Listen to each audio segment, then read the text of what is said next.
change the pattern of that regional dimension. West Bengal, still no leads available, but we'll wait and see how that plays. But that regional map is going to be more and more important in this election. Lots of M's were mentioned in that. Do you want to sort of highlight any one particular M that you see out of the ones that Santan mentioned for West Bengal? You know, we've concluded. I think the M for Mahila. Mahila is the key. Mahila is the key. I'll add another M, machinery. Who has better machinery? Good one. Right? So now that could also be Mamata Banerjee. But this time around with the Election Commission, central forces, the bureaucracy changing right before the election, could also be Modi. Okay, machine is a good one to remember.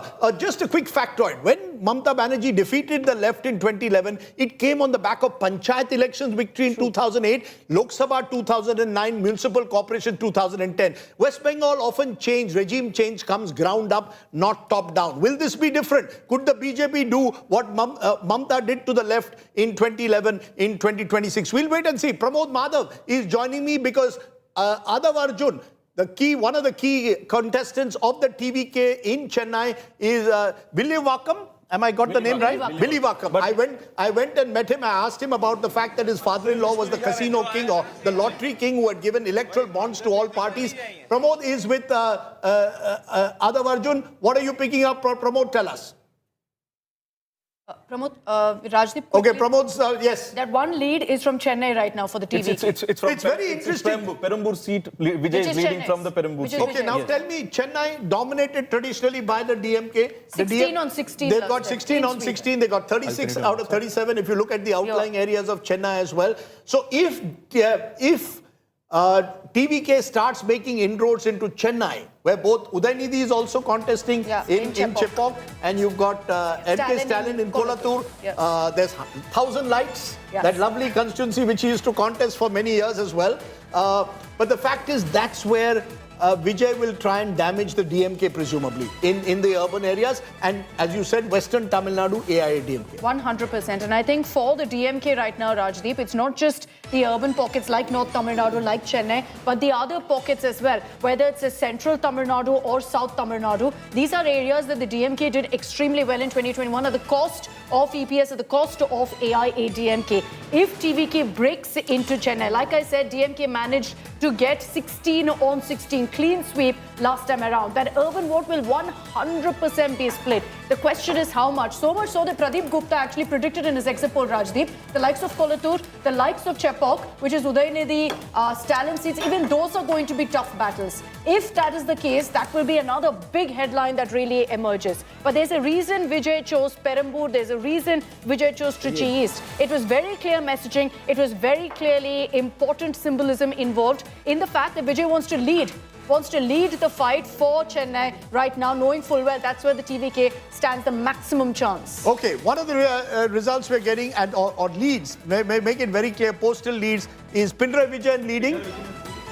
Rajesh is trailing. Tell us more about the constituencies. Dharmadam constituency, which is represented by Pinarayi Vijayan since 2011. He's leading right now as far the postal ballots are concerned. And MB Rajesh, a sitting cabinet minister, is trailing from Tirthala, which is in Ernakulam district. So he's trailing from there. So first lead from the UDF from there, and first lead for the LDF from Dharmadam, where the Chief Minister himself is leading. MB Rajesh also for a while was, I think, Speaker of the Assembly, and MB Rajesh has been a minister, has been in the Lok Sabha also. He's the gen next of the left. Many asked the question in Kerala after Vijay and who? Well, he's one of the names that has been mentioned. But at the moment, we are getting clear signs from Kerala at the moment. 4 leads are coming to the UDF and 2 to the Congress. And if you can look for the regional breakup, Nagarjun, you're tracking Kerala for us very closely. You'll give us a sense of where the regions are coming from. As of now, North Kerala is where the UDF is establishing an early lead in this election. Remember, against all caveats, this is postal ballots, very, very early leads that are coming in at the moment. The trends at the moment, 0-0 in that key battleground state of West Bengal, where everyone will be looking at what happens next in the state of West Bengal. No leads at the moment coming in from Assam. Kaushik, the moment you get a lead, you can jump in and tell us where the lead is coming from in the state of Assam. So what we are seeing at the early trends that we are getting clearly suggest, in Kerala at least, the UDF has taken a... Pramod Madhav joining us. He's with Adav Arjun. Go ahead, Pramod, tell us what you're picking up in Chennai.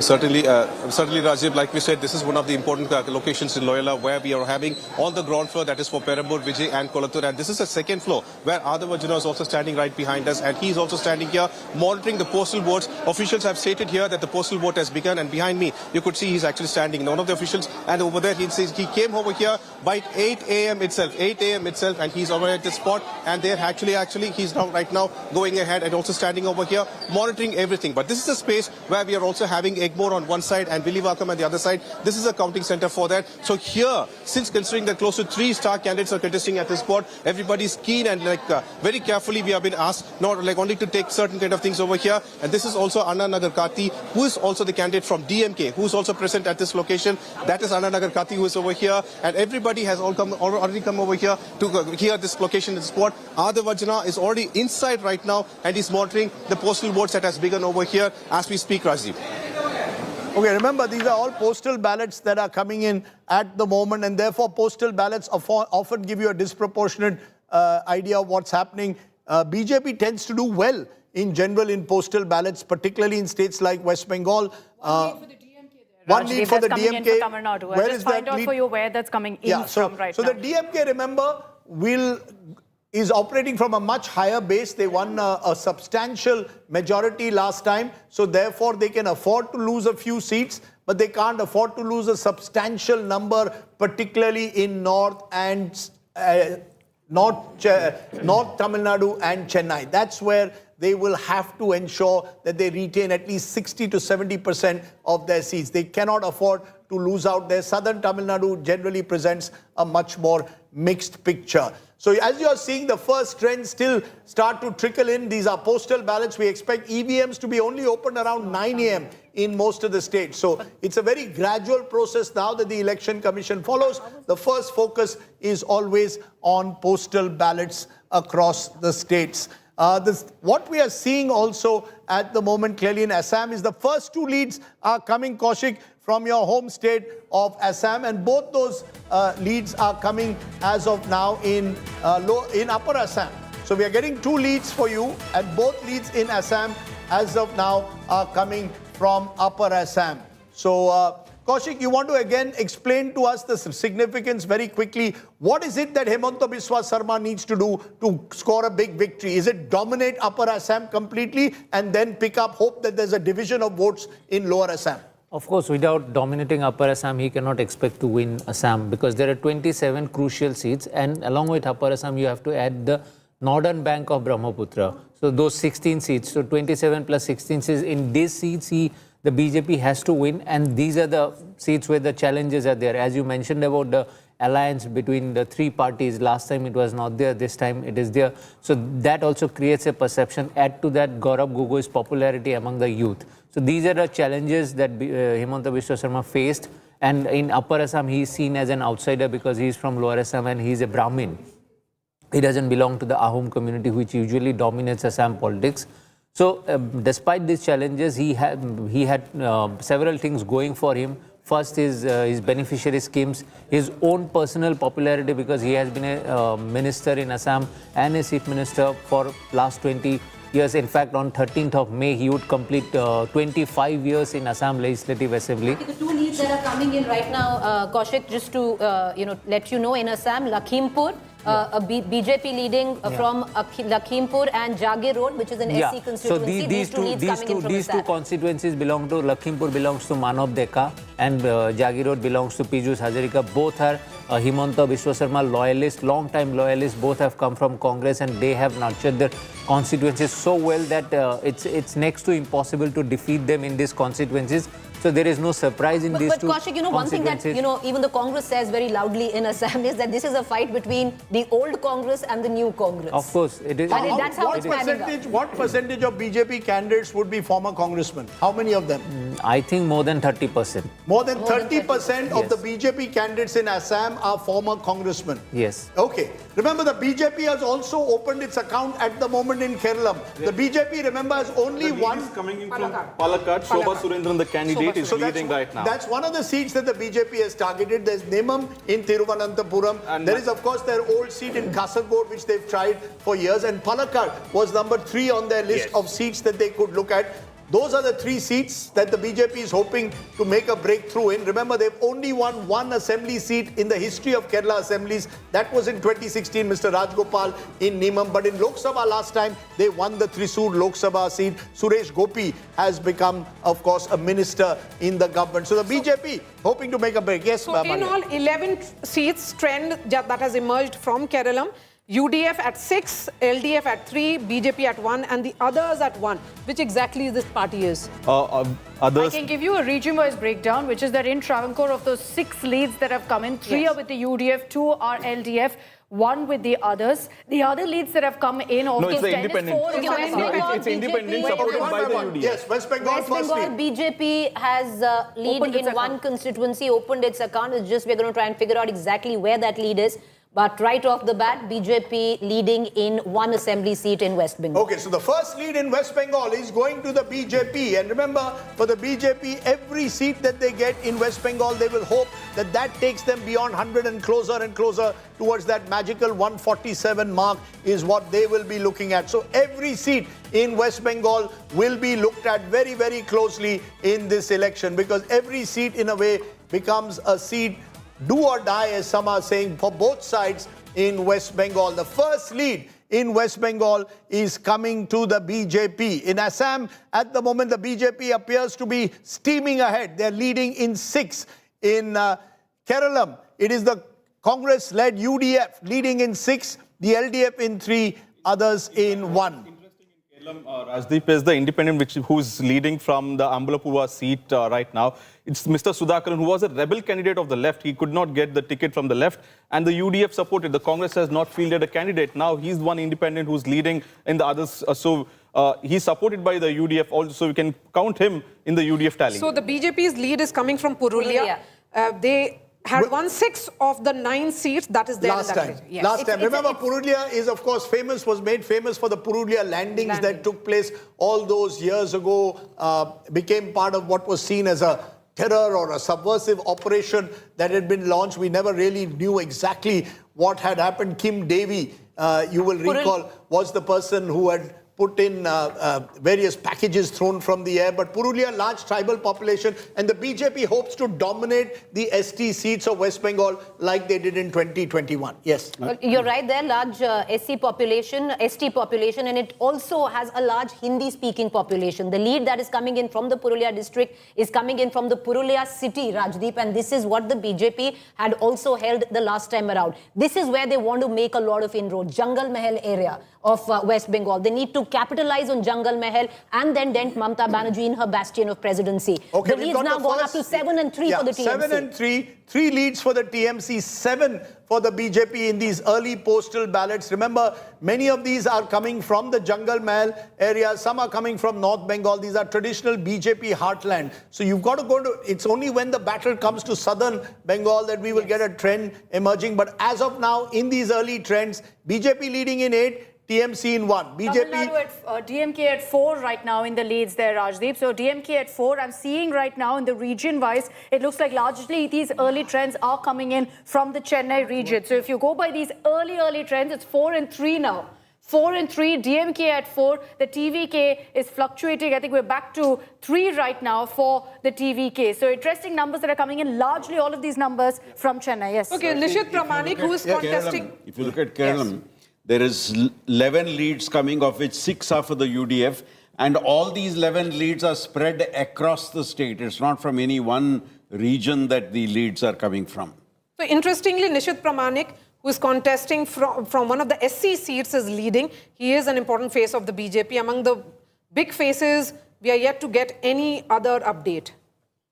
Okay, so you're saying that as of now, the BJP consolidating in or leading in the early trends in the SC-ST belts, where remember last time they dominated Santan, am I correct? Both among SC and ST, about 38 of the 77 seats of the BJP came from ST-ST reserve seats. Absolutely, and you will for Jungle Mahal, the tribal dominated area, you will remember the thing happened when Draupadi Murmu, the president of India, visited West Bengal and commented against Mamata Banerjee and how Mamata and the politics broke out. So, and for Purulia, it is also important Purulia has lesser number of Muslim community. So these are mostly Hindu-dominated Purulia. But you know, Rajdeep, let me break it down in terms of how the BJP did really well with the SC community. Yes. SCs are Mutwas, right? So a large chunk, the BJP took the SC seats, especially in Nadia, in North Chobis Paraganas, where the Mutwa belt was concerned. The other big SC chunk that the BJP took is the Rajbanshis. The Rajbanshis consolidate themselves right up north. So the BJP made massive gains with the Rajbanshis up north and then consolidated their vote bank with the Muthuas right around, North Chobis Paraganas and Nadia. So that's why a majority chunk of these 38 seats actually have come in from that account in 2021. I just want to add one thing more. In the Jungle Mahal area, the TMC has been able to keep its Dalit vote. So this election will decide if that vote also erodes to the BJP. Interestingly, we've got to TMC look down at, 3, BJP up 2. I think what's more important is to see where, if you start losing seats that you had held last time, at the moment TMC down 3, BJP up 2. Rajat Sethi is now joining me at the moment. Welcome, Rajat.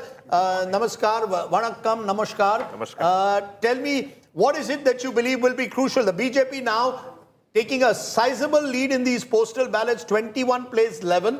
Which is that region, according to you, where the BJP needs to focus its attention in West Bengal?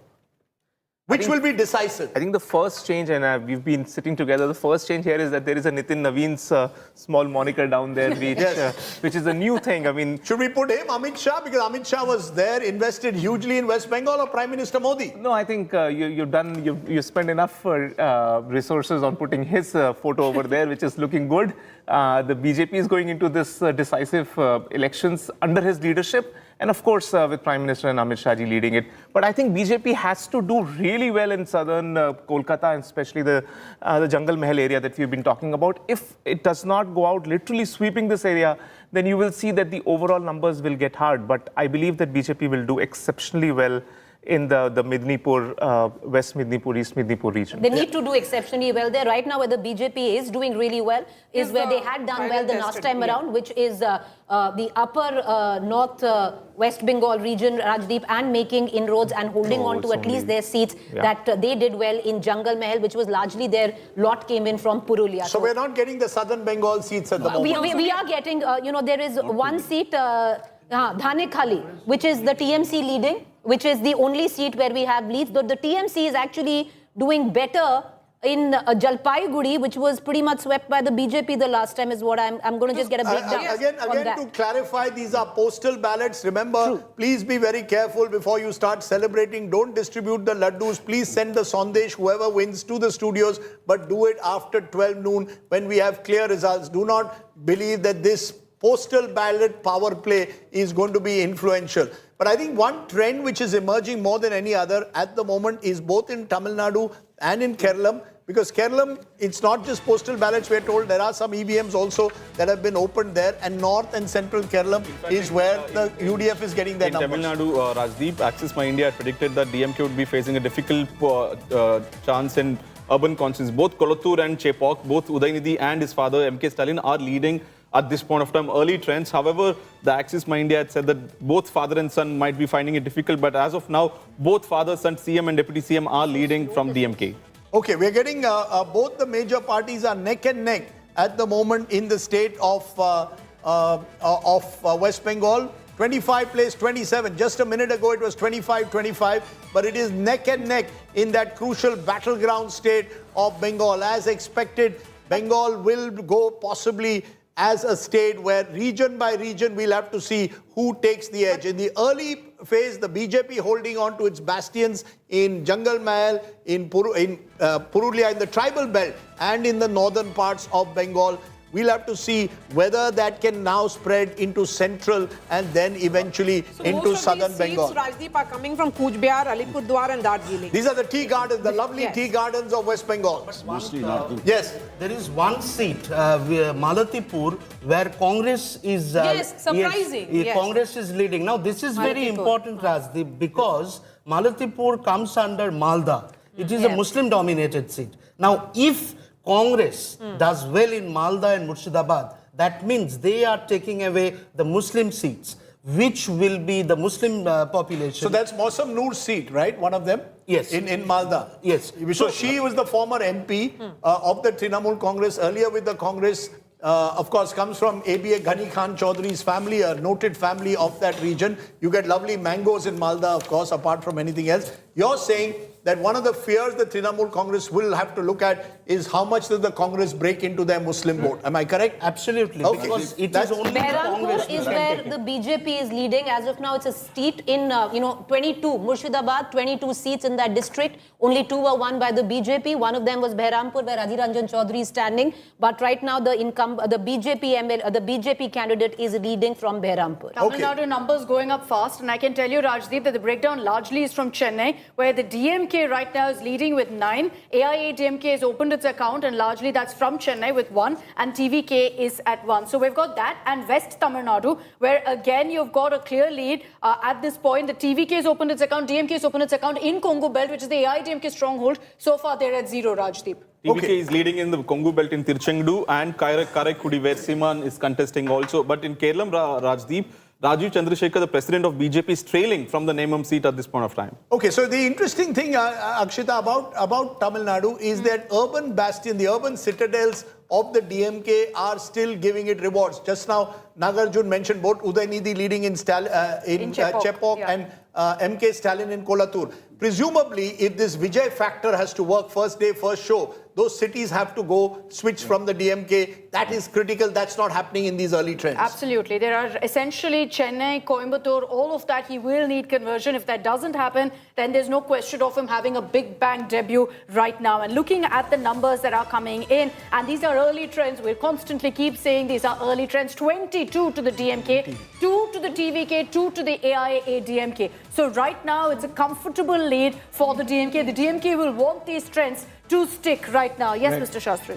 To add to that, it's important that in the postal ballot trend, we are noticing that the TVK is emerging as the second player ahead of the NDA. Yeah. The TVK is emerging ahead of the NDA, and that's, I think, an interesting portent that and the fact that West Tamil Nadu so far, you've had the AIADMK now opening its account, getting 1 seat in West Tamil Nadu. The DMK is at 2, the TVK at 1. South Tamil Nadu, interestingly, the only party that's opened its account so far is TVK. There's been a lot of talk that the TVK will make gains in southern Tamil Nadu among the Christian vote bank. Early trends do suggest that the TVK has made the lead. Looks like it's Karaikudi right now. And that's where Dr. Prabhu of the TVK, a very young doctor, is contesting against what's considered to be a 4-way battle. You've got Seema there. You've got the Congress very, very strong there as well. So, okay, Vijay right now is trailing. That's the latest. This is Perambur?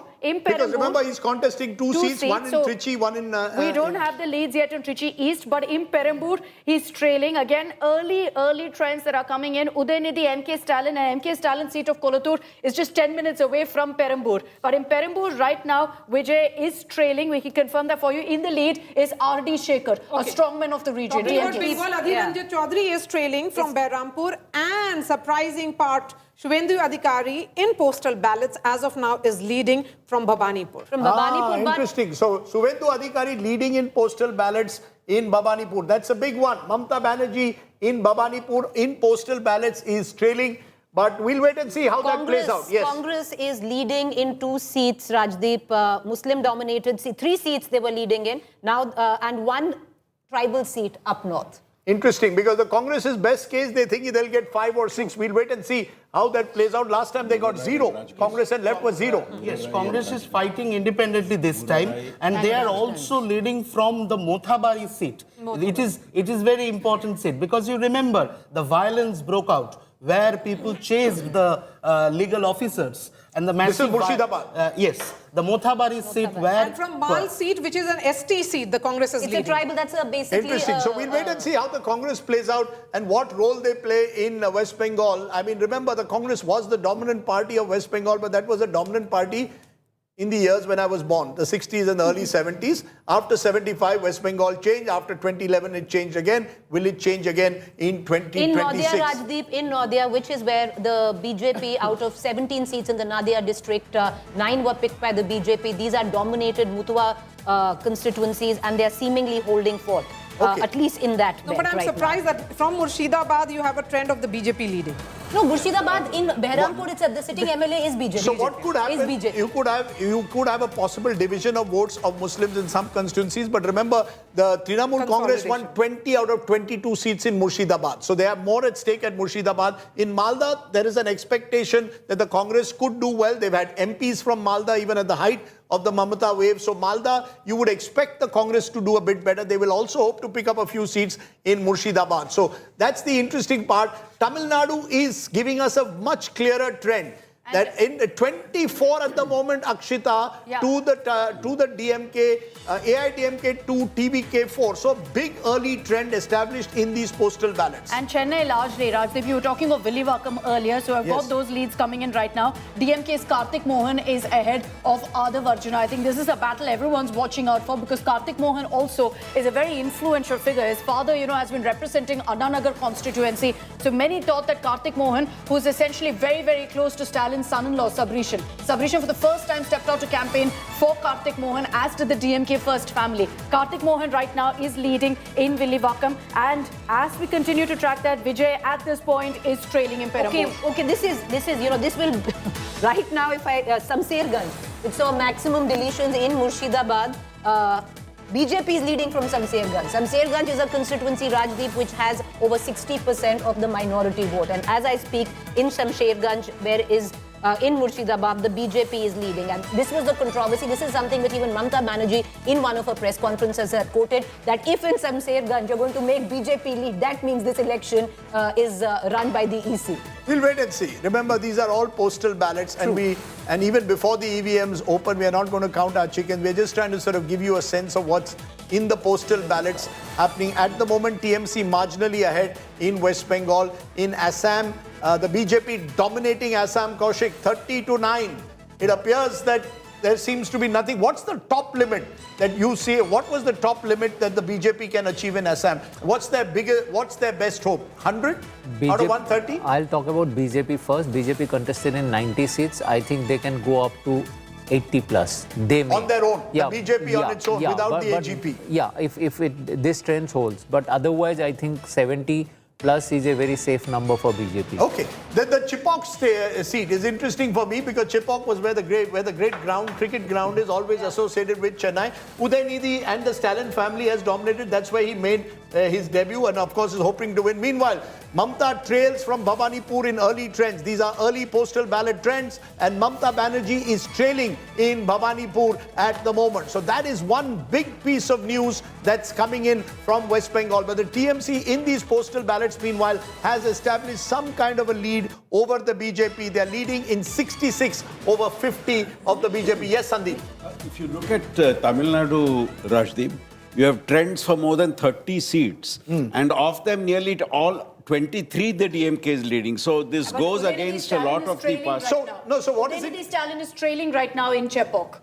Wow. So you've got Vijay Vijay, Sathisan is you've in got fact leading. in Perambur, you've got Udaynidhi Stalin. Okay, one by one. Okay, you're telling us about... yes. Vijay Sathisan is leading, and so is the Chief Minister Pinarayi Vijayan. Both of them are leading from their respective Now, constituencies. Vijay Satish, an interesting character, very media-friendly, and someone who hopes to become Chief Minister, leader of the opposition, led the charge against Pinarayi Vijayan there in Kerala. And Satishan is someone who has dominated this Ernakulam constituency of his for the last 6 elections since 2001. So he will be someone who could be pitched as a chief minister if the UDF leads. And remember, the UDF is leading. Meanwhile, the BJP-led alliance is leading in the early leads in Puducherry as well. Yes. The two big trends coming in, at least initial, trends that are coming in from West Bengal. Number one, that the BJP is doing well. Out of the 22 seats in Murshidabad, it's leading on 5 seats. And this is where the maximum trunk of deletions happen. Number two, presidency is what we were speaking of. The fortress of Mamata Banerjee, Dum Dum Uttar, Finance Minister Chandrama Bhattacharya, right now trailing to the BJP in Dum Dum Uttar. And one can see about 5 or 6. So where is the TMC picking up their leads from? they're TMC leading is 66. consolidating presidency, Rajdeep, is what I can figure out, and also in parts of Murshidabad. The TMC, strangely, is leading right now on 1 or 2 constituencies, actually 2 constituencies in Jalpaiguri, more than what it was the last time around. Okay, up north. remember again, early trends. may Early not trends, reveal- early trends. Interestingly, in Kerala, BJP has more leads than the LDF has. BJP is leading in 5 seats, LDF in 4. And is the expectation that if the BJP does well in Kerala, they usually will take a substantial chunk of the LDF vote? Am I correct? That's that's one of the hopes that the UDF will have. That the better the BJP does, the better it is for them. That was Am I the focus broadly of correct? the NDA campaign also, that focus on the LDF, weaken the LDF and then take on the UDF at the next election. Yeah. It wasn't a settled affair. Yes. Because they always dabble as to whom are they going to hurt, and they wanted to carve out a space of their own, and that is where they struggled. If the end beneficiary is Congress, this is a scenario they wouldn't like. But Yeah, I think because, that you is know, what is happening. In Kerala, what we're speaking about, in southern Kerala, in the Travancore area also, they've got a lead. Palakkad, they've got a lead. And in Malappuram district, Manjeri, they've got a lead. So it's not just one district that we are talking about. Earlier, we spoke about Manjeshwara seat and Nemam seat, but just these 2. But they've got these 5 leads spread across the state. So seems like they've put up a show which now seems to be converting into an early trend. You know, in Tamil Nadu, Yeah, one by one. Yes, Tamil. in Yes. Tamil Nadu, since you were talking of the urban seats, I just got the breakdown of the early trends that Please are do. coming Please in. go ahead. DMK in the urban pocket, 65 urban seats that we've identified. Out of that, DMK in early trends of the 23 that have come in, 20 the DMK is leading. The TVK is only 1. You can read that 2 ways, Rajdeep. One is that all of the trends, the 7 trends that have come in for the TVK, if 6 of them are in semi-urban and rural, that means they're making inroads in other pockets. The TVK could look at it as good news or bad news, that they're doing well not just in urban. They'll be hoping that hopefully those numbers better in urban pockets. Gap narrowing also between TMC and BJP once again in West Bengal. 63 leads in postal ballots to the TMC, 58 to the BJP as we speak at the moment. Yes. So in Murshidabad, as the BJP is leading in around 5 seats, so which means Murshidabad has the highest population of Muslims, over 60% population. So which means the Muslim consolidation at this stage towards TMC is not happening, and it is being divided between But the you know, Congress. no, that's not happened right now because those were early leads. Congress is down to again leading in 0 constituencies. Okay, no, you see, that's why I'm a Early little leads. worried about making that. But the broad thing is, I would say that the TMC needs to hold on to its Muslim vote. If it cannot hold on to its Muslim vote, it's in serious trouble because then the BJP's capacity to break into some of the bastions of the Trinamool Congress increase. Yes, Nagarjun. Just getting focused back to Tamil Nadu, the Vijay factor we were all talking about, calling him the X factor, but as of now, he's trailing in both Perambur and Tirchi East seats. So the big phase of TVK himself is trailing at early trends. Yep. Okay. I think but we must always have that caution. Postal ballot voters have a particular profile. Yes. And that profile needs to be kept in mind. What's the profile, Chandeep? Profile basically people who travel out during the election time, largely urban voters. Now, that is generally those who cast a postal ballot. So let's keep that factor in But mind. you think that the TVK would do well right now Yeah, among that's postal right. votes, and that's not happening. You look at the numbers, yes, they're at number 2 position, Rajdeep. 63 each, meanwhile, in West Bengal. 63 TMC, BJP. BJP goes ahead, leading. 65 to 66 to 63. So the real battle is taking place in West Bengal in these early trends. In these early trends, the DMK pulling ahead in Tamil Nadu. In Assam, the BJP pulling ahead. In Kerala, the UDF pulling ahead. And now it's 64th place, 70 in West Bengal, where we've seen the leads change every Where? now and then. Shuvendu Rajdeep, now- Adhikari, in fact, is leading from both the seats, Nandigram and from Rajdeep, Bhabanipur. how it pans out is what the BJP wanted. They wanted to hold on, that was the strategy, to the north and make inroads and make dents in Jungle Mahal area and Presidency. At least how the map is looking right now, in the Jungle Mahal area, they are making significant gain and dents. But You they can did look at well there also. Only Purulia and Yes. parts of Purba Midnipur, that's where they did well. But this is where they wanted, where Birbhum, Bakura, Paschim Midnipur, Purba Midnipur, Jhargram, 4 seats, they're all taken by the TMC. This is where they're looking to make a dent, and it's happening right now in early leads. Interestingly, Bardhaman, when we are looking at Rajdeep, TMC had won all 16 seats. TMC is holding on to those seats and it has won 10 again. Okay. is leading in 10. yes. Leading in 10, but Yes. BJP is leading in 4 there. Am I correct? But that's also Paschim. Okay, so Yes. what you're seeing at the moment in West Bengal is very early trends. Until we get a sense of southern Bengal, we won't be able to really get a clear picture. That's where the battle lines are going to be drawn in West Bengal. If the But no, BJP Rajdeep. can dent Greater Kolkata and the suburbs, seats. and No, but Rajdeep, if the BJP does really well in Jungle Mahal and makes a significant dent, not so much of a dent, in the presidency area, holds on to the north, picks up a few in the central area, then they are quite through. no, it has to win. It has to dent the citadel of the TMC in southern Bengal presidency. If it only picks up pockets, Greater Kolkata suburbs in North Nadia, Chobis and South Chobis are...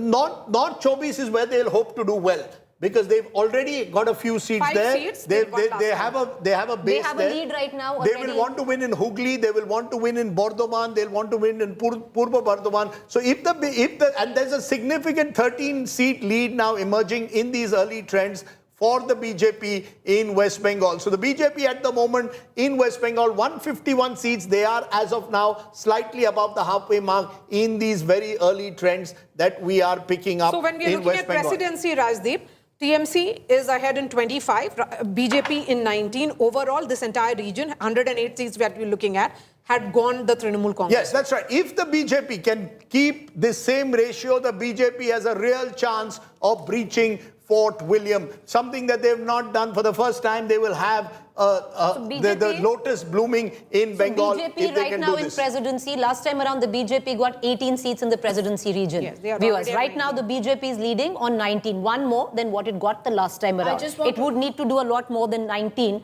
to bridge that gap. Yes, Okay, Akshita. Tamil Nadu, you look at AIADMK right now, it's not looking good, Rajdeep. If the DMK is soaring ahead, the TVK is at number 2 at 9, and the AIADMK is just at 3. And interestingly, those 3, if I were to look at trends, 2 of them are from Chennai, only 1 right now is in Western Tamil Nadu, which is supposed to be the AIADMK stronghold. There too, the DMK is leading. In these early trends, the DMK is at 3, the TVK is at 1. South Tamil Nadu right now, it's the TVK that's leading. This is the only region where you've got Vijay's party leading with 3 leads right now, and the DMK is at 1. North Tamil Nadu, also we're still focusing on the leads. I think just about 1 lead has come in. But interesting numbers these. As of now, it's not looking good for the AIADMK, Rajdeep. So the real story in this morning, if you want to look at the big story, one of the big stories is Assam, where the BJP, as all exit polls predicted, heading for a landslide.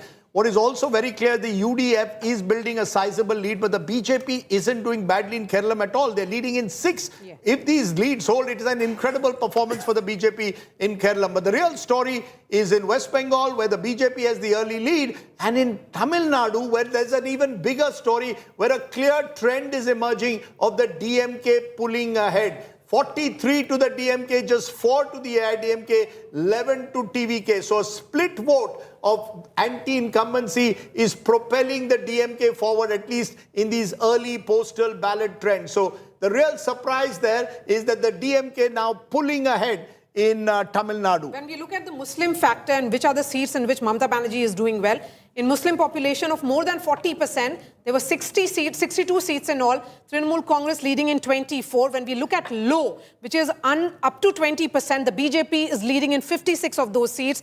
And in the Muslim population of 20% to 39%, it is again Trinamool Congress significantly ahead at 20. Rajdeep, initial trends, early trends, but if the BJP has a chance in this election, then it's unfolding right now in Jungle Mahal, where they really wanted it to.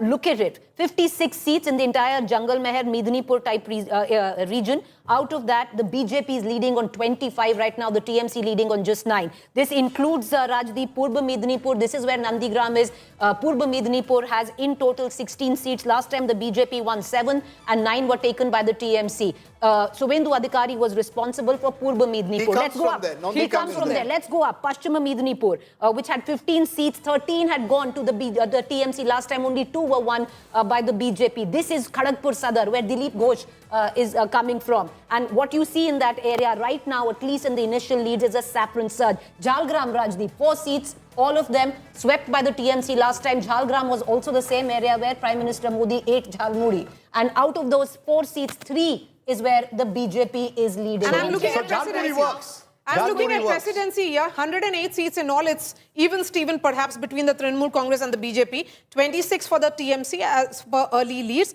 and BJP at 25. Okay, so in it's... Kerala right now, Yes. Rajdeep, in Nemam constituency, Rajiv Chandrasekhar is now leading. In Malappuram, that's the other lead that the BJP has. Ashwati Gupta Kumar is leading, and Palakkad, Shobha Surendran is leading. So those are the numbers right now from Kerala, where so far, right now, early trends, the BJP is at 6. They'll be happy with that number if it actually sticks. But right now, I can tell you that in Nemam constituency, which is one of those crucial battles in Thiruvananthapuram, you've got Rajiv Chandrasekhar currently leading at this point. Okay, very, very interesting the way it's all playing out at the moment. The division of votes also matters. Some of those areas that Preeti just mentioned, Midnipur, particularly East Midnipur, particularly areas like Purulia, these are areas where the BJP will expect to consolidate itself Bankura. and then look at area Bankura. So the tribal belt and the northern area, if I'm not mistaken, Rajat, even last time that's where the BJP, and many of these went in round 1.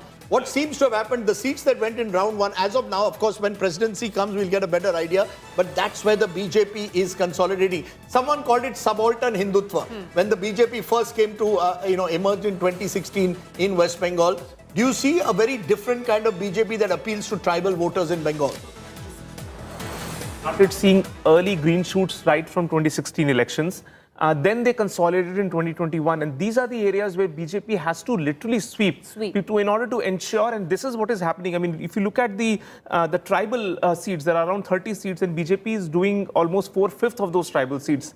So you will see, be it north or be it this part of southern Bengal, BJP is looking. These were the trends which what BJP was thinking is going to support them, and this is where the Bengali aspect of Hindutva versus the more the subaltern that you are saying of a model of Hindutva come into contradiction. And BJP has tried to do a balancing act that it does well in this aspect, as well as also appeal to the Bengali Hindu, which tries to, delineate itself with the BJP's model so far. But I mean, look at the Kolkata trends also. I mean, the urban trends. I'm seeing not just Bhabanipur, but there are a bunch of other seats where BJP is doing quite well. So if the Kolkata, which is the nerve center of all Bengali politics, and BJP makes 5 or 6 seat inroads, you will suddenly see a lot of things. And we are looking at urban pockets. If we look at the urban pockets, Preeti, we have been talking about it a lot because that will be where the Bhadralok angle comes in. The upper caste Bengalis, whether it will be about the sub-national identity versus the national identity that the BJP and the national security that the BJP has been speaking about. That's where the BJP has 26 leads, the Trinamool Congress at 12. The rural seats, that's again where the BJP has 26 seats lead and the Trinamool at 12. But in the semi-urban is where the Trinamool Congress is continuing to hold its ground. You look at that in presidency. Yes. You were talking about 11 seats in Kolkata. All 11 were swept in 2021 by the TMC. Right now, if you're looking at the breakdown of those 11 seats, I would reckon 7 is where the BJP is seemingly leading. Let's move on to the other urban seats. Howrah, sizable population, which is Hindi speaking, a lot of them settlers from Bihar. Howrah, 16 seats, Rajdeep. Last time, all 16 taken by the TMC. Right now, if I can see in that area, in Howrah, there are about 3 or 4 leads already coming in. Hooghly, 18 seats, 4 were taken by the BJP. The BJP doing better in Hooghly than last time as well. And that's, remember, where the potato farmers was a big issue. These are some of the micro issues. They had an overproduction of crop. Many of them complained of not getting remunerative prices. So Hooghly is one of those areas which will be looked at closely. What the BJP seems to be doing successfully in these very early postal trends is that they are consolidating where they did well last time, and they are making inroads in all the areas where the TMC crossed the had swept. 100 The BJP has crossed the 100 mark in postal ballots as of now. Mamta Banerjee trailing in Bhabanipur and Shuvendu Adhikari leading in both. So that's the kind of graphic the BJP will want to see all through the day. They will hope that these numbers remain. But as you can see, the gap keeps narrowing. It's now back to 95, 99. So you've got a state where you will have lots of changes taking place and maybe settling down in a couple of hours from now. Rajdeep, in a few minutes, we'll be approaching 9, which means we will be moving beyond postal ballots. Yeah, And we'll move that's to when the real EVMs, trend- but that will also take time because it's round by round. So No, at the end of the first round, yes. The BJP is watching Bengal, but just quickly an update on how BJP is doing in Tamil Nadu, Rajdeep. Yes. In Mylapore, Tamilisai Soundarajan is trailing. In Coimbatore North, Vanati Srinivasan is trailing right now. Besides that, O. Pannirselvam, who everyone has been talking about, because he's in Bodhi Nayakanur, has switched over to the DMK. He's currently leading, interestingly. But Vijay, in both his seats, Perambur Trichy East is currently trailing. Udaynidhi Stalin is trailing. I can also tell you that Valarmati, who's contesting in 1,000 Lights, which you highlighted, she is currently trailing. The only seat that seems to be going in a VIP category is Karaikudi, which is going to TVK right now. They're currently leading in Karaikudi, which is a four-way battle. And in Tamil Nadu, the leads of the TVK are double the leads of the AINRC. Okay, so Yeah. what is emerging? Am I correct to say that TVK is emerging as the principal challenger to the DMK in this election? I think that can be said with some reasonable certainty based on these postal ballots. Sajjan Kumar now joins us. Sajjan, what's your first reaction to what you're seeing around you? What is the most striking feature as we look around the map? Which state do you see is providing you the most striking feature at the moment? Is there one thing that stands out, one number that stands out for you? I think it's going expected. West Bengal was supposed to be close election, and that is, of course, I mean, we should wait until 11:30, 12 to have a clear picture. But nevertheless, in Bengal, one thing is clear. Perhaps whatever be the number, that TMC is going down, just framing it on the basis of Hindu and Muslim consolidation would be a bit simplistic, because as you mentioned in Vardhaman, Hooghly, etc., which is the potato belt, coupled with many of the economic issues like unemployment and this frustration that this scheme-centric dependence is not enough, and that so it would at much be whether in the last line that you spoke, TMC now takes the lead over the BJP. 102 plays 98. So I'm saying but you're saying micro level issues have made a difference, which are region-wise. So Purba Bardhaman and Hooghly are the potato growing areas. They're the second largest potato producing state in the country after Uttar Pradesh. Go ahead, finish up. And thereafter, even you see in the Jungle Mahal area, wherein the question of semi-arid region, the question of employment, intra-state migration, outside migration, the youths particularly. There many people say that how long will we will be bhattajivi. So that way, there are n number of schemes, and that was supposed to be. But nevertheless, it's going to be a very closely contested election, and by 11:30 we will have a clear picture. So. We were talking about the bellwether seats. I have calculated all bellwether seats in the west of West Bengal, west area, which is the Jungle Mahal area. Out of 5 bellwether seats, the BJP leading on 4, and only 1 is where the TMC is leading. No, the BJP has got good news in Kerala. Look at them. They're at 8 right now. Yes, so they're tied The with BJP has LDF. good news everywhere right now. No, but including what's Rajiv interesting- Chandrasekhar leading from his constituency. Rajiv Chandrasekhar is leading, and in a seat that the BJP would have never dreamt of, and these are early leads, I will highlight that, Bepur in North Kerala, which is in fact where Pinarayi Vijayan's son-in-law, Mohammad Riaz, is contesting. There, Prakash Babu of the BJP is leading. Even the BJP would be surprised by some of these leads right now. But those are essentially the numbers that are coming in. The BJP is at 8, Rajdeep, so they'll be looking very keenly right now at Kerala. Just one of the regions you spoke about in Kerala, of Kochi. Right now, the leads that are in of Kochi is 6 of 29. All of them currently with the UDF. Okay, so what you're saying at the moment, the real story as I see, the one state which has, where you're getting a clear sense is Assam. I think there is absolutely no doubt, even in these early trends, that there is a clear wave, if you can call it that, for the BJP at the moment in Assam, already up 14. So if this was Indian political league and your power player, Hemanta Biswa Sarma, Kaushik Deka is proving to be the power player. If you can 30 seconds, what is it Hemanta leading in his own constituency? What makes Hemanta so strong?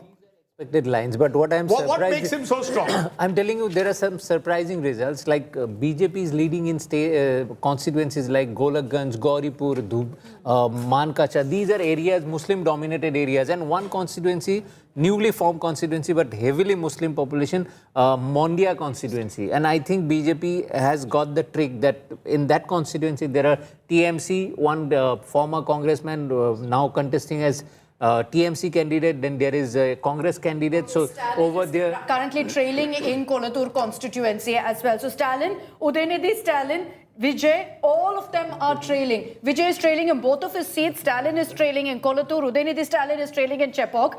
The only the big face, AIADMK, Edapadi Palaniswamy is leading right now in Edapadi. You know, what is interesting at the moment is, of course, the BJP, the only bad news the BJP is getting at the moment is from Tamil Nadu, where the alliance is clearly not working with the AIADMK. An alliance that was on-off eventually became on again.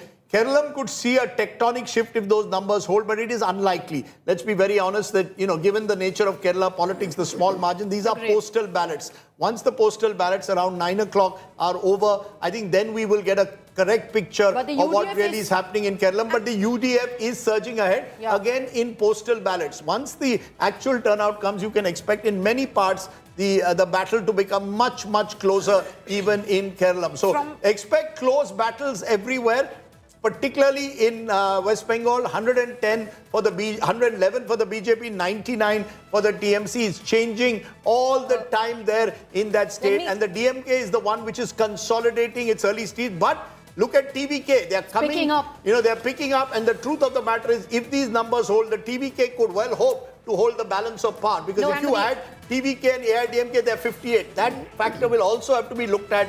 The DMK doesn't just need to win, they need to win well. Absolutely. And if you look at the numbers right now for the TVK, you know, they're not doing as well as they thought they would in Chennai. If the breakdown actually is something you analyze, they're doing very well in other pockets. They're doing very, very well in South Tamil Nadu, in West as well. They seem to have made quite a few inroads, but the DMK is right now holding its own at 73. The TVK is picking up. It's bad news across for the AIADMK. Sure, EPS is leading in his seat, but beyond that, the fact that even in a West Tamil Nadu right now, you've got the AIADMK struggling to hold its own. These are pockets where even in 2021, despite the kind of mandate that came in for the DMK, the AIADMK was leading in West Tamil Nadu. If the Congo belt is something that goes away from the AIADMK because of a three-way fight, that's very bad news for them, Rajdeep. Yes, it's early trend, certainly, but Education Minister of West Bengal, Brabata Basu from Damdam, he is trailing. And also the West Bengal Finance Minister, Damdam Uttar is also trailing. Assembly Speaker, Biman Banerjee, they are trailing. But this is the, you know, EVM machines are yet to open. But, you know, one thing, if, you know, like Sajun said, Rajdeep, that it's not just Hindu consolidation which will script the win for the BJP. Yes, it's not just Hindu consolidation, but a huge factor of that will be Hindu consolidation. I'll give you an example in all of this. Paschim Purba Midnipur, Ramnagar, a constituency, this is where lies the coastal town of Digha. This is where Rajdeep Mamta Banerjee in the last 1 year has opened 3 massive temples. The Jagannath temple is in Digha. The only chief minister in West Bengal to sit on a consecration ceremony of a temple was Mamta Banerjee in Digha. As we speak in Ramnagar, the BJP is leading. This was with the TMC the last time around. Kunal Ghosh is trailing. Kunal Ghosh, the spokesperson, is trailing. So a lot of TMC heavyweights are trailing in these early rounds, including Chief Minister Mamta Banerjee. So the postal ballot battle, if I can call it that, the postal ballot round 1 battle at the moment is being clearly won by the BJP. We don't know how the other battles will play out, but that battle at the moment is being won by the BJP. Just quickly, Rajdeep, on Puducherry. Yes, please. Since we should highlight that yes, as absolutely. well. You've got early leads really at this point coming in for the NDA. 3 leads that are in for the 30, technically 25 seats. 3 are right now with the NDA, all others at 0, Rajdeep. I'm joined at the moment by GBL Narasimha Rao, the first guest political guest joins us. GBL, you're looking at these early trends. What is reassuring you? You're marginally ahead of the TMC in West Bengal. You're doing superbly in Assam, and you're also making a mark in Kerala. So how does the BJP look at these numbers? Tamil Nadu not going so well, I must confess. Rajdeep, good morning to you and all the guests in the show and the viewers. These are, as you rightly said, these are very early trends. And I think they are certainly, the Bengal, we expect a much bigger lead or a win than what is being shown on the screens now. So, but as you mentioned, the EVM counting hasn't happened actually, except maybe the first round is in progress. So I will limit myself to making comments based on some trends that you have shown on the channel from particular seats. The Mamta Banerjee is trailing in both the seats, and that's a clear indication. If Mamta were to lose both the seats and fighting one seat, would mean a massive victory for the BJP. GVL, she's only fighting one seat. She's only from Bhabanipur this time. She's Mamata losing in Bhabanipur, the seat Yeah, that okay. she's contesting one seat and losing there. And She hasn't Suvendu, losing, she's Trailing. Yeah. yeah, and Suvendu is leading. Suvendu is In leading both. in both. That's what you Yes, mentioned. yes, Then yes. Vijay trailing in both the seats. That's a big trend. If Vijay were to himself trail in both the seats that he's contesting, then the numbers that you are showing on screen for TVK sound a little implausible. But I concede these are early postal ballots. We will still need to, I think, at least till 10:30. You cannot see a firmer trends emerging. The fact that Edapadi is leading in his seat in Tamil Nadu shows the NDA is not clearly out of the game in Tamil Nadu. We are very much in the race. And in West Bengal, it is likely to be a bigger victory. Assam is anyway, every pollster, as every exit poll predicted, the BJP will win Assam hands down. So I think overall, only by 10:30. GVL, let me make you smile. Let's quickly cut across to the latest numbers that are coming in from West Bengal. And it does seem that the BJP right now, very, very early leads, viewers, but the BJP right now seems to be all set to breach what many would think was a final frontier for the BJP, which is West Bengal. Initial trends, take it with a pinch of salt, wait it out for another hour, but to look at the numbers that are on the board right now, the TMC at 102 with leads and BJP at 113, doing phenomenally better than what it had in 2021. But where will the BJP go from 114? Will it reach the halfway mark? Will it breach the halfway mark? Will it fall short of the halfway mark? We'll only know in the next hour or two, Rajdeep. And these numbers, Preeti, for the BJP is coming in from Medinipur. It is coming in from Presidency. It is also coming from Jalpaiguri. But remember, in 2021, they did win significant number of seats in Jalpaiguri. And also from Bardhaman, it's even Steven between the Trinamool Congress and the BJPs. But Presidency is what we have been waiting and watching out for. Of 108, last time around in 2021, it was almost a clean sweep by Mamata Banerjee. This time, it is 36 leads for the BJP, Trinamool Congress, 38 leads. Let me go back to GVL. GVL, what is the preparation, or is the BJP being cautious, particularly with regards to Bengal? They do not want too many counting to happen before 20. You know, we saw what happened in 2021. You celebrated too early. Yeah, you see, having been in the polling line for a long time, I know the real trends will crystallize only around 10:30, and the final numbers will only emerge by 12:30. So any early celebration or any early desperation is not really warranted. But we are very confident the way the BJP fought elections in all the states. We will come triumphant in Assam with a big majority.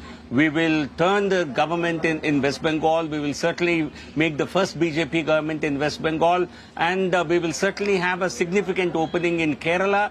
And NDA, we were hoping to win Tamil Nadu. But at least now we think we are very much in the game. The NDA, a non-DMK, non-Congress government would also be good news for the BJP. So we don't know how the numbers will eventually tally, but we will still wait and see. But the BJP is very confident of yet another sterling performance in these elections, and we will still have to wait for a couple of hours to know exactly what the numbers are going to look like.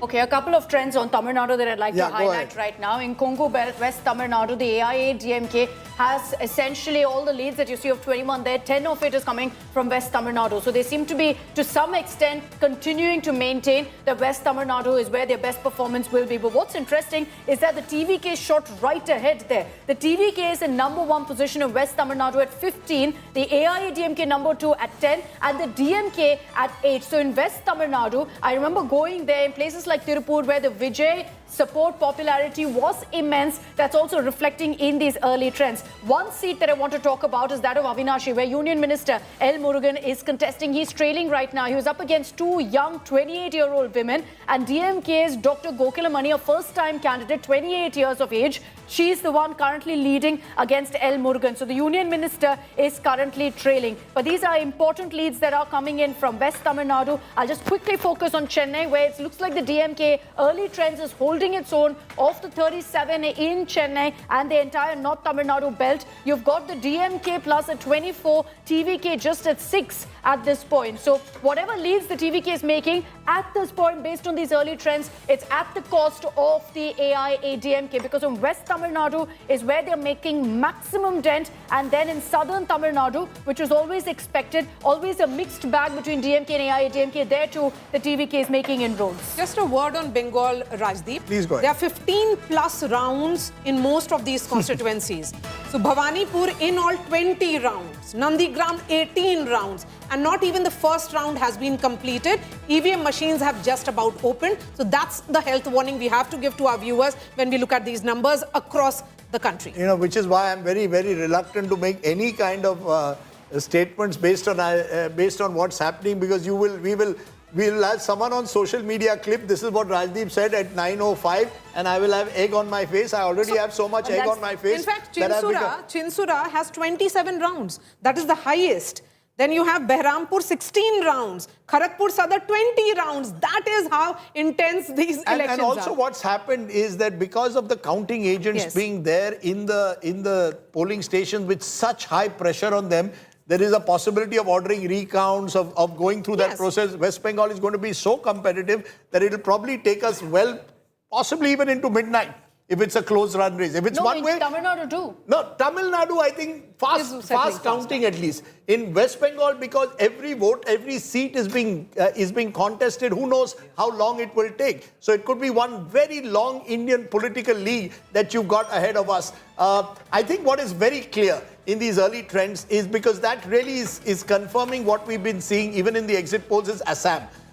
Where you're seeing a complete domination, 61 to 20, and it really shows what the map of Assam also looks when you look at upper and lower Assam. And Gaurav Gogoi is leading, Rajdeep. And Gaurav Gogoi is... Even the leader of opposition, Debrat Sakia, is also leading. Akhil Gogoi is leading. So they're holding on to their bases in upper Assam, but clearly the BJP is the number one party. Yes, go ahead. Basically, Congress only hopes to do good in Jorhat and Sibsagar belt, which is Yes. the Ahom belt. That's the only core constituency that is left, which still aligns with them, because Gaurav Gogoi belongs to this Gogoi community, which belongs to the Ahom. Yeah. But Rajdeep, can I just no, say, I think not we just really- Gaurav Gogoi, Debrat Sakia, The three Akhil Gogois. Gogoi, all are Ahom. But Akhil Gogoi is another party. But again, nonetheless, their domination is only in 2 districts. But Rajdeep, Rest we bust everything is- in Assam because we keep talking about the map. The map of Assam doesn't look anywhere close if you look at it in constituency-wise and what it looked at 2021. The delimitation has completely changed politically what the map of Assam is. And I'll just give you an example. 34 Muslim-dominated seats Gone became down to 22. 26 constituencies have wiped out. There are 23 new constituencies. And these constituencies, you know, that's what I'm saying. I was surprised because to cover one constituency, I had to crisscross over 2 constituencies. Because there are 3 pockets and that's one constituency. That is how it's been done. Okay. So there is... But Preeti, what explains Upper Brahmaputra Valley, Upper Assam Congress decimation? There is no Muslim factor. No. It doesn't have Muslim factor, but the delimitation also somewhere down the line, and I'm not saying delimitation is the only factor, has diluted the Aham vote as well, made it pretty much insignificant. But they lost the T tribes completely. No, who I agree. dominated I'm not Upper saying Assam. it's just I'm not saying delimitation is the only factor. I actually think Assam, the number one factor is deliverance in terms of The schemes. welfare. Okay, welfare schemes is the just number try one factor in Let's try and for a moment just go through the map of these states at the moment. Let's look at tally at the moment for the state of Tamil Nadu. 73 for the DMK, AIDMK 33, TVK 52. When you add that, and Akshita, that's going to be important. When I add TVK plus AIDMK, they are ahead of the DMK at the moment. 52 and 33 is 85. So the AIDMK is making something of a comeback there at the moment. Let's just go to particular regions that are important. For example, the DMK is holding its own in Chennai. 24 leads to them, 4 to the AIADMK, TVK 6. But remember, it's not quite the sweep as last time. They are down 9. Akshita was mentioning Western Tamil Nadu, and there you can see the AIADMK and its bastion doing well, but the TVK also Is doing number well. one actually Is number one, and that is bad news for the AIADMK. They cannot get a majority if they don't hold on to Western Tamil Nadu. Yes, Akshita. Can you show South Tamil Nadu as well? I'll show you Rajdeep? South Tamil Nadu, Kanyakumari, from Madurai down to Kanyakumari. DMK ahead in 11, AIADMK in 8, TVK in 14. So the split in the AIADMK, the various factions, Sashikala forming her own party. The Tevar split. The Tevar split. And guess what? The DMK reasonably holding its own, but again down 10 from last time, all of which the beneficiary is the TVK. You So know what? TVK taking from all parties. But largely from the AIADMK, if you look at this, Rajdeep, because Chennai, you've got DMK holding its own. So that whole urban split, that urban decimation is not happening. Instead, the TVK is gaining at the cost of the AIADMK, West But Tamil Nadu. look at northern Tamil Nadu, neck to neck between TVK and the DMK, 11 to the And DMK. that means the PMK is not doing well. And the PMK, well, AIADMK, ally PMK, presumably 5. But the fact is that TVK is now taking from both the major parties. They're not just taking from one. That's becoming clearer. I think the DMK advantage is simply in the Kaveri Delta and in the Chennai region. Okay, These are the two regions they are doing better. Okay, let's turn to West Bengal and see what's happening there and go region by region. Let's turn to the region that many believe will decide West Bengal presidency at the moment. Dominated, and look at it, the BJP is making real gains. If today, by the end of today, the BJP can hold on to these presidency gains, they're in the game. They're up 22 compared to last time, leading in 34, TMC in 44. So you can sense here that in a region which was swept in and around Kolkata, going into 24 South Porganas, this is the region that the BJP needs to make the gains. If they can, they have a real shot at power in West Bengal. So that is critical. Rajdeep, Let's just take at Malda, Murshidabad at the moment. Here the TMC is ahead, but the BJP is also very much in the race. Congress not opening its account in Malda. You mentioned Midnipur for a Midnipur moment. is where the BJP will be doing That's fabulously right. It's leading in 29, TMC in 16. So the tribal pockets of West Bengal. But Rajdeep, this is not just the tribal pocket. This is the tribal pockets and the large Hindu population seats, dominated seats in West Bengal, lie in Jungle Mahal area, which you've pointed out. Let's look at North Bengal. North Bengal, the BJP holding on to its dominance there. In Jalpaiguri. Leading in 17, Jalpaiguri, Siliguri, up to Alipurduar. The TMC leading in 5. In Burdwan, in Central Bengal, at the moment, this is a close fight. And remember, the BJP again gaining 12. So the BJP is gaining in all the regions at the moment. And that takes it. Remember, they start from a lower base, 77 seats last time. The TMC had 215. But in all these regions, in these early postal trends, EVMs on open, BJP is showing some signs that it could cross that magic halfway mark. Let's turn to Kerala, because in Kerala, as I mentioned, 3 regions to be looked at closely. Take a look at Kochi first in central Kerala. And here you have the UDF going ahead, and this is where the election could well be won and lost. This is a region with a large Christian population, 44% areas around from Kochi into Ernakulam. Thrissur, of course, is another district to look at, but UDF in this Kochi Ernakulam belt is doing well. They're up 6, LDF down 9. In Malabar, the largest number of seats, 60 seats on offer. In these early trends, more competitive.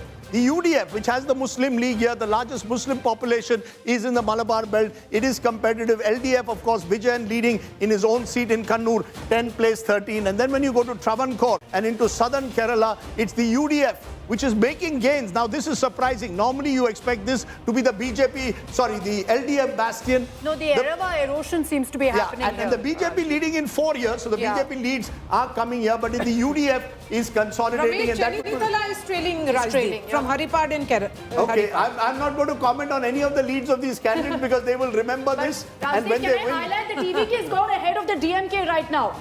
The TVK is at 73, the DMK is at 69. Early leads, but... And you've turned around West Bengal 113 plays 115. So it's, as I said, this is like an IPL match with lots of twists and turns. If these TVK numbers, Vijay will now keep this screenshot. And who knows, 75 plus 32 also is coming dangerously close to the halfway mark for them as well. It's still moving, so you don't even need to do the addition right now. Let's go to my friend Kaushik Deka, my frenemy as I call him. And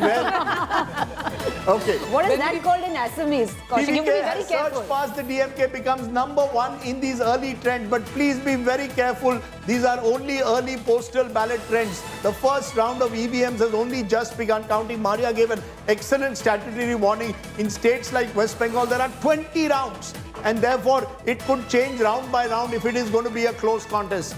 We've got Upper Assam, and I think here there is a clear sign. BJP leading in 19, Congress in 7. Go to Central Assam. Again, you've got 28 to the BJP Congress. Can you just tell us which Central Assam is areas in and around Guwahati? Which is this the Brahmaputra Valley belt? Yeah, Guwahati is actually.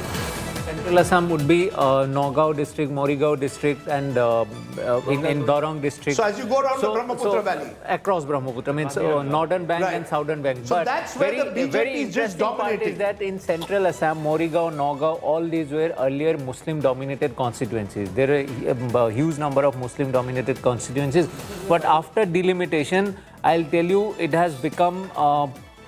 The exact number is Middle Assam. There are 13 seats in the southern bank of Brahmaputra. Of them, only 5 are now Muslim dominated. Okay. I just want to give the Lower Assam numbers for a moment. At Lower Assam, BJP leading in 11, Congress in 6. So even in its bastion of Lower Assam, we are seeing changes take place. So Assam is the one state where there's clarity. But you're looking at the numbers. BJP, TMC shifting every moment. And you've got Vijay now pulling ahead of the DMK in these very early trends. Supriya Srinath of the Congress party joins us. Supriya, welcome to the show. Your best news is coming from Kerala, where you're leading in 52 seats. If these trends hold, and remember, this was the very time when Haryana changed 18 months ago, so I don't think you should celebrate just yet. But the fact is, your best news is coming from Kerala, ma'am. Good morning to all of you, and it's great to see you in a mundu and Maria and everybody else in a mekla sador and somebody wearing a lal par, and that's the celebration of democracy. Good morning to your viewers. Yes, indeed, Kerala is very, very good news. And I am absolutely certain that Kerala will deliver a blockbuster result for us. We campaigned on the ground. We highlighted the failures of that government. We gave an alternative narrative, and that's what's really reflecting in the numbers. I am going to hold my horses as far as every state is concerned, including the final numbers in Kerala, because these are, like you have been pointing out, these are the postal ballots and just about early trends for EVM. I'm also very confident about Tamil Nadu. Yes, early trends, but I do believe that our alliance will hold on there. As far as Assam is concerned, we're leading in 25. I think those numbers will go up. Rajdeep, I will come back to the very basic point with which we went into these elections. We were very focused on failures of the government wherever we were contesting, and we were offering an alternate narrative. It is now up to the people of what they want to buy. It is now up to the people of what they want to vote for. The reality is that including taking on your own India allies. With due regard, ma'am, Rahul Gandhi was asking, why is Vijay's daughter not in jail?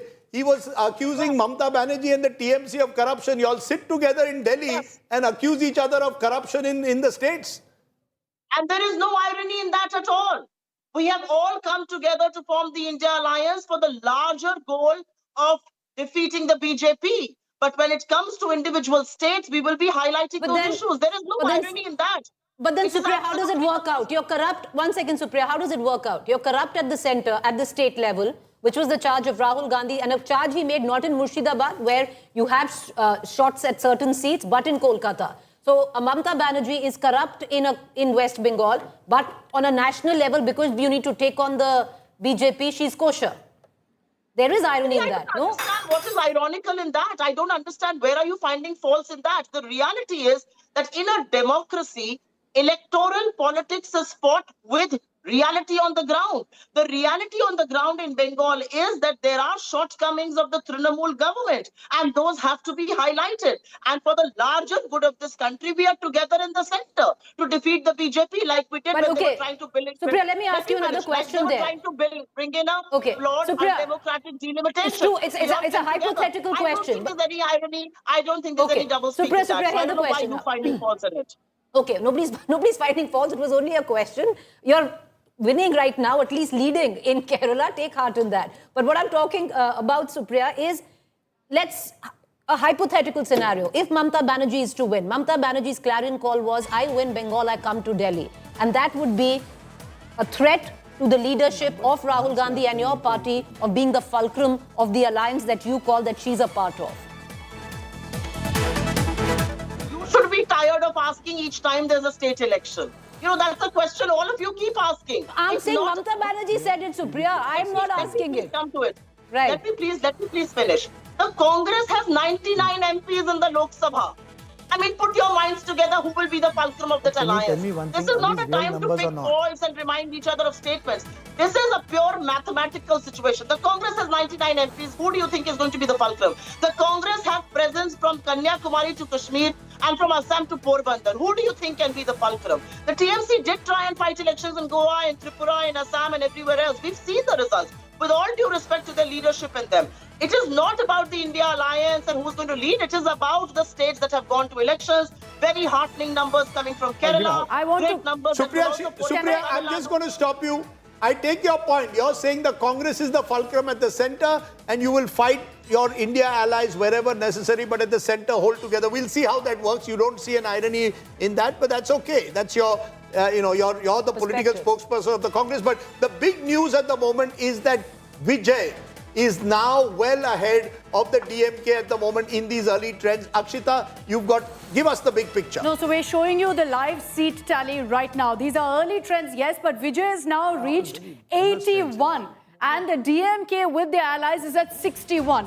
This is what the tally looks like right now. Early trends of 182 of the 234 seats. This is getting very, very interesting between the TVK and the DMK. Where are the leads coming in? If you look at the breakdown, the TVK, that 81 largely is from urban pockets. Urban pockets meaning not just Chennai, but across Tamil Nadu. In southern Tamil Nadu, in west Tamil Nadu, they're doing particularly well. The DMK, that's 60 particularly here, is a number that's largely coming from North Tamil Nadu, from Chennai. They've managed to more or less hold that, but the TVK gaining in all other pockets of Tamil Nadu, that now these are the numbers. The AIADMK pushed Rajdeep to a distant third based on the trends right now. 81 TVK, 59 the DMK, and the AIADMK is a distant third at 44. Those numbers will keep updating. Pramod, Madhav, Anaga, Keshav are live with us. Pramod, to you first. The numbers are constantly changing, but looking at the current scenario, has the celebration kicked off for the TVK or are they holding off?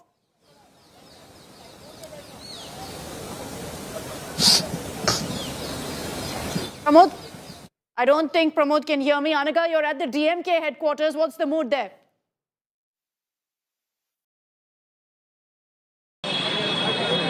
Okay, we've not got either of them with us. We're going to connect with them, but Rajdeep, these are the big numbers. The TVK at 80. Yes, Maria. The Election Commission website actually shows AIADMK at 7, TVK at 4, and DMK at 3.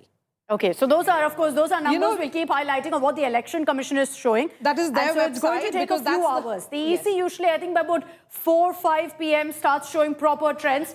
Anaga Keshav is with us. Anaga's at the DMK headquarters.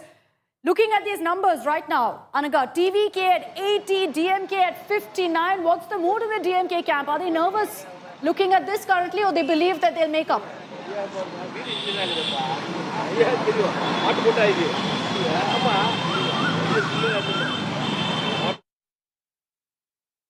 I don't think. I'm sorry about that. But, you know, we're going to continue tracking those numbers. I'm going to head back because I want to what kind of this see the shows, urban you see breakdown. why this is becoming so exciting in Tamil Nadu is if these numbers hold, you could have a hung assembly. And that is a situation Tamil Nadu has rarely dealt with. You had minority governments, Karnanidhi ruled in. Let's listen. ধরুন নন্দীগ্রামে 18 round vote হবে, 15 রাউন্ডে postal ballot declare হবে, আর এখানে ভবানীপুরে ধরুন 20 রাউন্ডে counting complete হবে, 17 রাউন্ডে ডিক্লেয়ার হবে। আমি যেটা ইনিশিয়াল অ্যানালাইসিস করেছি, অল্প ইভিএম বেরিয়েছে, এটাকে খুব বড় কিছু করে দেখানো ঠিক না। তাতে হিন্দু ইভিএম বিজেপির আর মুসলিম ইভিএম টিএমসির, তবে আগের মতো নয়, মানে হাই কনসলিডেশন যেটা ওনারা করেছিলেন 21 আর 24, হাই কনসলিডেশন হয়নি, ক্র্যাক হয়েছে। মালদাতে বা মুর্শিদাবাদের বহু সিটে বা উত্তর দিনাজপুরেও যেটুকু নিয়েছি, করণদিঘি বা অন্য জায়গায় কংগ্রেস ভালো ভোট কোনো ইভিএমে পেয়েছে মুসলিম বেল্টে। ইনিশিয়াল এই 2 রাউন্ড চলছে। আর আমার নন্দীগ্রামে ফার্স্ট রাউন্ড আমি পেয়ে গেছি, 3000 লিড আছে, এটা 18 রাউন্ড অবধি যাবে। এটাতে আমার এক্সপেক্ট ছিল 1100 লিড পাবো, এটা আমি থ্রাইস পেয়েছি, 3 गुण पेয়েছি। दादा अभी जो रुझान आए हैं, हिंदी में दादा, अभी जो रुझान आए हैं क्या लग रहा है? सरकार भाजपा कर रहा है, सीटों ये का मान के चलिए। आप लोग का जो चल रहा था, जो इनिशियल ट्रेंड रहा है 135 plus BJP, 100 approx teams. Nandigram और भवानीपुर का क्या रिपोर्ट मिला है आपको अभी तक? देखिए भवानीपुर में तो इनिशियली तो टक्कर रहेगा। ये जो पहले राउंड हुआ है इसमें 14 जो बूथ है, 6 मुस्लिम प्रॉन बूथ है, उसमें भी वो लोग जो 90-95% मुस्लिम वोट को पिछले बार मिलता था, इस बार नहीं मिला, क्रैक है। और जो 8 हिंदू बूथ है उसमें मेरा लीड है। ये भवानीपुर का मैं 9-10 राउंड से आप देख लेना, मैं पूरा संभाल के आगे चला जाऊंगा। ये 77 वार्ड आ जाएगा, उसमें ममता बनर्जी का काफ़ी लीड होगा। मालदा और 3, 4, 5 राउंड 6 राउंड तक उसको मैं मेकअप कर दूंगा। वो उसका 10 राउंड का बाद उनका बहुत खड़ा होना मुश्किल हो जाएगा। मिलके देखिए पूरा जो ट्रेंड है एंटी इनकम्बेंसी साथ साथ हिंदू पोलराइजेशन, इनिशियली हम लोग देख लिया। Hindus are consolidated in favour of lotus, it's a very good signal for us. In Nandigram, I had in first round more than 3,000 votes. Okay, so there is Shuvendu Adhikari claiming that he is now leading in Nandigram by 3,000 votes. But remember, we still maintain that in most of these constituencies, it is only postal ballots. So clearly, PSYOPs also going on. But the BJP is very much in the fight in West Bengal, leading at the moment by 10 in these very early trends taking place in West Bengal. And remember, halfway mark 147. But the real story at the moment is in Tamil Nadu, where we have a real triangular contest of a kind that we haven't seen in decades. 82 to the TVK, 58 to the DMK, 44 to the AIADMK. And the questions, of course, as it goes on, will we see a potential hung assembly? Sashi Rekha, spokesperson AIADMK, joins us. Appreciate your joining us, ma'am. When you look at these numbers, it is clear that Mr. Vijay is emerging, Thalapati Vijay is emerging as a real factor in this election. Do you concede that all of you have known this, but you've underestimated him?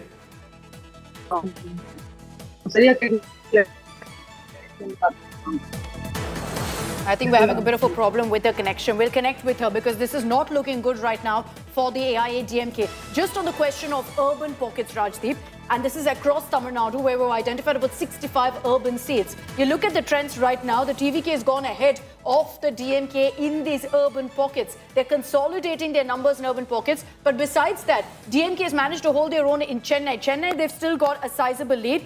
The rest of Tamil Nadu, every region that I look at right now, whether it's west, whether it's south, north, delta, in every one of those pockets, the TVK is currently leading. So very, very interesting numbers that are coming in Kaveri Delta, which is where the DMK was expected to do very well. And there wasn't really much of TVK element talked about there. The TVK is ahead. In North Tamil Nadu also, you've got the TVK ahead at 14. The DMK is at 9, the AIADMK plus at 6. So that 1 year vote bank consolidation that the AIADMK is counting on hasn't really happened in North Tamil Nadu. You've got TVK cutting in there as well. In South Tamil Nadu, the TVK is ahead at 21. The AIADMK is in the number 2 position in South Tamil Nadu. The DMK is at 9. What that means is Southern Tamil Nadu, based on early trends, the Christian, perhaps minorities have gone towards TVK. The Nadar community has perhaps moved towards the TVK. The breakdown of Mukkalatur Tevar into so many factions as far as leader representation goes, that's also worked in the TVK's favor. West Tamil Nadu, the AIADMK has gone just one trend, one seat above the TVK right now. The only good news for the AIADMK is currently coming in from their stronghold of the Congo belt. There are 20 there, the TVK at 19. So at the cost of DMK in West Tamil Nadu, the TVK has grown because DMK is at 7. For now, the citadel of Chennai seems to remain with the DMK, but the TVK is making gains here too. At 11, the TVK is going up. Okay, so the AIADMK, you're right, the AIADMK is ahead of the DMK at 59. They've gone ahead of the DMK. This is truly a three-corner contest. So this shows how extreme anti-incumbency was there. I mean, from the surface. No, it's too early. It's too early right now, Raju. We're going to wait for those trends to kind of solidify. But you're right. You know, right now the AIADMK is going way ahead at 59. The DMK is at 53. The TVK is soaring ahead at 84. Early trends, we're going to constantly say this, but it's truly a three-way contest like never before. Stalin and It's MK trailing. Stalin, both of them. Yeah. Even the Chief Minister is trailing. Edapadi Palaniswamy from Edapadi is actually leading. Yeah. O. Paneer Selvam is also leading from his constituency, but Seaman is trailing, as you said. Yeah. But fascinating how both the Chief Minister and his son, both the DMK faces are trailing. No, I want to bring in Pramod, I think, is with us for a live update on what's happening in Chennai. Pramod, the DMK looking at these numbers, you know, the DMK will be hoping that they kind of rise up. It started off early this morning with the DMK soaring ahead, but they've kind of settled now in the 50s. The AIADMK has gone up to 60 and the TVK is number 1. What is happening right now? You look at the early trends, it's all kinds of scenarios that, you know, even exit polls didn't predict. Nobody predicted TVK at number 1 and AIADMK at number 2. You're right, Rajat. If this sticks, then it's very clearly an anti-incumbency vote also that's worked against the DMK and propelled the AIADMK. But the question is, will Vijay be happy to take along an EPS minus BJP, or will he take the entire NDA, condition. or will he become an NDA ally? No, if these numbers hold, I want to make it very clear, just in case it all turns out a couple of hours ago to be this is at the moment. But is there a possibility that Vijay says, okay, we'll take Mr. Palaniswamy on board minus the BJP? But with one condition, that he be the chief minister. Vijay will wants to be the chief minister. And with these numbers, he can call the shots, right? He's ahead. So he will call the shots. And if that happens, for EPS, also image-wise, we've been saying do or die for EPS, do or die. Rajdeep, I have polling again coming in from Tamil Nadu. Not even a single round has been counted of EVM machine. That is Chepauk. That is Udayadhanidhi, Stalin. So we are all still on postal ballots. But Rajdeep, okay, on postal ballots, but I think in Assam the EVM rounds have begun, and you can see on your television screen initial trends. The BJP crosses the halfway mark in initial trends where Assam is concerned. So the BJP would be smiling. Initial trends, but Deka, you. Before I go to Kaushik Deka, we've got Pramod Madhav joining us on that big story that is coming in from Tamil Nadu. Pramod, your first reactions, what you're finding, what you're seeing there, is there a sense that all sides are very cautious because the numbers have changed so dramatically, Pramod, in the last 30 minutes alone? Is there a sense that is there a recognition that Vijay could call the shots, Pramod? Is there a recognition on the ground that Vijay could call the shots, and with an alliance, if he were to get these numbers, actually dictate who forms the next government in Tamil Nadu? The DMK holding on to Chennai, but in the other parts, as per these ballots at least, it is the TVK which has taken the lead.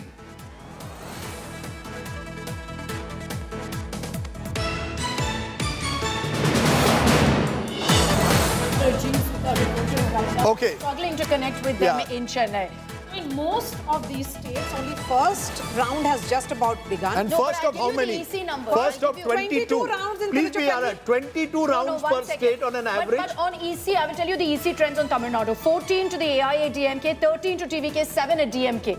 That's the number for EC leads. Yes. But the trend also suggests that, it's become an AIADMK versus TVK postal contest. ballot trend. Postal ballot trends. EC has said 14 to AIADMK, 13 to TVK, and you've got 7 to the DMK. Our numbers at this point based on trends, the TVK is firmly at 80 plus 82. The DMK is at 52, so number 3. Imagine that, looking number at 3. Tiruchirappalli East, from where the man of the moment, Vijay, is contesting. Only one round has been counted. There are 22 rounds in all, so 21 more rounds to go. So that's why we are saying it's going to be a long haul. With one by one, yes. I just want to shift focus back to West Bengal, Rajdeep. The left is now leading in one seat in Murshidabad. This was a seat of the TMC, so the left picking up, at least in Leeds, the Muslim vote of the TMC.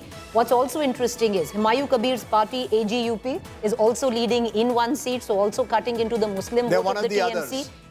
The others, then KPP. Now this is cutting into the BJP. KPP is a party which is a regional tribal party which has fought a couple of seats up north in Cooch Behar, and Alipurdwar is where KPP.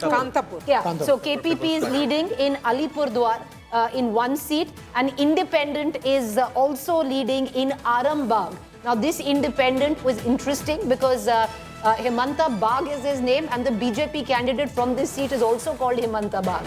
So, you know, this happens during Agnamitra elections. Paul of the BJP is leading from Asansol Dakshin. Then Soham Chakrabarti, who is one of the leaders, top faces of the TMC, is leading from Karimpur. And if we were to further break it down, Arjun Singh, BJP strongman, contesting from Noapada. His son is contesting from Bhadrapada, from neighboring constituency. They are leading. If we were to... Priyanka Tibrewal in Tali. She's leading? Again, she's leading. She's the one who contested against Mamata Banerjee last time in a bypoll in Bhawanipur. That's right. Sayantan, which is, you know, as you look at these numbers, and we keep saying these are postal ballots, is there a bellwether seat that you're looking at? If in a particular district, there is a huge change, which is that district or couple of districts that you look at that could change the map of West Bengal? As I told, that Muslim factor is very important. So I am looking at Malda and Murshidabad. If the TMC cannot do well in these two districts, and that means they are losing on the strength of the Muslim consolidation. So that Malda, Murshidabad, and maybe we can add Uttar Dinajpur to that. All these three all these three districts were dominated by the TMC. 20 out of 22 in Murshidabad. A majority of the seats in Malda and Uttar Dinajpur. You're saying if the TMC starts losing in those districts, they are in serious trouble. Am I right? Yes. Okay. You spoke of bellwether seats. Yes. Out of the 5 in West Bengal, the BJP still continues to lead in 4, which is Nayagram, Jhargram, Debra, all seats which the TMC won the last time around. And the BJP now leading, even in Manbazar, the BJP leading. Where Kolkata is concerned, is the 2 seats I'd be looking at as bellwether seats, Rajdeep, where you said one would be Amdanga and the other seat will be Mahesh Tala. These 2 seats in Kolkata, clearly, at least for now, and maybe our expert from Bengal can tell us, dyed in wool when it comes down to TMC allegiance. Last 3 elections gone with the TMC. Okay, we'll wait and see how that goes on. Quickly on Kerala, I just want to bring in on Kerala. Pinarayi Vijayan is currently trailing in Dharmadam, but it's very, very close is what we're hearing, just by a few 700 votes or something like that. But I also want to highlight here that if you look at the numbers of the trends that are coming in, the UDF is comfortably ahead. At this point, it doesn't look like this is going to be a close contest. The UDF is comfortably ahead, and the BJP has reason to rejoice. Besides what's happening in Bengal, they have reason to rejoice. If you look at the numbers in Kerala, they're at 11 right now. 11 leads, Rajdeep. So they've got a lead currently in Nemam constituency. But some of the other bigger faces, like V. Muralidharan in Karakutam, is currently trailing. Shailaja, KK Shailaja is leading. Veena George is leading. Pinarayi Vijayan is currently trailing. VD Satishan is leading. Chandi Omen, who you're referring to this morning, also leading. Ramesh Chanitala leading right now. KK Shailaja is an interesting. Remember, Shailaja, teacher, as she was called, then Health Minister of Kerala during COVID. Many sort of saw her as a future Chief Minister. And maybe she still could be a future face of the left. She's facing a huge battle against Sunny Joseph, Sunny Joseph is the KPCC president. Now, there are those who argue, why was Shailaja, teacher, moved out of a safe constituency to take on Sunny in a constituency which is Sunny Joseph's bastion, and there will be therefore those who will say that can Shailaja, teacher, become the face of the left for the future? Remember, if the left loses, they'll have to look at life beyond Pinarayi Vijayan. But Rajdeep, can I ask you a question? Yes. Because what was debated, and Akshata, you might also come in Kerala, was look at the BJP, and let's spend a moment on the rise of the BJP in the state of Kerala. What one was expecting that the BJP vote would have gone to the left hasn't quite gone to the left. They've stuck on to that vote. I'm still going to wait for Kerala, yes.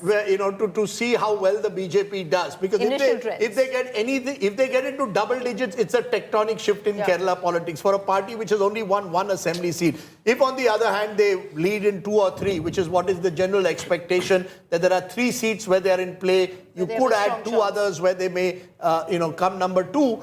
Then the entire analysis revises. But for now, it's very clear. As of now in Kerala, the BJP is looking as a party of the future. So also the question is, this entire focus on Pinarayi Vijayan, why KK Shailaja, despite performing excellent, was dropped from the cabinet? Because when the question was asked, when I asked them, they said, we in the left, we don't have anyone who does more than 1 term. But Mr. Vijayan himself was becoming a 2-time chief minister. So there was a lot of, there's been Interestingly, Mamata Banerjee now leading in Bhawanipur. So Bhawanipur will keep changing depending on how the ballot boxes count, the booths that count. Remember, this could go down to the wire in West Bengal, but the BJP now is leading 134 to 105. So there's a clear trend which has emerged. Remember, they're just 10 or 12 short of a halfway mark in West Bengal at the moment. And I don't think that's ever happened in West Bengal, even in the first hour and a half, that the BJP is doing so solidly. What is very clear is the BJP is significantly improving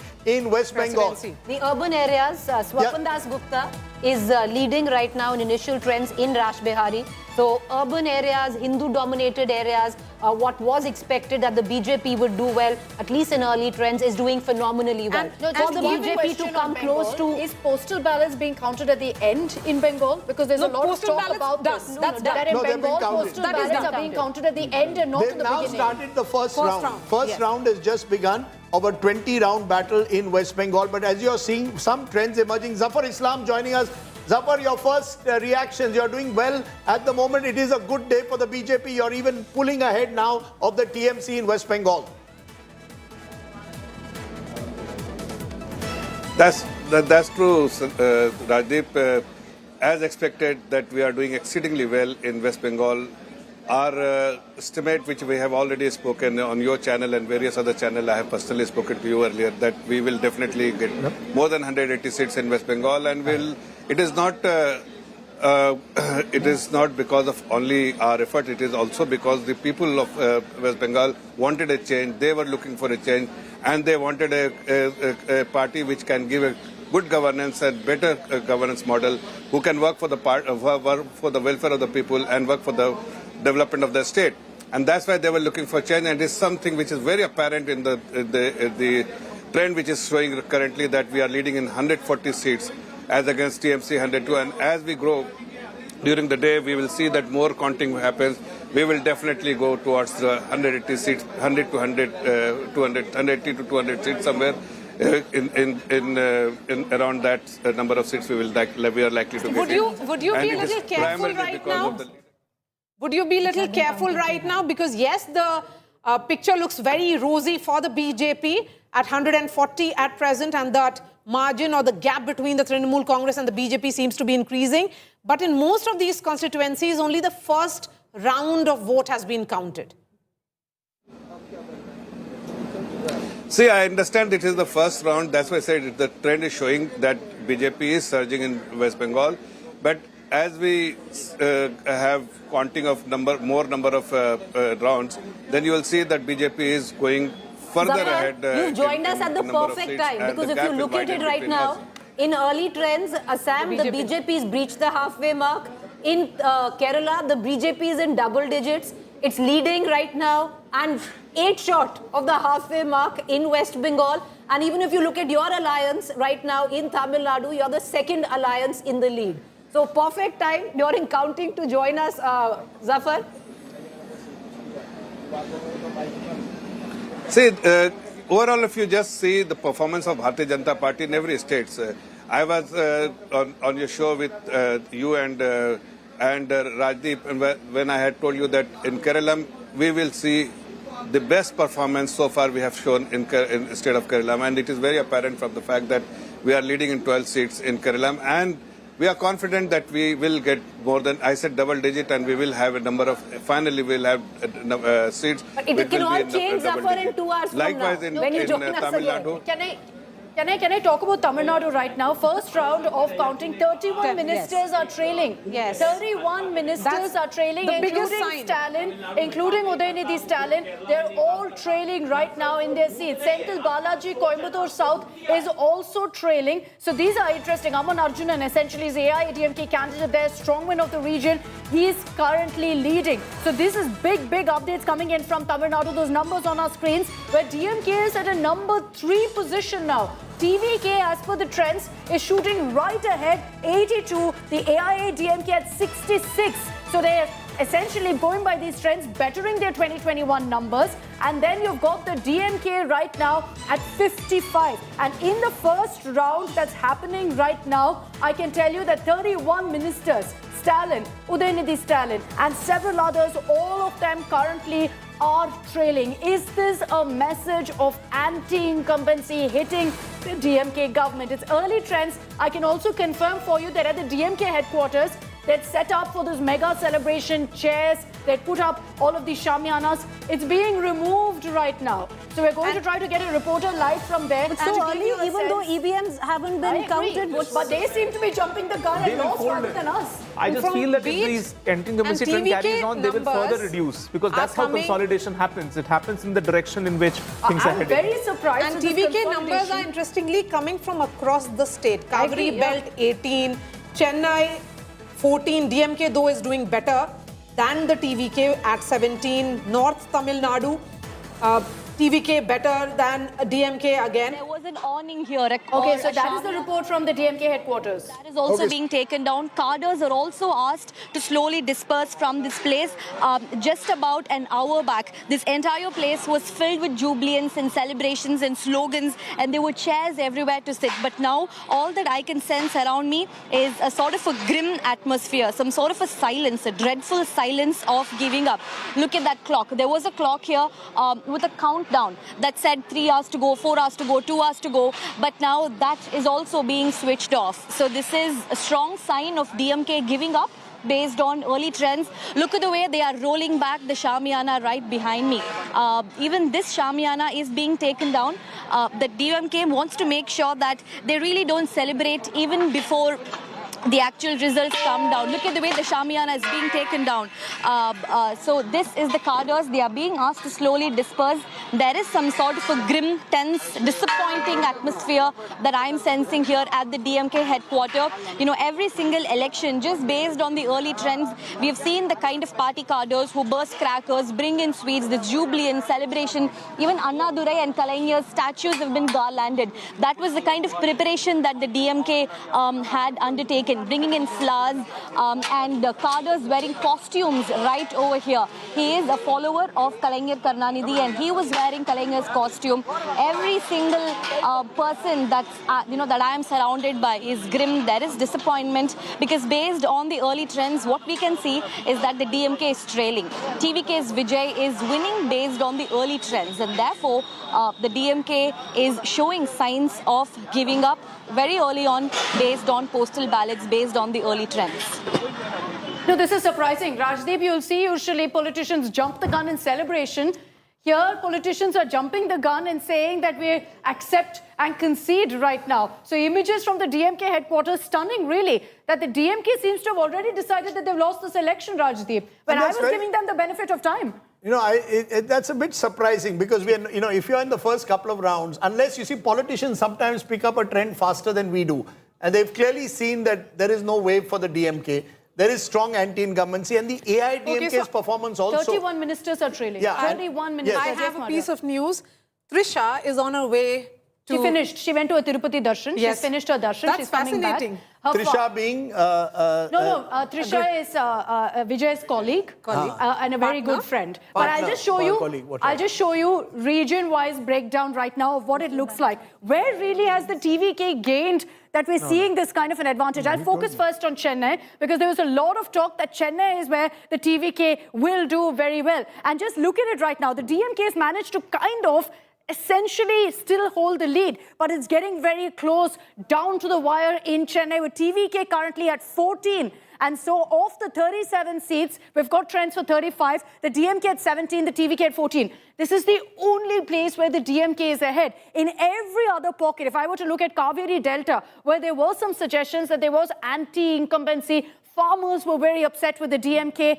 You can see that the TVK is ahead at 18. You've got the DMK at 13, the AIADMK at 8. So TVK, note this, the TVK is ahead in Kaveri Delta. If I took it to North Tamil Nadu, here too the TVK is ahead. So they're number 1 in Kaveri Delta, they're number 1 in North Tamil Nadu at 15, the AIADMK at 12, which means a lot of the Vaniyar vote, which would have consolidated others for the AIADMK, has been hit a bit. The DMK has taken the maximum dent. If they manage to break through the Vaniyar vote last time time around. It doesn't look like it's happening this time at the cost of TVK coming in. It looks like they've decided to go that way. So Kaveri Belt as well as North Tamil Nadu TVK ahead. South Tamil Nadu, this has always been a mixed bag. The minorities, the Nadar community, all of that seems to be going right now for the TVK. The AIADMK is number 2, the DMK at 11. Yeah, Preeti.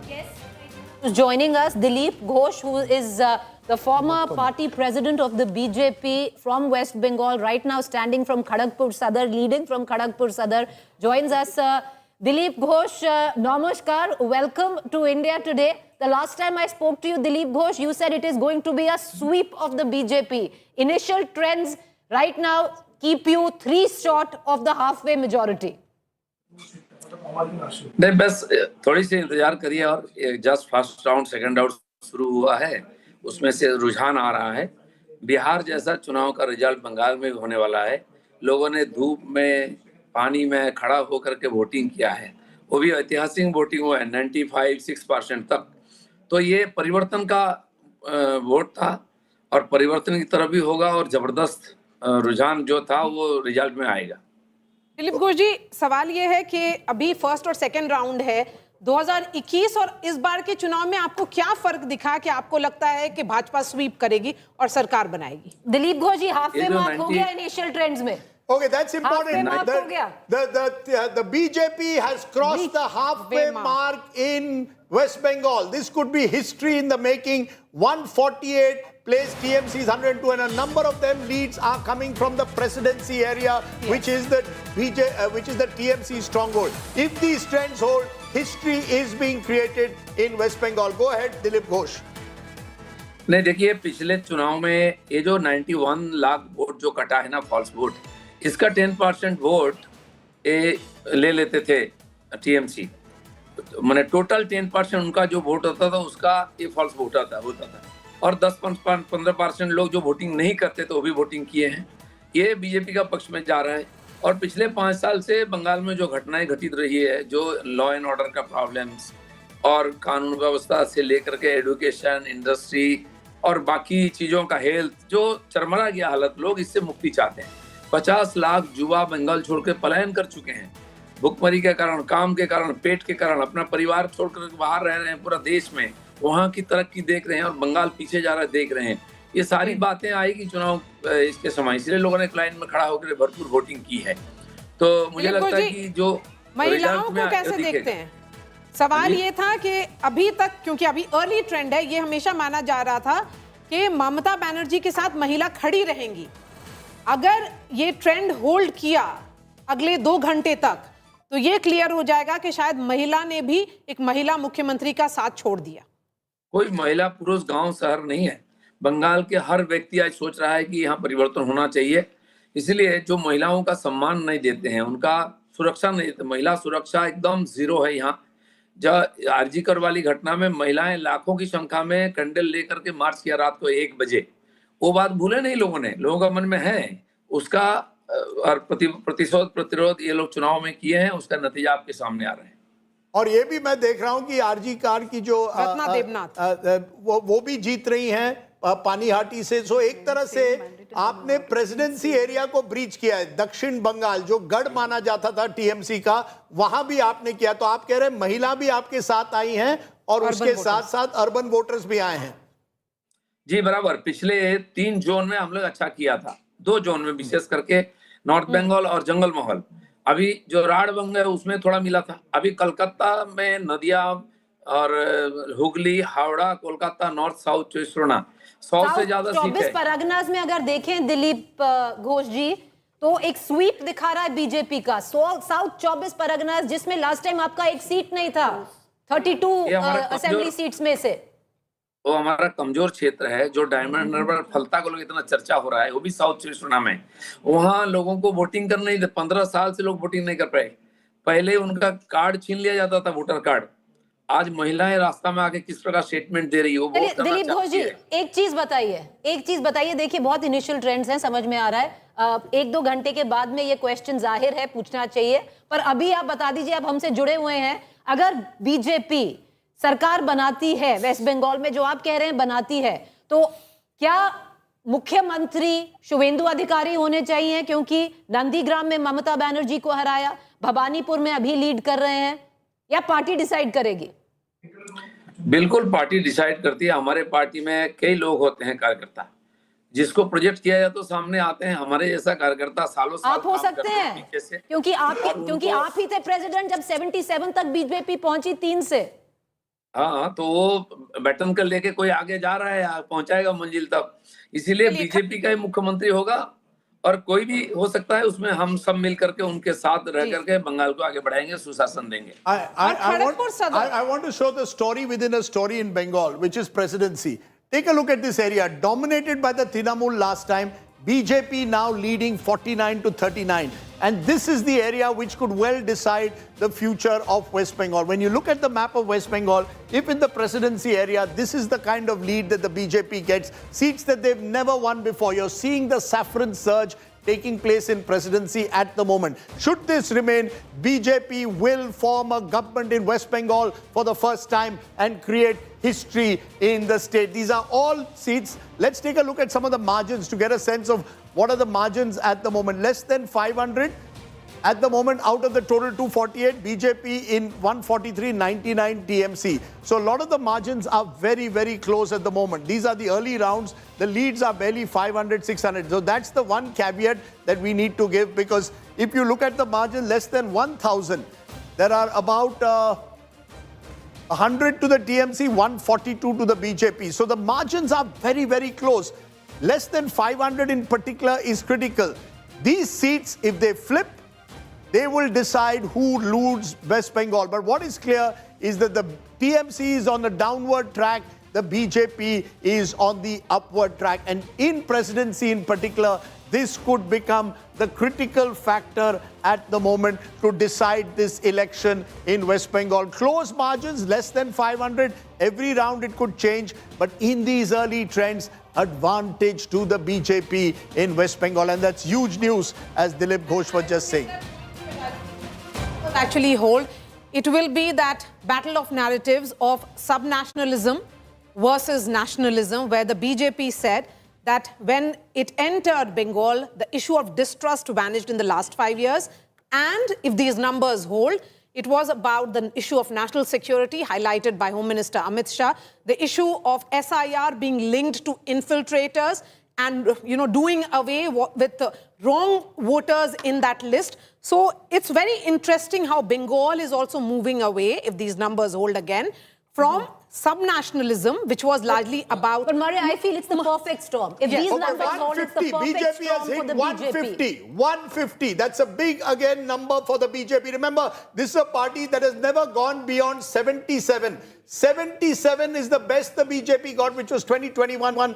They were just a half a dozen seats and 10% in 2016. So in a place of a decade, BJP has gone from being a 10% party with single-digit seats into a party potentially now aspiring for power and on the verge of power in West Bengal if these what numbers I want to just add, Rajdeep, because this is the perfect storm that the BJP needed. They needed to double their tally of 77. They seemingly, at least initial trends seem to suggest, are getting there. And what entails the perfect storm? There has been solid Hindu consolidation. You can see that. The anti-incumbency has spoken at the ballot against Mamata Banerjee. You can see that. There has been an erosion of the women vote. You can see that. Initial trends, you can see that. The SIR has cut in more into the TMC than the BJP, and that also is interestingly, visible. So as per the election, initial trends seem to suggest coming in for the BJP. Will these trends hold? For now, the BJP stands at 150. So one thing is very clear right now is that the SIR, the issue of SIR has only dented the Trinamool Congress, and it has helped the... It's everything together, Shah. Yes. We don't know that yet. Yes, we don't know that.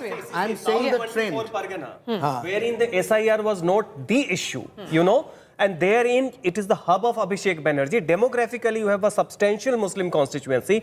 BJP's organizational strength is almost nil.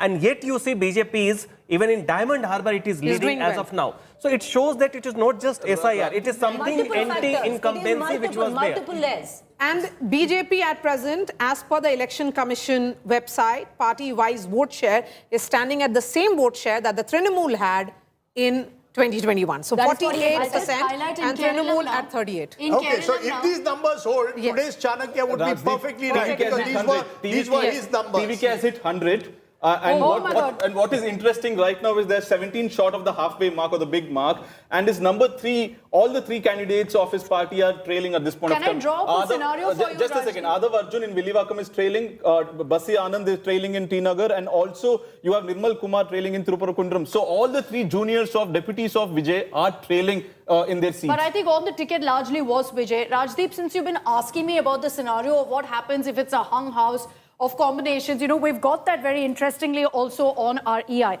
If I can just show you what the route to power could look like if the AIADMK and TVK came together. Okay, so if I do a routes to power and show you the numbers as they stand right now, you've got the DMK plus at 46, you've got the AIADMK at 69. So the AIADMK is ahead of, in fact, the DMK. Let me just add for you now a scenario where we put TVK in with the AIADMK. The majority mark is 118. So without the TVK, essentially you'd be seeing the AIADMK at 63. But right now, 169 with the TVK on board. So together, they seem to be very, very comfortable. The DMK is at 46. The majority mark is 118. So if I were to, in fact, bring the TVK over here, this is what it looks like, a 169. So any assumption that these numbers will change, of course, it will keep going up and down. This is what it will look like. So I'll just quickly again show you what the retain ratio has looked like for the DMK right now. What's happened? Is it the Vijay effect that's led to them being hit so badly? Now, the retain ratio at this point is just 25% for the DMK. They've lost almost 75% of their seats. These are based on the trends that have come in right now. And that's largely because of the TVK. 62 seats that the DMK had previously. Right now, the TVK is leading on. 29, the AIADMK is leading on. I want to bring in Sagar Raj, who's joining us from the AIADMK headquarters, bringing it back to the routes to power. Sagai, what's happening there? Is the AIADMK celebrating? Everyone was saying number 3. They've reached number 2 right now. The TVK hitting a century. Akshita, I'm outside TVK Chief Vijay's residence here in Nilangarai. As the number increases on our TV, on the graph, even the police security is increasing. And you get to see senior police officers reaching Vijay residence. And you can also see the central force. The central force is also has been deployed outside TVK residence. And as you rightly pointed out, as the number increases, many people are expected to reach Vijay's residence. And remember, Vijay always played a lead role in all his movies. Even in this election, he seemed to be a lead role. So we need to wait and watch who will be the supporting role. Whether the AIADMK will join hands with TVK or TVK will be looking for other options. So we need to wait and watch. So, the reason we're constantly saying at this point that this is early trends is because of this. Of the trends that have come in the seats where there's a margin of less than 1,000, you've got the DMK at 43, the AIADMK at 53, the TVK at 85. So, you could still see a situation moving around, but for now, the TVK is at 101. Again, I'll highlight this. For everyone watching, the AIADMK is at 69, the DMK at 47, the majority is at 118. If I were to pull the TVK to, in fact, the AIADMK camp, if that alliance comes through, 170. As comfortable as it gets. But of course, we'll have to see whether that's something that works out, Rajdeep, if the AIADMK, TVK maybe comes they together. don't need the AIADMK. If you have the smaller parties like... No, you'll have to see. You'll have to see what the numbers look like. Right now, it's at 101. Okay, the other big story, Akshita, and since you're on the board, you can give it us Kerala. The Congress is heading for its biggest victory since 2001. If these numbers hold, they're up to as high as 85. Remember, traditionally, the Congress gets about 70 plus when they win. Halfway mark 70, they're 15 above. The BJP's come down to 5. So the numbers are settling down a bit there. So just a second. And the Chief Minister is trailing. So if you can give us particularly Central and North Kerala. Just before that, Rajdeep, we've got Felix Gerald of the TVK with us on this broadcast. Mr. Felix Gerald, have the celebrations begun? Before you go to him, Felix and I used to work together many years ago at NDTV. Yes. He had a YouTube channel He used to be a camera editor, but go ahead and ask him your question. Okay, Mr. Felix Gerald, go ahead. Vanakkam, sir. Are you celebrating already? Yeah, Vanakkam, yes, we expected this. I should thank Mr. Rajdeep for remembering me. I'm always proud to be your student, sir.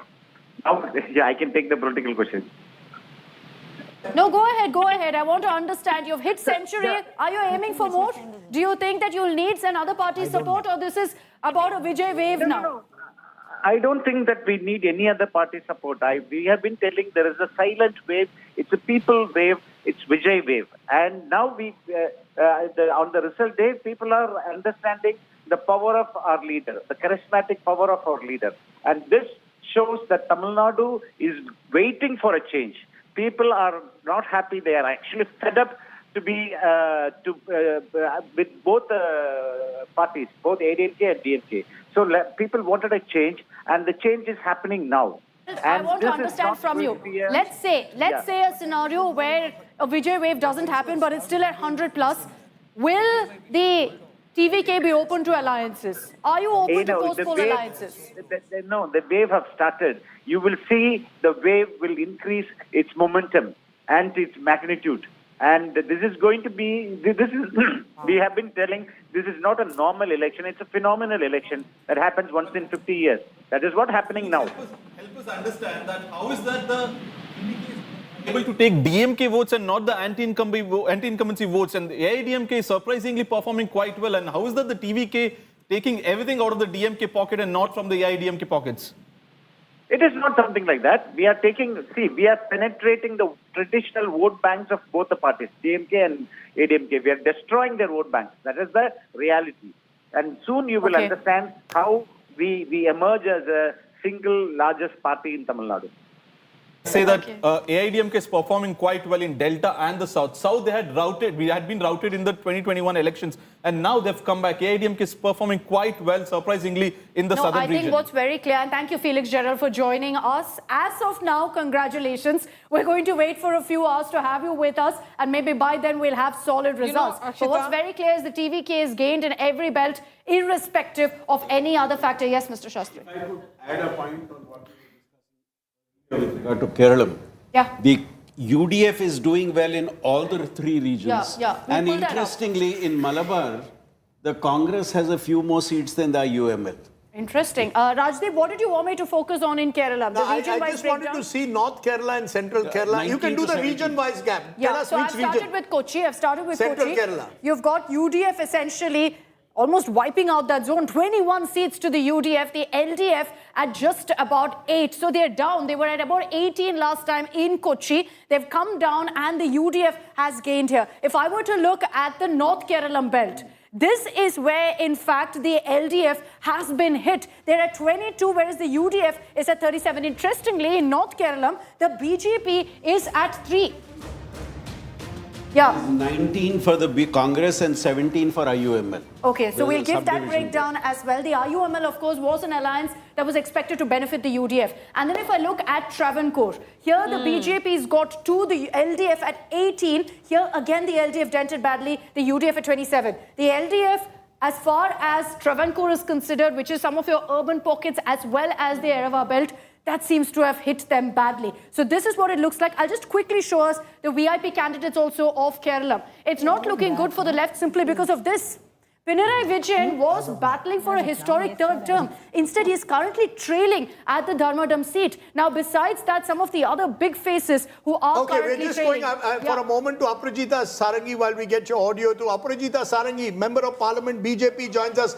Aparajita Sarangi, it's looking good for the BJP, particularly in West Bengal. At the moment, you're closing in on the halfway mark, but these are early trends. You're sweeping Assam, and you and your ally could possibly be in a position to decide who forms the government in Tamil Nadu. Your first response to that.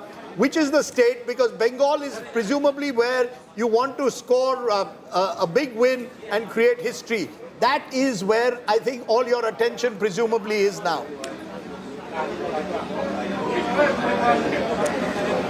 A very good morning. I must say that the election in Bengal was election for change, and this is made very clear by the people of Bengal. For 15 years, Madam Mamata Banerjee talked of Ma Mati Manush rights, And in the garb of Ma Mati Manush, she had harassed the people of West Bengal, and this is absolutely evident. And I can say in plentiful we are getting the blessings of Ma Kali as far as West Bengal is concerned, and Ma Kamakhya as far as Assam is concerned. And let me tell you that in West Bengal, we have really moved from zero to this particular situation. This has to be understood. And a particular angle also I would like to place before the audience. See, first, we were at 0 seat in 2011. From there, we moved to 3 seats in 2016 and then 77 seats in 2021. Fine, we know this. But then, you look at the Lok Sabha seats. In 2019, we had 18 seats out of 42. And it was 40% vote share. But we came down. Let me admit, we came down. In 2024, 12 out of 42. And it became 39%. But then here, this is the difference between Bharatiya Janata Party and other parties. We saw where we were wrong. We saw where we were trailing behind. We knew what we had to do, and we corrected our, our measures. Yes. And it's not just Ma Kali and Kamakhya Devi, it is everyone all the gods are smiling at you if this is the result and this is what freezes over. These are initial trends, but lots of early leads coming in for you. West Bengal really looking up. Let's cut across Rajdeep to Moshmi, my colleague. She also has Pawan Khera with her, and we'll be back with the Parajita Sarangi. Stay with us, ma'am. Moshmi? Go, Moshmi, over to you. Hello? Yes, go ahead, Moshmi. Right, Rajdeep, I held him for a long while. Just give me 2 minutes and I'll just wave when he's back. When Mr. Khera is back, I'll just wave. Okay, Mamata Banerjee, Rajdeep is leading by 2,000 votes. This is the first of 20 rounds. First round, only first round over. Only first round over. And remember, Bhawanipur is interesting because different booths will have different demographics. So it's going to go down to the wire. Remember, last time the margin was what? 5,000 votes? No. In the Vidhan Sabha? Vidhan Sabha, see, no. Before 28,000 in 2021, Mamata Banerjee comes and fights a by-election. And wins it by 58,000. But extrapolate that for 2024 Lok Sabha, in that assembly seat, 5,000 was in fact, one of the signs of the BJP being in trouble, one of the signs of the TMC being in trouble was in and around Kolkata during the Lok Sabha elections, because the BJP had started picking up assembly segments. Right. And therefore, there's a sign that in and around, the more urban you are getting in West Bengal, the more the anti-incumbency seems to be at the moment. No, so the trend line has been so consistent that even when a corporation election is happening, and out of the 9 wards, if 5 Mamata Banerjee is losing from Bhawanipur itself, this just shows, and that to a local body election which necessarily is dominated by the state government. Right. And in spite of that, the trend line was so strong that I don't foresee that Mamata Banerjee will be able to retain Bhawanipur, and there will be some sort of a major entry of BJP into Kolkata, Greater Kolkata, 35 seats of this region. That will become the decisive. No, so are you saying that those seats of Greater in and around Kolkata could prove decisive? Because yes, I've always because there were 11 seats of Kolkata city. TMC swept them all. And then the Greater Kolkata. And then you have Greater Kolkata 35. So much is what we are seeing in Chennai, where anti-incumbency seems to be strongest in the city. The anti-incumbency seems to be strongest in and around Kolkata. Mamata Banerjee's only hope is that she has to start recovering in rural Bengal. That's why the gap is not going to happen. Rajdeep, that's not happening. That's not happening at the moment. At the moment. Initial leads, that's not happening. Let's quickly turn across to the election intelligence dashboard. You see presidency there out of 108 seats. Last time around, 108 seats. The BJP only won 18 of 108. What you see here is even Stevens right now. TMC at 48, BJP leading at 48. Where also, maybe we're not talking enough, is the Medinipur region. And this is where an abject rout of the TMC in initial lead. This is mostly the Jangal Mahal region. 56 seats, 49 leads are out. The TMC just leading in 14 assembly constituencies. The BJP leading on 35. And this is the area where the BJP wanted not just to expand but dominate and consolidate. This has a large chunk of the tribal population. This has seats where the Hindu population is over 65%, and this is where the BJP wanted to make a huge dent and sweep this area. And for now, it seems to suggest, Rajdeep, that at least the Jangal Mahal area The BJP leading on 35 assembly seats, the TMC just at 14. Let's quickly cut across to Malda as well. Now, this is where one would have thought that Mamata Banerjee would have swept this area. The last time around, there were hardly any leads for the BJP or wins for the BJP in this region. The TMC right now leading in 28 seats, the BJP at 15. And the BJP doing really well. This is where the impact of the SIR is going to be felt maximum, which is the Malda belt. So a lot of these seats will be contentious in the end, where possibly the BJP will win with very slim margins. Let's look at Bardhaman. We were talking about the rural belt, Rajdeep. This is primarily the rural belt. The BJP is doing quite phenomenally well in early leads, 23 assembly leads. No, in fact, Bardhaman is where BJP is unexpectedly doing really pretty Exactly. well. Jungle Mahal, it wanted to do well, Yes. but this was the rural belt. This is where, Rajdeep, the potato BJP... crisis, I keep mentioning. Exactly. The potato crisis, the humble potato across Hooghly and Bardhaman was a major rural issue. distress. No, this was also where we were talking... Singapore, they chose potato over nano. Yes. You know, this times they want nano reindustrialization sort of a thing. Possibly, Well, if these numbers hold, but Rajdeep, this is the area where the BJP has very little machinery that we speak of, where, you know, booth level workers, very few. So the BJP doing surprisingly well in this rural belt will also surprise the BJP in a very good way. Let's cut across right now to Jalpaiguri. Jalpaiguri was where the BJP had done really well the last time. It's holding on. So in all, Rajdeep, what it looks like for the Bharatiya Janata Party, it's going according to plan. Consolidate the north, that's what they wanted to do. They've seemingly done it with Jalpaiguri. Then make massive inroads where the Jungle Mahal region is there. Initial trends, BJP sweeping the Jungle Mahal region. Malda, where the SIR impact also cutting in, helping the BJP with 15 leads, and ultimately presidency, which what we spoke of, Rajdeep. And if It's you actually see closing. this area right there, But it is closing. It is closing. It is closing in percentage also. It is closing, but if you see this, I'm talking about early leads. This is the area where Kolkata, those 11 seats of Kolkata, the urban pocket, is where the BJP is making it. Yes, and interestingly, in the Election Commission website, in the last half an hour, what has happened is that the gap, vote share gap between the BJP and the Trinamool Congress has reduced from 10% gap to 5% now. Yeah, Trinamool but you Congress see- at 40%, BJP at 45%. Yeah, but the BJP, even if Is it can making be in and around the Trinamool Congress, has a chance, because remember the TMC wins seats by a big margin. margin. So therefore, the BJP's ability to translate a low vote share into seats may be greater.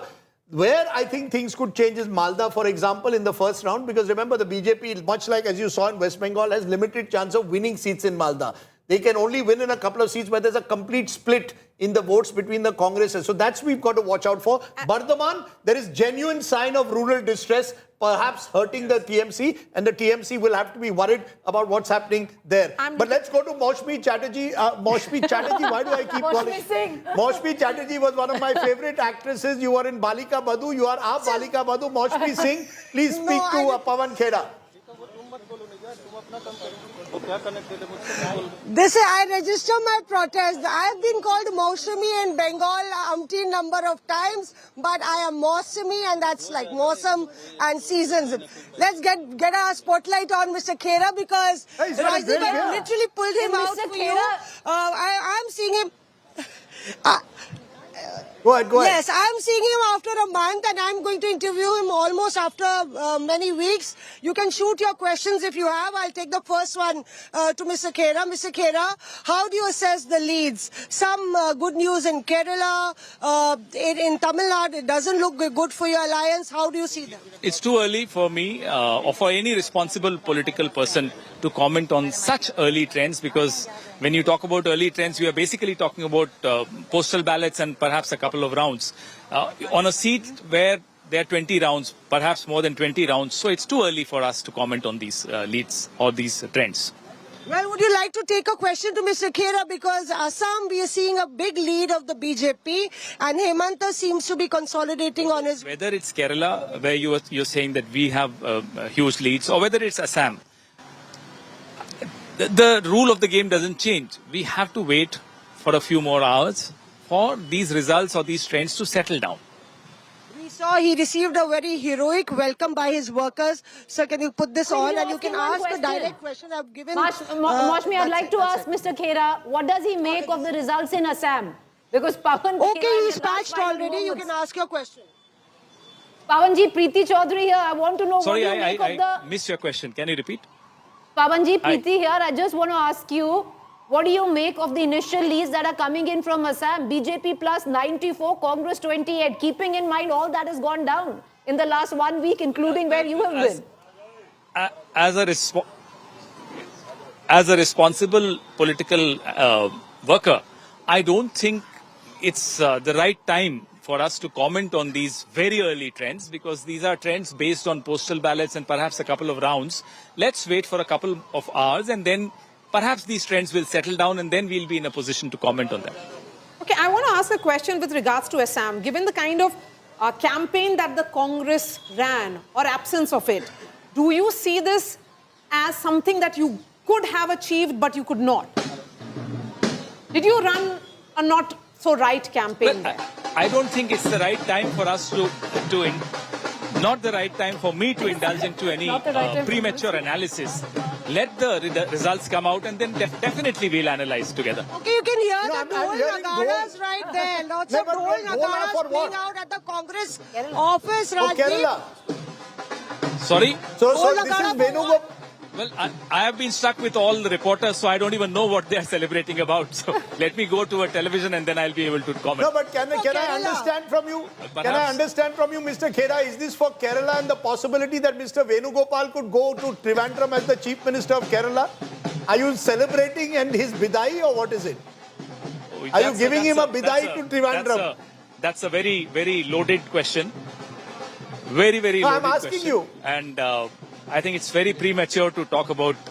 No, that's a loaded question. At the moment, VD Satishan is actually trailing. Happy for him also. VD Satishan, leader of opposition. Let's wait for all the results to come. Okay. VD Satishan, leader of opposition, is in fact trailing at the moment. That loaded question. Of course, you know, we know that Mr. KC Venugopal does harbor ambitions to go to Kerala, but Mr. Khera doesn't want to, clearly steering away from that question. There's going to be a lot of tussle, I suspect, as far as... For me to comment on this, and that's definitely not the right time to talk about okay, let's put the post-result spotlight scenario. on Let's Kerala. wait for the results first. And within the Congress party, VD Satishan, leader of opposition, is trailing. Back to but Ramesh Channitala is leading from Haripad.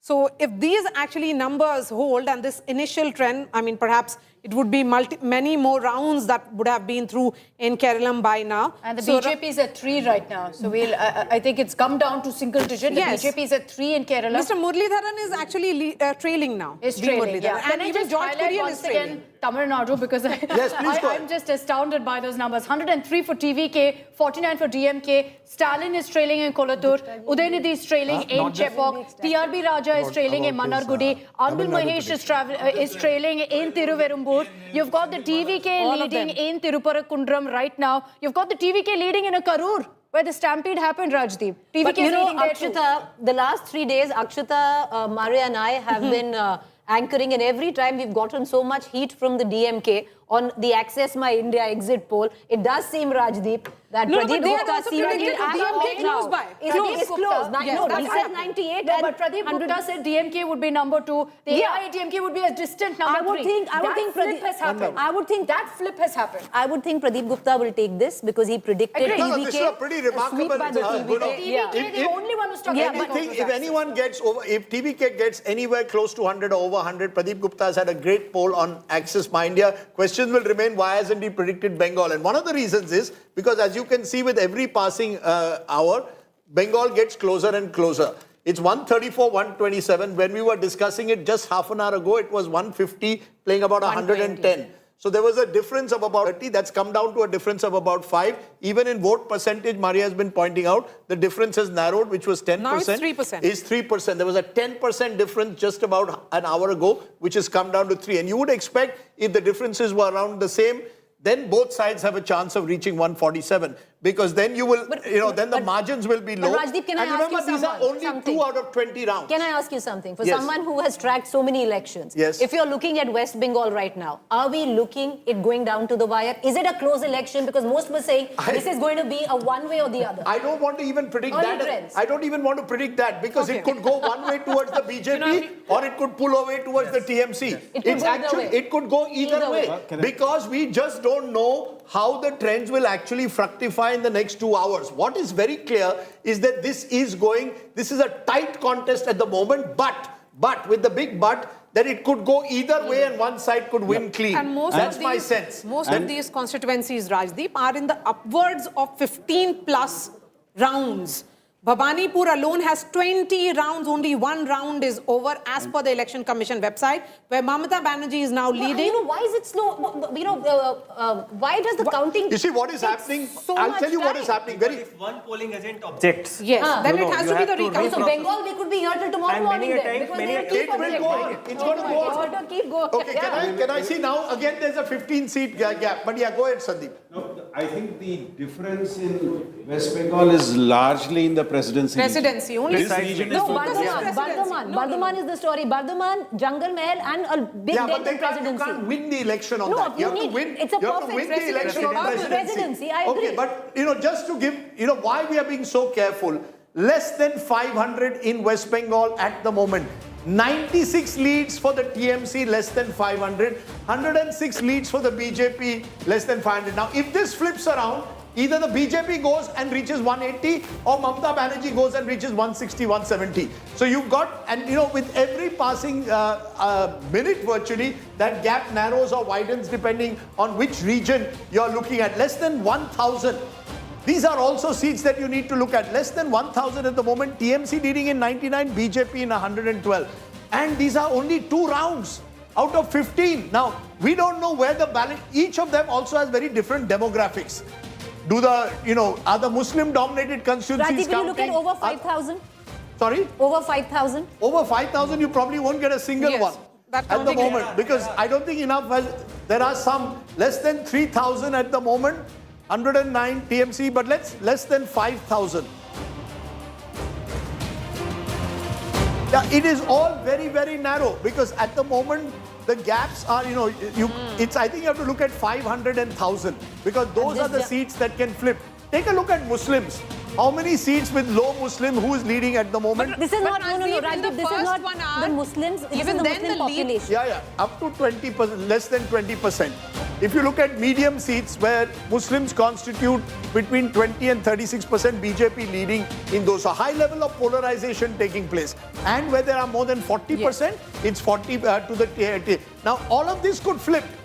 All of this could flip in the next 2 hours. So we do not know in West Bengal. It would be extremely hazardous to answer your question as to, based on these early rounds, who's winning West Bengal. Clearly, what was a 10% gap in vote share has come down to 3%. So there is a clear trend emerging there. Can we see this polarization? Can you go to the Muslim low population, right? Muslim only, where the Muslim minority population is low, less than 20% or less than 30%. Yeah, the BJP is dominating. The BJP is dominating. 86 seats out of the are being led by the BJP is doing very well in seats where the Muslim population, but they will need to then dominate that even further. Because remember, to get to 145, you're going to have to also win seats where the Muslim population is higher. We don't know whether that split takes place, where the voting will take place. West Bengal, in that sense, it's 20, but that's a 10-seat flip. You have a 10-seat flip and you have a virtual tie. It would seem to me the BJP is clearly in the race. We can say that. They are ahead at the moment. And there is every possibility that the BJP could form a government in West Bengal for the first time. Would you stick your neck out and say that's happening 100% at the moment? I think you should be cautious about that. But in the next 1 hour, if these leads settle, I think the BJP will be close and could possibly even cross the halfway mark in West Bengal. And interestingly, in urban pockets, the BJP is doing very well with 37 seats lead. And as far as the rural pockets are concerned, it's almost even Steven between the TMC and the BJP, okay, 80 and 78. Let's look at the split, demography split. Yes. Urban seats, you're right, BJP leading in 37, TMC in 27. So a strong lead in that sense of 10, which might explain where their leads are coming from. Semi-urban, and this is, I think, a story. The BJP is leading here as well. So the more urbanized you are, the more the anti-incumbency is hurting the TMC in this election. It's the rural areas which is keeping TMC still in the game, 76-82, more or less equal. Will that change? If that doesn't change, I believe the BJP will almost certainly form the next government in Kolkata. Also, if that changes, then you have a very tight race. How much the Muslim vote splits? Because if you look at it right now, Congress is leading in one, left is leading in one. Both of these constituencies come in from the large Yeah, but those are Muslim-dominated 1, 1 areas. and 2. AGUP, Humayun Kabir's party leading in 2. Yeah, so there are at so least you'll have 4 to 6 seats, but that I don't think is going to make a difference to the big picture. I'm going to bring it back to the Rajdeep, South. look at since I'm the swing South seats. representative Swing here. seats, they become important because that's where the BJP's leads are coming. 68 to 48. And that explains the strategy, which may have worked. Seats changing hands in the last 3 elections. Yes. BJP leading in 70, TMC in 47. So you're clear, you're right. Those are the seats. Now let's take a look at stronghold seats. And these are the seats where the TMC, for example, is now going to find it difficult. Look at it. The BJP is entering their strongholds. Yes. And because the BJP is entering their stronghold, leading in 55 and TMC in 48, you have a real contest on at the moment in West Bengal. Advantage to the BJP, 146 to them, 117 to the TMC. Once again, the BJP pulling ahead of the TMC in West Bengal. Shashi Tharoor is meanwhile reacting to that big verdict that's coming in Kerala, where it's almost certain that the Congress will form the next government. They are now 90 to 44 of the LDF, a big lead. Look, the trends are very, very exciting. They're better than I dare say we expected. But until the final counting is done, it's very difficult to be. The supporters are over the moon, as they say. Very, very good. Look, I think there was definitely a very strong message from our people that we are determined to bring about change and that we're here to serve the needs of the people in ways that the state has not seen for the last 10 years. So that 10 years has been really, really bad for Kerala. And I think especially the last 5, a certain anti-incumbency also came in. He's still trailing, yeah. We're not talking about chief ministers yet. We'll have to wait and see. I think let the results come. The Congress president will certainly send someone to meet with the victorious MLAs, and then the High Command will take a decision. That's how we work in Congress.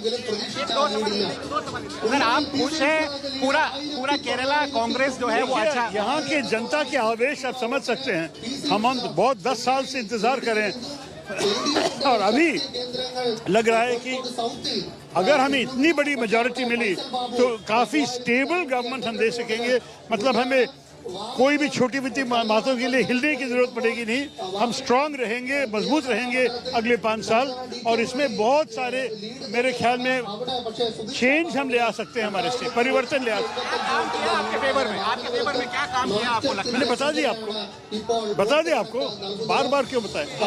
हमने हमारे संदेश तो लोग स्वीकार किए हैं और इस सरकार के खिलाफ 10 साल में काफी तकलीफें हो चुकी हैं, तो इसलिए लोग बिल्कुल संतुष्ट नहीं थे. Thank you. ये थे थरूर साहब साफ तौर पर कहते हुए कि सरकार ने बिल्कुल. You know, before we went, that is of course Shashi Tharoor, unlikely to be the chief minister of Kerala, but certainly has reason to be to celebrate today. Assam's BJP chief is reacting. Let's listen in.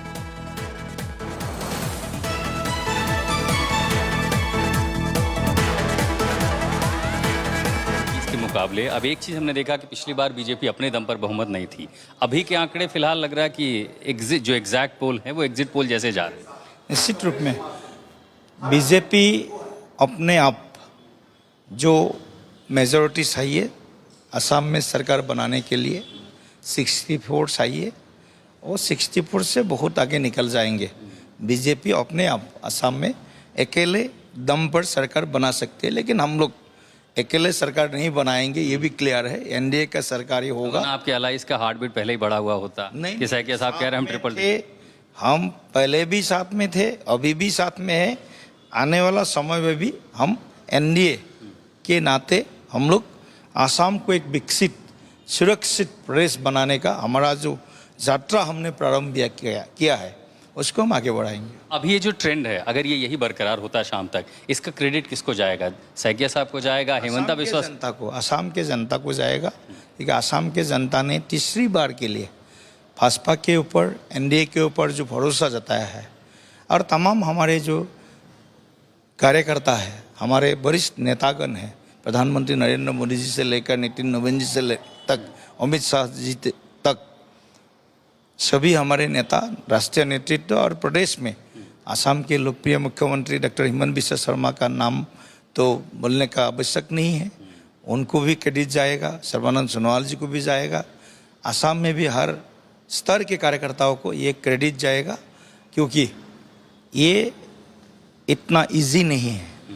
तीसरी बार के लिए असम जैसे प्रदेश में जहाँ पर 35% Muslim population है, वहाँ पर तीसरी बार के लिए सरकार बनाना बहुत बड़ा एक उसके लिए साधना, उसके लिए तैयारी करना पड़ता है। लग रहा है कि वो चुनौतियां पार तो कर गए, नेतृत्व वही होगा हिमंता बिस्वा शर्मा के सर पे ही ताज। देखिए वही तो है नेतृत्व, और कौन है दूसरा? तो कोई चेंज ऑफ गार्ड नहीं है, सब कुछ बस हमारे सामने तो किसी को नहीं बोला गया है। हिमंत बिस्वा शर्मा जी ने 5 साल अच्छा नेतृत्व दिया है, पास हो गए एग्जाम में। तो एग्जाम में पूरा पास नहीं है, विद डिस्टिंक्शन उनको मार्क्स मिला है। चलिए डिस्टिंक्शन मिला है। Rajdeep, do you think at least right now where we are, I know initial trends in Bengal, but we can call Assam?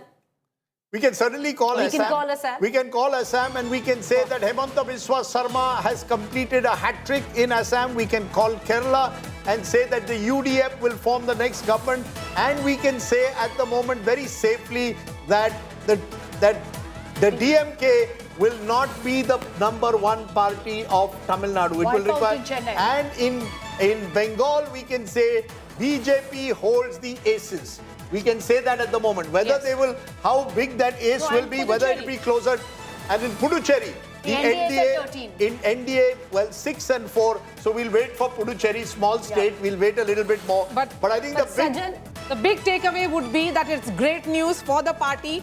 Brand Narendra Modi is intact, and it's a brand which can win states as well. Is going to be the big takeaway? And this will be the biggest victory, Maria, in the history of the BJP state election since 2014 to win Bengal. A state, remember, when Modi took over, you were 0.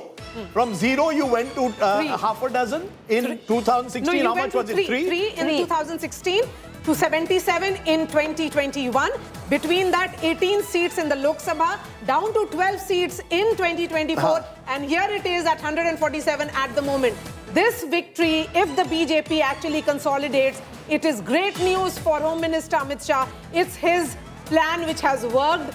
He was the man who had camped in Kolkata, had crisscrossed the state of Bengal, was managing each and every constituency, ensured that his trusted men, be it Bhupendra Yadav to Dharmendra Pradhan, all of them would... Sunil Bansal, all BJP absolutely. So you see, Sunil Bansal is an interesting character. He's focused on state. Earlier Odisha, after UP went to Odisha, then went to Bengal, and they focus on organization building. And if these numbers hold, it shows that the BJP has severely dented the Trinamool Congress, its organizational base, and thereby established this. It's remarkable what the BJP has achieved in West Bengal over the last 10 years. Yes, are you surprised, or are you expecting something like that? Let's be honest, you're all taken by surprise. Every Bengali channel was predicting a Mamata Banerjee victory. So I am looking at it. It's we will be able to understand in some time, I think. One thing I wanted to tell you is that for BJP, it was an ideological battle as well. It is the state of Shyama Prasad Mukherjee, the founder of Janasangh. So that's why RSS was very much invested. It was the last frontier where ideological battle was concerned. So is Kerala. So is Kerala. But where the East is concerned, Maria. So in that sense, if these numbers hold, it will be breached. But Sajan and Raja, to bring you in as well on that, do you see, Sajan, for someone who's looked at data for so long, the numbers that are up on the board right now, yes, only about 15 to 16 lakh votes have been counted. Is that a sample enough to suggest that the BJP now consolidating, the TMC receding? Yeah, directionally, yes, because only question is that is it going to be close or a comfortable margin? That is the question, because the very fact that initially, remember 2021, by 10, it was clear that TMC was way ahead. Way ahead. Right? That's not happening. You know, so you compare 2021 and 2026. So directionally, BJP is ahead. My caution here is that we are attributing too much to a silent work. I mean, no. It's whatever happened in the last 2 months. 2 months. You know, you go November, December, up to January. You know, as you said, Sajan, from no to TMC, it had to become yes to exactly. BJP. No to Mamata becoming yes to BJP. It's the last 2 months, perception war, because in Bengal perception matters. Which party is winning? The BJP is running a terrific campaign. As the and story if is this- unfolding still in West Bengal, there's a development that has happened in Tamil Nadu right now. Security has been beefed up at Vijay's house. So Yes. people have realized that without Vijay, you cannot form the He government. has So- been given security for the last 72 No, plus right hours. now. No, Today, not just that. Now, can I state bring in police has Manu reached- Sundaram? state Can I bring police- in Manu Sundaram of the DMK? Manu Sundaram, DMK is at number 3 position right now in the trends. You're moved below AIADMK. Every key minister is trailing. Stalin is trailing. Udaynidhi Stalin is trailing. Will you concede that the TVK is essentially eaten into your entire vote base looking at these trends?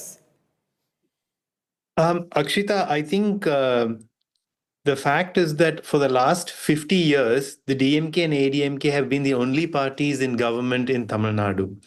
So the fact, I think, what trends are showing now is that there could be a third party coming to government, or at least forming or being close to forming government in Tamil Nadu.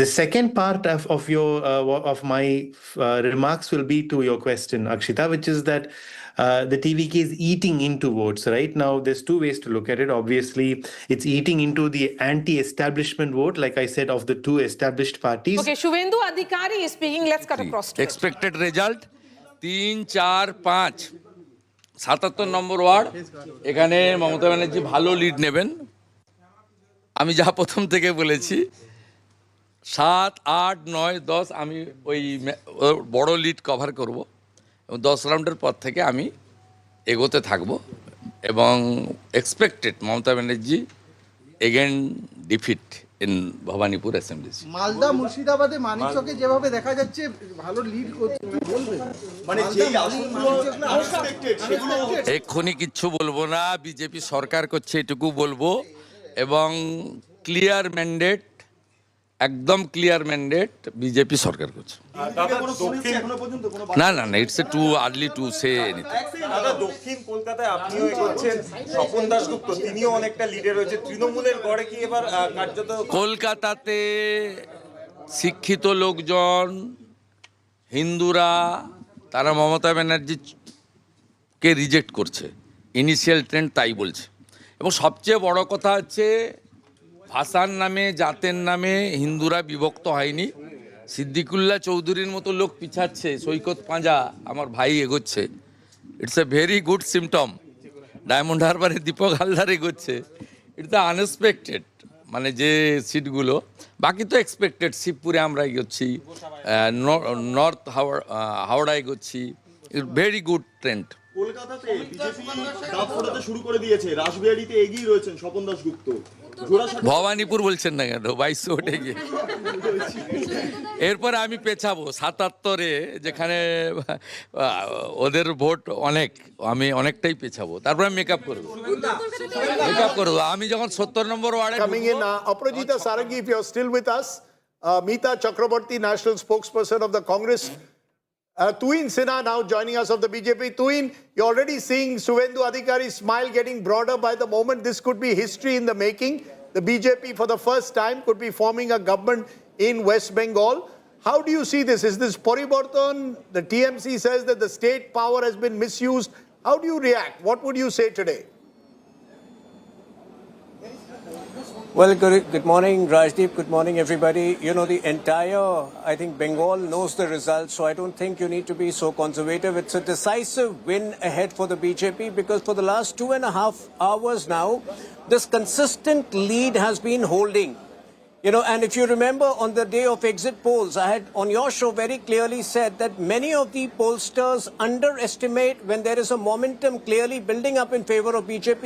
Many of the pollsters tend to underestimate the scale of that momentum.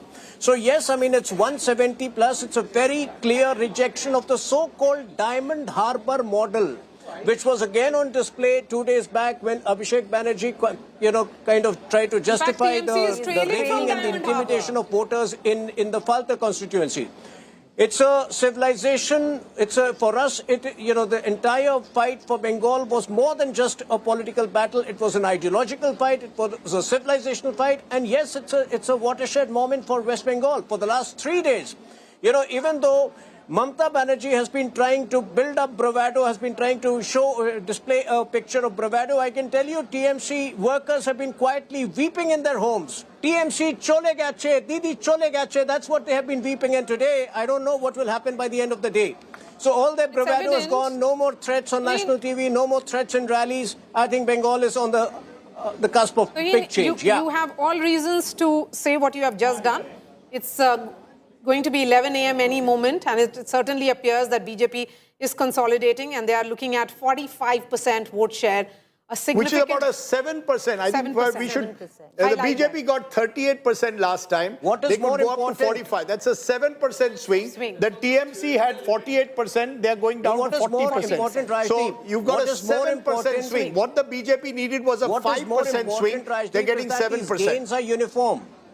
It's pan-Bengal. That's true. You know, and So that what is Rajat more wanted to come in on important, that. Rajdeep, You're is right that the these gains are uniform across the state. That practically seems to suggest there is a huge undercurrent, or was a huge undercurrent for the BJP, because Rajat, if you go across and look at the map of West Bengal, right from the north to the west, where the Jungle Mahal is, to presidency, it seems that the BJP has breached possibly every citadel of the TMC.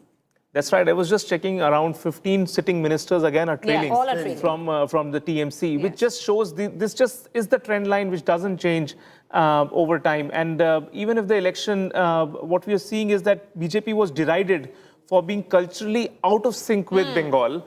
And BJP kept taking this as a challenge that, they have been the ones who've embraced the core identity of Bengal, right from the RSS Shakha to all these songs that they have sung, right from Vande Mataram of Bankim Chandra Chattopadhyay, having the full version, not the cutout version, plus Shyama Prasad Mukherjee, plus what Sangh believes, the RSS believes, all of these things. BJP has been waiting for this moment to show that we genuinely respect the Bengali culture, and they have got their moment. And I believe once the BJP does this, it will be... Changed? What was the change from 2021 to 2026? What's changed for the BJP? Even 2024 Lok Sabha, it was the TMC that won 29 seats and the BJP that won 12, one went to others. What has changed according to you in the last 20 months? I just feel that all the local anti-incumbency that was there suddenly started surfacing to very aggressive levels. All the people who were who were typically seen as the lieutenants of Mamata Banerjee, who remain hid behind her larger-than-life image, suddenly was brought out by the BJP. And BJP, they learned from 2021 that what is the point of attacking Mamata Banerjee, because she as a woman wants always that frame that she's the victim. And she's being victimized by the Gujaratis. So this cultural, also one very important thing that the BJP did, when Mr. Bansal came into Bengal, on the instructions of Amit Shah, they ensured that no non-Bengali comes in and holds the microphone. So there was no Kailash Vijayvargiya coming in and holding press conferences in one this time. line, It was all about local Bengali cadres being empowered and to a also level. got the Dilip Ghoshes are all on one platform. They made sure that everybody came back. It was more united, ran a more united campaign, ensured that you sort of targeted the TMC on all its weak points, on corruption, on crime, without targeting Mamata Banerjee. So many intellectual outreaches was done in Kolkata, by the way. So many think tanks were active which operate with the BJP. But I just want to say it in Bharosa, if I must emphasize on that,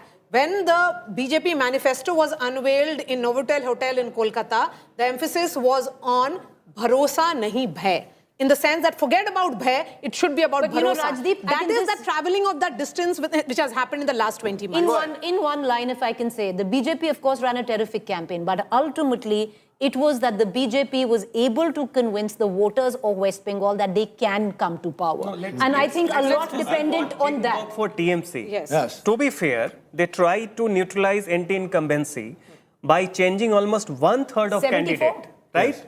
Almost one, and 10 candidates in their constituency. This is one. And this did not work. Two, majority of the profile of the TMC, almost 50% of their candidates were below 50. So young profile. More women. And yet, it is not. That shows the kind of anti-incumbency. Swaminathan Iyer wrote an article in Times of India that BJP cannot ever win Bengal. He gave a very simple and rather too simplistic assessment. He said 27% Muslim voters plus 15% of left's vote is together going to be such a number that under no circumstance can BJP win remaining 58%. Out of those 58%, BJP had to win 51. But that's too simplistic of an assessment. And BJP, by the way, if BJP reaches 45%, they are reaching to the theoretical limit of what BJP can do, and within that theoretical bound. But there's solid Hindu consolidation. Yes, exactly. So this is what I'm saying. How well the campaign is. This is going for the 100 on 100 marks, and you are achieving almost 98 No, we've spoken so much about the woman vote. So yes, if the woman vote, will it consolidate behind Mamata Banerjee? But if the Hindu vote consolidates and the woman vote consolidates in that Hindu vote for the BJP, then also Mamata Banerjee loses that woman vote. Right. So it's a combination getting erosion of a woman vote. It's a combination of BJP consolidating, its anti-incumbency at a local level, economic distress, all of which it's the perfect storm that the BJP needed. Yes, I think 2 points on that, Rajdeep. I think the BJP this time used the right strategy of focusing on the TMC government rather than an individual. Yes. And this has paid dividends to them. And the second point, which we have made a few times since morning, I think the SIR also has had an impact in terms of taking out a segment of voters who should not have been in the list. And therefore, it has allowed, in a way, the BJP to consolidate its presence in those seats. So I think these two factors also need to be taken into account. It's a very close election. As I said, round by round, I've been very careful in making large comments at the moment. But now can you make a comment that at least it's a close election? Yeah, you don't it's a close election. You know, as I said, what we had from our table, we can very clearly say Assam is a sweep. Tamil Nadu is an election to be, it's a triangular election where TVK is the big winner, but just, Akshita, and I'll bring you in a moment, look at AIADMK, well ahead of the DMK. So that's one of the stories within a story. Yeah. The AIADMK is therefore, and this was told to me by an AIADMK campaign manager when he saw an exit poll. He said that DMK is going to take the bigger hit from TVK because TVK is focusing on the DMK strongholds. Yeah. We will retain our bases and thereby we will actually benefit from Vijay coming in. Of the 80, it's only BJP 2 and PMK 6. So the remaining 72 is the AIADMK. And look at what is happening with the UDF. They've almost reached 100. So that's the best performance that the UDF has had in Kerala for 25. Both had said that 100 is the mission 100, that we'll cross 100, and now for the Congress, you know, you'll have a situation where maybe anyone who is affiliated to the Congress should move down south. Telangana, Karnataka and Kerala. So you might have a mission, southern comfort for the Congress. What the Congress will be upset over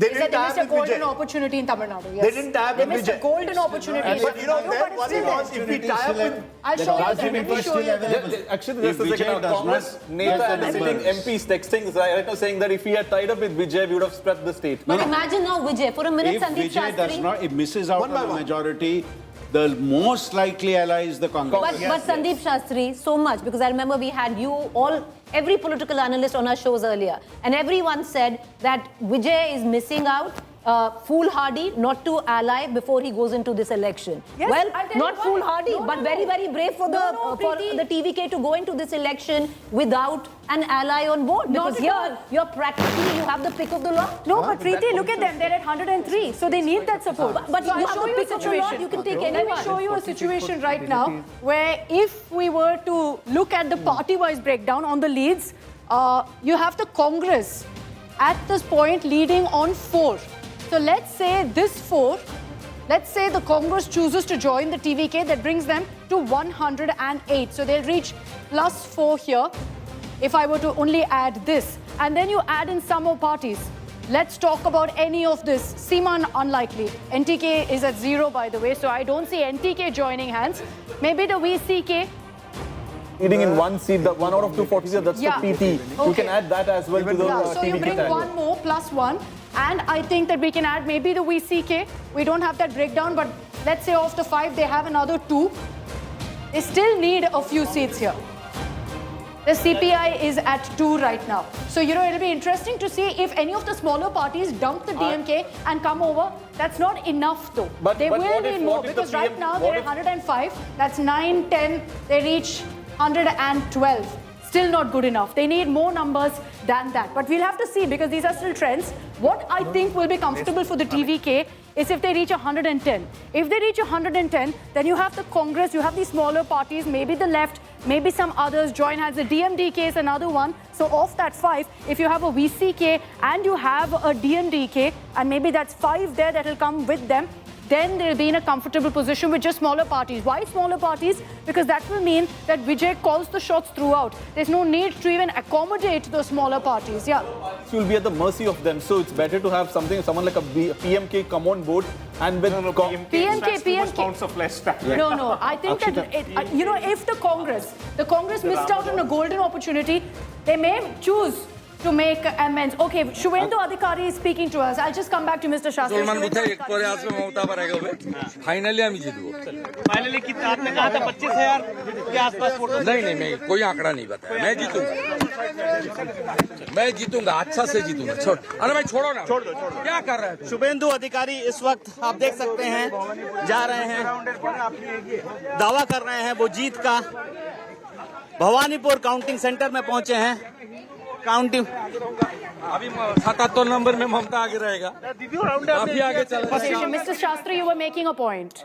Saying now the TVK is at 106. 106. And given the gap in such elections, we have noticed that as you go closer to the finish line, that numbers are likely to increase. So if they I reach think 110 would be a good position who for they them. align with depends on what is the gap between the required numbers to where they But are 110 actually. would be a safe situation. But Mr. Shastri, tell us, is it a better option to go with someone like an AIADMK with a stronger coalition, 70 seats, no one's going to blackmail you over the next 6 months? The smaller parties, even with one MLA, there are chances of walking out of the line. So what would Vijay have to choose? The AINRC will demand a huge pound of flesh to support the TVK. How many seats is the Congress leading? The Congress is at 4, Rajdeep, and So this is look the at the Congress's best case scenario, which is the TVK's 4 shot. This was the and map comes that to the was Congress, It's 4 shot, and all the 4 are the Congress says will tie up with Which is my Vijay. point. This is what I was 118 is the saying. So leader. if you're at 106 right now, this moves here. So you So see that's plus 110. 4. Right? So that brings them to 110. The rest here, and I have a sense that the VCK, Premalata the is leading. DMDK, Premalata is leading they in will go DMDK. ahead and move. So let's say 5 more comes here. So that's plus 9 essentially. In which case, if the current number stands, Rajdeep, that's 115. 117 is the halfway mark, 118 is the majority mark. So for the TVK, I sense that the best case scenario would be in ensuring that they reach at least 110. Above that, anything above that means they're in a very comfortable position. I'll also right now show you another aspect of really what we're seeing here, which is who is the TVK eating into, whose votes? You know, you heard a lot about urban-rural. Here's why the AIADMK is at number 2 position. Because in the rural pockets, you see this number, Rajat and Sandeep Shastri, AIADMK is at 50. So they've actually gained in the rural pockets versus the TVK is at 34. The DMK is really lost out there at 30. Urban, of course, very, very clearly, it's a wipeout, decimation of DMK with the TVK at 50. So urban pockets, TVK completely took over. Rural, the AIADMK held their ground. The TVK did well too. And I think that explains why AIADMK right now is at number 2 position. Exactly. I think the entire Chennai, Kanchipuram, Kadalur, entire belt also, where I was thinking that the DMK might just retain. That is again the place where AIADMK... nothing. Nothing here. So this is where I believe TVK has swept. This is one decisive region where I believe AIADMK struggled and they have not been able to do well. No, even in North Tamil Nadu, similarly. Yes, Mr. Shastri. Of these 79 seats that the AINRC-led alliance is leading, 70 of those seats are with the AIADMK. Yeah, so it's that's an the important main breakdown. winner in that as well. alliance. Yeah, So yeah. BJP hasn't done well. BJP is leading as of now in just one about seat. one. I think that's Vanati Srinivasan. Vanati is the only one who's leading right now in Coimbatore North. All others, and I'll show you quickly a VIP situation also of all In the fact, big Vanati candidates. is also trailing. You've got Tamilisai Soundararajan of BJP trailing. Vanati is also trailing. So, Naga, can you tell us which is the BJP It's seat? Udagamandalam, that is Uti, which is BJP. Uti, yeah. Uti is the only seat where they're doing well right now. Vijay is leading in both. MK Stalin, Udayanidhi Stalin trailing. Selva Perendagai, the Congress chief in Sri Perumbudur, also trailing. In Karaikudi, Seeman is trailing, as is Mangudi. We understand that the TVK is leading there. So very interesting. In fact, all the DMK candidates, the big faces, Rajdeep, are all trailing. Who's leading? Paneer Selvam. Very, very interesting. You know, what has really happened in this election in Tamil Nadu is tectonic. We're not giving, I mean, both Bengal and Tamil Nadu today are witnessing tectonic changes. In the case of Tamil Nadu, a two-party strong alliance system has broken down. The Dravidian parties have been challenged by someone who would have thought first day, first show, super hit. And Mamata in West Banerjee Bengal, now how leading. did you think that the BJP 10 years ago, barely a single digit party, 3 seats, goes up to 77 today, is crossing 150. Remarkable. I think what you're seeing really is the rise of the BJP in West Bengal, tectonic change in that state. Jeev Kumar Naik, ex-IAS and Member of Parliament, joins us. Kovi Saityan, spokesperson AIADMK. AIADMK coming more often than DMK. Dr. Syed Hafiz, spokesperson DMK, also joining us. But first, to you, Mr. Naik, the only question I can say, you are getting southern comfort. Karnataka, Telangana, now Kerala. Rest of the country, Congress getting wiped out in Assam. You are now a party of the south. No, we represent a credible opposition to the ruling party. In Kerala, the Congress party led by Mr. Satishan played a wonderful role as opposition inside the assembly as well as outside on the streets. It's a result of such a continuous work done over 4 or 5 years. And the election campaign was led by none other than the Congress President Shri Mallikarjun Kharge ji, Rahul ji and Priyanka ji. It was a very effective campaign. And also the anti-incumbency and maladministration of the left front government was there for everybody to see. In fact, the Shabarimala temple case has become, it is the one which gave away the maladministration of LDF. So combining all these factors, Congress has come to power today. Yes, we have got that southern comfort, Karnataka, Kerala and Telangana.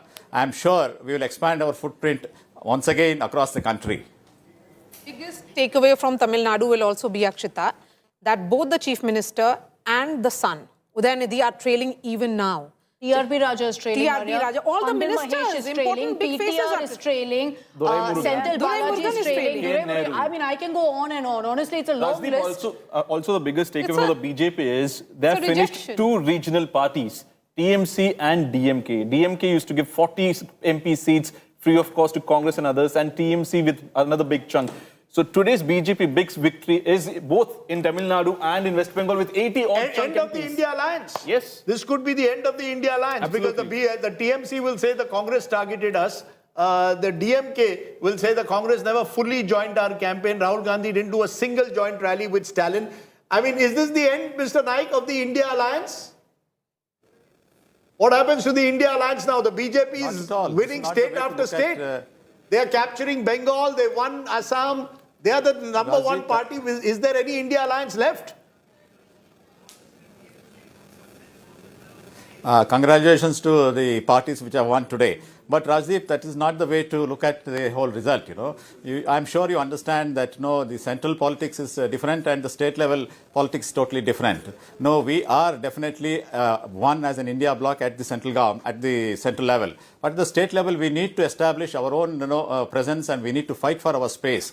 That is when we have to talk about anti-incumbency in West Bengal. So definitely that is there. And in fact, even Tamil Nadu also, we have to expand. We were the ruling parties in Tamil Nadu. We were the ruling party in West Bengal. We cannot just forget it. When it comes to the state level elections, it will be this kind of a scenario. Coming to the India alliance at the national level, definitely the greater... You had a chief minister in Bengal. The Congress talks in the past. The last time you had a chief minister in Bengal was way back in the 1970s. So once, it's a long time ago. What is very clear is the BJP is emerging dominant, and I'm slowly tempted to say that the BJP will win Bengal. What's happening in Bengal is a large number of seats with a strong Hindu population. The Hindu-dominated seats, including urban, rural, across the geographical divide, are going with the BJP. But it's all come together, Rajdeep. Yes, solid Hindu consolidation. Any seat that you look at the board right now, and we'll just show it to you, which has a population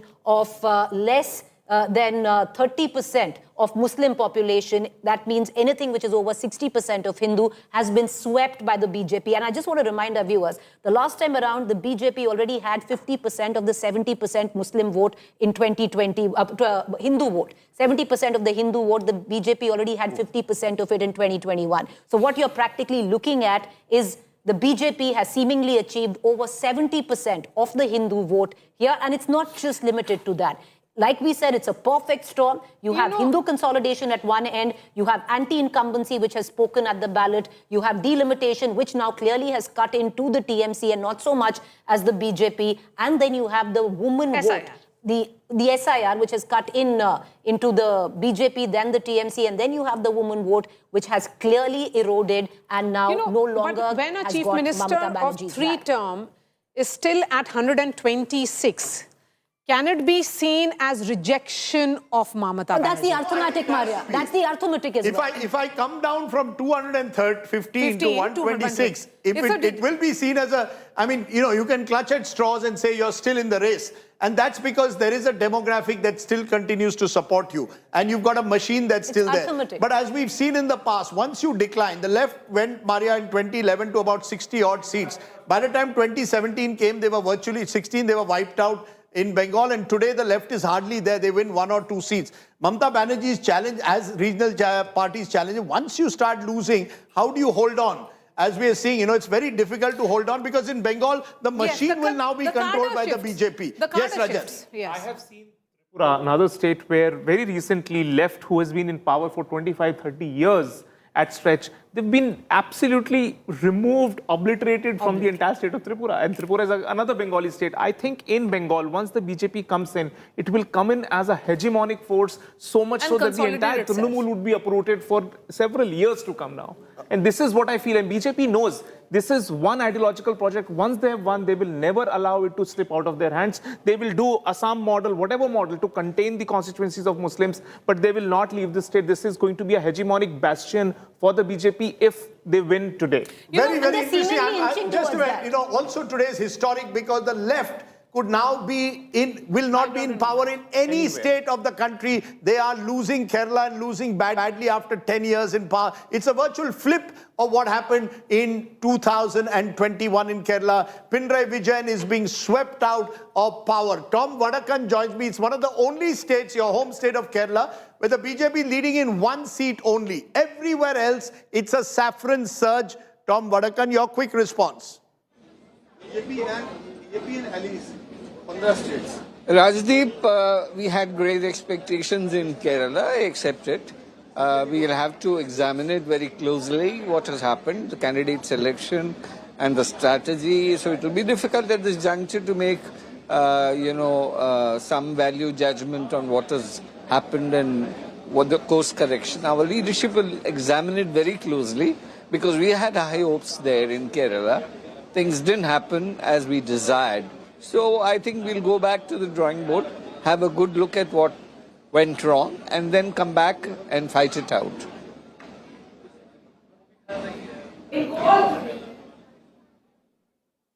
Yeah.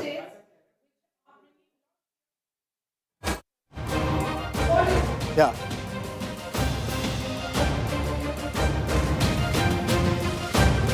Okay, we'll try and get you, Mr. Vadakan. I think there's a problem with the mic there. But before I come to you, I just want to give the key candidate. This gives you a sense of what the BJP is doing in West Bengal. Nishit Pramanik, former minister, is leading at the moment in Matabanga. In Siliguri, Shankar Ghosh is leading. Mosam Noor, Malatipur in Malda, she's trailing. Remember, she switched from the TMC to the Congress. She is trailing. Ashok Dinda, cricketer, is trailing in Moina.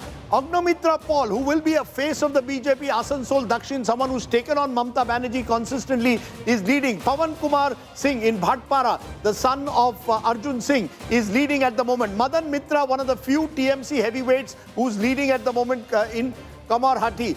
Ratna Devnath is in a fight in Paniati, the mother of the RG car victim. She's trailing at the moment, but it's going up and down consistently. Shumitro Chatterjee, Nayati, BJP is leading. Shuvendu Adhikari is leading in Nondigram. He is, of course, also contesting from Bhawanipur. Soham Chakravarti in Karimpur. Arjun Singh in Naupara. Adi Ranjan Chaudhary is trailing in Behrampur, former Congress chief. Dilip Ghosh, who knows, future Chief Minister also. Remember, one of the original strongmen who's been the old guard of the BJP is leading there. So clearly what you've got is, we're still waiting on Humayun Kabir, but by and large, the BJP's heavyweights more or less are losing, barring one or two. The TMC's ministers are losing, and when ministers start losing, that's the first sign that you are in serious trouble. What is very clear, the BJP now appears poised to unfurl the saffron flag in Kolkata, and that would have been unthinkable only a decade ago. The Modi wave, in a way, which had arrested itself as it traveled towards the Hooghly. The Hooghly also has now a scent of saffron. It is quite a remarkable story there. I just want to go to some of the Kerala heavyweights because there is a story here as well. Rajiv, and we are told that there might be a CLP tomorrow. Tomorrow itself. Tomorrow itself. For They don't Kerala. want to wait. Yes. Pinarayi Vijayan, at the age of 80, Dharmadham is trailing at the moment. When the Chief Minister starts trailing, you know you're in trouble. V.D. Satishan, the man who could well replace him, 5-time MLA, is leading at the moment in Paravur. George Kurian, Minister of the BJP, Union Minister, is trailing. K. Muralidharan, son of Karnakaran, is leading at the moment. Rajiv Chandrasekhar, the one seat the BJP is leading at the moment, is leading in Nimam. Veena George, Health Minister of the CPM, is trailing. K.K. Shailaja is trailing in Perambur. Many will question why was she given such a tougher seat. V. Muralidharan of the BJP is trailing. Ramesh Chennitala, another chief ministerial candidate, is leading in Haripad. So the Congress heavyweights in Kerala are winning. The left heavyweights are trailing. So what we are seeing is a complete transformation of Kerala's map compared to 5 years ago. I think the Congress president, Mr. Joseph, Sunny Joseph, she's leading right now. So the Congress has planned a CLP as soon as possible tomorrow. So they don't want to wait and delay it further. So they would want a CLP. An observer would be sent, as we are told that Sachin Pilot and Deepadas Munshu, in charge as observers of Kerala, are in touch with all the candidates now. And as soon as tomorrow morning, there might be a CLP intervention. Will it be V.D. Satishan or Ramesh Chennitala, or as Rajdeep is saying? I think Rajdeep, I think the hunch is that KC Venugopal has the support of the largest MLAs at this point of time. So most likely he's the front runner to be the chief minister. You're saying KC Venugopal front runner to be chief minister. Yes. But remember, Without having fought the election. Satishan, if you are, is someone who comes from the legislature party. If there's a Karnataka model that is followed, remember in 2023 there was a secret voting, not even by the MLA. So each individual cast their vote. It might happen in Kerala, and most but without likely having fought the election. For somebody who's been at the center he can wasn't go back there in 6 months and recontest. But he's never really invested Just in look state at politics. Tamil Nadu's map. Vijay leading in Perambur. 1,000 lights. Valarmati, this is of course a DMK stronghold. Edapadi Palanisamy is leading in Edapati. The AIADMK making a comeback. The huge story, MK Stalin trailing in Kolathur. Think about India Alliance. Mamata Banerjee is struggling in West Bengal, and MK Stalin is losing at the moment in Kolathur. Tamil Sai Soundarajan, former governor, BJP, Mylapore trail. BJP not doing well in Tamil Nadu this time. O. Paneerselvam, former chief minister, switched to the DMK, is leading at the moment. Udaynidhi Stalin is trailing. Now you're trailing in Chepauk. These are the heart of DMK country, and many believe the battle was actually Vijay versus Udaynidhi. Akshita can tell us that story within a story if there is one. Sri Perambur, where remember Rajiv Gandhi was tragically assassinated. There you've got the Congress trailing, and Vijay is leading in Trichy as well as in Perambur. Vijay is the story along with the BJP. The 4 big stories. Hemanta Biswa Sarma in Assam. In Kerala, the return of the Congress. In Tamil Nadu, the rise of a superstar. And in West Bengal, the rise of the BJP. 4 spectacular stories all on one single day, which is quite remarkable. Yes, what is the Stalin Udaynidhi versus Vijay We're story? getting into dangerous territory here, Rajdeep. No, but you've got to tell us. Everybody's talking about it's it. like the Trisha question that you asked me, which already people have picked up on. But like I said, let me just focus on Udaynidhi Stalin versus Vijay.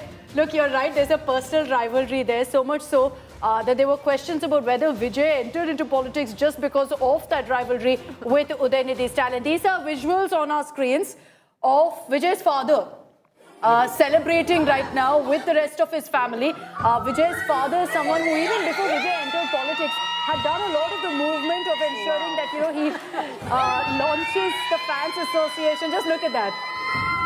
I mean, this is such a crucial moment. This is a beautiful celebration. That's his father, Chandrasekhar, there, who's celebrating right now. The fact that his son could very well be, can I go ahead and say it, could be the chief minister of Tamil Nadu. absolutely. He is. Undoubtedly, Either way, unless he settles a very, very bad deal for himself, which I don't see happening. But the celebration's breaking out, and I think they rightfully deserve these celebrations. What is interesting, Akshita, is out of the 234 seats, 121 seats in Tamil Nadu has less than 1,000 votes margin right now. And of which TVK is Once it reaches 5K, I think that's when you know that it's kind of settled. Of which TVK is leading in 41 and the remaining... No, but I think the trend now will go upward, Mr. Shastri. It will go upward now. With DMK now at 48, the AIADMK at 80, TVK at 106. You know, we all said do or die for EPS, Rajdeep. Now, if let's say there's an alliance, the question is whether the AIADMK would be okay with, let's say, a deputy CM post as well. Because that is what Vijay will seek. He will say, whoever's joining me, you will play second fiddle. I have the numbers. If he reaches 110, goes about that, he's already at 107. That will be decisive for him. Then he just needs a couple of small parties. It all depends on whether he crosses 110 or stops at 110. Because the lesser the number of MLAs he needs from outside, the more will be his bargaining power. So I think crucial will be where does the TVK finally land up at the end of the counting. Rajdeep? If it's closer to, if it's beyond 110, I think they are in the driver's seat. Rajdeep, can we just move back to West Bengal? Because the BJP nearly right now at 160, the TMC receding to 122. And one of the biggest stories is this, which has unfolded, Rajdeep, in West Bengal, because the symbolic weight of this win for the BJP is also rooted, look at this map, in solid Hindu consolidation. And how it's happened, Rajdeep, 153 seats where the minority Muslim population in less than 20%. Look at the number right there. The BJP right now of 153 leading in 106 of those assembly constituencies where the Muslim population is less than 20%. Look at the map of the West Bengal here and see the pockets where the BJP is seemingly dominated. Entire Bardhaman, entire Jungle Meher. These were the pockets where the TMC had swept the last time. Bardhaman, the TMC had swept. Various pockets in Jungle Meher, the TMC had done really, really well, though the BJP had made inroads. So what the BJP has done this time is, it's all saffron, Rajdeep, save just maybe one seat in Purulia, in Jungle Meher, and maybe a couple there, right, closer towards Hooghly. All of it. It's quite remarkable because when you think of it, a state with a 27% Muslim population, the general assumption was therefore BJP needed the 73%, it needed a huge percentage of that. What they have done is they've actually achieved that. They've gone and won about, one would assume, 70% of Hindus have voted for them. There's been a massive Hindu consolidation, as you put it, and that, I think, has been the real, along with the micro-level anti-incumbency, corruption charges, charges of tolabazi, all of those charges, all of it has come together to create this verdict. Quite remarkable. One of the top BJP leaders told me, whenever there is Dhwani, there has to be Pratidhwani. Not really saying in the context of consolidation. Counter-polarization. Yes, but you know, Preeti, as both of us traveled Bengal, we have seen how there were multiple issues at play. To just say it was polarization. No, I'm not saying it's just polarization, but the fact is right now that's what it seemingly suggests, that polarization played a huge part, and I'll give you a reason why. SC is the scheduled caste where at least the BJP had done phenomenally well in the Mutwa pockets as well as the Rajbanshi pockets. Yes. But Maria, the last time around in 2021, Jungle Mahal and the west of West Bengal, the Dalits had supported Mamata Banerjee. Lo behold, look at it right now. So clearly in terms of identity there, this whole area, which was green the last time around, swept saffron when it comes down to the SC vote in West Bengal. And ST as well. Complete ST as well. consolidation. Let's look at all those belts. Jhargram. If you look at it across Bengal, this is a pan-Bengal sweep. Yes. It's not, and the BJP could be heading, I believe, towards even 175, 180. Yes. Remember, there are about only 80, 90 seats where the Muslims make that critical difference, 30, 40%. That's where Mamata Banerjee will perhaps find herself. At the moment, this is a sweep across the Hindu belt. Maria's point of Dhwani, Pratidhwani, my point would be which is the Dhwani, which is the Pratidhwani. For years, you have seen a minority consolidation. That's right. So is this the Pratidhwani and not so much the Dhwani? Absolutely. This is Pratidhwani. This is Pratidhwani. Because what has happened is, Rajdeep, what happened in Assam?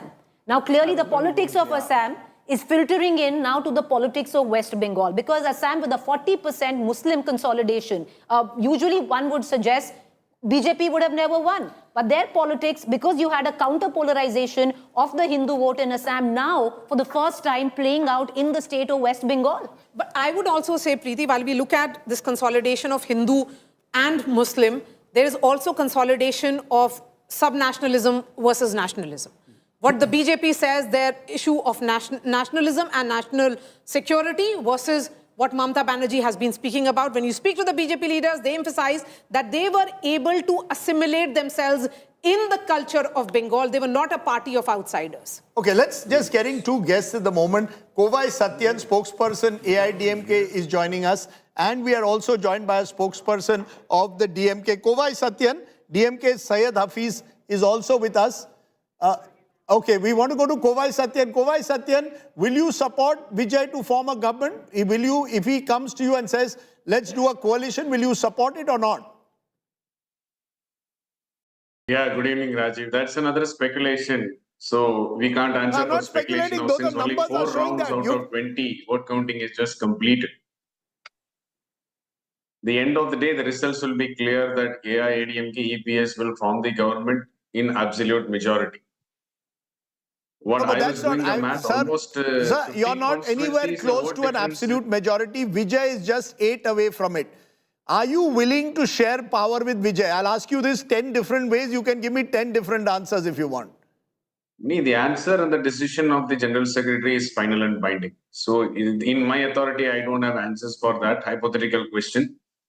All I could see is almost 50 constituencies, the margin is less than 250 and 500 votes between us and TVK.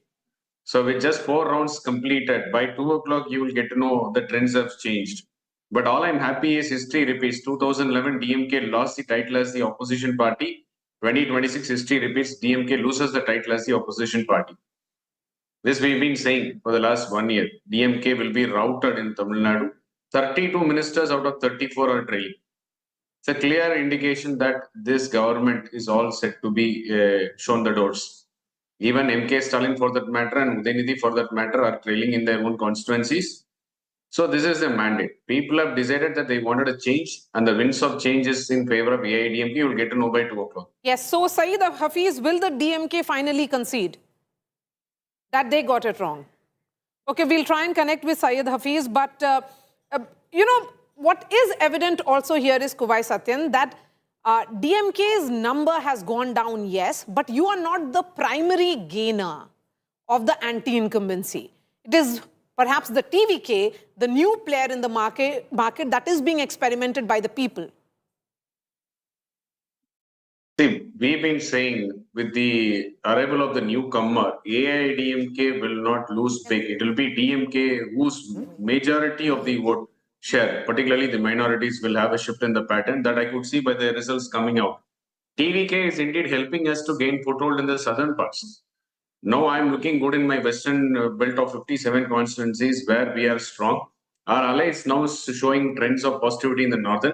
Southern Tamil Nadu, where we were weak, TVK has helped us to split the votes by taking away the major share of DMK. I can see, that's what I'm saying, almost 50 constituencies, I could see the vote difference is hardly 250 votes, 200 to 500. We just 4 to 5 rounds of completion of the counting. We still have 15 more rounds to go. So I could see the trend. You're still living on hope. Predicted. You're still living on hope, Mr. Kovai Satyan.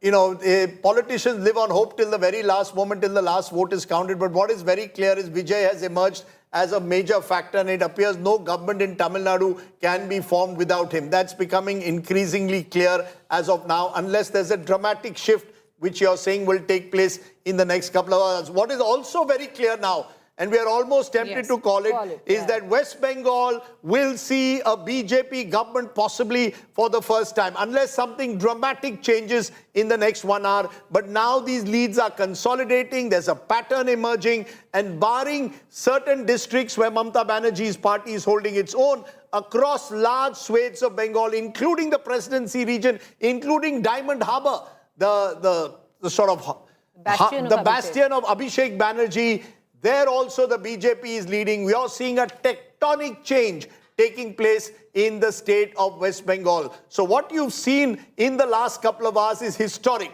BJP, a party which was zero just 15 years ago in West Bengal, 15 years on, is poised for power.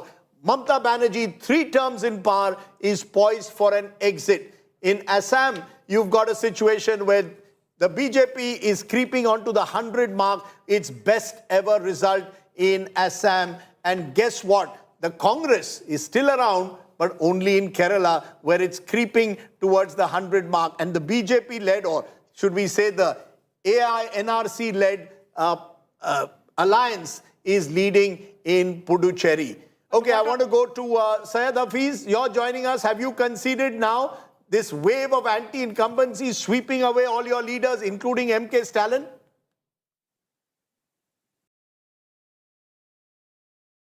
Yes, sir. Not able to hear you well, Rajdeep. Can you hear me? Yeah, I can hear you now, but very feeble. Are you conceding defeat finally? See, in democracy, we have to accept the mandate, whatever people have given to us. So we tried our best. Last 5 years, the governance was good. We did our best. But whatever the numbers are being shown today is not what we expected. In fact, both Chief Minister and Deputy Chief Minister, both are trailing in their own constituencies. So what is the future of DMK? Who's going to take the mantle and represent in the floor of the House if DMK becomes the principal opposition party? Who would it be as LOP? Swing ho gaya pura.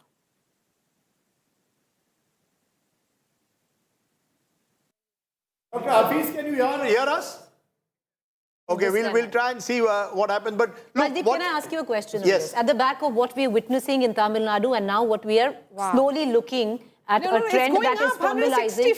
That's what I'm saying. That a trend that is formalizing in West Bengal. Can we safely say, with what we spoke of, regional parties which were strong on welfare delivery, regional parties which were very strong on identity politics, regional satraps which had these formidable, phenomenal leaders to lead these two parties at one end, and MK Stalin on the other end, a Mamata Banerjee, all of that right now, somewhere down the line, completely... BJP heading to 170 now. So there is no what TRS. I would say is two, three things. There is no TRS, there is no Kejriwal, there is no Mamata, there is no Stalin. All of these leaders, these are the two regional leaders who were looked on as the last frontiers. Look at how Indian politics changes. 2 years ago, just 2 years ago, less than 2 years ago, in June 4th, in fact, we saw the BJP's tally come down to 240. What were people saying? End game for Narendra Modi. Talking about the rise of India Alliance, talking about Rahul Gandhi becoming the face of the future. What's happened since then? You've got Trinamool Congress, an important constituent with 28 MPs now facing a major defeat in Bengal. You've got DMK with more than 30 MPs facing a major defeat in Tamil Nadu. So 2 major constituents of the India Alliance have imploded. You've got the Congress party, which since 2024 has lost election after election. Kerala is the one exception, but remember in Kerala, their primary competitor was the left, which is also a part of the India Alliance. What you've got is a situation in just 2 years, the BJP has turned around the politics of the country from being seen as a party that was struggling to sort of re-establish itself, no charso par, that hadn't happened, to once again becoming a dominant party. So this is how, you see, I think the India Alliance, and also shows the limits of welfareism. Mamata Banerjee thought that I've got these Labhartis created through Lokhir Bhandar, giving them 1,500 rupees, giving someone 1,200 rupees. That will be enough for me to win the election. People want more. There's an aspirational society. But Rajdeep, we had given to most of these regional satraps, like MK Stalin, like Mamata Banerjee, political demigod status up against the odds where the center was concerned. Look, now that doesn't... Let me be fair. Let me be just fair. I don't know. I don't think Rajat will agree. It wasn't a level playing field.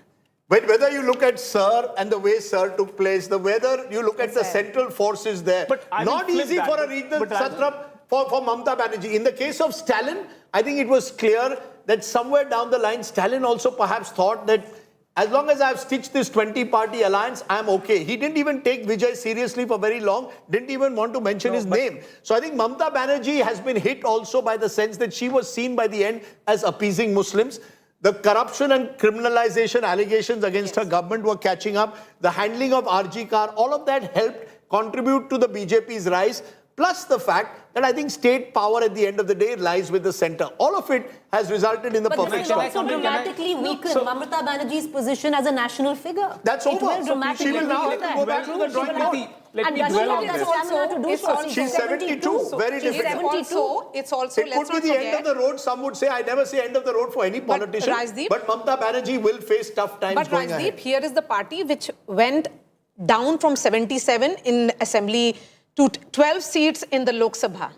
But again, from 12 seats, it has gone up to this number. Remember, this is this almost 100-seat gain in the last 5 years means that the party knows how to correct its mistakes. It learns from its mistakes. It doesn't really relish on successes. It has won Bihar only recently.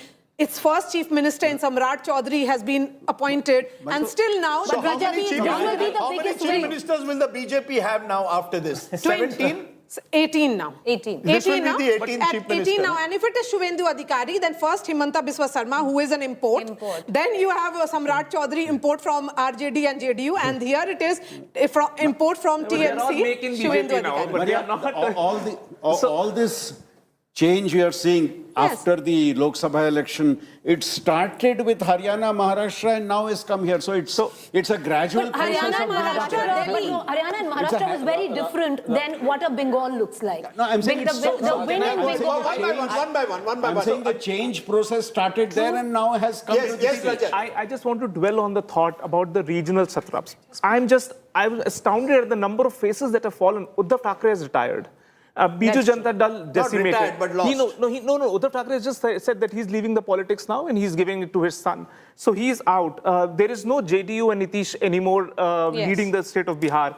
Bengal, Mamta Didi is out and Stalin is out. I don't foresee, and Kejriwal of course has lost. So it's very depleted Congress and a hegemonic BJP with its proper pyramid structure dominating the politics. Which other regional leader, you tell me, has the weight to go out and even stand in stature before the BJP Rajat, right remember now? two things. Once Govindacharya told me that there is a 25-year of societal bias towards a discourse, right?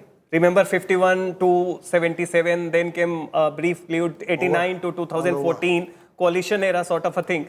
What I am saying that, yes, it is a hegemonic thing, but we should also take into cognizance, you being an insider, that the central leadership charisma, like Indira Gandhi, is way more strong.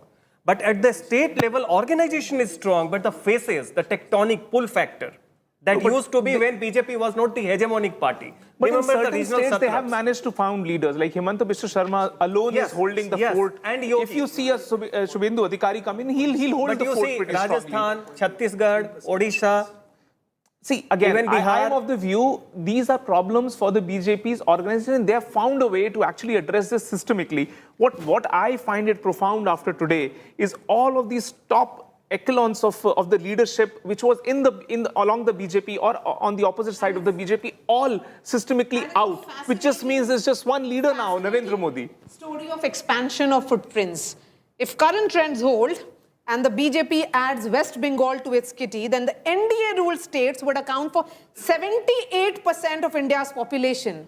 So close to 8 in 10 Indians are now in one of the other BJP or NDA That states. would have last happened possibly with Indira Gandhi in the early Complete 70s.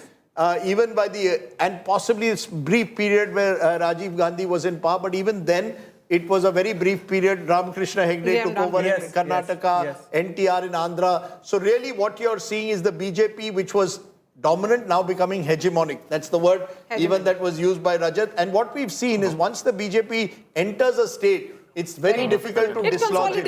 It consolidates, it puts its arm, and now you'll find the Prime Minister will make more and more visits to Bengal.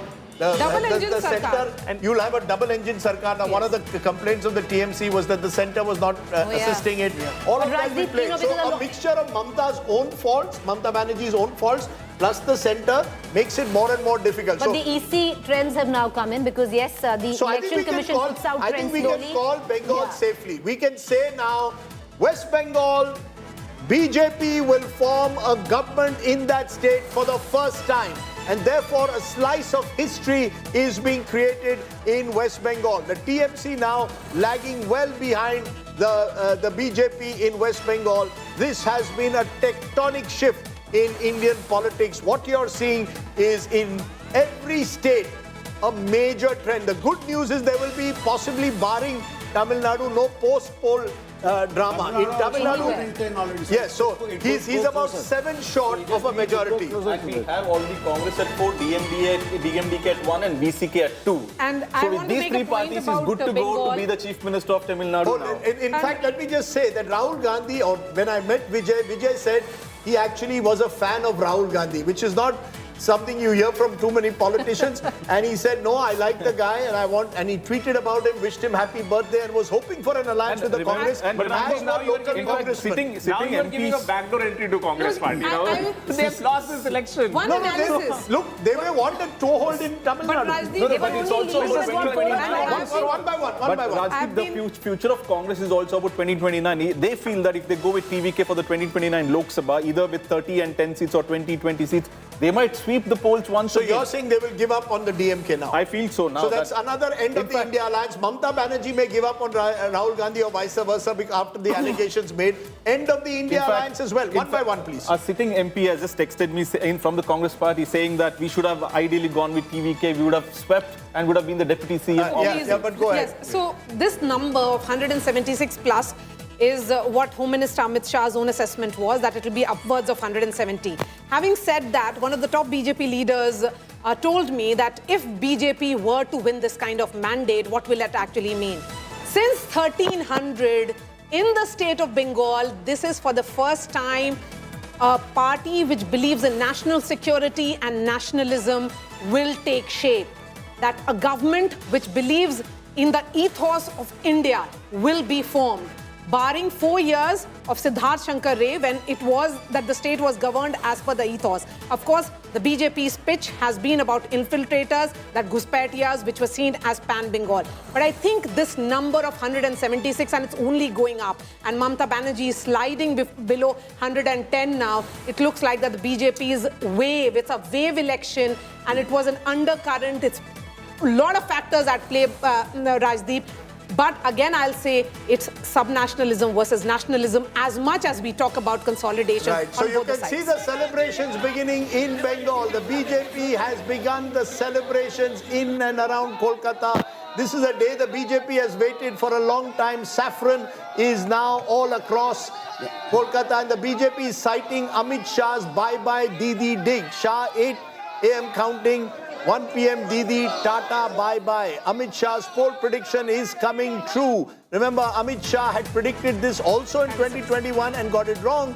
This time, Amit Shah seems to have got it spot on. Listen in.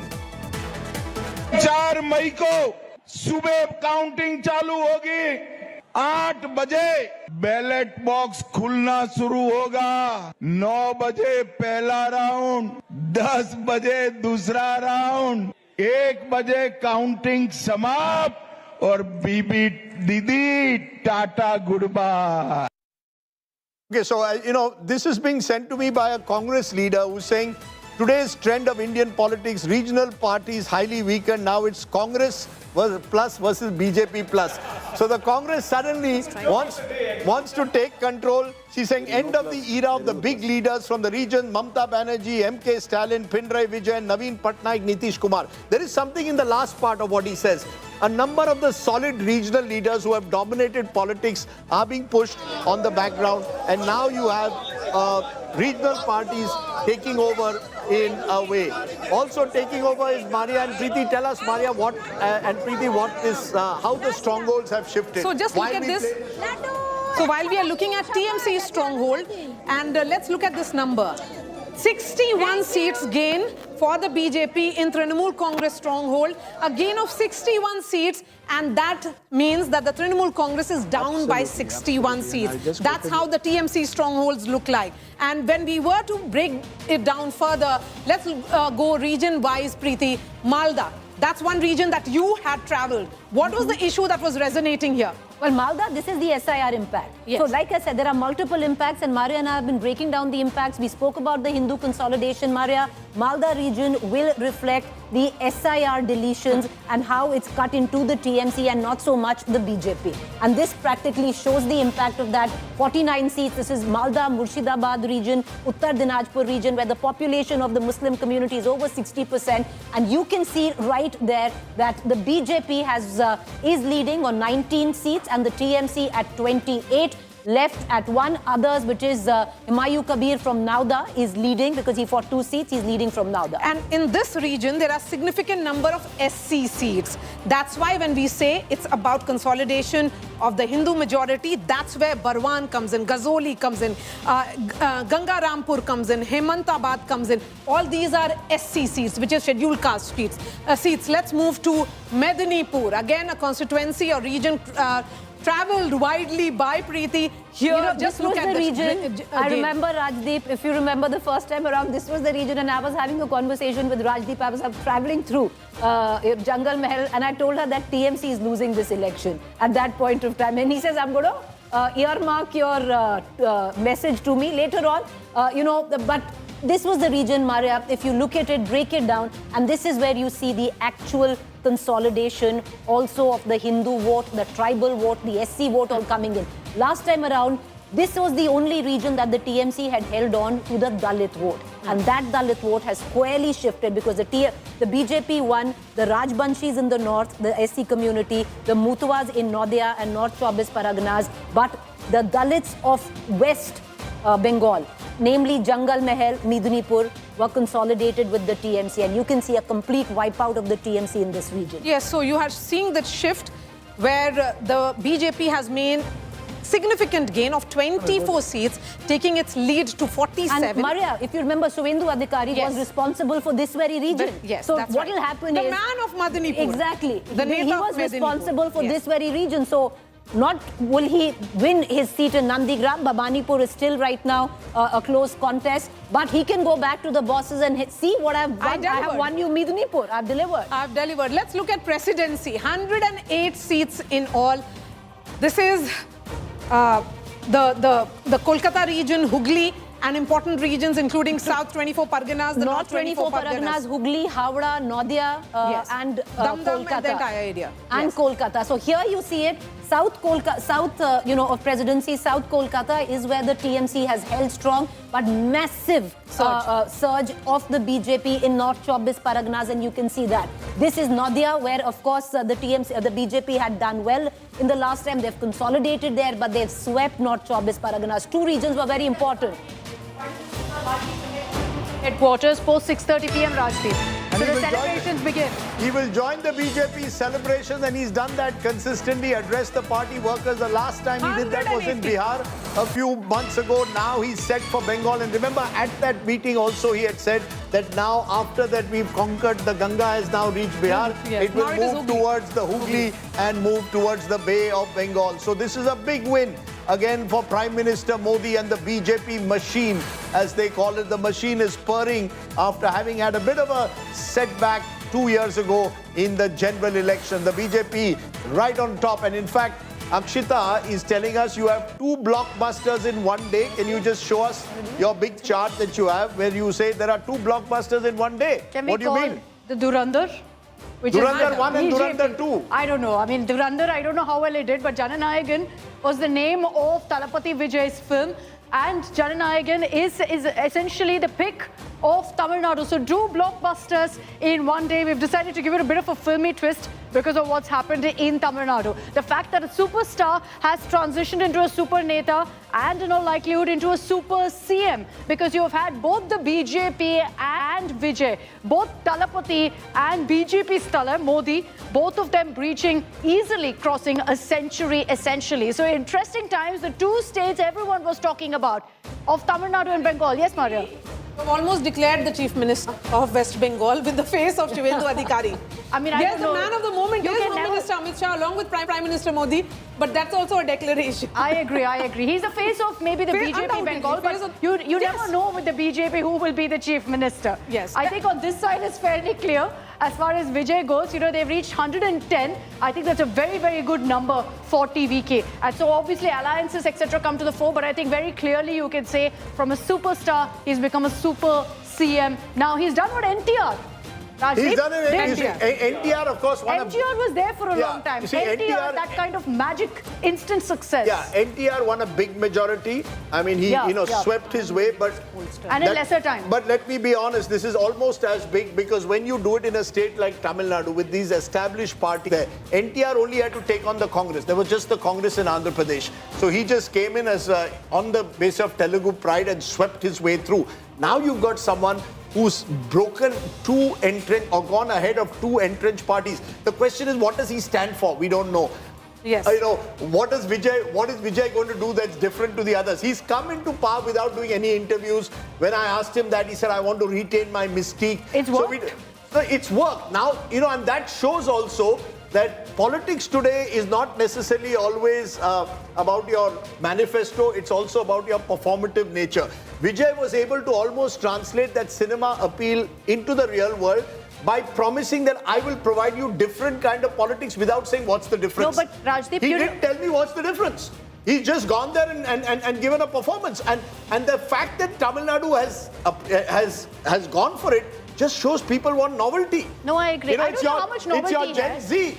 We want someone on Instagram. You don't want an old anchor talking the same thing that he did 40 years ago. Not just Gen Z. In his final speech, I remember him telling Nanbas and Nanbi, small kids, Nanba and Nanbi saying, tell your mother, father, Chikapa, Chitapa. I saw it on ground. And also what we discussed the other day, Akshita, he was there the right place at the right time. Yes. Karnanidhi no longer there. The DMK therefore lacking maybe Karnanidhi's ability to connect directly with the workers, although Stalin, most people said, had done a reasonably decent job when he... No, but I think we've underestimated the anti-incumbency on ground. The anti-incumbency again was ministers. A lot of the ministers involved in corruption. But there were serious allegations of drugs. Stalin's trailing. Sure, once there's a wave, there's a wave. The other part was Jayalalitha. Jayalalitha no longer there, so the AIADMK also no longer as strong as it once was. And I had asked him this, why didn't he, he had told me that his father had been planning this for him for 10 years. So I said, why didn't you do it 5 years ago? He said, I wasn't sure that the time was right. So he's chosen his time, he's chosen his moment, and guess what? Sometimes you have to choose the right Friday to release your movie. But I have to understand this, Rajdeep. Absence of Jayalalitha, absence of Kalaignar, Kamal Hassan entered at the same time when that absence was there. But I'll tell you one thing. The difference is Kamal Hassan was never a folk hero. Kamal Hassan was an actor. Agreed. What Vijay has done is he is become a folk hero of this 21st century masses, not just Gen Z. No, and launched in the general election, Kamal Hassan, which was... But and Kamal Hassan's politics was, he was actually trying to look at manifestos and how I'm going to transform Tamil Nadu. Vijay says, enough of the old guard, I represent the new. What it represents, we don't know. Much like, at least NTR said, I represent Telugu pride. Vijay not even said that. Take a moment for 1 minute. Hold on. AI version of Vijay is just too cute. Rajdeep, do you want to attempt this? Yes, you You see, I have been trolled in the past for dancing during exit polls. This is a signature step. I think extend the argument of being the right person at the right place at the right time. I think, in a sense, Vijay's victory, as seen in the trends now, indicates that the people in Tamil Nadu were looking for not just change, but fresh faces. But also, we're looking at new faces. Mr. Sastry, is this a message saying there's also vote bank for anti-Dravidian parties in the Dravidian ideology, apart from the Dravidian ideology? No, I'm not too sure because Vijay ideology is very Dravidian Vijay made the point that DMK is not true to the Dravidian ideology. He did not reject that. I think it's important to I'm very curious to see what his cabinet will look like because all the candidates who I met, young lawyers, young doctors, Similar to what happened in experience in politics. Is he a bit more like Kejriwal in that sense? When Kejriwal first came, someone promising new. But I think go ahead. Sajjan, go ahead. Yeah. If you see 2017 Punjab, right? You had Captain Amrinder Singh representing Congress, then Akali Dal, there were... But 2022, suddenly Aam Aadmi Party captured the imagination and we have seen that many NRI Punjabis from Canada, youths coming campaigning. What is the vacuum in Tamil Nadu? We are going for a post-facto justification. Now that TVK is ahead, we are attributing factors.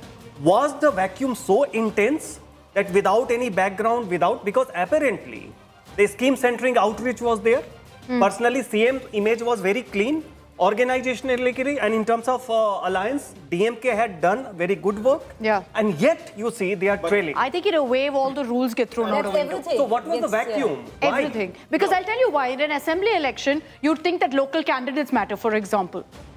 Nobody knew. No, but when I went to every place, every pocket, when they said TVK, that's Assam, what who's he your said. candidate? This is what Vijay had said himself. I'm on the ticket on I'm on the seats. ticket, but nobody you know, usually one thing, falls Rajdeep, for I that. want to bring you in. One second. I want to bring you in and Sajan in on this because so much has been said about exit polls. You take two figures right now. And strangely, right on top, you have Tamil Nadu where you have TVK at 108. This is pretty much what Pradeep Gupta had predicted. Let's look at Bengal. Pradeep Gupta didn't predict Bengal, but today's Chanakya did. And that number is also falling well within exactly the margin that today's But the same Chanakya had predicted I hear you. DMK ahead in That's the single largest party. I'm talking about 2 polls, plus. Rajdeep, which seemingly right now are eerily correct to what 2 exit polls predicted. Nobody thought this would happen, but it's happened. Let's vote percentage. Chanakya's vote percentage was 49, 48, 49%. That is just 3% gap between the BJP and the 44% here. 3%. So it may be a chance many a times because we all are witnessing 165, 180. BJP has fantastic conversion ratio here in vote Bengal. percentage, you cannot be off by 4%. Yes. Yeah, so just to make the point, Chanakya said 48% would be going to the BJP, 38% to TMC. What is 10%. happening? BJP is getting 44, TMC 41. So the vote percentage, he said 10% is actually 3%. What's happened is at 44%, BJP's ability to convert seats has been much greater because remember they went into this election with lower margin victory seats. So if I raise my vote percentage by 6, my ability to convert it is greater. The same Chanakya said DMK will be the single largest party in Tamil Nadu. They are at number 3. In fact, Pradeep Gupta got Tamil Nadu spot on, but even he said AIADMK will be the lowest, hardly 30. That's Look at one what. factor. So therefore, please understand, I still maintain exit pollsters need to give their methodology and the way they do it. We cannot be TK-bazi. So that's the point. The only 2 states. No, you have to give credit where due. Rajdeep, the only one that said that, TVK would be 100 plus is only Axis Mind. Yeah, but but give methodology is what we say. No, all I'm saying is the sample. Yeah. Look at even UDF. Chanakya said in Kerala it could be close and possibly a hung assembly. What's happened? Clear one way. Only Assam. All pollsters got the trend, the wave right. But anyone who went to Assam got that trend right. Yeah, so I mean, look, let's be clear. I think polling needs to relook at itself. It can't be done. Maybe you need to focus on a little bit more rigorous methodology and then give numbers. That's all I'm saying. Okay. I'm not dissing them, but I'm saying they should exit till such time as they give methodology. Vijay would reach 35%. What needed is greater transparency and that transparency being projected along with your numbers being projected. Sir, I have a different objection. You need statistician manning it, not people who are there for business purposes. That's right, you exactly. require proper trained PhD statistician to understand the demography and build models around it. Otherwise, it's just a roll of dice otherwise. Where you pick Chanakya for Bengal, you pick Axis for Tamil Nadu. I mean, you cannot go out and this is where the confusion comes in. I think we'll have A great degree of, reliance on exit polls. Exit polls have got it horribly wrong. There is science to it. But the problem methodology is is what scientists are not Rajdeep back is in You doing keep the that science. methodology, Axis Mind game. I just want to bring the focus back to Tamil Nadu. And just take a look. And I keep doing this. I know I keep doing it, but I can't help it. I'll bring it to the strike rate in Tamil Nadu right now and show you how each party has done. For the DMK, terrible performance. In Stalin style, 190 now. DMK is gone. You can see 52 leads is what they managed. So strike rate is just 22%. Since we keep calling ourselves Indian Political League, I thought I'll give it in strike rate percentages here. 22% is Stalin's performance, DMK's performance right now. The AIADMK, with a strike rate of 32%, has pulled out a very surprising performance. Let's be very clear that when we said do or die for EPS, EPS has largely delivered. In the face of a wave election in Tamil Nadu, EPS has managed to ensure that they better their 2021 performance, which at a time when everyone said, they'd be relegated to 3rd position, is still something that they've managed to do. Why? Because they've held on to the rural seats. And TVK with a strike rate of 46% right now. I'm just going to show you what it looks like as far as the retain ratio goes for the DMK right now. Of the seats, and this is comparing 2021 and 2026, the retain ratio, look at that, is just 20%. they've only managed to retain 20% of the seats, the votes that they had last time, versus a loss margin of 80%. What's led to this? So that's about 106 seats. What's led to this? Who's dented them the most? We asked that question repeatedly during election season. Whose votes will TVK eat into? The DMK is the answer, because TVK has taken 71 seats from the DMK. The AIADMK has taken 28. So you cannot deny that there has been anti-incumbency against the DMK government, and that's translated to these numbers. As far as the AIADMK goes, what's their retain ratio like right now? Obviously much better than the DMK's, because you see those numbers on your screens. The AIADMK of the 66 seats, 31 has been retained, 35 at this point based on trends, they're losing out. So 47% is their retain ratio versus a loss of 53%. Who's split essentially? The TVK has eaten into their votes as well at 22, but marginally much lesser when you compare it to a DMK. That tells you the story of this election essentially. This retain ratio tells you essentially that it has been the DMK that's paid the price for TVK's entry into this particular election. If I were to also show you right now what the direct fights look like, if I were to open up a DMK versus TVK battle, this is where essentially the DMK and TVK took each other on head on. We've got leads for 77 of those, and 70% of the seats the TVK is leading on versus the DMK at 30%. If I were to look at a traditional DMK versus AIADMK fight, has the AIADMK also performed better than the DMK? At 69%, yes, versus the 31%. So then you also have to throw up the scenario, Rajdeep, that if there wasn't a TVK in this election, would anti-incumbency have seeped in and therefore actually would have led to a clear mandate for the AIADMK? Very interesting. So, you know, it's fascinating how Tamil Nadu has played out. RP Singh joins us. Good to have you, Mr. Singh, on the show. Congratulations. Big victory in West Bengal, which is quite incredible what you all have achieved. You all are also sweeping Assam. How do you respond? What do you believe has changed between 2024 and today? 2024, Mamata Banerjee won Bengal. The India alliance looks strong. What has changed in 2 years, RP Singh? Well, Rajiv, what changed in Maharashtra after 2024? I mean, is the strategy which we have changed after the 2024 loss, and then we have worked out the fresh strategies according to which we have won election. But Rajiv, one thing is clear, that looking for majority of minority vote against the cultural roots of the state doesn't work. I mean, you can do a cover-up by making some temples, but that doesn't work up. The DNA doesn't change. And this election has proven that, one. Secondly, the way the corruption was deep-seated in the Bengal. I mean, right from the lower level of the cut money to the bosses of 50 crore rupees bags found at the minister's house. So this was one. And thirdly was the way the woman was being treated. When woman has rejected the freebies which was given to them because they could see that the freebie is not working for them because they are not secure in the Mamata Banerjee's regime.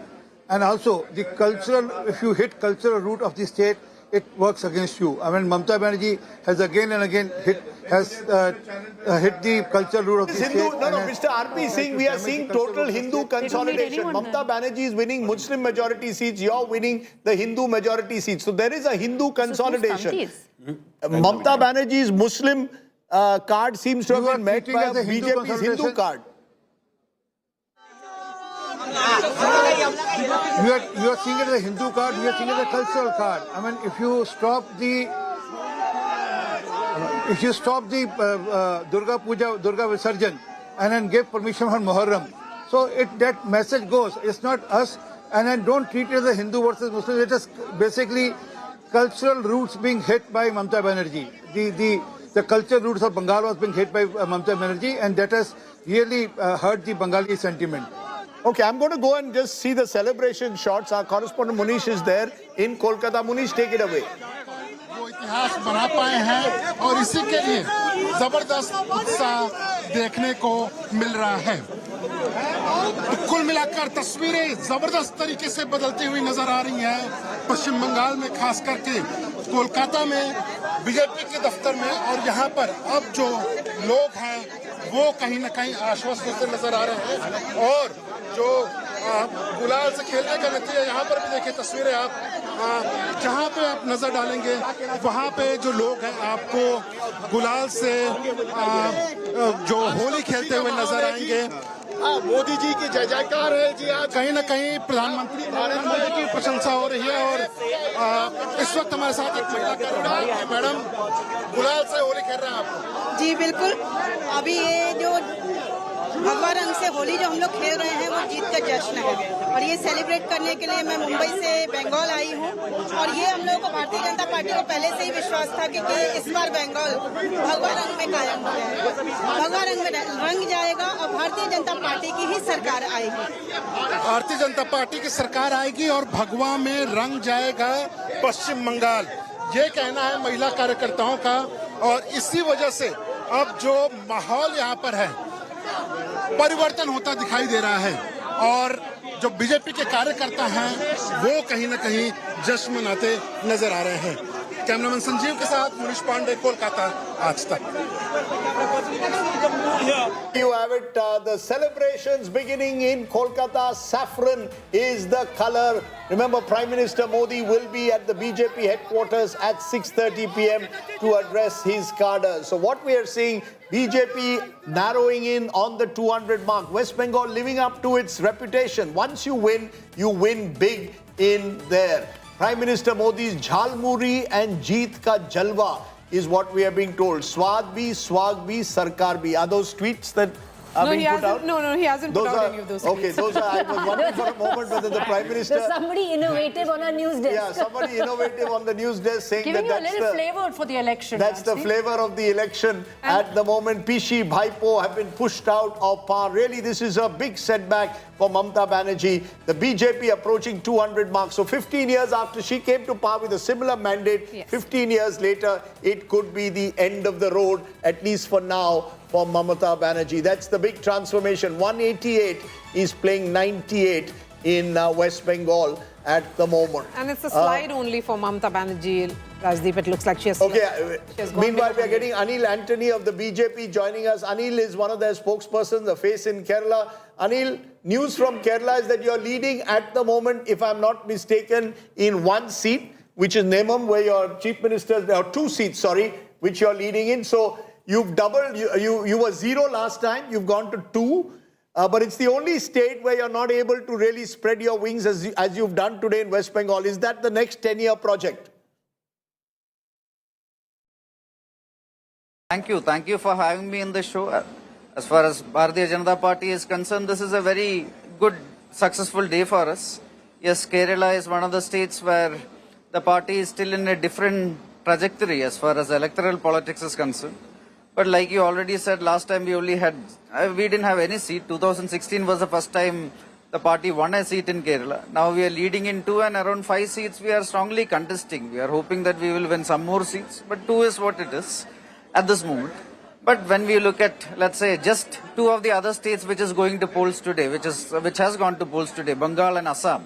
Now in 2011 we only had 5 seats in Assam, we only had 3 seats in Bengal, but the party did spread its wings because of various reasons. Now today Bengal we are going to win for the first time, Assam for the 3rd straight time. We can be rest assured that the party will ensure that we will try to have as many double-engine governments as possible with time. Definitely South is an area where the party will be expanding and attempting to expand in the coming election cycles. So yes. So you're saying these are long-term projects, you go 5 years by 5 years. I take it, but what is the one thing that you're missing in Kerala that you get in these other states? Because Kerala also has a large minority population. It is about 44% Christian and Muslims put together. Is that now a challenge for you to reach out to Christian communities to make sure that even Muslim communities feel part of a more inclusive society? Will you have to work at that?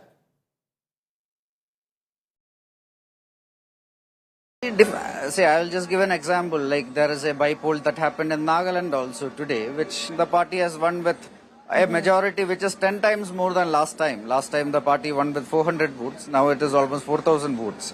And 20,000 is the electorate. And Nagaland is a state where, let's say, minority population is nearly 99%.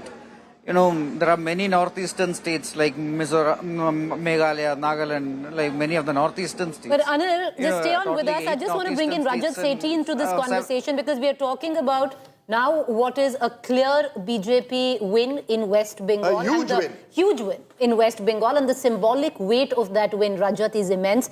Now the BJP surpassing one ideological barrier. The second one is what? Punjab and then Kerala? Three different corners of India's map. Punjab, West Bengal has now been conquered. It will be Tamil Nadu, and without the Dravidian parties, I think BJP will have to go back to Annamalai. Because Annamalai, the traction that he was actually gathering, it was this exact sentiment, youthful, hitting the road, shunning the status quoist politics in that state.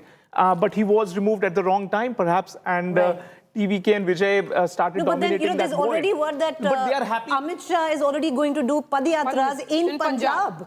I know, and I can tell you, Punjab is again vulnerable from an Aam Aadmi Party perspective, and BJP will make inroads. Will they go with an Akali, you think, or go on their own? I don't think they'll go with Akali. They'll go one set of the Akali. Akali will split and possibly they'll go with one set of the Akali. Bulk of leaders from Akali are just waiting for the right time to switch over. BJP right now, through its RSS and affiliate bodies, is doing enormous work in Punjab in the grassroots, which will never get covered. So after Bengal, all in Punjab. All in Punjab. All in Punjab. After That's Bengal. the very important Because you've got Uttar ideological Pradesh process. coming up. You've got Uttar Pradesh, Uttarakhand, Punjab, and Goa in the next round. That's right. In three of those states, Congress is your principal opponent in a way.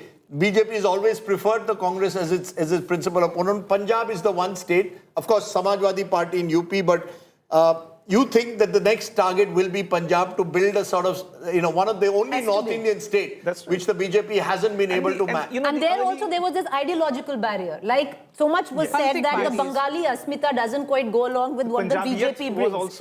Exactly. And so Bengali Asmita versus Punjabiyat in the context of Punjab, what Mr. Shah has been saying is essentially that it's another border state. And hence the issue of national security becomes important. Also. That's why he'll be starting a battle against drugs, where he'll be visiting every, it's called Halka? Halka, yeah. Every Halka. Every Halka will be covered by See, Amit Shah has handled the left-wing extremism entirely, decimated that. One of the very important projects, even from an internal security standpoint, is Punjab. Therefore, he would hit the roads there. Now that the Bangladesh border has been sealed with BJP on Assam and in West Bengal. So this entire national security, the chicken neck, and all of these things from a national perspective are addressed. Go ahead. So add a point to that, post-Punjab, there will be a strong concentration in the south, because you want to gain Telangana and Karnataka, both of which are not under their control, and then long-term Kerala and Tamil Nadu. And so after Punjab, it will be the south. That's still a distant dream for them. Bangalore corporation elections are just about to happen immediately after this. So we'll just have in another couple of months Bangalore corporation, where the divide between the two Congress leaders is going to again emerge wide open. And I think BJP would want to scavenge on that and ensure that Bangalore corporation falls. And remember, in the last 20 years, usually you've seen a rotation in Karnataka, so the BJP will believe that the next term is theirs. For that, they have to get their house in order. And for which they've got to get their house in order, but the BJP will make the effort to do that. I'll play that soundbite now of Prime Minister Modi when he addressed the Karyakartas on the day the BJP won Bihar. And what were his words? Let's listen in, and then we'll continue the conversation. Ganga ji यहाँ बिहार से बहते हुए ही बंगाल तक पहुंचती है।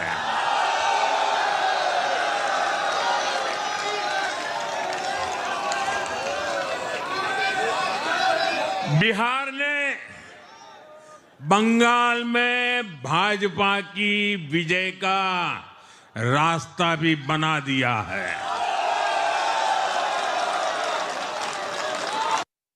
All right, so, Rajdeep, once again, because, one needs to speak about this, the sheer fact, who would have thought about 6-7 years ago that the BJP would storm to power in the manner in which it has in West Bengal. And now if you shift focus from West Bengal, Punjab seems plausible. One would think that, the Punjabiyat and the BJP are never on the same page, but right now, Punjab seems plausible. After this. Look, Bengal, the turning point in my view was 2019. If you see the 2019 election, BJP led in 120 odd assembly segments in that Lok Sabha election. Just a 3%. And they did, they started the slogan Pehle Ram Fir Bam. You know, that Ram, and that was the election where they projected and pigeonholed Mamata Banerjee as appeasing Muslims. If you saw their entire campaign, it was designed at that.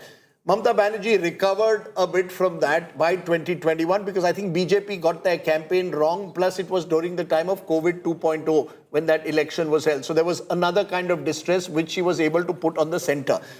But she didn't quite get it in her third term when it came to governance, and she's paid a price for it. In Punjab too, the Aam Aadmi Party government has to get its act together. We just saw what happened a couple of days ago when there were allegations that Bhagwant Mann had come. And the Congress is at its weakest. And the Congress is at it. You see, the Congress believes like in Kerala, and that's the problem for the Congress. They will think like in Kerala, the moment the party in power implodes, we will be the natural party and come back to power, even though we've got divisions within. You would expect that in Punjab, but the BJP, I think, very intelligently, and you've seen that they've got the likes of Raghav Chadda away from the Aam Aadmi Party. Raghav was involved, so was Sandeep Pathak in the AAP campaign. They will, and there's Sunil Jakhar from the Congress. You need a Sikh face. They will now work, you know, they've got Manpreet Badal on their side. They will work on others, and they will try and ensure that a section of the Akalis comes their way.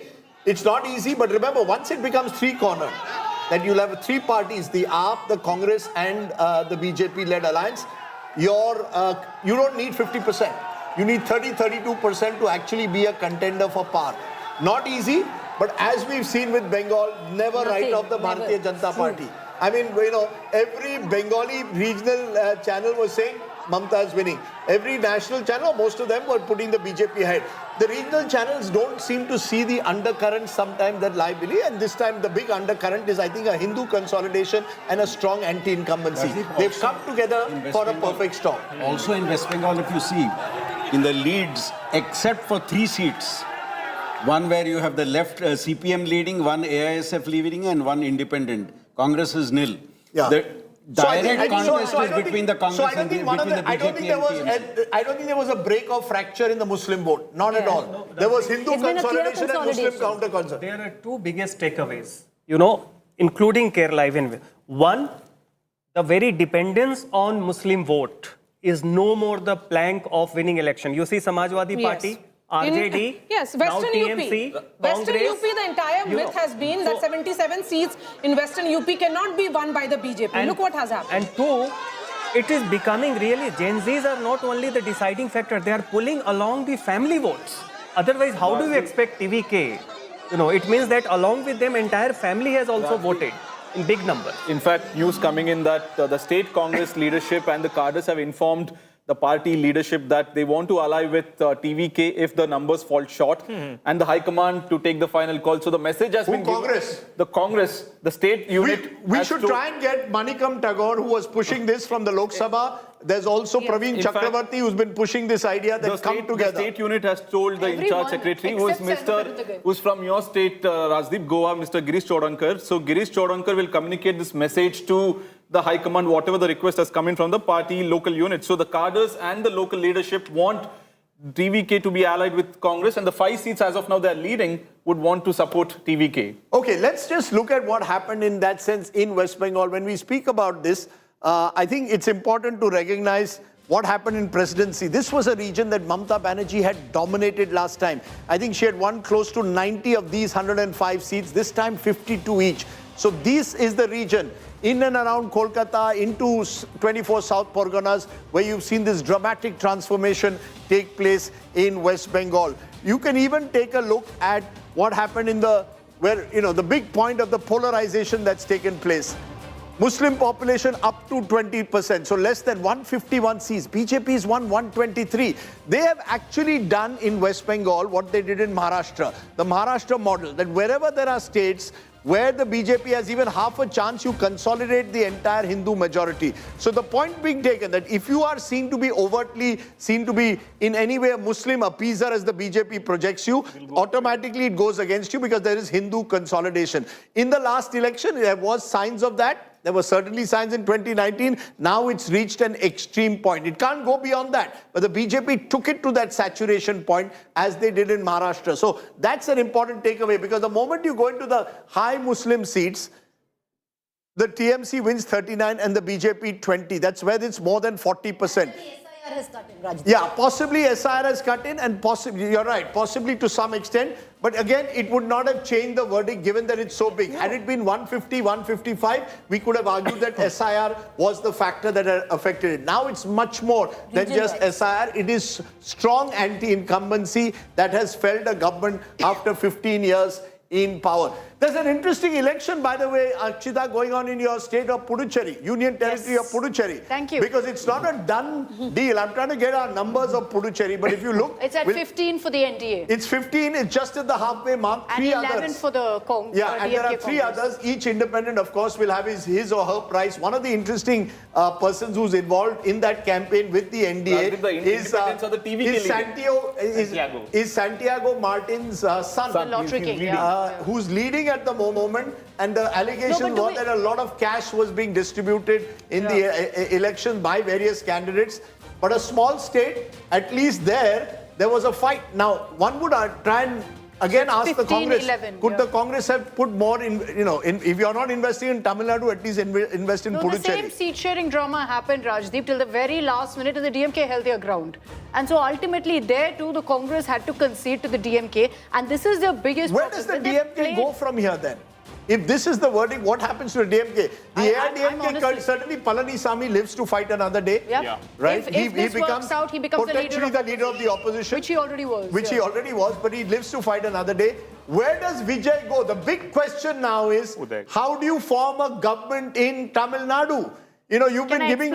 please explain to me the various permutations, combinations. Let me turn to Tamil Nadu, and why don't you explain to us, how do you form a government? So let's do the routes to power. Yes. And what we'll do is, so this is the setup right now, Rajdeep, of DMK and everybody. Who would have thought that the TVK would have been higher than both of them? But if I were to do this, where we bring the AIADMK, the majority mark is 118, and I push TVK in here, that's 177. But I think this is a very simplistic way to look at it, because I don't see any combination where, the entire alliance, including a BJP 3, come in here. But let me break that down. If I were to look at the tally and then break it down into seats party-wise, this will help us kind of give a breakdown. So let's say here the TVK is at 105, Rajdeep. You have a Congress at 5 leading come in here. That makes it 110. Then you have a CPI, you have a VCK, a DMDK. And this is me just focusing on the DMK alliance right now. So Vijay, in an ideal situation, wants to be at least 112. So he doesn't need more than one ally at best. The Congress has not done well again in Tamil Nadu. They're down to just 5.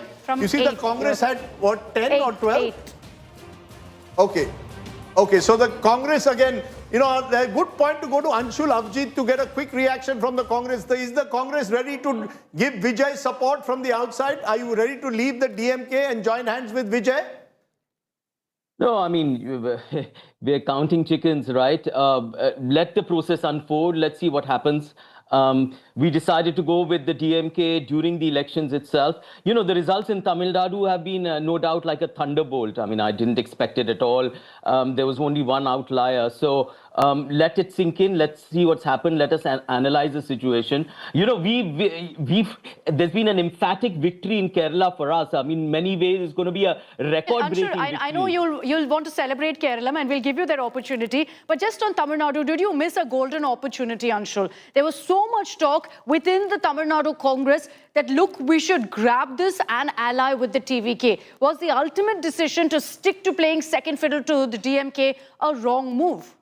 No, there is a politics of opportunism. There is also an ally that has stood by you, a part of the India alliance, who've been together for many decades. So that remains the primary consideration. Even now, let's see how things turn out and pan out. No doubt this election has been a highly surprising one in Tamil Nadu. At the moment, I'm unable to give a reaction about what's going to happen, but we're sticking to our guns. We've decided on an ally. We don't shift around like many other people do. This is, as far as the others are concerned, look, I think the real story of the election, and particularly in Bengal, is, and I think we're missing the point. Anshul, my apologies. I'm just going to play out the first video that's emerged of Vijay's family celebrating.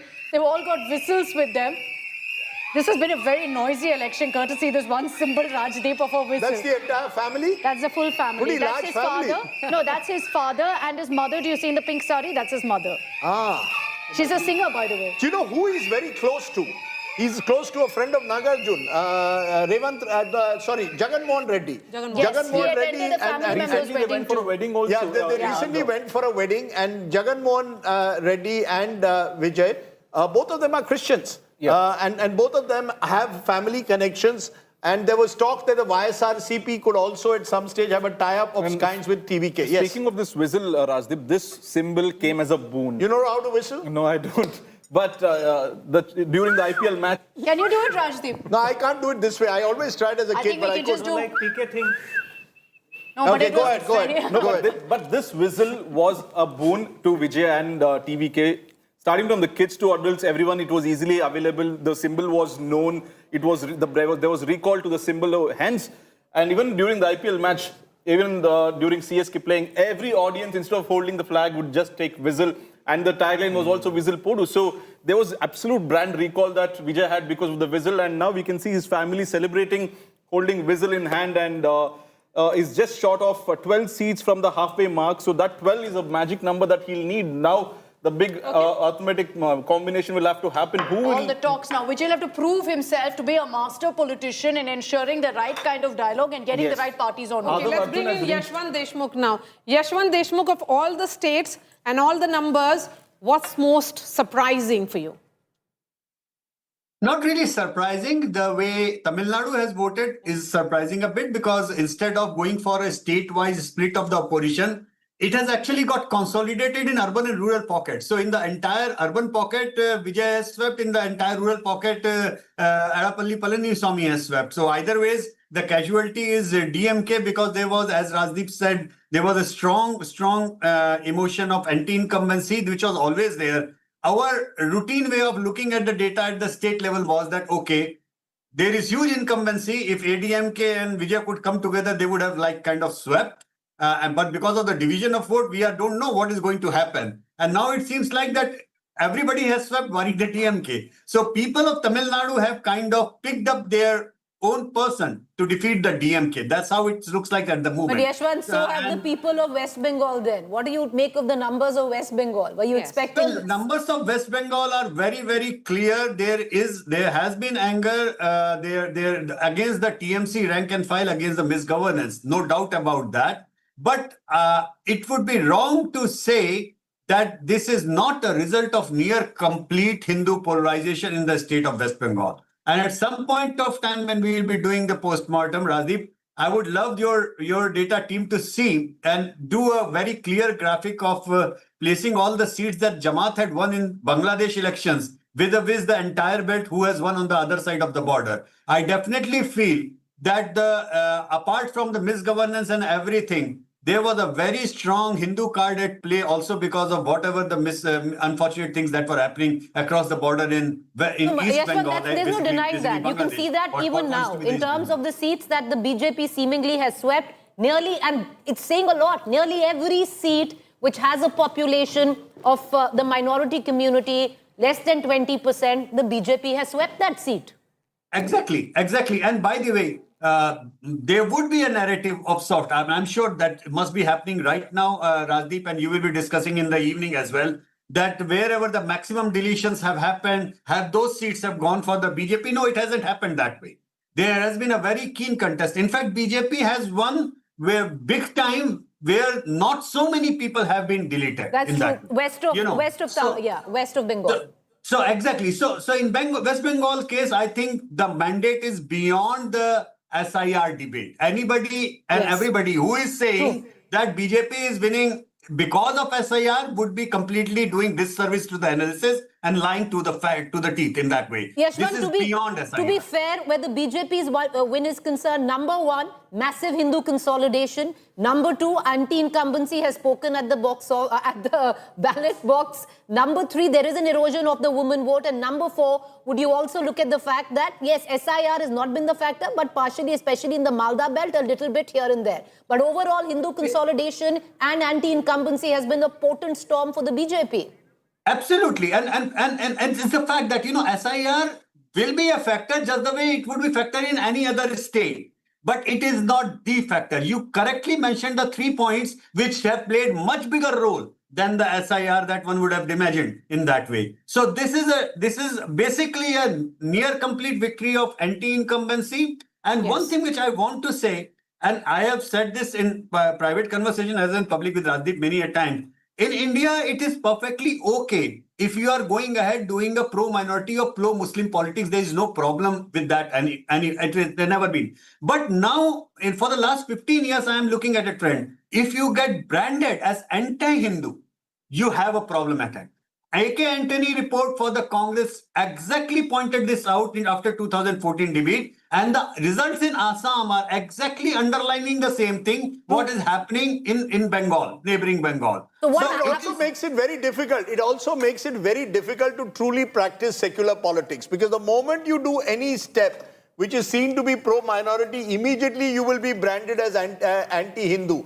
That is the concern. Mamata Banerjee tried in her last year, but it was too late. You see, the Jagannath Dham temple, the optics were there, but that's not enough, because on the ground... I tend to slightly disagree with you, slightly disagree. How does a politician today, in the era of the BJP being this dominant party with an unabashed majoritarian outlook, how does it avoid being painted as anti-Hindu? Tell me that. I tell you, Rajdeep, there is a slight disagreement with what you have said here. I do not see temple hopping run of Rahul Gandhi or Mamata Banerjee's Jagannath Yatra and everything as seen as a last-ditch effort of doing something. These things, and I do not even see Ayodhya issue or other issue as the symbolism factor. See, the problem happens, and I hope you will agree with me, problem happens when you are governing a state and you have a very sheer, very clear, what shall I say, problem of law and order at the grassroots level,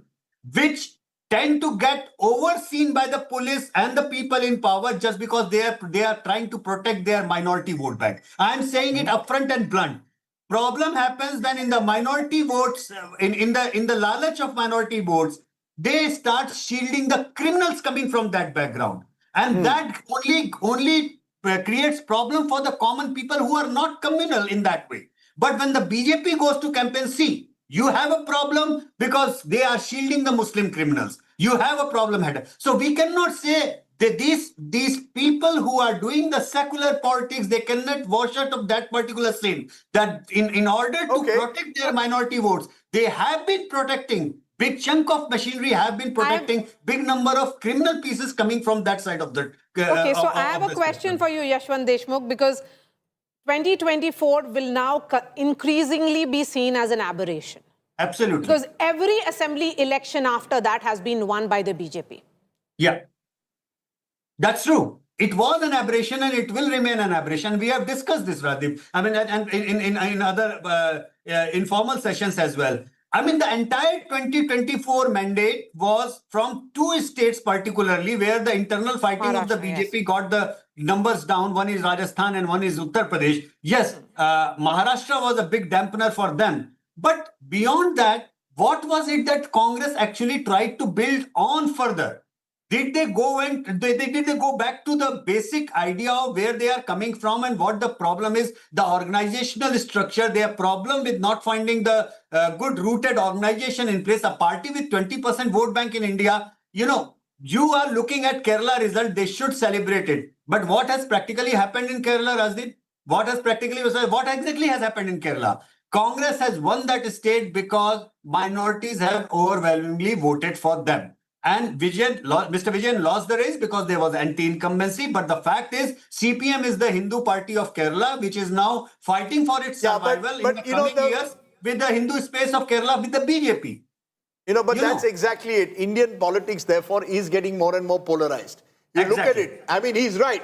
In Kerala, the Congress partly has won. One of the reasons, quite apart from anti-incumbency, is the consolidation of Muslims and Christians behind the Congress. I keep asking this question. How do you practice secular politics when the party in power, the dominant party, is majoritarian? How do you practice secular politics? How do you avoid being caught in the trap of not being called anti-Hindu every time you take any step? That's going to be a question that every political party is facing. Sonia Gandhi was honest enough to admit this in an India Today conclave, that the Congress is not just branded as anti-Hindu, but was being branded as pro-Muslim. How do you combat that perception? You tell me. What do you do? See, every If party. you want to advise the Congress or the TMC, how would you I advise would rather them? not, but let me. So again, every party when they're born with a core mool swabhav, mool dharma.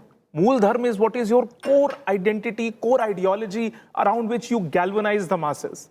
The problem is what Mamata Banerjee, when she was rising up as a leader against the left, what did she symbolize? And where is she now? And this decay that happened, it has nothing to do with secular or not. In this decay, she had to latch on to an easy vote bank. And naturally what happens is that it is not secularism. It is pandering towards one religion and trying to make an easy 27% vote bank, because your journey will never start with zero. You always assumed you're sitting on a vote share of 25%, and from there you just need to add another 15%. The problem again repeatedly is, what was your core purpose? You remember 2005 speeches, 2003 speeches of Mamata Banerjee in the parliament. It was about Bangladeshi migrants, illegal migrants into the state of West Bengal. Does she ever utter that again? She has never done that. It was against the Gundaism of the left. She used to, sit on the streets and fight it out. She was that fighter. And what happened over a period of time? The same Gundas entered into the TMC and became the body politic of TMC. Or do you see that's been the ethos of West Bengal politics? It's something that the BJP would really need to redo. Because then get into the same pattern of the same Gundas moving to the BJP. True. So BJP has experimented this in Tripura. They're full of Gundas there also of the communists. They have tried to systemically tame them, bring the party ideologues in at senior positions, but they have a mix of leadership, half imported from TMC, the other half from the BJP. But you wanted this question, secular, whatever these so-called secular parties want to go back, they have to go back to core ideologies, be it Arvind Kejriwal. This is what Rahul Gandhi will tell the world. This is what Rahul Gandhi says. Congress has to go back to core ideology. But what is their core ideology? That's the uncertainty is over. You have to frame your ideology in very clear terms. It should be very one line. Yeah, so just like a startup, it should be one line elevator. Yes, Sandeep. I would differ from Rajatji on one point, especially when we are talking of Kerala. Prior to this election, we knew that the Muslim and Christian vote was with the UDF, and the Hindu vote to large extent was with the LDF. Yes. So BJP's strategy was, and that's why we differed earlier, BJP's strategy in Kerala clearly was to attack the LDF because you needed to get the Hindu vote to your side, and see the second battle, maybe next election, is to deal with the UDF. So that strategy is what I think BJP adopted this time. So, when it comes to Kerala, while again, what do you see? You see that a Congress party is only latching on to the Muslim League. Even AIADMK, for a very long time, when they were divorced out of BJP, they had to go back to the Muslim League. And that is where this vacuousness and this oscillation between core ideologies being left aside, and just a short-termism is brought in. And the parties struggle. You have to ensure that you have some kind of a simple elevator pitch before the public, because the public is too distracted. They don't have time to listen around the philosophical layers of politics that you represent. Yeah, but then you have these social media memes and all which will paint Rahul Gandhi as this anti-national, anti-Hindu. How does he respond to that? The point be more is, nationalist. You can be more nationalist. But it's not easy. As I said, in a dominant party, when the BJP comes to power, a party like that with a majoritarian outlook comes to power, it squeezes space for all the others. But the Congress did it. So that's what I'm saying. In a Congress-dominant system also, it was very difficult for the other parties to therefore be able to be visible, to be effective. Then central power was misused. Now it's misused. We can go into that. Meanwhile, there's violence outside Couting Centre and Asansol. So far, the good news has been there have been no instances of violence reported, at least since that early morning shootout. Now we are told security forces have resorted to a lathi charge amidst instances of violence in Asansol. Remember, is where Rajdeep Shatrughan Sinha is the MP. Yes, Agnimitra Paul is contesting. Babu Supriyo former MP, but this is where Agnimitra Paul, Asansol Dakshin is where she's standing from, and I believe these are reports coming in from one of the booths there. Sizable minority population as well in Asansol, but the whole belt, Rajdeep, where the Asansol belt is, the coal belt, if you look at the breakup, swept by the BJP. You see, one of the things that one has to say, West Bengal has had one of the slowest growth rates in the last decade. And it's interesting, and this is a point, that's why in politics there are no easy answers. Tamil Nadu, highest growth rate. Highest growth rate under Stalin, 11%. West Bengal, under Mamata, slowest growth rate. Both are losing. And I mean, so there is no one size fits all. We can have all the formulas. A fast-growing state like Tamil Nadu also witnesses anti-incumbency. A slow-growing state like West Bengal also does. You can divide India into high aspirational state, that is South and West, and low aspirational state, wherein they are given long durée. So you see Tamil Nadu, Kerala, everywhere, despite 5 years, despite performing, I mean, satisfactorily. And one thing that you did sense on the ground was, Rajdeep, that many people said that अभी 5 साल के लिए बदलते try करना चाहिए, experiment करना चाहिए, परिवर्तन होना चाहिए. Which is what has happened in Tamil Nadu. We have the DMK and AIADMK joining us. Selam Dhanidharan of the DMK and Apsara Reddy of the AIADMK. Ultimately, Apsara Reddy, I'd like to begin with you. Did both parties underestimate the Vijay factor, the Vijay impact? Has politics in Tamil Nadu changed forever as we know it? See, honestly, Akshita, I think Vijay has created a dent, and I think we must give it to him in terms of the way he's captured the minds of people of Tamil Nadu. But Tamil Nadu largely has voted against dynasty, misrule, against crimes against women. So I think people are sick and tired of a dynast government, and also people who openly speak against Hindus. The overall message of this election has been anybody who's anti-Hindu, anti-Sanatan, breaking temples, celebrating So is the AIADMK right now celebrating that they are above the DMK? Are you considering that to be a victory by itself? I really feel we always maintained we wanted DMK out, and we are happy with DMK being routed. But if you look at the vote counting, the cost of your party also being defeated by the DMK. No, in most constituencies, the rounds are 8 rounds have been counted, 5 rounds have been counted. So there's still 28 rounds to go in many constituencies. So I think numbers will pick up. I don't think Vijay has crossed the half. He's not crossed the halfway mark either. Yeah. No, so Apsara, there have been a lot of questions because you've raised the point that, TVK hasn't crossed the halfway mark about what Vijay will do, who will he tie up with. Is the AIADMK open to an alliance with Vijay? See, I don't think we'll ever say never in politics, never say no to something that might hypothetically evolve. But the decision is left to our party chief, Edapadi K. Palanichami. But I think to keep the DMK out, if that is the option, I don't think Mr. Edapadi Palanichami will be averse to the idea. And I'm sticking my neck out there saying, I think if push comes to shove, I don't think we should ever say no to that alliance.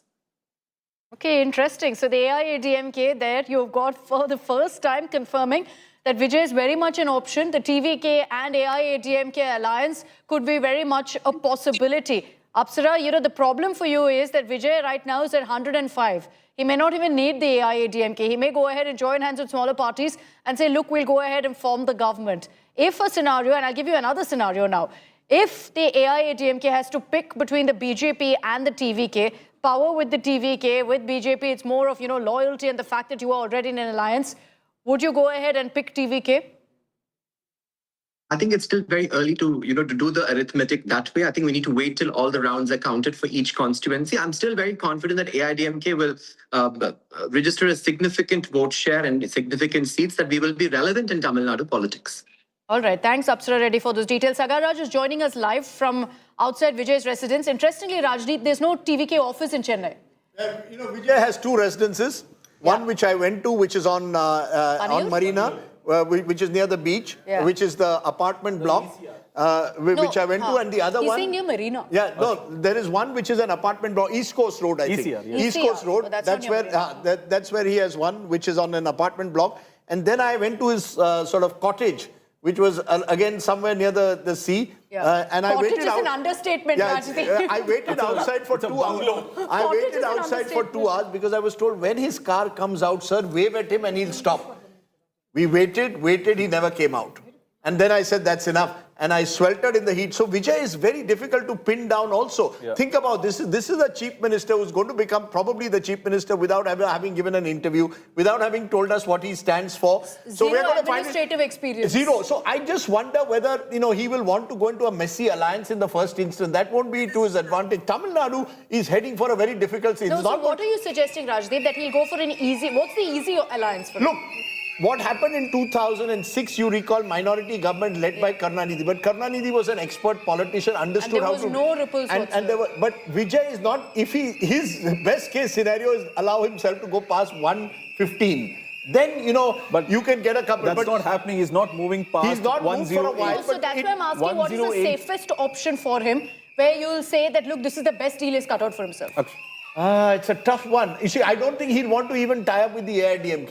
Because the moment he does that, he'll fear, all his, the mystique that he spoke about, or the fact that he's above all this kind of politics will go. And he needs to be very, very careful. So this is now going to be another test for Vijay. It's one thing to win an election, but how are you going to lead a hung assembly? You referred to minority governments in the past.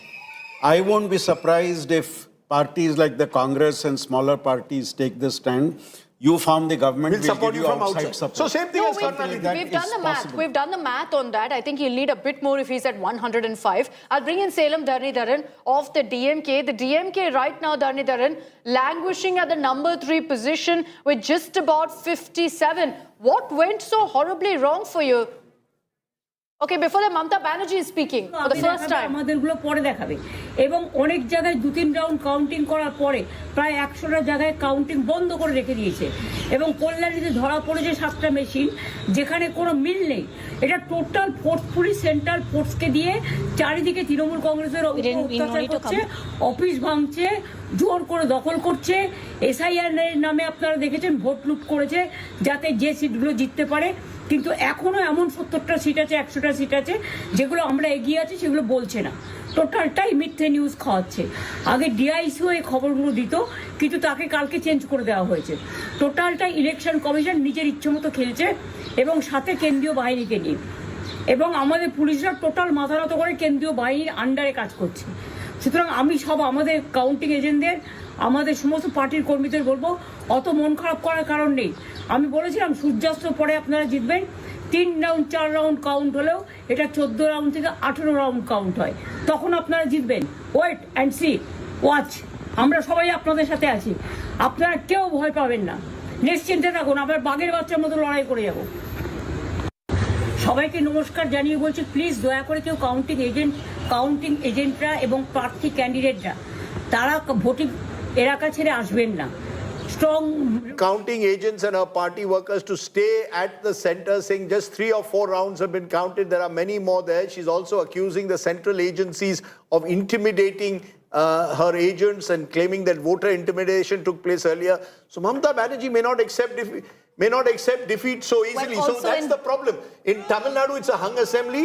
In West Bengal, you've got a situation where the leader may not easily accept the defeat in the way, because given the Sir background and the way voters were cut out, you're going to have a tough battle in both these two states. The premise earlier, but Rajdeep, I think the only silver lining to Mamata Banerjee's dark cloud in West Bengal is that she's taken a massive lead from Suvendu Adhikari in the seat of Bhabanipur. Yeah, so it's over a 20,000 lead that she's taken. Look at how karma works. In 2021, you won a big victory but lost your own constituency in Nandigram against Suvendu Adhikari. Yes. Now, in 2026, you're losing Bengal but you're winning your own seat. And I'm not sure, give Mamata Banerjee half a choice. She'd rather have it the other way around and win Bengal even if it meant losing her seat. Look, Rajdeep, can I say, you were talking about polarization and we were talking about consolidation of the Hindu vote. It reminds me of this, I was talking to this Muslim woman and this was in Murshidabad. Because of these consolidation of two religious lines, any voter is now caught in the binary of being Hindu and Muslim. This Muslim lady was telling me that her issues are so many else.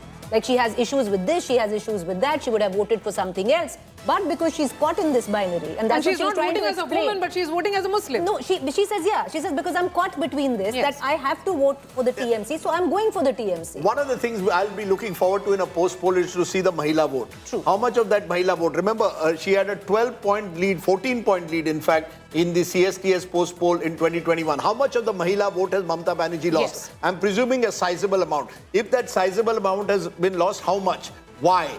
I mean, I think people, perhaps low aspirational society, but after 10, 15 years, people want to try out something new. So this is a chance. Porivartan, the BJP slogan was that, Palto Sarkar, you'll have, But if the Hindu vote is consolidated in the manner in which it's consolidated, then the Mahila vote has consolidated in the name of religion, then in the name of gender. So we need clarity on that as to how much of that has actually happened. One thing is, if you take the family and household, it is clear that husband and sons may have prevailed through Over the women I think that's the sense in many that of even the I Very got. true. families. That's may have the happened. sense that I got, Rajdeep, on ground as well. It was palpable. We have been making the distinction between urban and rural. Rural women were moving away because of the issues of rural distress. They were moving away because of the issue that 1,500 rupees is not enough. It was an aspirational gender that we speak about in the context of women. And 1,500 rupees, again, fatigue. They have been getting it for so long. The BJP's 3,000 rupees promise, though it had not percolated, but still they were not talking about it. They were saying that instead of 1,500 rupees, give us 15 days of chakri. Should she have given that lollipop of 5,000 in Tamil Nadu? That didn't work for DMK as well in Tamil Nadu. But I'm saying chakri. And there's multiple issues. Exactly. Women, I think they got tired of 15 years. Maria, someone who Yeah, so covered there's a BJP. yes, Yashwant, because correct me if I'm wrong, you wrote an article where you suggested that the women are still with Mamata Banerjee. If she loses, it'll be because the woman vote has deserted her. Is that Exactly. a factor that played out? That did pollsters who predicted a closer contest or Mamata winning misread the woman voter? Well, absolutely, Rajdeep. And one of the factors, apart from the aspirational vote and what the female vote, please remember that females are less affected by the religious polarization. I'm again coming back to the point number one where I started. There was a big issue of law and order failure on the ground, and females were getting affected by that. We look into the issues of some unfortunate rape cases which get national attention in the national press.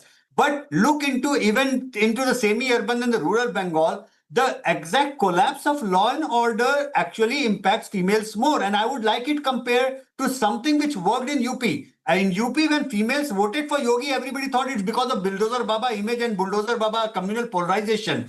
Women in UP voted for them because of the toilets were made and women were not going into the field in VRs where they were facing, big time of sexual crimes.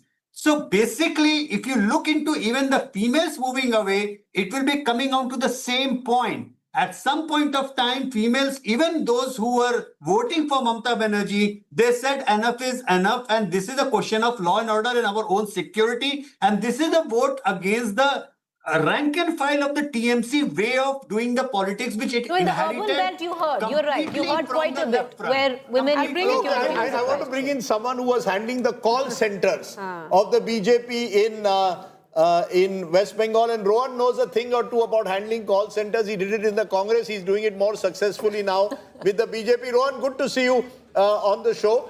What was this call centers that you had set up? How did you work it out? How do you explain this victory? Congratulations, first of all. Thanks, Rajdeep and the whole team. So my number was 182 just before 2 days. And I was just listening to your points. Rajdeep, I think we are missing one bigger point. Like you were talking about secular parties and all. Point is not that. There was a strong point of anti-incumbency against Mamata Banerjee in West Bengal. There was strong anti-incumbency, there was issue of women's security, there was a corruption issue and the polarized appeasement politics. What Mamata Banerjee tried this time is to try to consolidate 30% voters, which she was successful in doing last time, which was a minority voter. And near the election, she might play some victim card and got that Khela Obe thing and get another 20%. But this time she was not successful because the counter polarization was stronger than her polarization. I'll tell you right now while we are talking, I got the number from my war room that out of the 43 minority dominated seats, BJP is leading in 11 seats. So how would you explain that? There are the people who see that as a central government beneficiaries, they are losing out. So it's not that minority are completely voting for consolidation. No. The core issue is these so-called secular parties will have to understand that now they cannot use appeasement as a tool to win election. They will have to deliver on ground. I'll give you another point. Always we say that you pay women 1,500 or 2,000. That's why BJP won in Bihar. No, that was an easy answer. That can be one of the factors, but that cannot be the only factor. The biggest factor is women's security. After Arjikar and after Durgapur incident, women of the West Bengal, they lost trust in Mamata Banerjee even after being a women CM. And that is the core issue I am telling you. So we need to understand the whole thing from a different perspective. The way Congress is failing, Rajdeep, somewhere I think in your analysis, you are also not getting this pulse from the ground. Okay, I'm not getting the pulse on the ground. Rohan, you are better placed because you are in both parties, so you know the difference between the two. But how did you target specific areas? Did you use the Maharashtra model of targeting specific areas with a large Hindu consolidation? That was clearly an aim. You're saying Mamata Banerjee played Muslim minority appeasement politics, but did you also not consciously target those areas and a Hindu voter? Let's be honest about that. No. I'll tell you. I'll answer very honestly.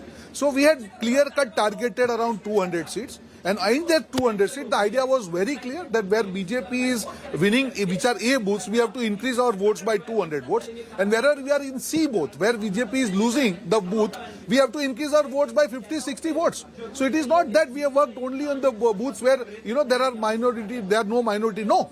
We have worked across the states. There are different factors, and I'm telling you, Muslim women, they have definitely voted for BJP. I'm telling you with numbers, and if you want numbers, you know that I'm the man of numbers, I'll give you the numbers. The idea is to do micromanagement. The way Sunil Bansal ji, Bhupendra Yadav ji, under the leadership of Amit Shah ji and Narendra Modi ji, it was a micromanaged election. Not even a 1% mistake was done. It was ensured that at no point of time TMC gets the chance to raise the victim card, which they did last time. That was point number one. That the whole campaign was planned meticulously. Each and every sabha, after each and every sabha, there was the analysis that what is going to be the impact. This was the first time I am telling you on camera that under Bhupendra Yadav ji and Sunil Bansal ji, we had organized booth level meetings of the workers with the photographs. So I'll tell you, we are just, we are underestimating the work of BJP leaders, the tireless work of the workers around 24/7. We are just saying, election commission. One criticism. No, the basic factor is the honesty of the worker on ground. One criticism that you faced in 2021 assembly elections and also in 2024 Lok Sabha polls, that BJP doesn't have enough foot soldiers, that you do not have enough presence on multiple polling booths across Bengal. What changed? Who were these polling agents that you had? Was it imports of the Trinamool Congress? No. I'll tell you, last 5 years, the BJP Sangathan has worked on ground. Under Sunil Bansal ji, we ensured that there is not even a single booth where there is not a single table worker or a booth agent. And very important thing. You have seen that in last elections, on the day of election, more than 40 people have died. So this time, I think the central forces ensured to give the confidence to even the workers also that look, this time the same things are not going to be repeated. It was very important for us to instill that confidence in our worker also, along with the voter, that these goons of TMC will not be successful today. And that's why we could ensure 100% presence on each and every booth, each and every table where BJP workers were there, ensuring that the BJP inclined voters vote in 100%. That was the whole strategy part of that. Okay. So, I mean, there was you use a word which I keep telling people, micromanagement.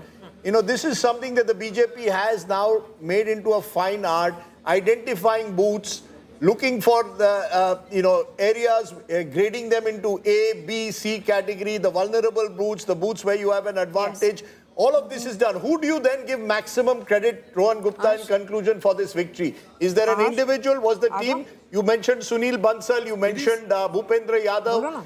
I'll put you also, since you were handling the war room. Amit Shah ji. So who was the core? Who was the one who was driving this entire exercise, and when did this start? How long ago did you start with this? Okay. See, it has started after we lost in 2021. So it's not that it started today. See, it's a team BJP. That is the beauty here. You rightly told. But Rohan, tell me something. On the other side, it was always about the individual. It is about the team here. But tell me something. I was in Bolpur, Rohan, and I spent the whole day with the RSS cadre there. And I thought this time around, with what they had said, and I had spent the same time with them in 2021, and some of the faces were quite the same. And how this time, the entire campaign was so different on how it was handled the last time, especially in the Jungle Mahal area. How much did the RSS work for you? Absolutely, RSS cadre has worked tirelessly on ground. And I'm telling you, when you talk about the war room, there is ideological voter. There are voters who are not happy with TMC because of the anti-incumbency. There are youngsters who aspire more. There are voters who see that, okay, across India there is development and there is no development here. So it's a layering of different kind of voters where RSS contributes the ideological voter. At the end of the day, if you cannot consolidate all the voters, connect with them and ensure that they vote, come out and vote with the family, you cannot win election. मैं हमेशा बोलता हूँ कि फसल उगाना और फसल को काटना दोनों चीज अलग होती है. That is the way BJP worker has worked on ground tirelessly. Each and every worker has been given specific tasks. Each and every worker has to deliver on that. He is accountable for the task which is given. There is no chaos, there is no confusion. As a team BJP, everybody has done his part of it, and that's why we have won this election. Yes, because you know, chief ministers and home ministers and ministers in charge were made in charge of various constituencies. I think that's the level of micromanagement that the BJP did. And Rohan, but when we look at these numbers, I'm sure, you know, the estimate of the BJP was 170 plus. 192 is something that even the party did not estimate. Would you agree? See, I'll tell you, in the elections, it's always the trend, you know. Once the direction is decided, I think numbers will never be right. And after every exit poll, I say that at the end of the day, what is important is direction. Because people always vote decisively. You cannot just feel that, if you see last 8-10 elections, no election has been so close. It has been one-sided. Because people think a mass, they decide that, okay, this time we don't want this party, then they will decide. You just see the example of Tamil Nadu. Has anybody expected, except one pollster? So I think this is what we have to understand, how dynamically mind of people change. They are very, very sensitive. There is no arrogance, there is no entitlement. People don't like entitlement and arrogance. If you take them for granted that, okay, do you this think is my BJP the election voter, by no, the BJP into that. the scale that it is looking like that it will win was won in the last 2 months? Can you just repeat your question, please? Rohan, the question was, at the scale that we are looking at, where the BJP right now is touching 190, this kind of a win for the BJP was won and orchestrated and came together in the last 2 months. Not so much before, but the sentiment and the momentum all came together and beat what many thought was an arithmetic on ground in the last 2 months alone. I completely see it. Basically, you need to understand as a party when you have to up your game, when you have to touch the maximum point. Otherwise, what happens if you up your game bit earlier? I think you will lose election by the time you will lose the momentum by the time elections are held. So I think it's a team BJP win. Everybody has played the part, and Jalmuri has been the killer in the whole election. That is like the topping, the ideal topping, which ensured the. Well, it does seem so, because all 4 seats in Jhargram you are leading, and all 4 went to the TMC the last time. You know, the fact is, you know, so the I fact think is, overall, congratulations. The BJP didn't miss a beat. The BJP didn't miss a beat in Bengal. When you look at campaigns, sometimes campaigns are as perfect as they come. This was as perfect as you can get. You know, they didn't miss a beat, from the optics of Jhalmuri to women's reservation, pushing for it just 15 days before. Conventional wisdom is, why should a woman sitting in Jhargram be affected? But you created a narrative. Look, we are pro-women. You realized that to defeat Mamata Banerjee, you needed A, to achieve a measure of Hindu consolidation, B, to get a large chunk of the woman vote away from her. Doubled all the posters of the BJP towards the end were 3,000 rupees that we are going to double and give women. Everything worked. Plus, rather than attack Mamata Banerjee personally, you targeted her government, alleged misgovernance, crime, corruption, tolabazi. And the machine was with the TMC. One of the surprising elements is the machine for a long time was seen in rural Bengal to be with the TMC. Despite the machine being with the TMC, you were able to remove the fear factor by bringing in these central forces. So you gave it the central forces. Amit Shah said 60 days they will remain. So even those who might have been afraid otherwise of voting for the TMC suddenly seemed to develop an element of confidence. I'm just saying all of it came together. You could argue on the other side that state government officials were removed, central government officials were brought in, SIR took place. All of that had elements. But it was an entire package. There's no one reason SIR or central forces. It is just that on anti-incumbency, the BJP built on it with a very, very carefully orchestrated campaign. And I think Mamata Banerjee, by the end, was probably disconnected from the ground, which was slipping under her feet. That's the sense I get. It was the body language which was showing towards the end. You know, Sayoni Ghosh, when she was having a discussion with you, everybody was looking so tired towards the end, fighting this impossible fight, like literally with the entire organizational might of the BJP. But along with that, all the leaders, they looked as if they have run out of ideas. They don't have answers around, and the BJP's campaign was rising by the day. Over the last 2 weeks was when it started hitting the crescendo. And in politics, when you start, every passing day, you are adding more votes and increasing your vote share. That's when you know everything you worked on a campaign worked pitch perfect. No mistakes. That's the question. Whatsoever. And there was a great degree of freshness in it because they experimented with newer issues in every region. It was not in many pockets, you realize that when it was about rural distress in South 24 Parganas, then the BJP used that issue. In urban pockets, it was about urban women, the issue of RG Kar, women's safety, rural women about chakri. So I think that's the way they handled it. And also let's see, while there is a overwhelming Muslim consolidation, but despite everything, Humayun Kabir is leading from both 20,000 and 10,000, right? Communist Party, I think they can convert the seat because their margin is around 10,000. Two seats. And Domkal is Murshidabad, Muslim dominated. Yeah. So what it shows that anti-incumbency, had BJP not been the alternative, was tectonic even among the Muslim demographic. The Muslim vote wouldn't have their consolidated consolidation was not because of the positive image that TMC and Mamata had. It was because the BJP was feared. Yeah. That there was no option. That also so Humayun Kabir is leading in both his seats? Both 20 and 10,000. So that shows that BJP's, sweep is one, consolidation, doing all the thing right time in a right manner. But also the ground was fertile for this, for them this time. Absolutely. Again, both with Vijay and with the BJP in Bengal, sometimes you choose your moments. And do you think Tamil voters were also hedging? Because we were talking about voters hedging in Bengal, while we assume that in Tamil Nadu people speak their mind. But the way the results are coming, at least the Pradeep Gupta rightly guessed it, but that DMK will trail so much, no one thought. So were the voter in Tamil Nadu were hedging? If not, no, but I think the problem with Vijay was that a lot of us, and I have a video blog on it, said, could see Vijay rising. But when there's a new person on the political horizon without an organizational machine, without necessarily the resources that the other two major parties are, you're hesitant to say how much of his vote share will you convert into seats. I think the hesitation about Vijay by the end was not that he won't get vote share.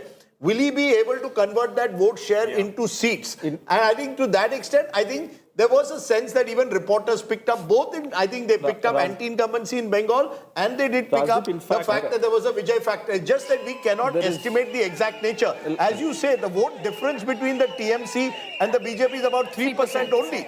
How do you then translate that into seats? Remember last time the TMC had 48%, they're down to 41%. 42%. And the BJP is gone from 38% to 45%. So there's been a roughly a 4 to 5% swing that's taken away. I think that's what that swing they need a 5.5% swing. Because whenever we traveled in Chennai and in and around the urban pockets, we saw people themselves volunteering and supporting Vijay. You asked them who do they vote for, they had a smile on their face when they were reporting. The conventional mindset of our reporters would not believe because they didn't have the card strength, they didn't have booth management, he didn't do any booth meetings.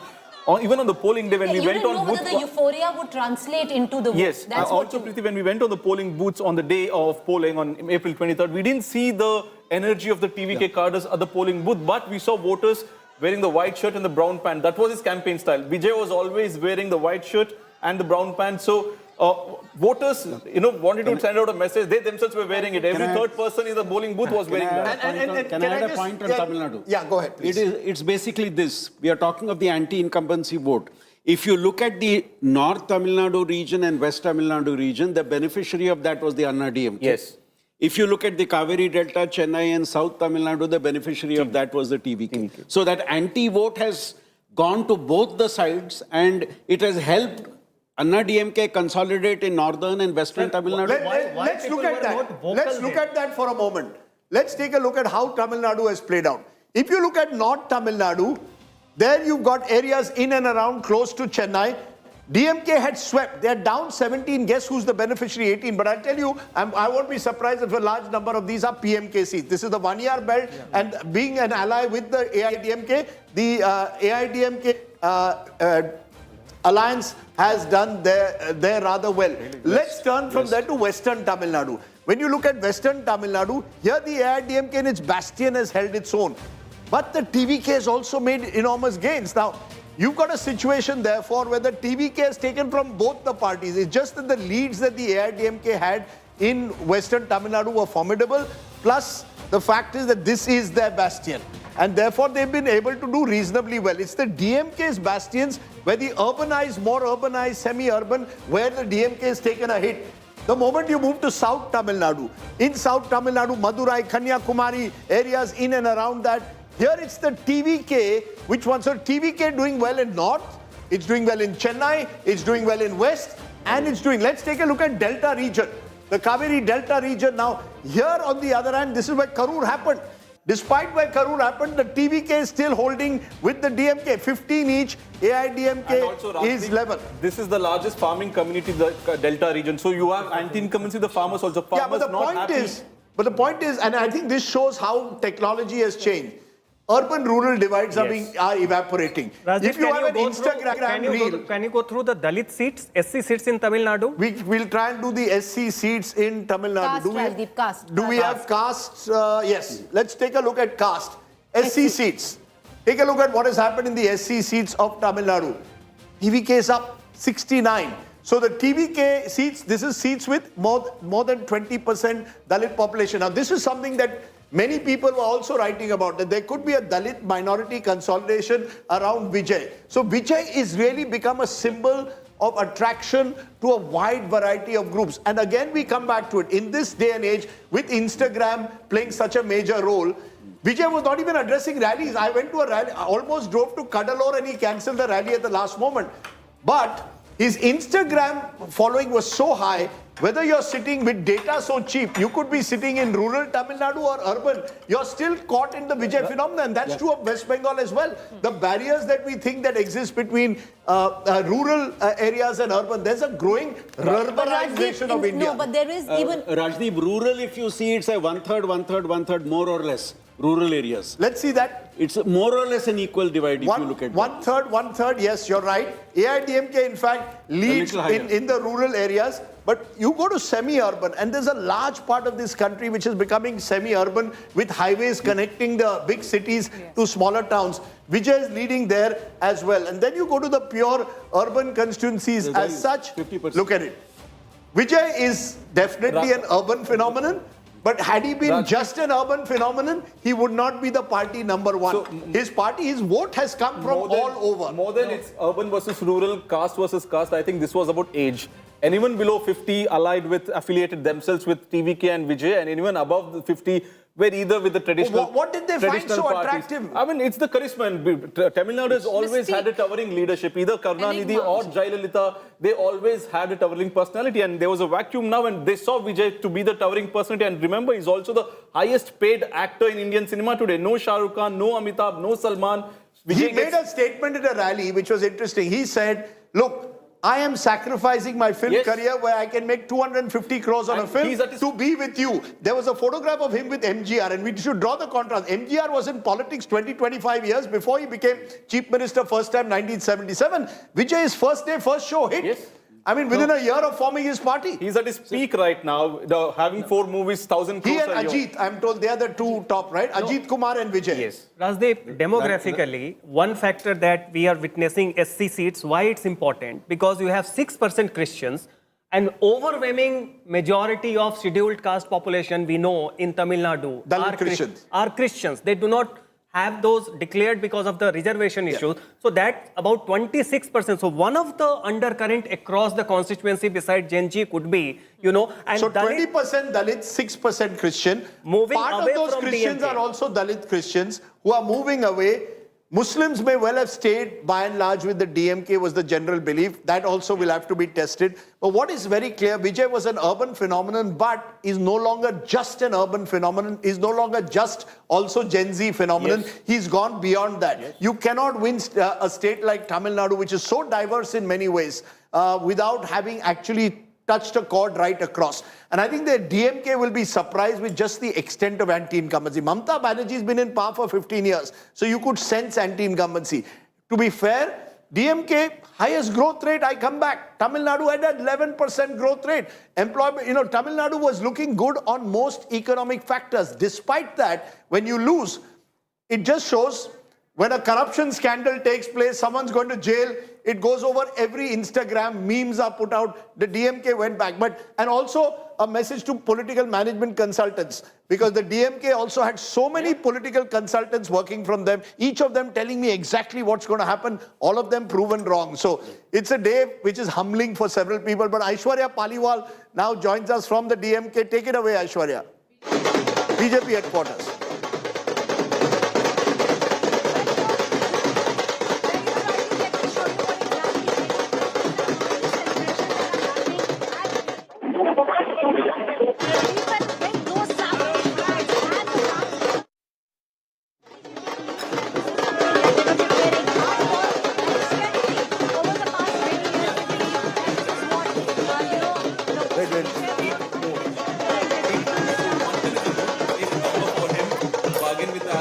So we'll try and fix that line with Aishwarya. Prime Minister Modi will be reaching around 6 p.m. He'll be at the BJP headquarters. But you were making that point about Vijay. He has reached 110. So he's reached 110, and as of now, we have got the Congress leading at 3 seats, CPI 2 seats, and then DMDK 1, and the left together at 1, and IUML, the Muslim League, at 1. So he just needs 8 more seats. So you have the smaller parties who are willing to move away from the DMK SP alliance and then maybe join hands. So he doesn't really necessarily need AIADMK or DMK, the two divided parties. Yes.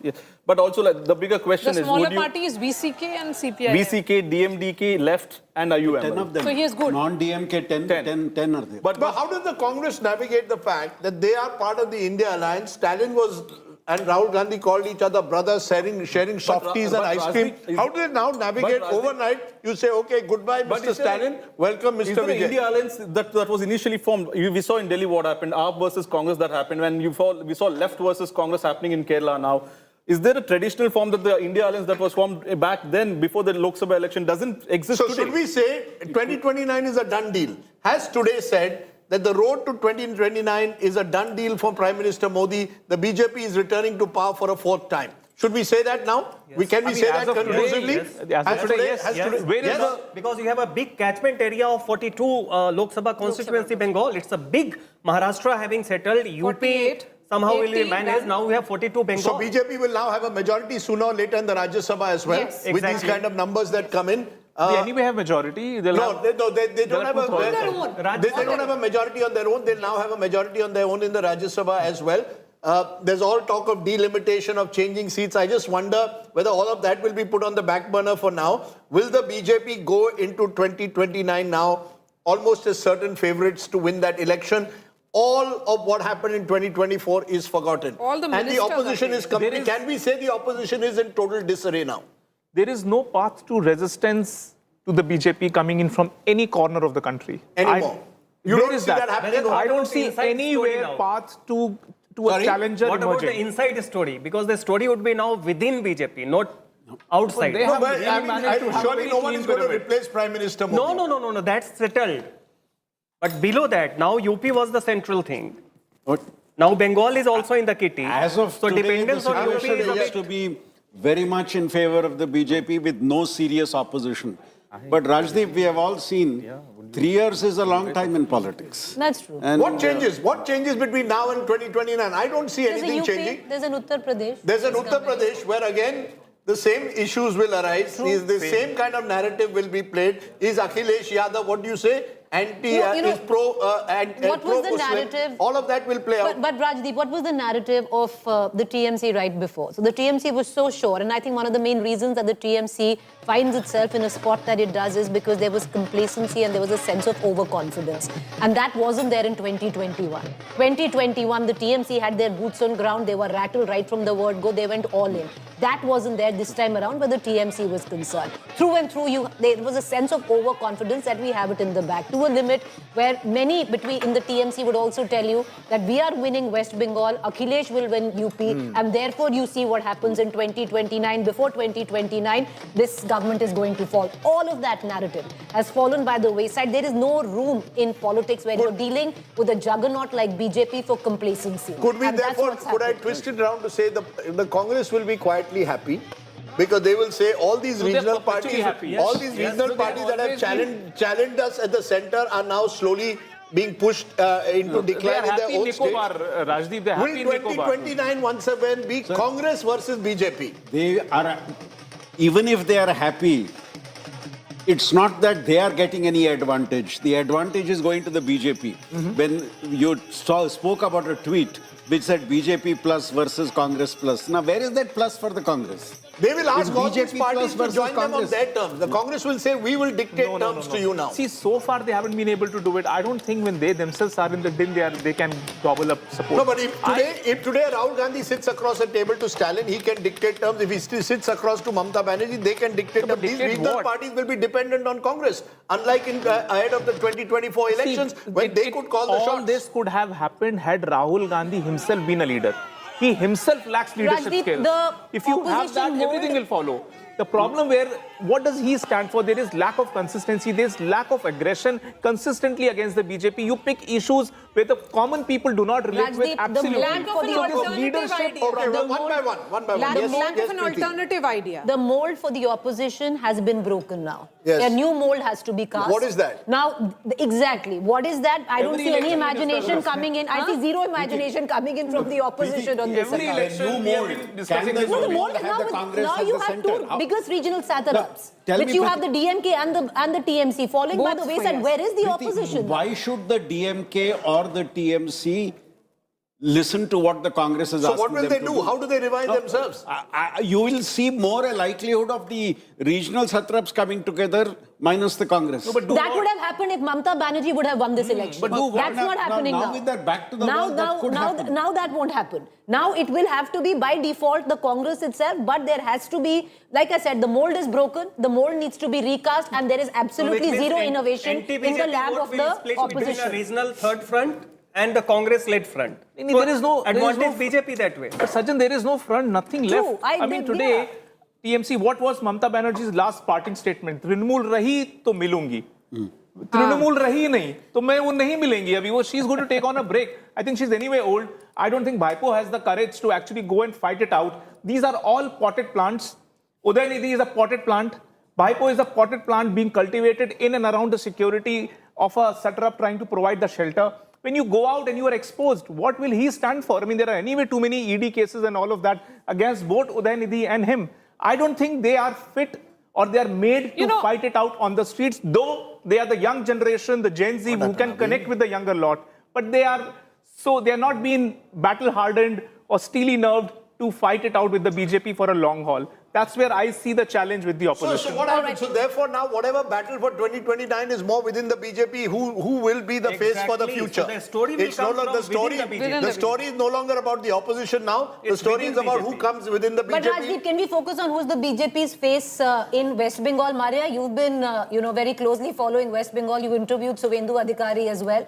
Will the BJP go with someone who epitomizes muscular Hindutva politics or a softer face like a Shamik Bhattacharya? We've gone through so many options. What do you think is the most likeliest option? I think I will not second guess because knowing how the leadership surprises, but there is an inclination towards Suvendu Adhikari. Despite of him, if he loses with Mamata Banerjee in Bhabanipur. That's okay. He'll be winning Nandigram. Because the rest of the, I got a sense, Maria, when I was there. Yes, the rest of the party leaders. But that's the way it is. That is the way it is. I mean, the thing is... Aishwarya is joining us from the BJP headquarters. That's where the celebrations would begin in 5 hours from now when the Prime Minister arrives. Aishwarya, what is the nature of preparations?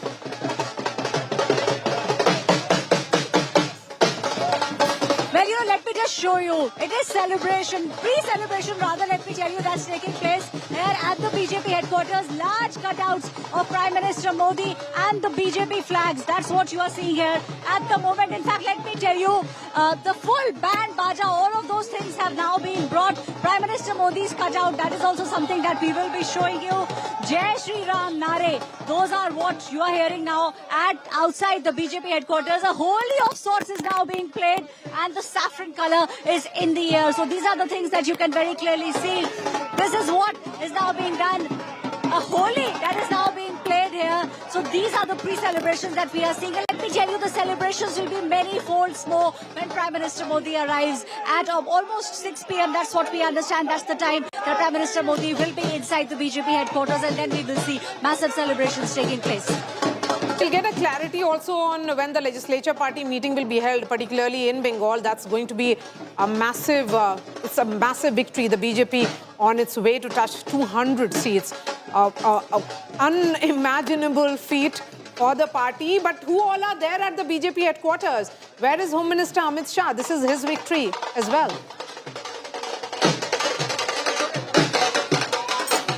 Ashwarya? Well, you know, Maria, let me tell you, Home Minister Amit Shah at the moment is keeping a hawk's eye on the results that are trickling in. He at the moment is not at the BJP headquarters, but by about 4 p.m. we will see the top leadership of the Bharatiya Janata Party. In fact, let me also tell you, the president, the BJP president, Nitin Nabin, will be reaching the BJP headquarters by about 4 p.m. and then we will see the top leadership trickling in. Home Minister Amit Shah is expected to be at the BJP headquarters by about 5 p.m. and Prime Minister Modi expected to reach by about 6 p.m.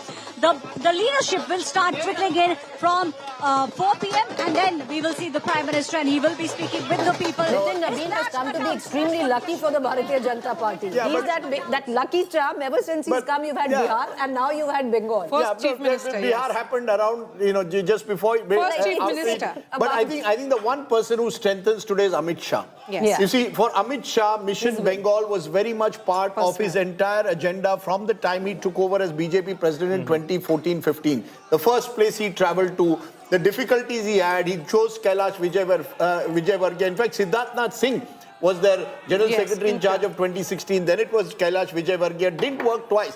One thing you have to give the BJP, try and try, you will succeed one day. They don't give up. The big difference between the Congress and the BJP is that once the Congress gives up a state, very difficult for the Congress to return to it unless it's a state like some of the southern states where they already have a 40% core base. But we've seen over the years, once the Congress melts, it's unable to come to power. West Bengal being a good example. Whether Mamata Banerjee at 72 now can summon up the courage for another fight, uncertain. What will replace, therefore, the Trinamool in West Bengal will be an interesting question. What kind of opposition? The left is decimated. The Congress shows no signs of revival. How do you create a sort of new regional force in West Bengal? We don't know whether that will actually even happen. Because yes. Just like Bihar, Bengal also has that status quoism in its politics. 34 years of left rule, 15 years for Mamata Banerjee. Bengal, if it is experimenting with BJP, it will give long time, at least 10 years to the BJP as well. So where does that leave? So Mamata Banerjee could be well at the end of her career and we don't know who will replace it, what kind of leadership, whether Abhishek Banerjee has it in him to be able to take over that kind of party, whether he would get, for example, the same connect with rural voters, women voters, unlikely. So he's going to have a tough time. The DMK also, the fact is that this is a very, this is a party which has been Karunanidhi and family. Now, it has an organization. Who's going to build that organization? Are you going to look for new leaders to build it? Vijay is leading as of now, so he might be the next leader for the DMK. No, so look, the gap is narrowing between AIADMK and DMK as well. Both are in their 60s at the moment. And Rajdeep, remember... So take a look at this map, which is the BJP's footprint across the country. And what you see, and you could just contrast this with, I'll ask the producer to go back to, let's say, 2014, and you'll see a very different India. In 12 years, the heartland of India from Maharashtra and Gujarat, the Rann of Kutch to the Bay of Bengal, stretching all the way to Arunachal Pradesh, and of course, dipping into Odisha.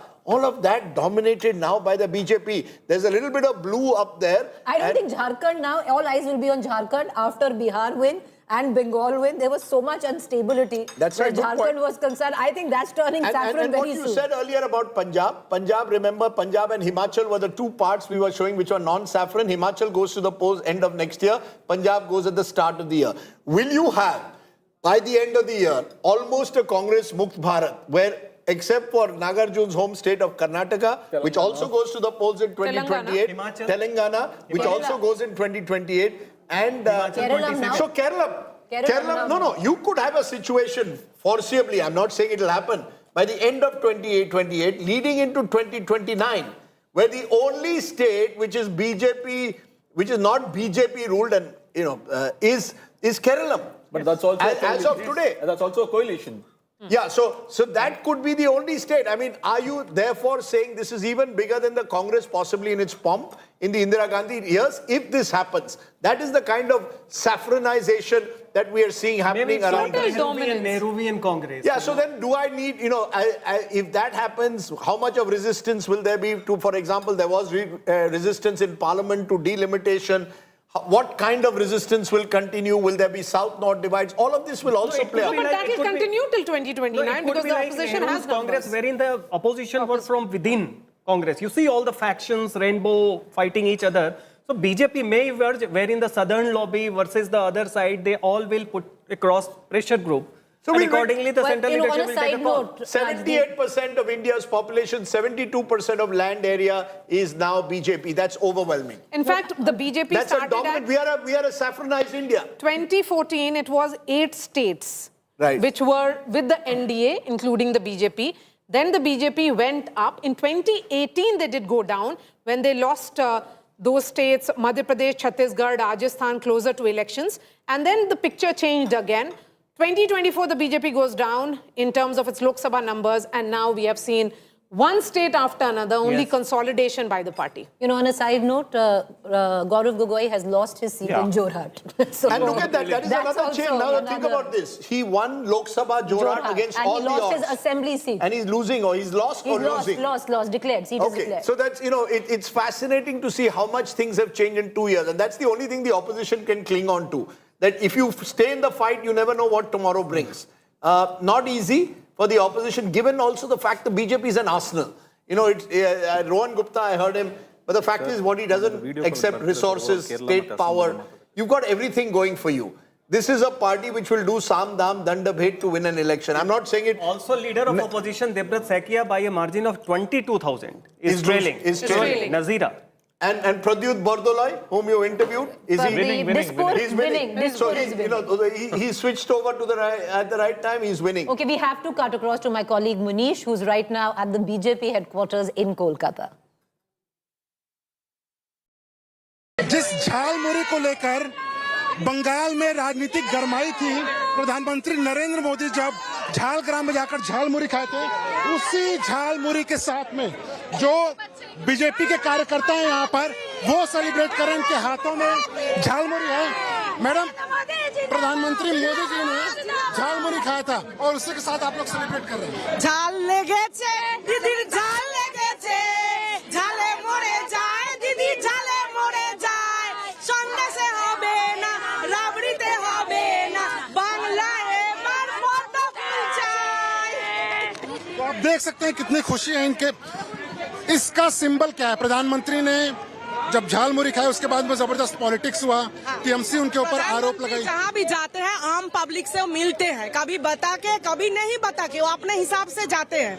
तो उसको लेकर के बंगाल में जो टिप्पणी की ममता बनर्जी दीदी ने कि एसपीजी के बंदा को वहाँ छुपा के रखा, कैमरा था, फोटोग्राफर था, मोदी जी बाथरूम में जाए तो वहाँ भी रिपोर्टर जाए साथ में, ये क्या सीएम को पता नहीं है? तो उन्होंने जो बंगाल के जनता को बेवकूफ बनाने की कोशिश की है, वही झालमुड़ी वाला, वही घुगनी वाला, वही चौप वाला आज छप्पर फाड़ के वोट दिया है भाजपा को, जवाब दिया, करारा जवाब दिया सीएम को। कितनी खुशी है आप लोग के अंदर? बहुत खुशी है। इस दिन के लिए हम लोग बहुत इंतजार किया है और आज हम लोगों का सपना पूर्ण हो गया है। एक बार फिर से मैं तस्वीरें दिखाऊंगा आपको। सबके हाथ में आपको ये झालमुरी दिखेगी। कहीं ना कहीं एक राजनीतिक चिन्ह बन गया था बंगाल की राजनीति में। जबरदस्त नारे भी सुन सकते हैं आप, जय श्री राम और भारत माता की जय।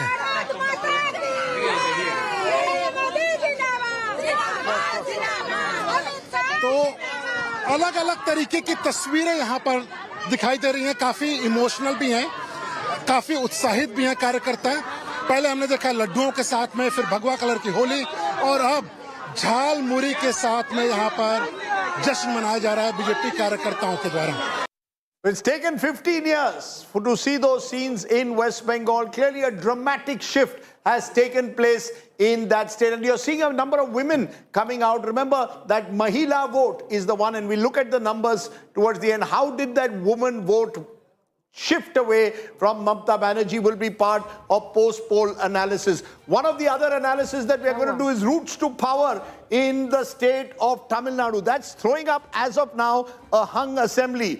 Remember, TVK has 110. Where does TVK get its numbers from? Who can it get on its side? Is there any party within this alliance? Would the Congress join hands and take the TVK? So if the Congress joins hands with the TVK, they will become 114.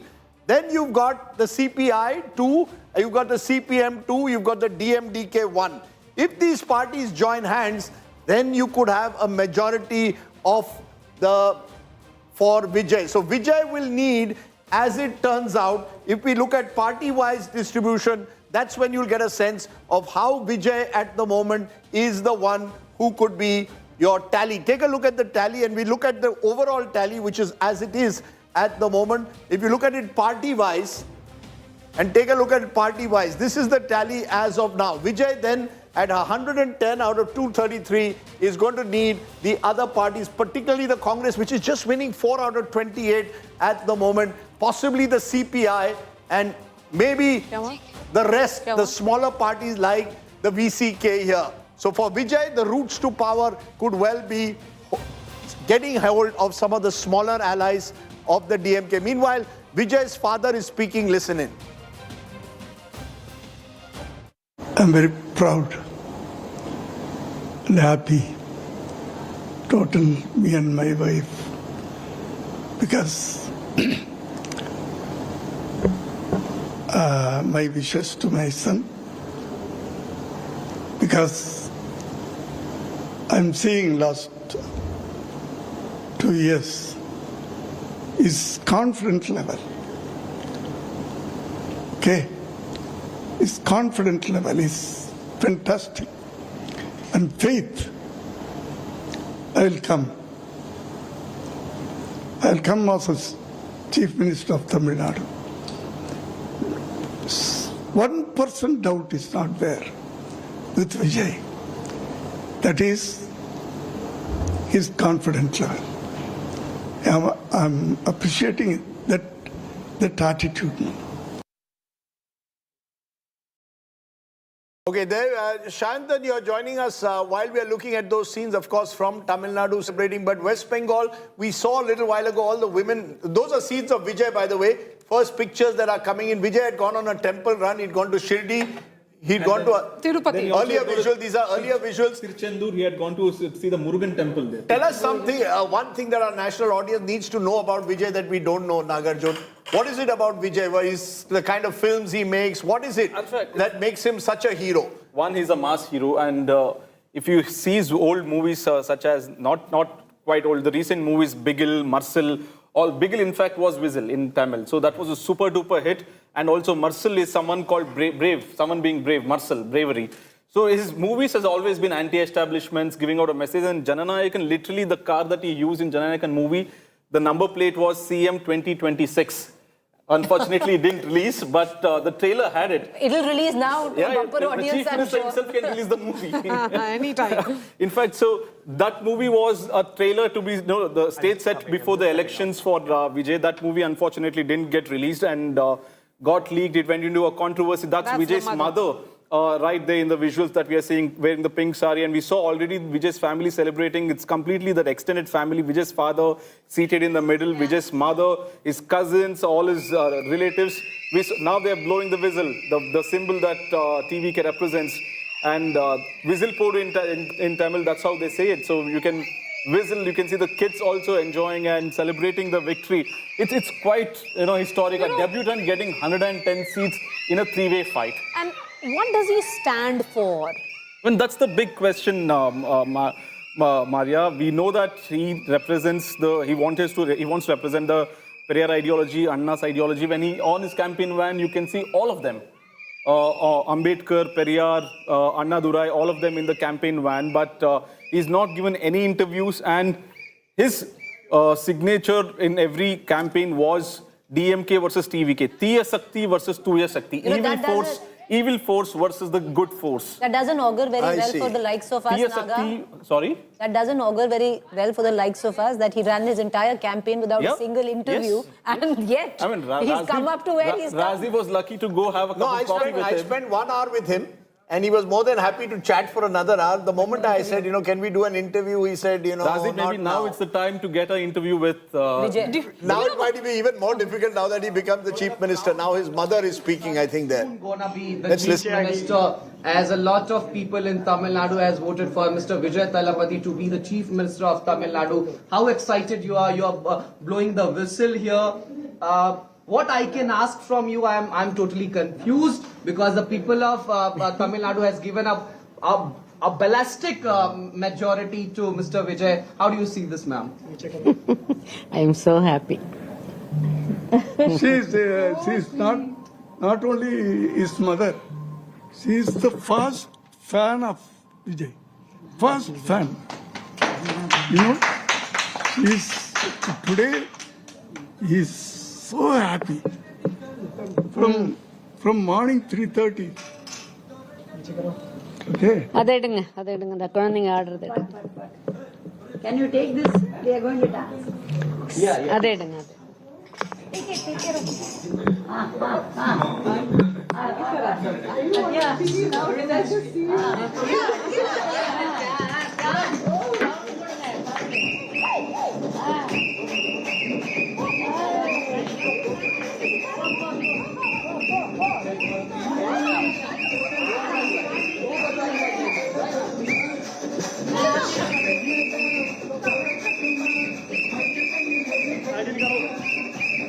These are all dangerous. I need to ensure that my mundo is in place first of all, before I do any dancing. What do you think he will ensure that the state functions with the support of the centre, something that even... Look, I think, remember Vijay was put under pressure to join hands with the AIADMK BJP alliance behind the scenes. He resisted it. There were CBI raids. I mean, he was called for investigation by the CBI. There was the entire investigation into that. His film was not released. It was stuck in the censor board. He resisted all that because I think Vijay realized that the moment he joined hands with someone, then the aura around him would go. So he was very clever enough to say, I am not going to join any of the major alliances. Now, he could be pushed into a position where, as Rajat is saying, the BJP may offer him outside support. But I think his preferred option would be, I will run the state. Whoever wants me to support me from the outside. And maybe in a future date, if one of the Dravidian party breaks, then we'll see what happens. But today, I think his main aim is to consolidate himself as the outsider. He doesn't want to become the insider after having been the outsider for so long. But Rajdeep, I want to understand from you and also from Naga, what is his politics besides being fresh? He told me when I asked him this, is that I am against corruption. There is too much of corruption. In that sense, he was a bit like Kejriwal. My politics, I believe all the politicians of Tamil Nadu are corrupt. They have left down the people. I believe that I should be there. I've made enough money through my cinema, so I don't need money through politics. But the real test comes now. You have to walk the talk when you are saying that I'm against corruption.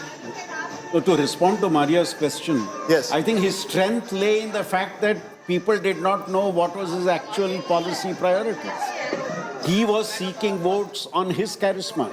And now will be the difficult time. So you don't Once need to in put out power, what positive is it agenda, that you are going to do? On the question of support, I would believe he would want supporters not within his government, but vote supporting him from outside.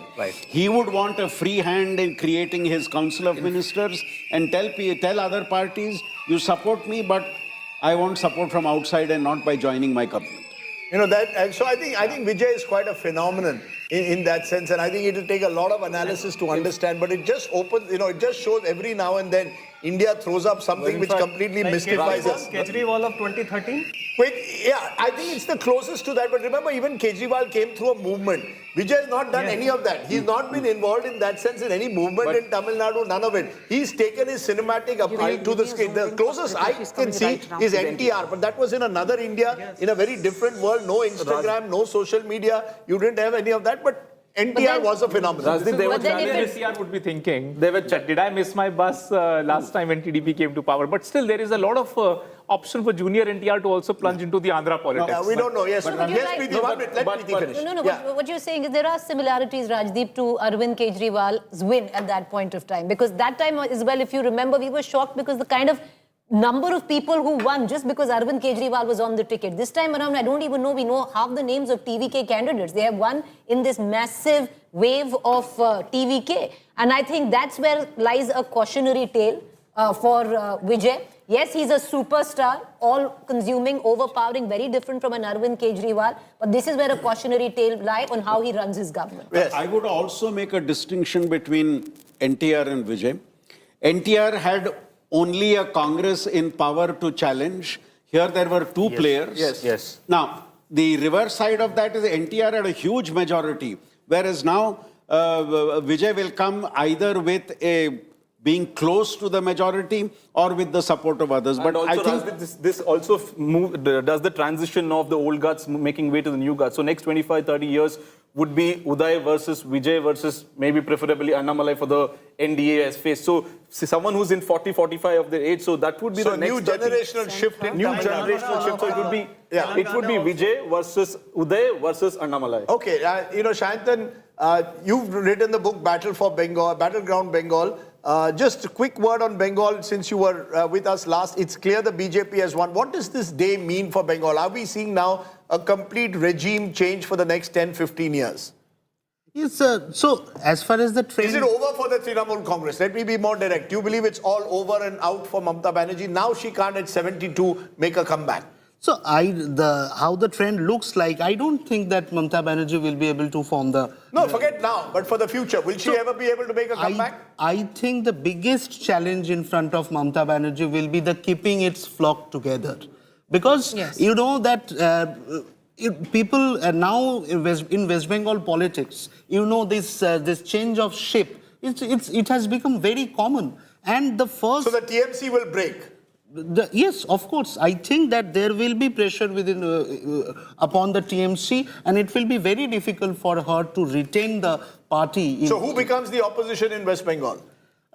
I think as of now, TMC will be the opposition, and TMC, because TMC still has its power, and Left and Congress, they have not performed. I'll tell you where the erosion will start, Rajdeep, for the TMC. I think we're getting lots of reactions coming. Madhu Yakshi, God of the Congress party, is here. Indrajit is joining us. All right, Before I come to Madhu, just hold on. Indrajit Kundu is joining us. He's got a guest there.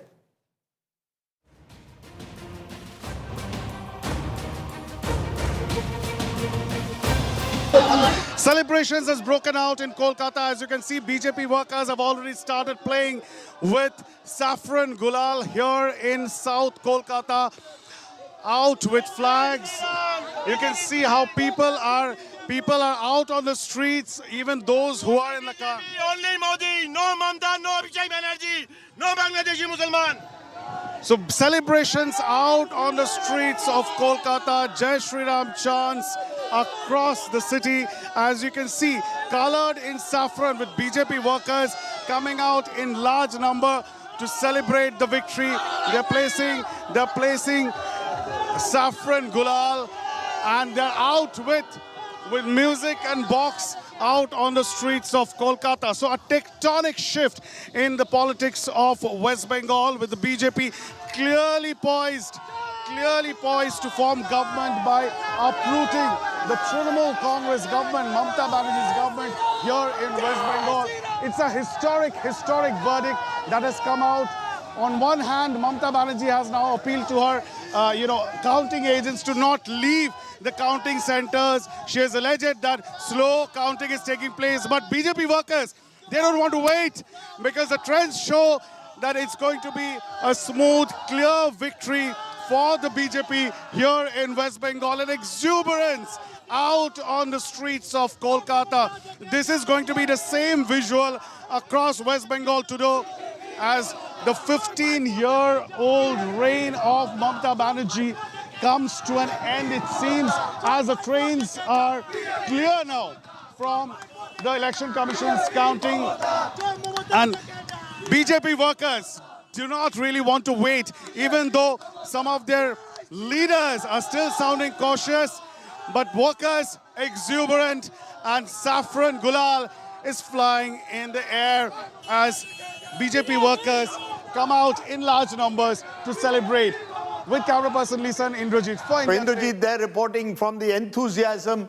There you saw one word which played out. Someone saying no more Bangladeshi Muslims. And there may be a story in that as to how narratives get built. Madhu Gaud Yaksha, spokesperson, Congress former MP from Telangana joins me. Good to have you on the show, Madhu. I'm just showing this map to our viewers of the BJP's expanding footprints. 2026, Arunachal Pradesh, 21 states now. Arunachal Pradesh there, they took over the Congress wholesale of Prema Khandu. Assam won their third consecutive victory today. Chhattisgarh, which they got back a couple of years ago. Delhi, which they won after a long 20-year gap. Goa, which they've retained now for 15 years. Gujarat, which they've retained for 25 years. Haryana, which they've retained for 10 years. Madhya Pradesh, where they've dominated for 25 years. Just look where it goes. Maharashtra, now they're the dominant party there. Manipur, where they remain the party in power. Odisha, where they got power for the first time just a couple of years ago. Rajasthan, where they won power just before the 2024 elections. Tripura, which was a left citadel, they broke that too. Uttar Pradesh, which they now control, 3 consecutive elections possibly next time. Uttarakhand, where they've been in power for a decade, and now West Bengal for the first time. That is pretty impressive as a CV of the number of states. Now, if you look at the BJP allies, Andhra Pradesh, there with Chandrababu Naidu, and the BJP allies also will not now cross any Lakshman Rekha after having seen this 2024 talk of Chandrababu Naidu being a PM face. Andhra Pradesh, Bihar, where now BJP has its chief minister for the first time. Meghalaya, where Conrad Sangma is the chief minister, but remember, part of a NEDA alliance. Nagaland, where now the BJP also calls the shots. Puducherry, where it is a AINRC chief minister, but with BJP support. And Sikkim, where, yes, it's a regional party, but with the support of the center. My God, you look at the map of this country and you think that the only color out there is saffron. I'm wearing white. No place today to wear white on a day like this. But that's the way India is at the moment. It is a color of saffron. Madhu Gaud Yaksh, have you given up? Therefore, the Congress gives up, even though you won Kerala. Do you give up on 2029 and the India alliance? Is that over now? Not at all, Rajdeep. Vanakkam, first of all. You are dressed typically Tamil in attire. I think you give a competition to Mr. Modi. He may offer you a ticket next time in Tamil Nadu. Anyway, jokes apart, but never given up. And you can take the BJP in 84. There were just 2 seats down in the entire 544 parliament seats. So politicians, political parties never give up, and the Congress is not finished. Congress is the only pan-India party among the opposition parties. This is what Chandrababu Naidu told me in 2019 when we lost elections. He said, Madhu, tell Mr. Rahul Gandhi not to resign because we all accepted him as our leader. Congress is the only pan-India presence across the country. But do you have the hunger? Do you have the hunger to come back that the BJP has? The BJP has stuck at West Bengal for years. They've stuck at Haryana for years. They stuck at Maharashtra for a long time. Do you have that hunger? I mean, does your leadership, let me be very honest, have the hunger to succeed and take on a force like the BJP?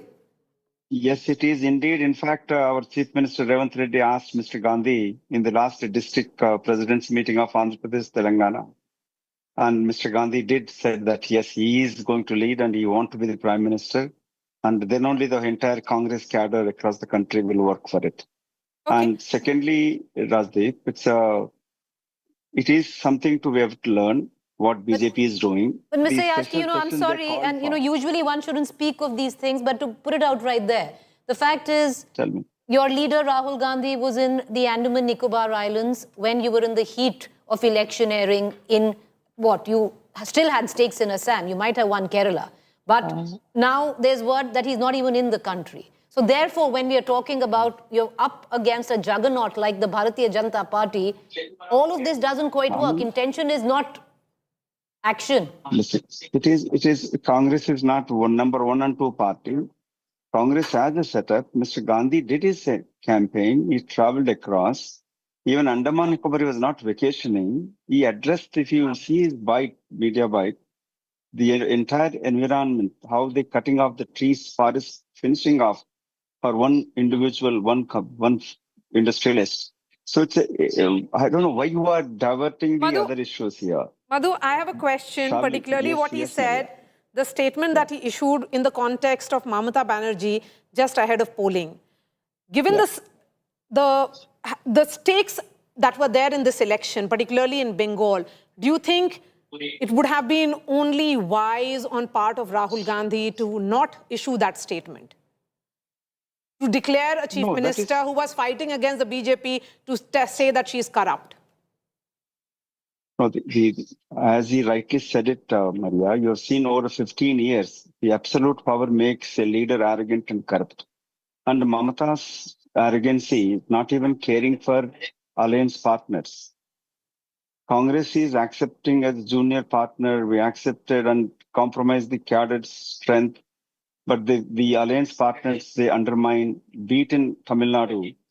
We're an alliance partner, but DMK never gave a space in the government, not in the governance, and local body are nominated posts. So it's a time for Congress to reinvent ourselves to fight on our own. Is it the time also to reinvent the India alliance, Mr. Yashki? Yes, possibly yes, because this Mamata, our own wrongdoings happened to today. You see those rape victims, which how the Mamata behaved that time. And the divisive politics, polarization is as much as benefited BJP, but it hurt the Mamata. So she has to stick to those democratic principles, secular principles, which she has to. Okay, we're going to leave it there, Madhu Gaudiakshi, as you said, that there is a learning here. There's lots of introspection for those who've lost today, including the likes of Mamata Banerjee. Is it the end of the road for her? Is it the DMK now, which will also have to introspect? What will Vijay's government be like? What will it look like? Could that be the government? And how will that hung assembly, which looks like staring Tamil Nadu in the face, be broken? And what will a BJP government look like in West Bengal? And is Hemanta now part of the Gen Next leaders of the BJP firmly established? Lots that we've talked about. It's been one of Mamata Banerjee will be the keeping its flock together. Because you know that people now in West Bengal politics, you know this change of ship, it has become very common. And the first... So the TMC will break? Yes, of course. I think that there will be pressure within upon the TMC, and it will be very difficult for her to retain the party. So who becomes the opposition in West Bengal? I think as of now, TMC will be the opposition, and TMC, because TMC still has its power, and left and Congress, they have not performed. You know, I'll tell you where the erosion will start, Rajdeep, for the TMC. I think we're getting lots of reactions coming. Madhu Yakshi, God of the Congress party, is here. Indrajit is joining us. All Before right, I come to Madhu, just hold on. Indrajit Kundu is joining us. He's got a guest there.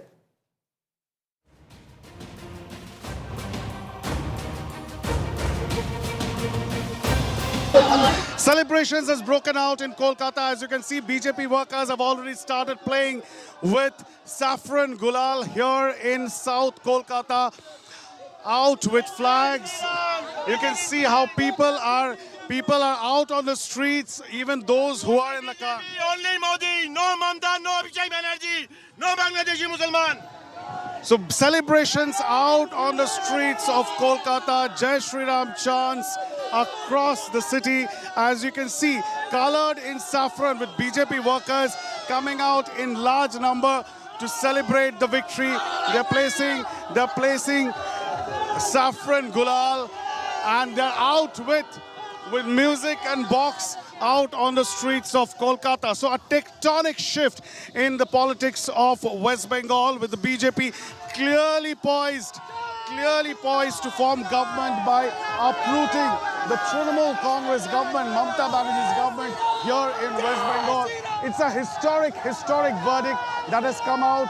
On one hand, Mamata Banerjee has now appealed to her, counting agents to not leave the counting centers. She has alleged that slow counting is taking place. But BJP workers, they don't want to wait because the trends show that it's going to be a smooth, clear victory for the BJP here in West Bengal. An exuberance out on the streets of Kolkata.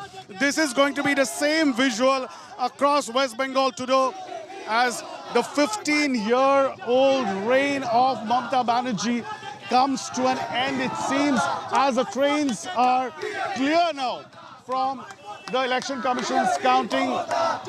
And BJP workers do not really want to wait, even though some of their leaders are still sounding cautious. But workers exuberant, and saffron gulal is flying in the air as BJP workers come out in large numbers to celebrate.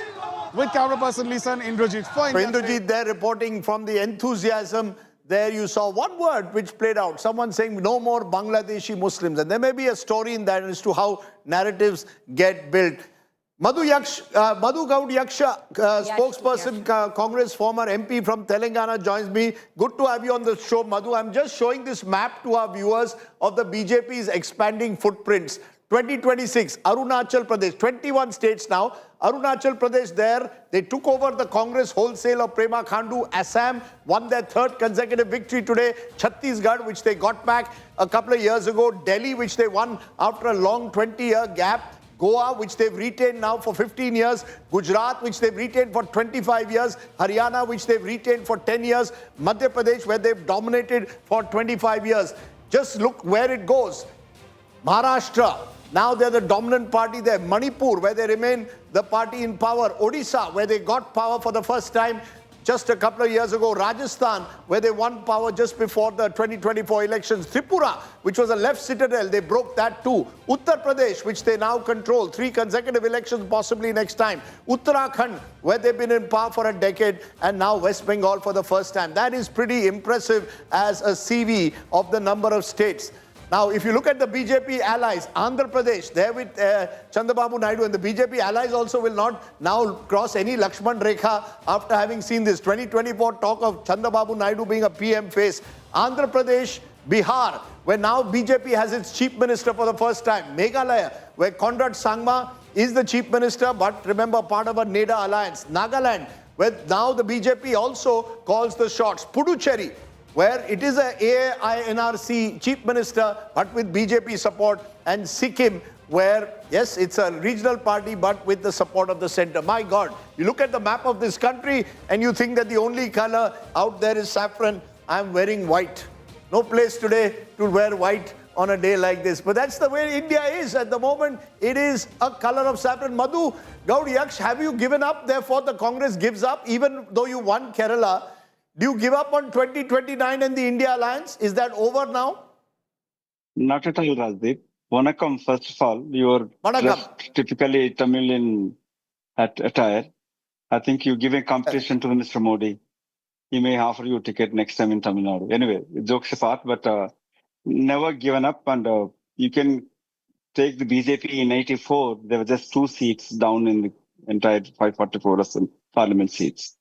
So politicians, political parties never give up, and the Congress is not finished. Congress is the only pan-India party among the opposition parties. This is what Chandrababu Naidu told me in 2019 when we lost elections. He said, Madhu, tell Mr. Rahul Gandhi not to resign because we all accepted him as our leader. Congress is the only pan-India presence across the country. But do you have the hunger? Do you have the hunger to come back that the BJP has? The BJP has stuck at West Bengal for years. They've stuck at Haryana for years. They stuck at Maharashtra for a long time. Do you have that hunger? I mean, does your leadership, let me be very honest, have the hunger to succeed and take on a force like the BJP? Yes, it is indeed. In fact, our Chief Minister Revanth Reddy asked Mr. Gandhi in the last district president's meeting of Andhra Pradesh, Telangana. And Mr. Gandhi did say that, yes, he is going to lead and he wants to be the Prime Minister. And then only the entire Congress cadre across the country will work for it. Okay. And secondly, Rajdeep, it's it is something we have to learn what BJP is doing. But Mr. The Yashki, special I'm session they sorry, called and for- usually one shouldn't speak of these things, but to put it out right there, the fact is, Tell me. your leader Rahul Gandhi was in the Andaman Nicobar Islands when you were in the heat of electioneering in what? You still had stakes in Assam. You might have won Kerala.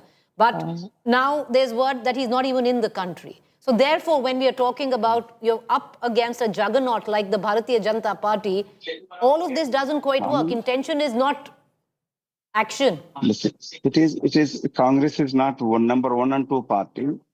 Congress has a setup. Mr. Gandhi did his campaign. He traveled across. Even Andaman Nicobar was not vacationing. He addressed, if you see his media bite, the entire environment, how they cutting off the trees, forests, finishing off for one individual, one industrialist. So it's I don't know why you are diverting the other issues here. Madhu, I have a question, Shall we- particularly yes, what he yes, said, the statement that he issued in the context of Mamata Banerjee just ahead of polling. Given the stakes that were there in this election, particularly in Bengal, do you think it would have been only wise on part of Rahul Gandhi to not issue that statement? To declare a chief minister who was fighting against the BJP to say that she is corrupt? No, as he rightly said it, Maria, you have seen over 15 years, the absolute power makes a leader arrogant and corrupt. And Mamata's arrogancy, not even caring for alliance partners. Congress is accepting as junior partner. We accepted and compromised the cadre's strength. But the alliance partners, they undermine, beat in Tamil Nadu. We're an alliance partner, but DMK never gave a space in the government, not in the governance, and local body are nominated posts. So it's a time for Congress to reinvent ourselves to fight on our own. Is it the And time is also to Mamata- reinvent the it's India our alliance, own. Mr. Yashki? Yes, possibly yes, because this Mamata, our own wrongdoings happened to today. You see those rape victims, which how the Mamata behaved that time. And the divisive politics, polarization is as much as benefited BJP, but it hurt the Mamata. So she has to stick to those democratic principles, secular principles, which she has to. Okay, we're going to leave it there, Madhu Gaudi Yakshi, as you said, that there is a learning here. There's lots of introspection for those who've... The fact is, Tell me. your leader Rahul Gandhi was in the Andaman Nicobar Islands when you were in the heat of Kerala. But now there's word that he's not even in the country. So therefore, when we are talking about you're up against a juggernaut. Today at 6 p.m. after Bengal and Assam landslide wins. BJP cites Amit Shah's bye-bye Didi dig. Amit Shah had said at 8 a.m. counting day, by 1 p.m. Tata bye-bye Didi. Prime Minister Modi had predicted a massive Bengal win after Bihar polls and had said that BJP's Bihar win will pave the way for a Bengal victory.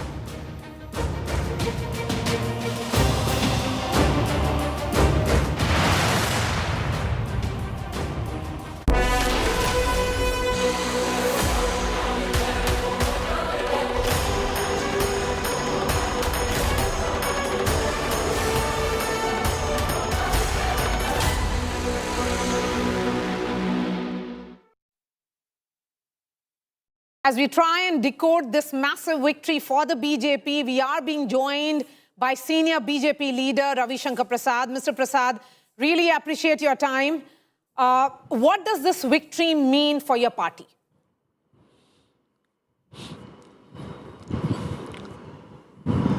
Well, it's a very emotional day for us, Maria Shakil. You know, Shyama Prasad Mukherjee, our legendary first leader, was from Bengal. And he sacrificed his life for the sake of national unity when he entered Kashmir without permit and told his secretary when he was arrested in the Jammu border, go and tell the nation I have entered Jammu and Kashmir without permit. And the name of that young secretary was Atal Bihari Vajpayee. And ultimately he was killed inside the prison, not given medicine at the appropriate time. From there this journey started.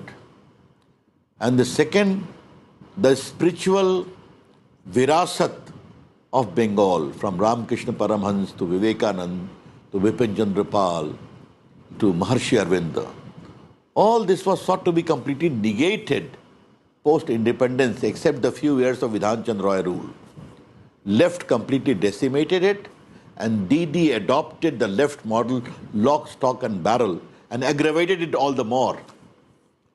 It is a defeat of arrogance, Maria.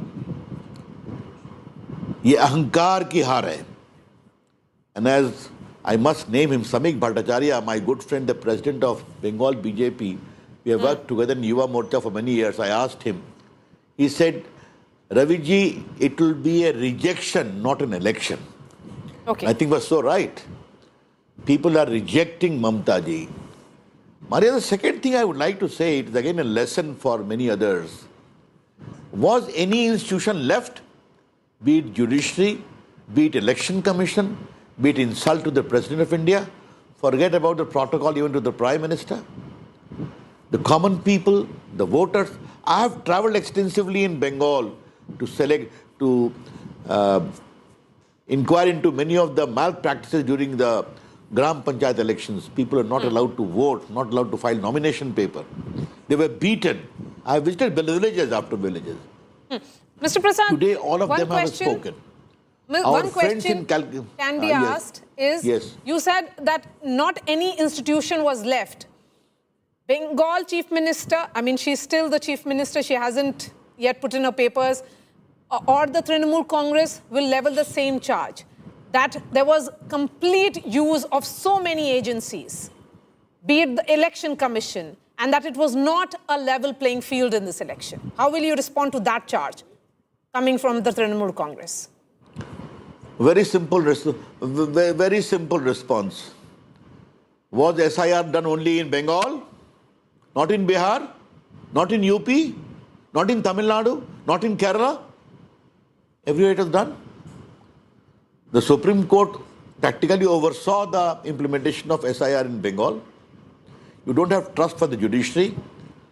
Many judicial officers were also kidnapped for 7 hours, given the worst treatment possible. But for the intervention by the CGI, they would not have been able to even see the light of the day. Well, let's not talk about that. The larger issue is, can you deny there was no torture, there was no arrogance in the extreme, the police? I had gone to Sandesh Khali, Maria Shakil, and we could hardly enter but for the CRPF which came to our rescue. The police was not allowing me to go. And I said, I will do dharna here. And my goodness, thousands of young boys, girls, ladies came. We were stunned to see the kind of atrocity committed there.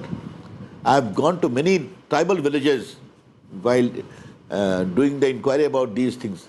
In one village, I could not find a single villager there, except one young bahu. I call her Ekini Ashona apne. She said, Ami bolbo ki. That was the level of overpowering fear across the board, OBC village, tribal villages.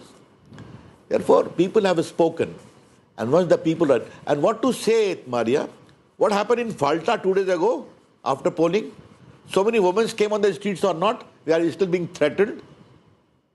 We'll take care of you. If this kind of fear is there, the people rise, awake, give them the condition, and they have spoken. Okay, so you are saying that this is Bharosa over Bhay, one of the taglines of the BJP in this election. Bharosa, Bhay ke upar. So, you know, Bharosa, Bhay nahi Bharosa, as the BJP said. Very right. And plus, trusting the leadership of Prime Minister Narendra Modi. And above all, trusting the assurance of the Home Minister Amit Shah ji. Okay. Which you began ulta latka denge. He told all these gundas of TMC, if I can use that word, tumhe chhodenge nahi, nishint raho aap. Okay. Isse bharosa bana, and the rest is history. All right. Today I want to thank the voters of Bengal. Okay. And we will give good governance and delivery, you'll see it. Okay, that's a promise that has come in. Mr. Prasad, thank you so much for joining us. We'll be joined by union ministers, senior BJP leaders who have all traveled and campaigned for the party over the next 1 hour. We'll be joined by former Union Minister and other leaders shortly as well. Mr. Prasad, really appreciate your time. So what we are seeing play out in Bengal is a tectonic shift in Indian politics. It was Mission Bengal that began in 2014 December. And on that note, I'll bring... Okay, there is a piece of breaking news that is coming in now. Actor Vijay's father has invited Congress party for TVK's alliance. In fact, he has said that Congress lost its power by supporting their parties. Claims that Vijay is ready to give power to Congress. So that's the update that is coming in, that actor Vijay's father has invited the Congress party for the TVK alliance, and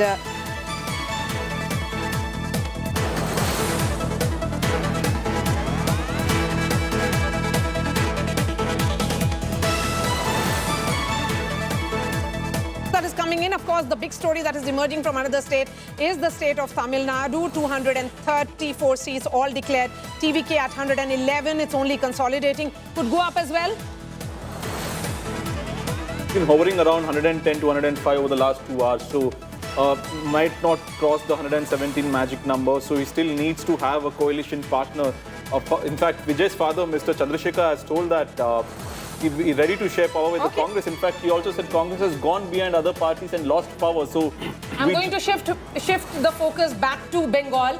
We have a star campaigner of the BJP, senior BJP leader, Smriti Irani joins us.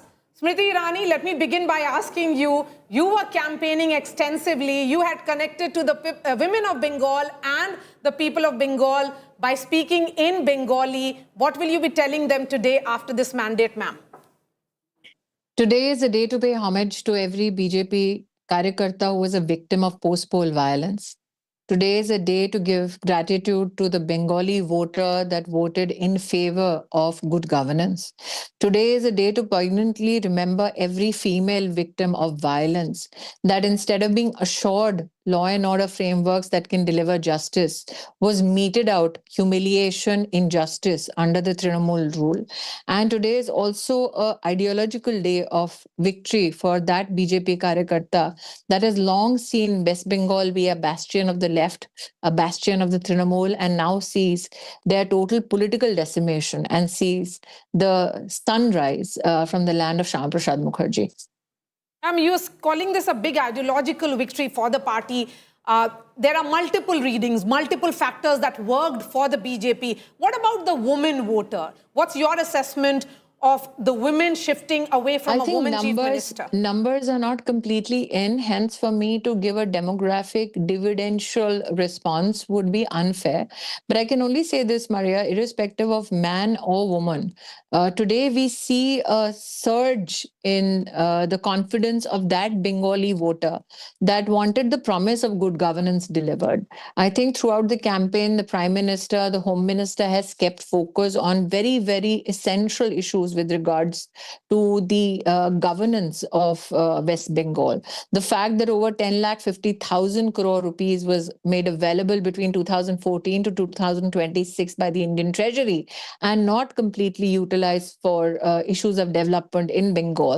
The fact that the poor in Bengal were dissuaded from the national flagship program of Ayushman Bharat just because of the political arrogance of Mamata Bandyopadhyay. The fact that 25 lakh fake Manrega job cards were made by Trinamool Gundas. The fact that the President of India was humiliated. The fact that in Malda, judicial officers were held hostage. The fact that unabashedly the Trinamool Congress stood in support of illegal immigrants.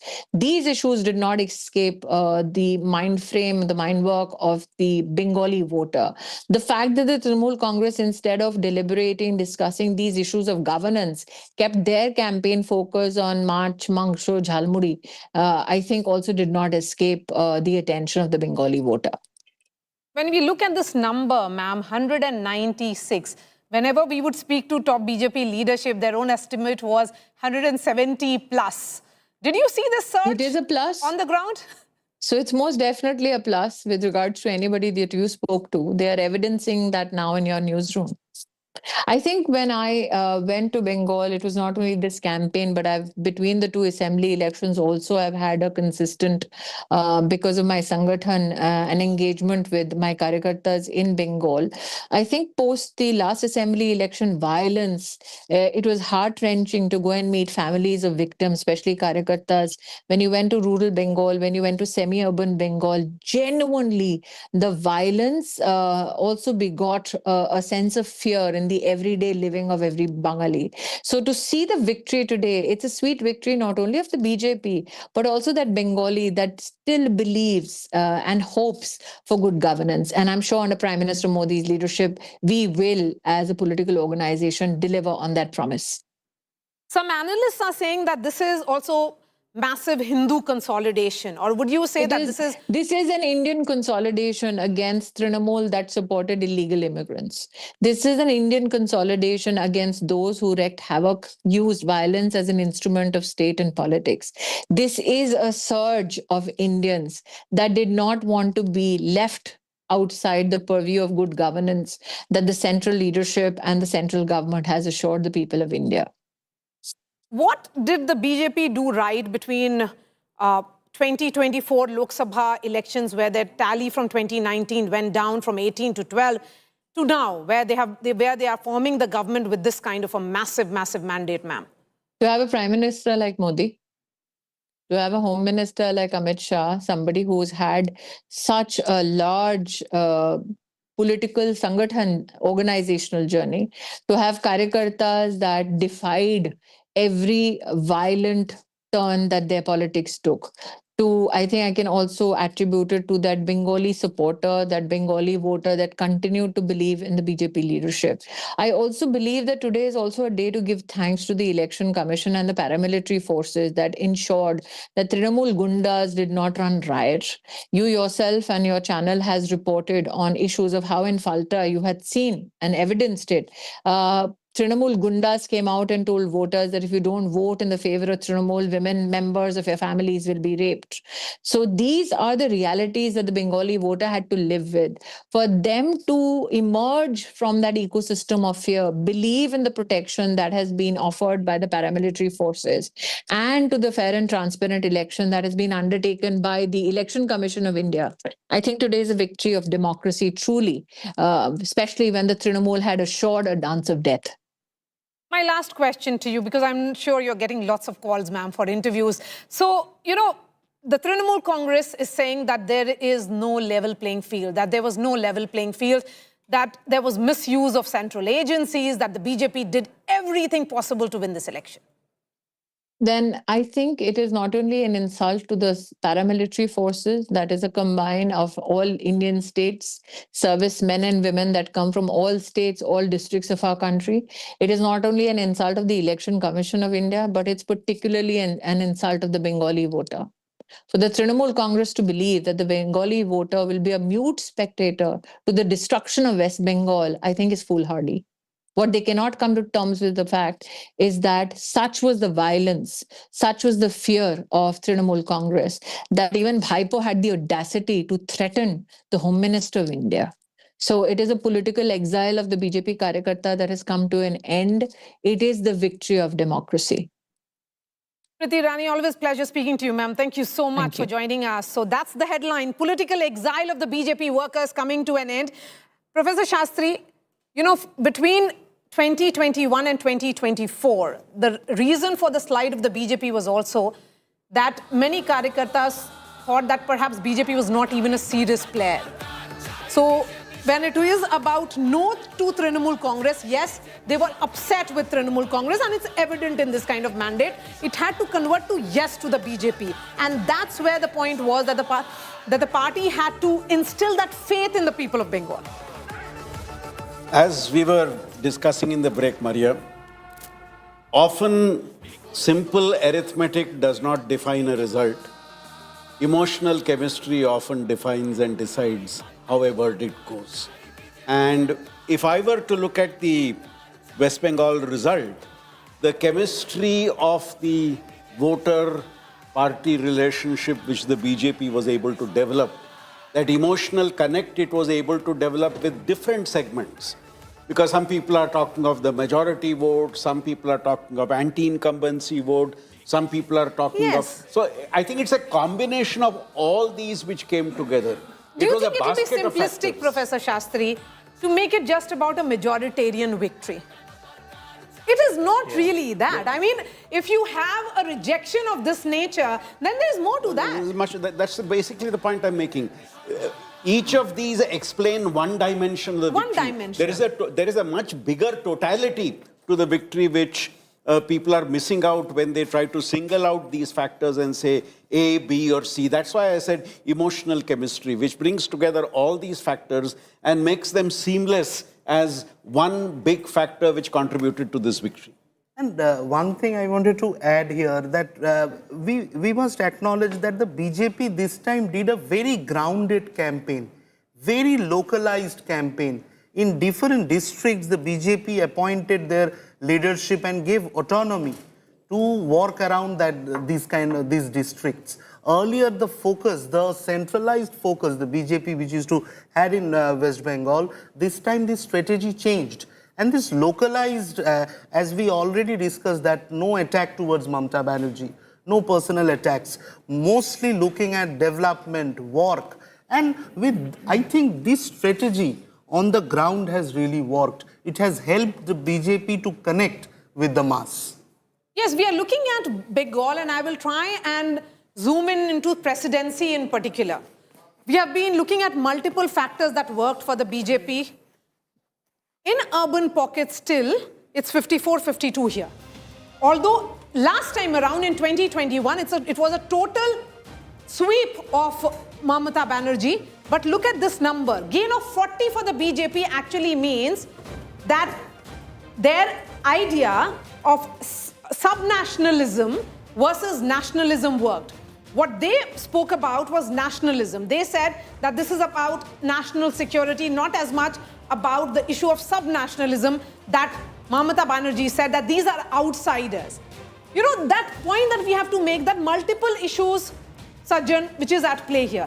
When we look at presidency alone, Mathua voters, yes, there are, this is where you have Havda, Hooghly, yes, all these belts, the elite belt. Kolkata. The Kolkata, which is all of them swept by Trinamool Congress in 2021. And if in presidency, the BJP has made a gain of 40 seats alone, is a signal of the shift which has happened, particularly among the Bhadralok. Yes, Let's put focus on the Bhadralok. So Bhadralok, they were synonymous with the claim of Bengali exceptionalism, that Bengal will hold on to some of the exceptional social, cultural, and by extension, political fabric wherein there may be anti-incumbency against Mamata, but still a party like BJP will not be accepted. That was the core of the argument.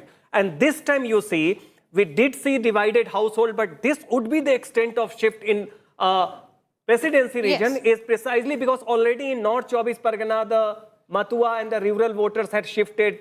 Similarly, there were Hindi speakers in Havra, parts of Hooghly, they had shifted, Barakpur, part of other areas. It is precisely the middle class Bhadraloks whose shift is the decisive factor. So they were seen as the custodians of the Bengali Asmita. Exceptionalism. You know. Exceptionalism or Bengali Asmita. Exactly. And then it made it almost like that the BJP was a party of outsiders. They were not being allowed to enter Bengal. How did the Bhadralok turn for the BJP?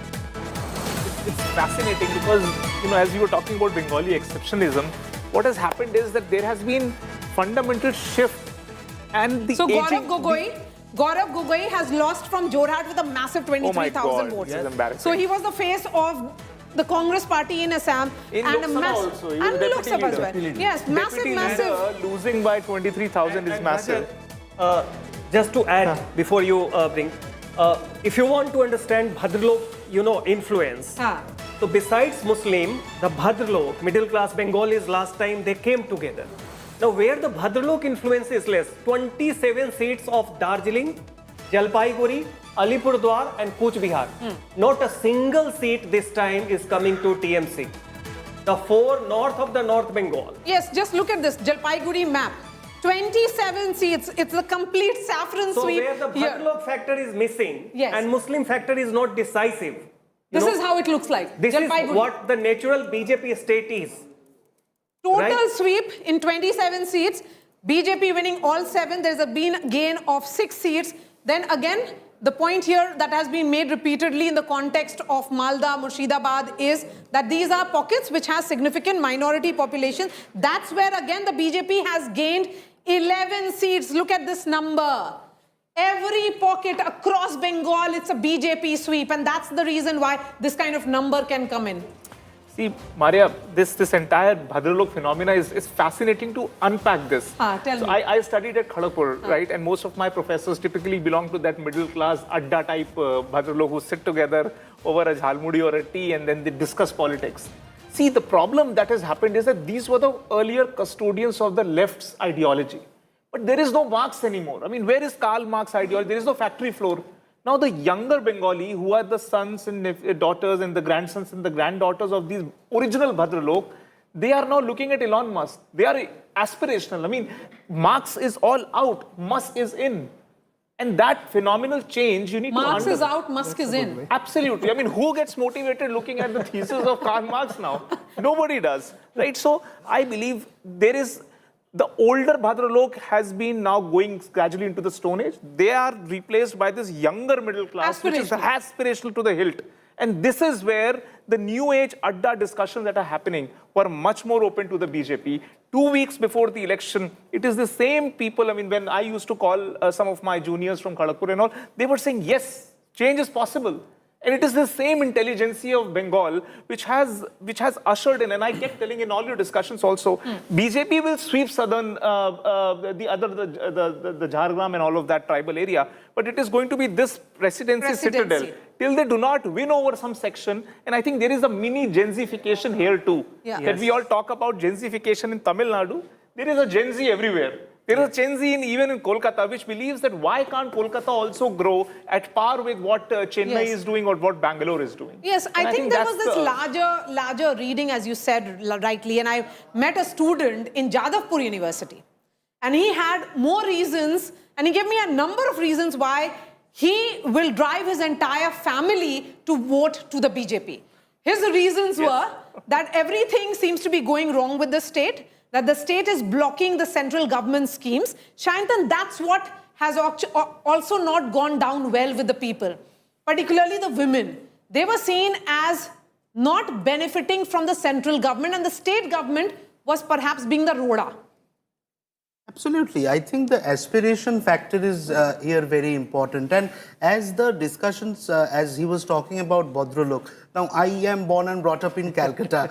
So I would like to say that from 2021 onwards, this break within the Bhadralok was very much visible, that there was a shift happening because these unemployment, people are not getting job. It is affecting every family of Calcutta. Their children, we are not getting job in Calcutta. We have to go outside and work. So this is a story of every household. Many people say in West Bengal that Calcutta has become, and BJP has campaigned with this theme on the ground, that Calcutta has become an old age home today. So why this is happening? Because there is no job. People are going outside for job. So this anti-incumbency, the lack of job opportunity, and no plan of action that how will I make employment. Okay, so I think this has affected every family in West Bengal and of course in Kolkata. And just to add 2 more points to the Bhadralok, because it's an aging, block in Kolkata that is very much visible, because one child policy, etc., and they all are migrating to other, as Rajat said about from Marx to Musk. That is very much visible, well put up. Another thing is also that how long will you be an island of exception, right? You see Bengalis outside presidency. Within Bengal, they had shifted. In Assam, Barak Valley, they had shifted. You see them, Bengalis outside in Tripura, they have shifted. In Delhi and many metropolitan areas, they have shifted. So presidency area and Bhadrlok could not hold on to, as an exception to this entire trend, which is there, right? So therefore, many a times, this belief that there is some sort of a magnetic pull which cannot be reversed, in this exceptionalism logic, it romanticizes the past, They are the people who were young when Jyoti Basu became the chief minister in 77, and they hold on to some that, Bengal is secular, it will never choose a party like BJP, which is seen as a North Indian party, all this sort of a thing. The Bhadralok Gen Z are global. They know that the Lal Mans of Rajasthan to Champaran mutton of Bihar, non-veg is everywhere in BJP ruled state. And therefore to try to propagate that if BJP comes, there would be a cultural reversal or something which would be very detrimental to their sensibility. Yeah. It's something which will not cut the ice. Yes, let me bring in Chitra Batham, who's the spokesperson of the Congress party. And Chitra, how are you looking at this loss of the Congress chief of Assam, also the face of your party, Gaurav Gogoi, with a massive 30,000 votes? Well, obviously, that is disappointing. But I think if you look at today's picture, we definitely have gained a lot. We are comfortably making our own government in Kerala. We have got invitation from TVK, who has won with a massive landslide victory. Because it's a secular and progressive party, so that is why it has extended its arms out to us. And thirdly, we are edging in Pondicherry also. We are giving a good fight in Pondicherry as well.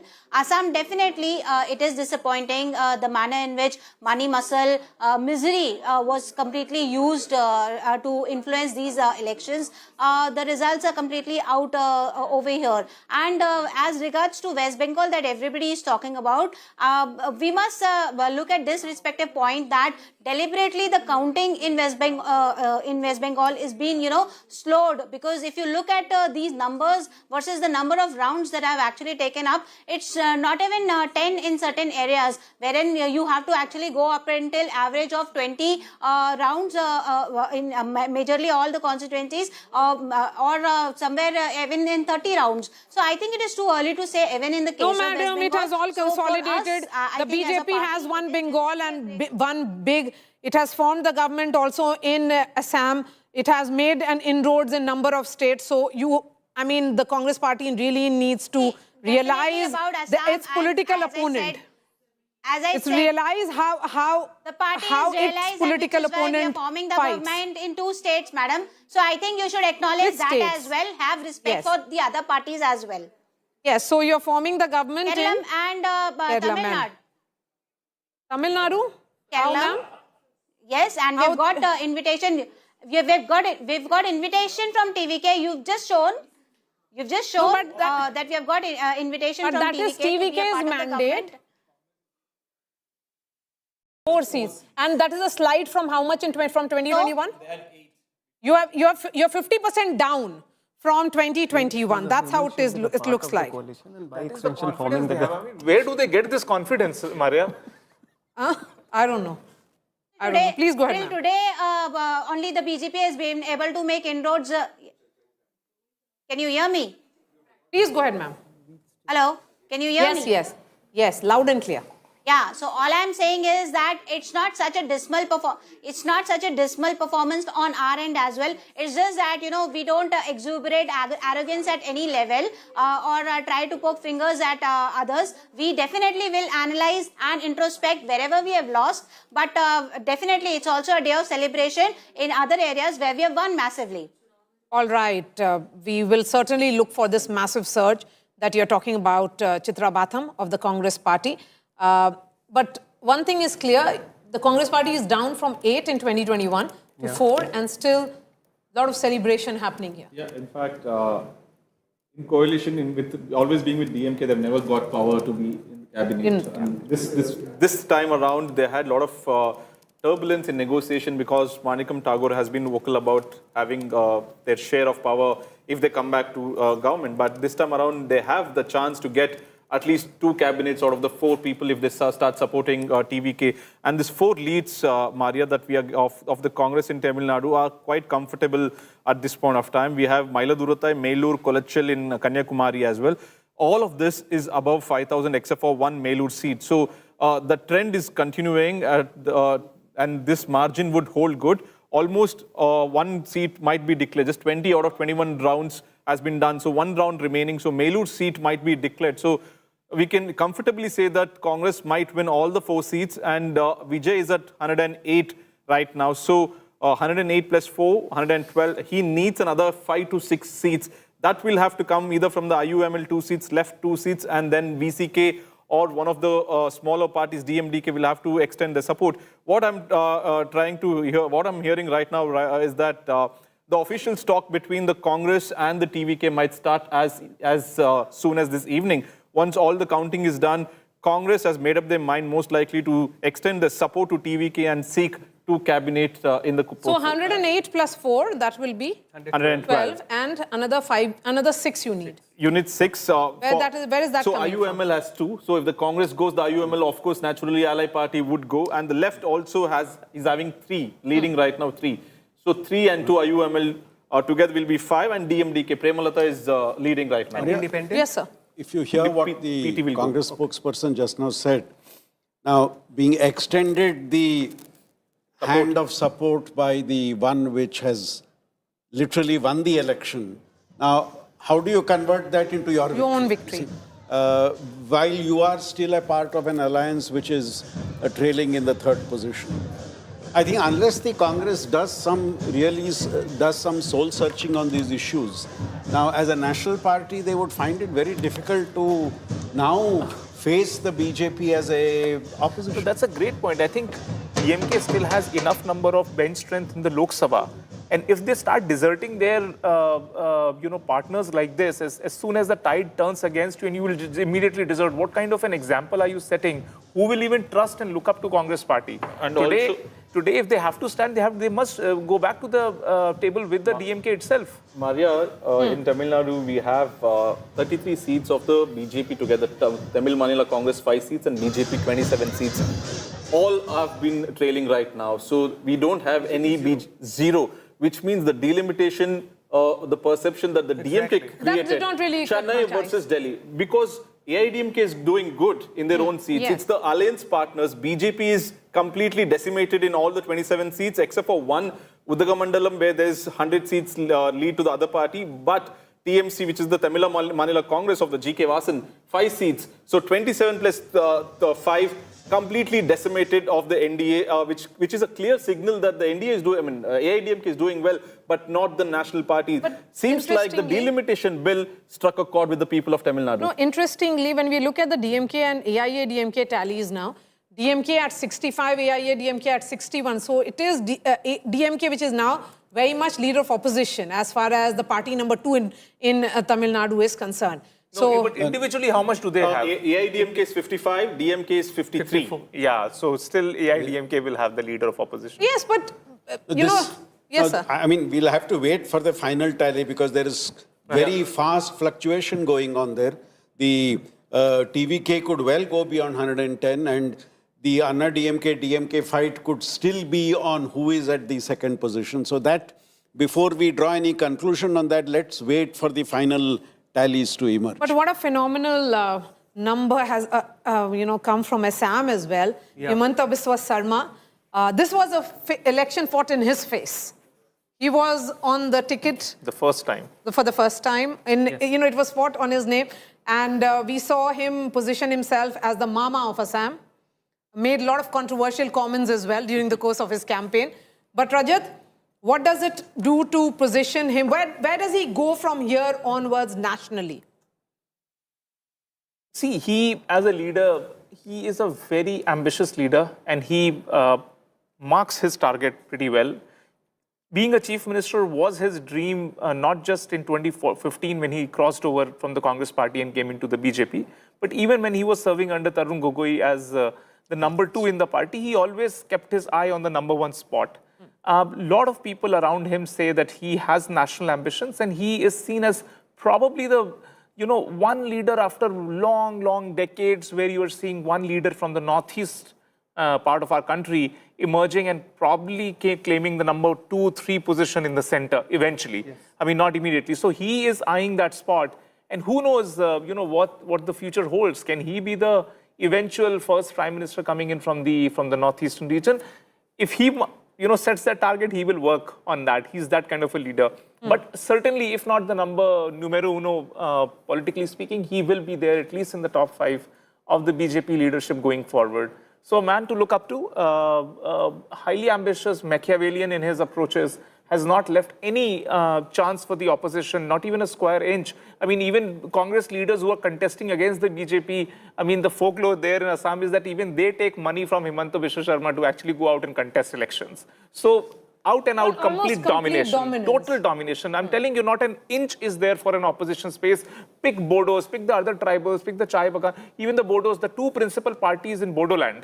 Both these parties fight against each other, but when it comes to state election and national election, both of them are in alliance with the BJP. So how does even Congress step into this other than just focusing on 20-23 seats, which are Muslim dominated, which BJP anyway disregards when it starts its campaign. So BJP has a Congress party, and this is what Himanta Biswa Sharma said, Congress except Gaurav Gogoi is an entirely Muslim party.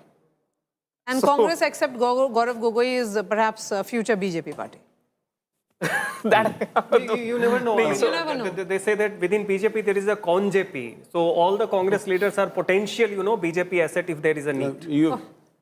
If in West Bengal the BJP decides to choose the one everybody is talking about, you will have a second chief minister of the BJP who began his journey in the Congress and then the opposition and then moved to the... There are many such before that, you also have Samrat Chaudhary in my state. Yes. His politics began in RJD and JDU, and then he had a so he'll Manipur be the chief third minister. import.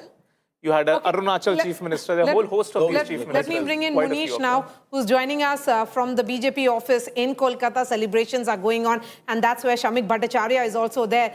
Please go ahead, Munish, give us a sense of what's happening, what's the nature of celebration. Will there be some... perhaps a press conference by the state BJP leadership as well in Kolkata?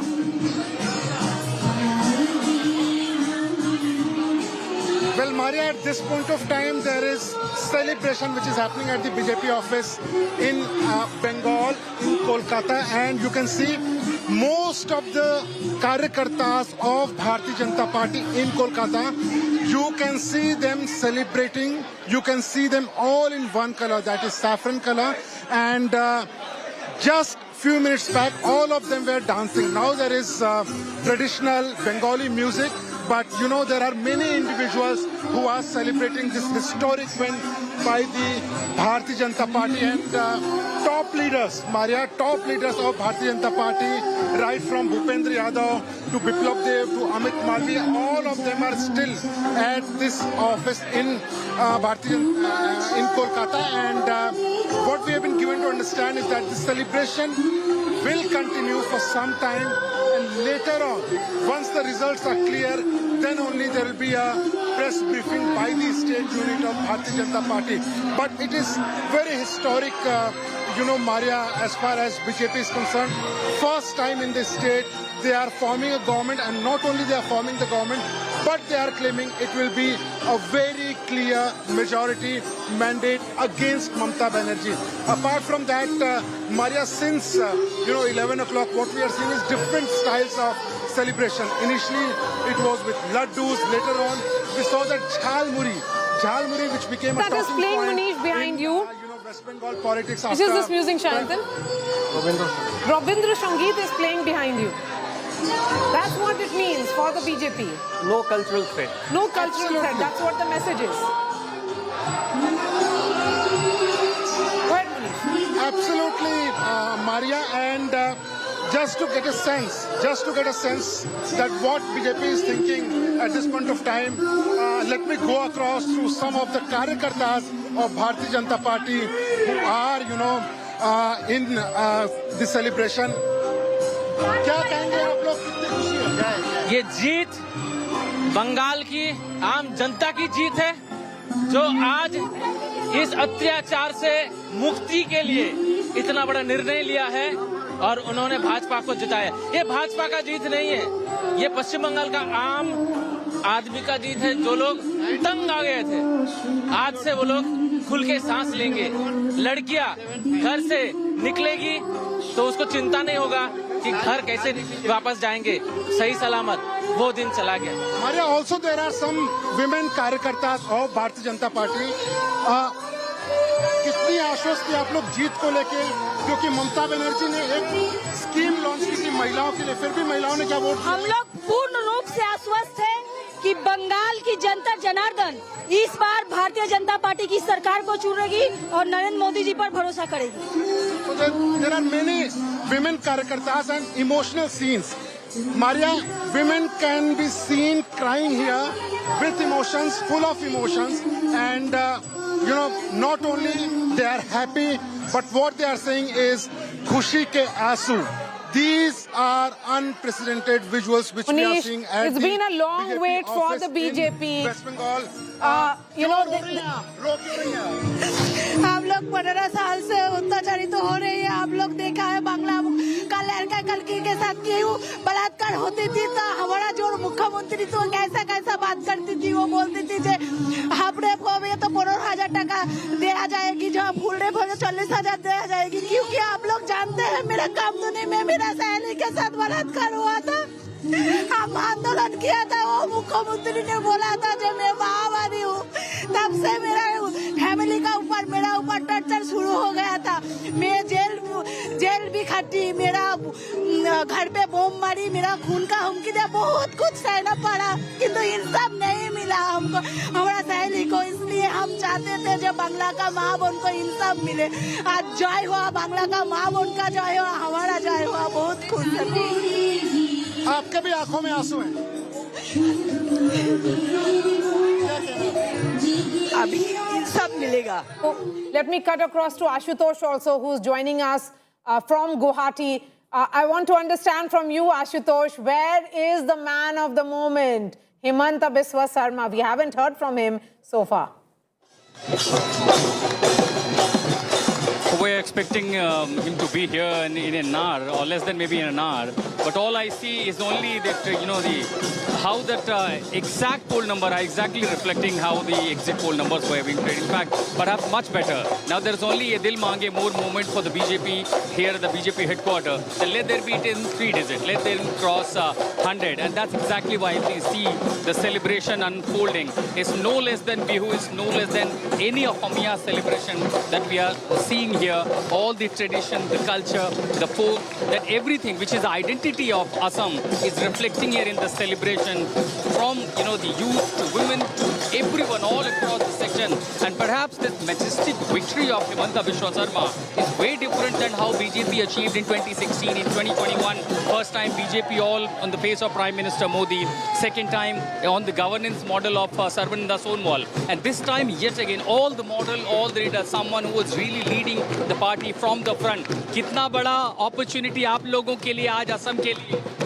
क्या? कितना बड़ा दिन है आप लोगों के लिए BJP के लिए? बड़ा, बहुत बड़ा. ये था इतना सीट आ जाएगा? हाँ, आ जाएगा. So if you only see the celebration, kahin tali, kahin dhol, kahin nagade, the BJP flag, everything, musical instrument to folk song to the culture, that is identity of Assam is now where we can see clearly at the BJP headquarters in form of the celebration, and this is going to be unending.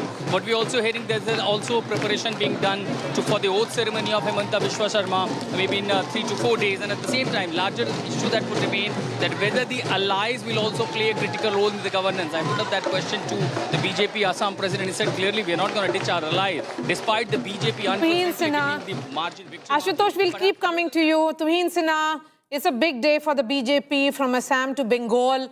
We are looking at only consolidation and growth for the party.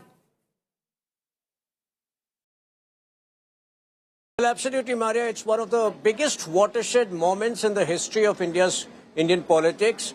You know, a staggering 7% increase in West Bengal, which has been uniform across the state.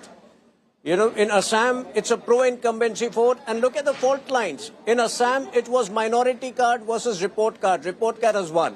In Bengal, it was fear versus, bharosa.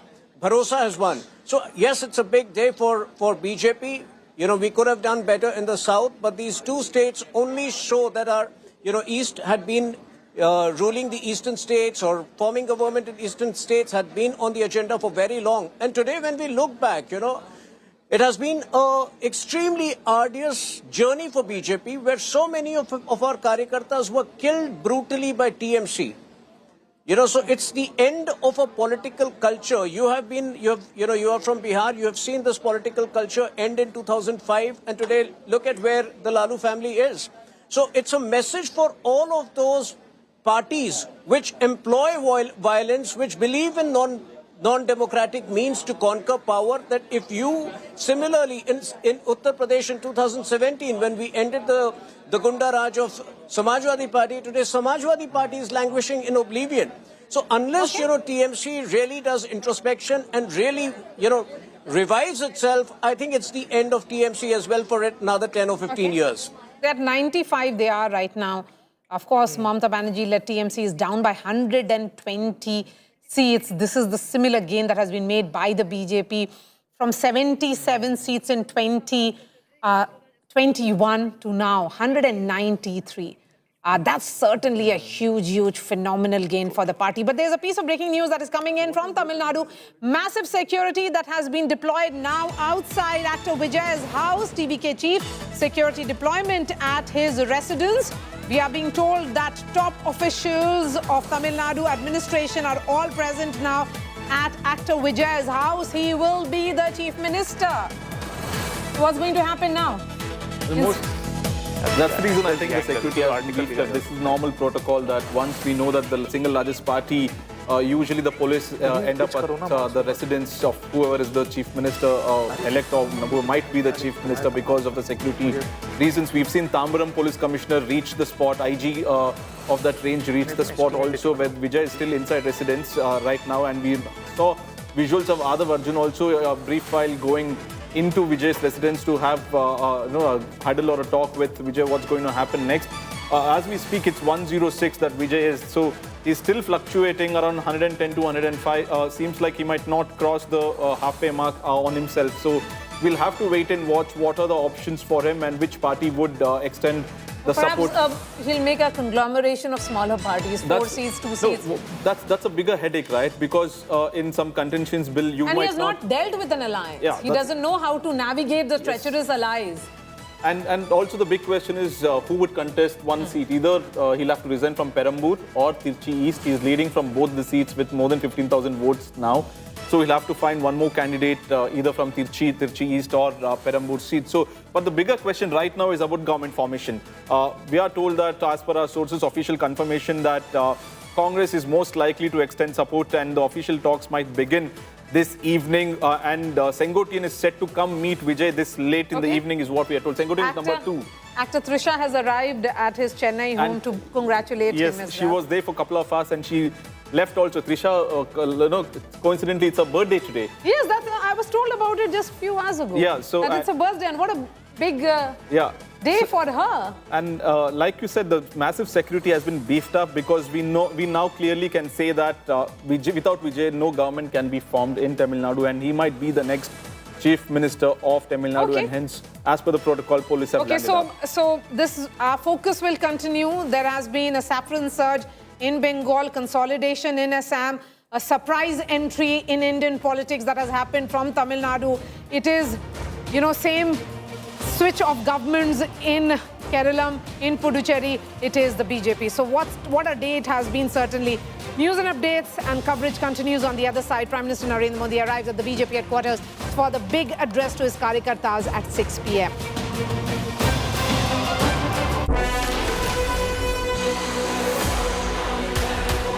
Actually means that their idea of subnationalism versus nationalism worked. What they spoke about was nationalism. They said that this is about national security, not as much about the issue of subnationalism that Mamata Banerjee said that these are outsiders. That point that we have to make, that multiple issues, Sajjan, which is at play here. When we look at presidency alone, Mathua voters, yes, there are, this is where you have Havda, Hooghly, all these belts, the elite belt. Kolkata. The Kolkata, which is all of them swept by Trinamool Congress in 2021. And if in presidency, the BJP has made a gain of 40 seats alone, is a signal of the shift which has happened, particularly among the Bhadralok. Yes, Let's put focus on the Bhadralok. So Bhadralok, they were synonymous with the claim of Bengali exceptionalism, that Bengal will hold on to some of the exceptional social, cultural, and by extension, political fabric, wherein there may be anti-incumbency against Mamata, but still a party like BJP will not be accepted. That was the core of the argument. And this time you see, we did see divided household, but this would be the extent of shift in presidency region is precisely because already in North Chobis Pargana, the Matua and the rural voters had shifted. Similarly, there were Hindi speakers in Havra, parts of Hooghly, they had shifted, Barakpur, part of other areas. It is precisely the middle class Bhadraloks whose shift is the decisive factor. So they were seen as the custodians of the Bengali Asmita. Exceptionalism. Exceptionalism or Bengali Asmita. Exactly. And then it made it almost like that the BJP was a party of outsiders. They were not being allowed to enter Bengal. How did the Bhadralok turn for the BJP? It's fascinating because, as you were talking about Bengali exceptionalism, what has happened is that there has been fundamental shift and the So Gaurav Gogoi has lost from Jorhat with a massive 23,000 votes. This is embarrassing. So he was the face of the Congress party in Assam in and Lok Sabha also. He was and deputy Lok Sabha as well. leader. Yes, massive. Losing by 23,000 is massive. Just to add before you bring, if you want to understand Bhadralok, influence. So besides Muslim, the Bhadralok, middle class Bengalis, last time they came together. Now where the Bhadralok influence is less, 27 seats of Darjeeling, Jalpaiguri, Alipurdwar and Cooch Behar. Not a single seat this time is coming to TMC. The 4 north of the North Bengal. Yes, just look at this Jalpaiguri map. 27 seats. It's a complete saffron so sweep. So where the Bhadralok factor is missing and Muslim factor is not decisive. This is how it looks like. This is what the natural BJP state is. Total sweep in 27 seats. BJP winning all 7. There's been a gain of 6 seats.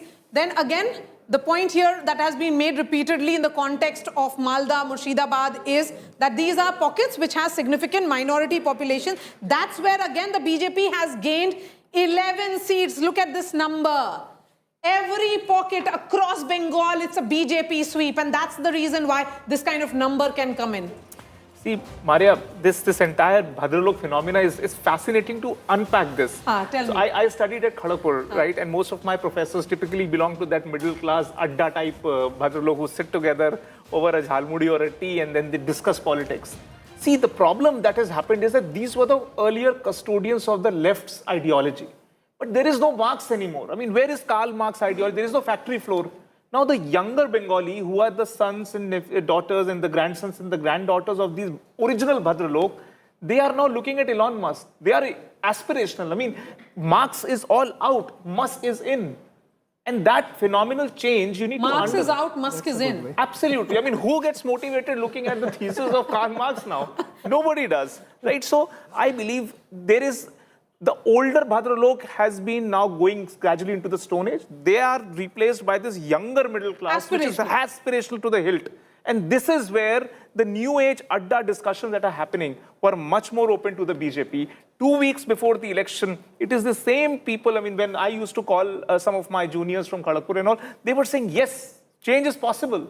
And it is the same intelligentsia of Bengal which has ushered in, and I kept telling in all your discussions also, BJP will sweep southern, the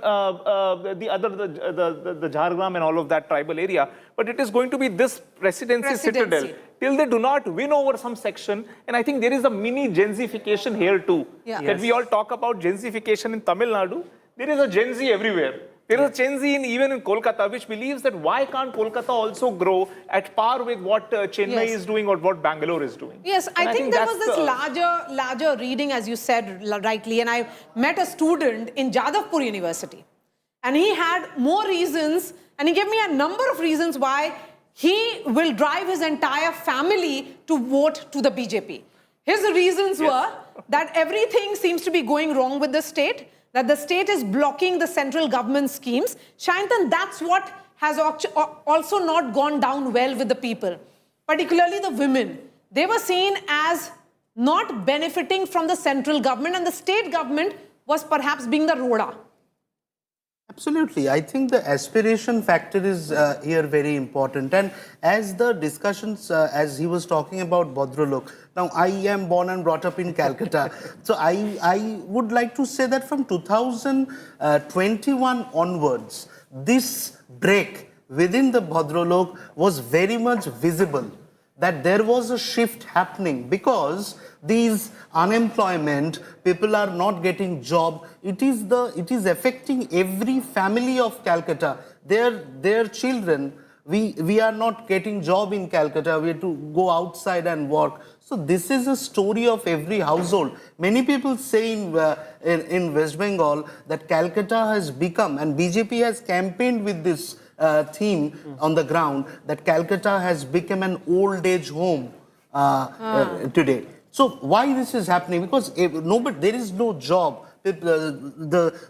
People are going outside for job. So this anti-incumbency, the lack of job opportunity, and no plan of action that how will I make employment. Okay, so I think this has affected every family in West Bengal, and of course in Kolkata. And just to add two more points to the Bhadralok, because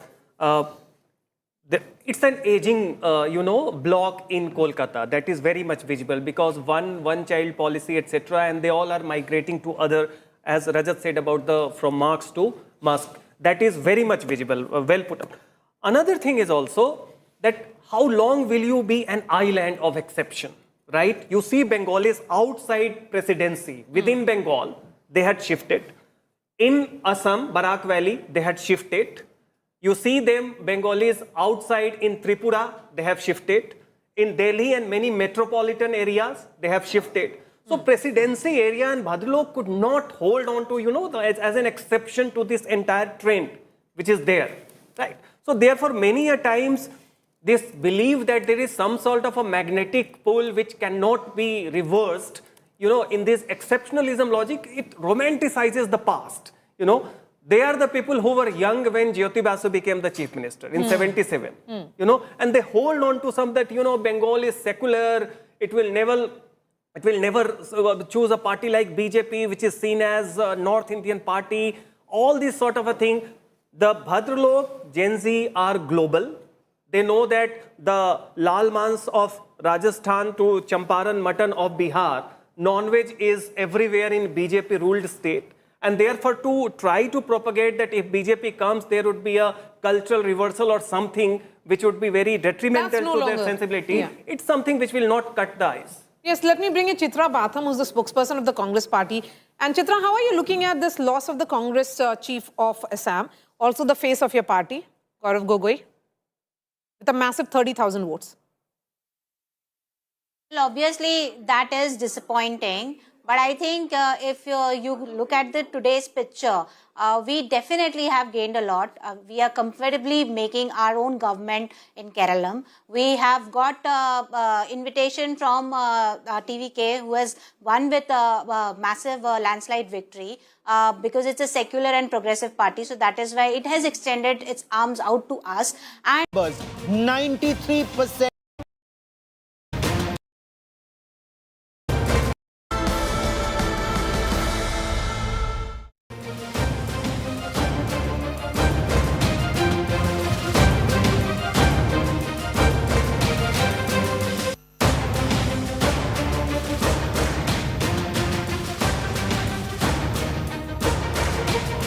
Good afternoon. It's truly a spectacular victory for the Bharatiya Janata Party in Bengal. Hai nahi bharosa. That was Prime Minister Narendra Modi's clarion call, and the voters came out. They came out in large numbers. 93% voter turnout in the two phases, and the results and leads are in front of you. It's a historic win for the Bharatiya Janata Party. They're leading in 193, as of now up 116. The Trinamool Congress, in power since 2011, is at 95, down 120.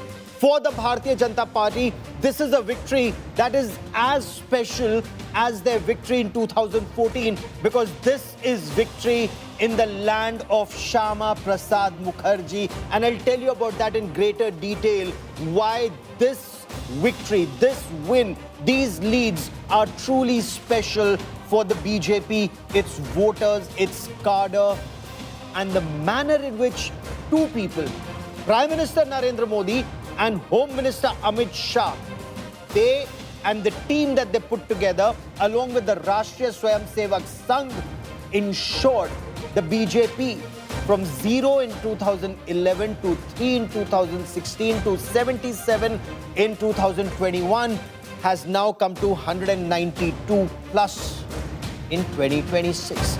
I'm Gaurav Sawant. As always, let's get started with the headlines on India.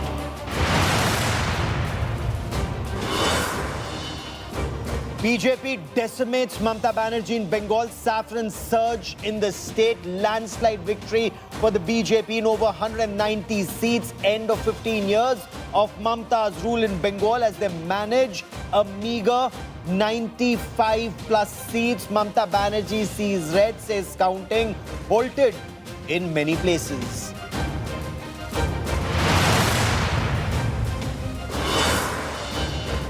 Big BJP celebrations at 6 p.m. after Bengal and Assam landslide victory. BJP cites Amit Shah's bye-bye Didi dig.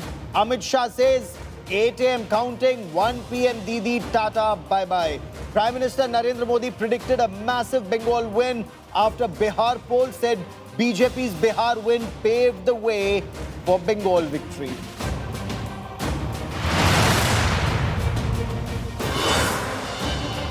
Thalapathy Vijay's blockbuster in Tamil Nadu. Vijay's TVK becomes the single largest party. Vijay wave sweeps across the state. DMK lags behind. AIADMK becomes the second largest. India Today first showed you predictions of Vijay's sweep in Tamil Nadu.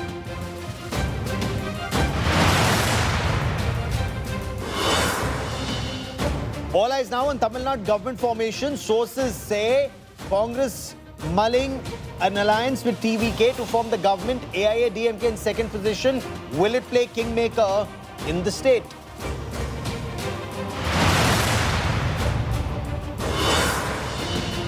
BJP's landslide victory in Assam. BJP back with a bigger majority in the state. Mama Himanta Biswa Sarma back with a bang in Assam.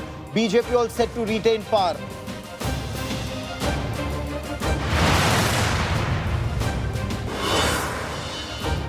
UDF sweeps Kerala polls with over 98 seats. LDF lags behind with just 37. Congress set to form the next government in Kerala.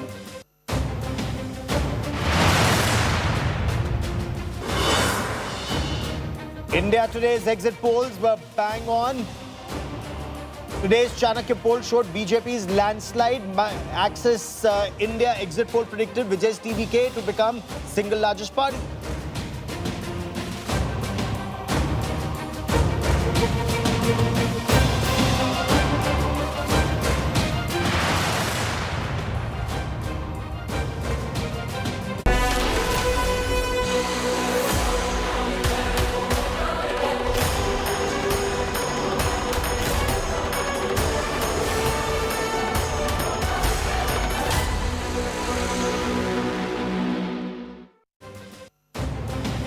There's a saffron surge in Bengal and in Assam, but let's talk about Bengal first. The state has decisively voted for Parivartan or change. The Prime Minister said, Bhai nahi, bharosa. Do not fear, trust him and come out and vote, and the people did. In a historic sweep, the saffron surge has taken over West Bengal, thumping mandate from the electorate. The BJP's tally leapt from 77 in 2021 to comfortably crossing the 148, that's the halfway mark. Now, not far from the 200 mark in the 293-member assembly. Mamata Banerjee is locked in a tough battle to retain even her Bhawanipur seat up against Shuvendu Adhikari, who's once again taken the lead in Nandigram. But after an early setback, she's managed to edge ahead in Bhawanipur. But this time, her fight hasn't been against the BJP. She says and she insists that she was fighting the combined forces of the Bharatiya Janata Party and the Election Commission along with the Central Armed Police Forces. Mamata Banerjee now alleges a larger ploy at play. She claims several seats where the TMC was leading, recounting is not being carried out. She's accusing Election Commission of obstructing due process and questioning the mandate emerging in favor of the Bharatiya Janata Party. The anti-incumbency in the state is visible. It was visible when India Today's reporters were on ground zero. Of course, there were tremendous showdowns over the special intensive revision of the voter list. There were allegations of irregularities and, of course, a supercharged political atmosphere. But Paltano Darkar, the clarion call, that resonated with the people of Bengal this time. Celebrations have kicked off at the BJP headquarters in Kolkata. Party workers are distributing sweets and samosas and, of course, jhal mudi ahead of the official celebrations that will start. But we will get you all reactions. Shuvendu Adhikari, in the run-up to elections, he said, I will come out every hour to give you details of the BJP's performance, because Shuvendu Adhikari was very confident that the BJP would get anything between 170 and 180. This was his assessment. I quickly want to cut across to Munish Pandey, who's at the BJP headquarters and joins us live. Munish, you've been reporting very extensively on Bengal. But first, bring us the color. I'll come to the questions in just a moment. Bring us the color at the Bengal BJP office.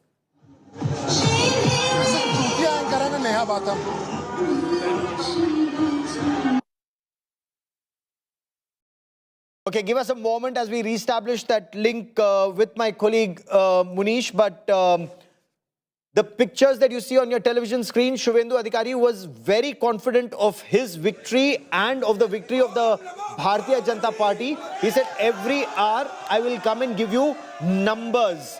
Numbers that Mamata Banerjee is contesting now. Listen into Mamata Banerjee.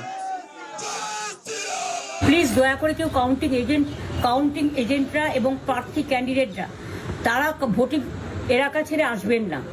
Strong রুমে যেখানে counting হচ্ছে মানে সেন্টারে, সেখান ছেড়ে কেউ আসবেন না। এটা বিজেপির প্ল্যান। প্রথম 2-3 রাউন্ডে আমি কালকে থেকেই বলছি যে ওদেরগুলো আগে দেখাবে, আমাদেরগুলো পরে দেখাবে। এবং অনেক জায়গায় 2-3 রাউন্ড কাউন্টিং করার পরে প্রায় 100টা জায়গায় কাউন্টিং বন্ধ করে রেখে দিয়েছে। এবং কল্যাণীতে ধরা পড়েছে 7টা মেশিন, যেখানে কোনো মিল নেই। এটা টোটাল ফোর্স, পুলিশ সেন্ট্রাল ফোর্সকে দিয়ে চারিদিকে তৃণমূল কংগ্রেসের উপর অত্যাচার করছে, অফিস ভাঙছে, জোর করে দখল করছে। এসআইআর এর নামে আপনারা দেখেছেন ভোট লুট করেছে যাতে যে সিটগুলো জিততে পারে।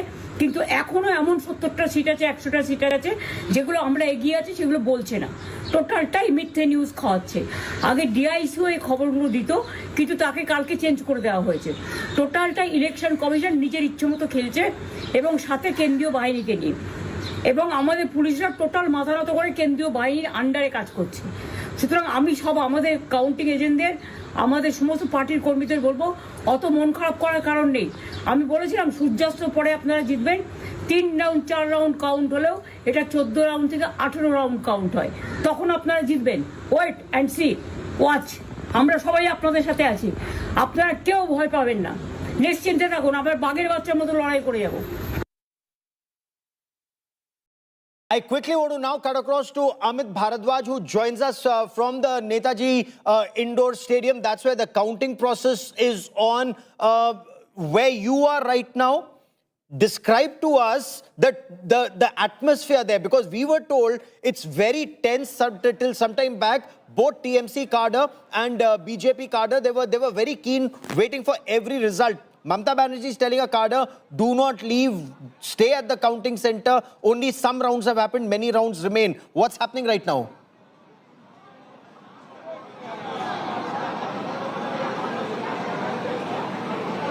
Well, Gaurav, outside the Netaji counting center, Netaji Indoor Stadium counting center, the para forces had taken over the entire place, and you had the Trinamool Congress workers being put into their camp. You had para forces deployed there, and after that, further deployments were made in order to calm down the situation. So everything was brought into under control.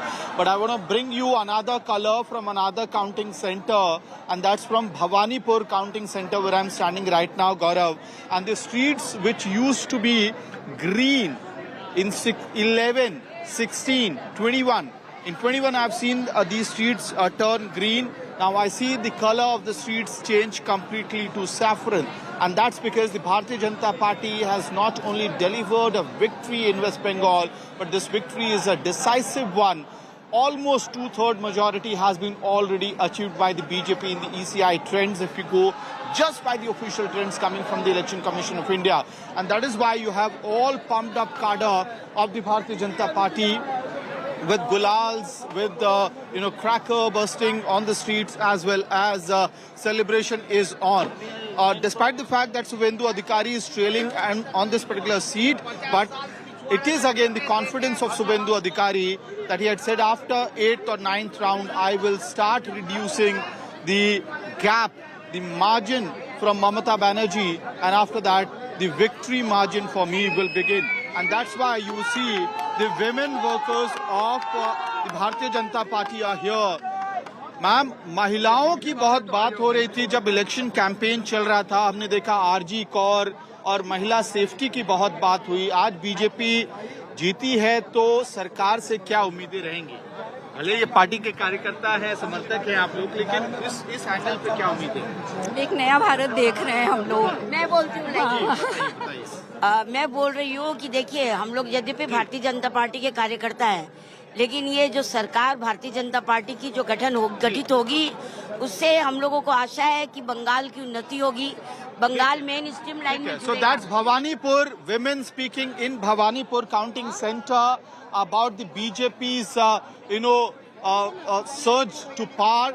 And women's safety had been one of the key issues that we kept on hearing from women voters, electors of West Bengal, be it North Bengal, be it South Chobis Pargana, be it North Chobis Pargana, or even in Kolkata. The TMC certainly tried to play it down as far as the RG core factor was concerned, Gaurav. But today, the mandate seems to be, pretty much of something, an output of multiple factors. The younger voters not connecting with the Mamata Banerjee's leadership. So stay with me for a moment. We'll talk about these younger voters. We'll talk about Mahila voters. I quickly want to cut across to Tapas Sengupta, and Tapas Sengupta is standing by at Mamata Banerjee's residence. And Tapas, the difference between 2021 and 2026 couldn't be more stark. Almost similar numbers, just completely reversed. That time, the TMC had surged ahead. This time, the BJP appears to have surged ahead. TMC now at 97, BJP then was at 77. But Mamata Banerjee, she's still not given up. Mamata Banerjee still insists these are just a couple of rounds. Does she still think that the picture would change by evening?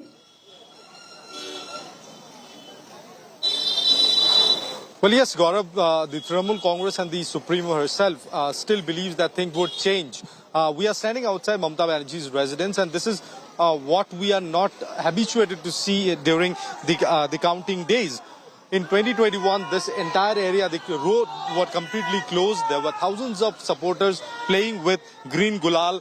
They were celebrating their victory. This time around, the Trinamool Congress was very confident, and they are confident till now. What they say that there is a possibility of manipulation in the voting results, but Mamata Banerjee urged all the agents and the candidates not to leave the counting center before the counting concludes. But here it seems not a single party leader or a close aide of Mamata Banerjee have come yet. We are here since 6 a.m. in the morning.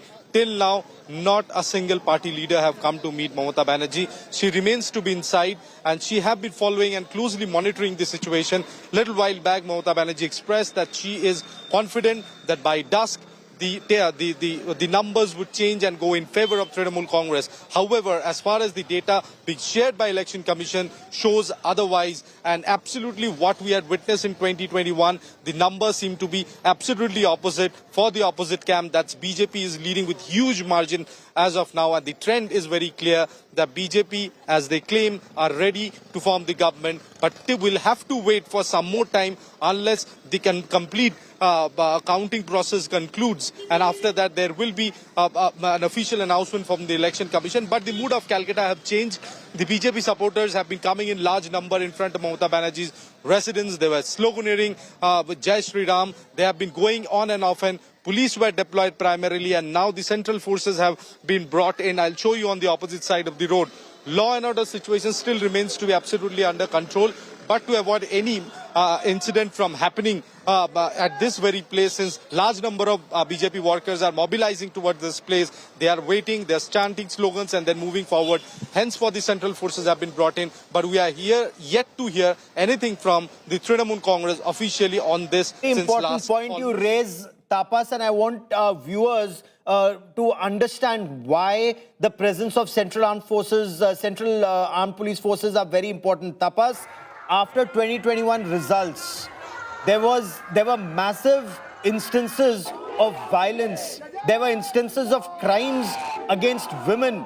All of that has to be avoided and ensured nothing like that ever happens again. So what happened in 2021 and 2026? What is being done to ensure that there is no role reversal here?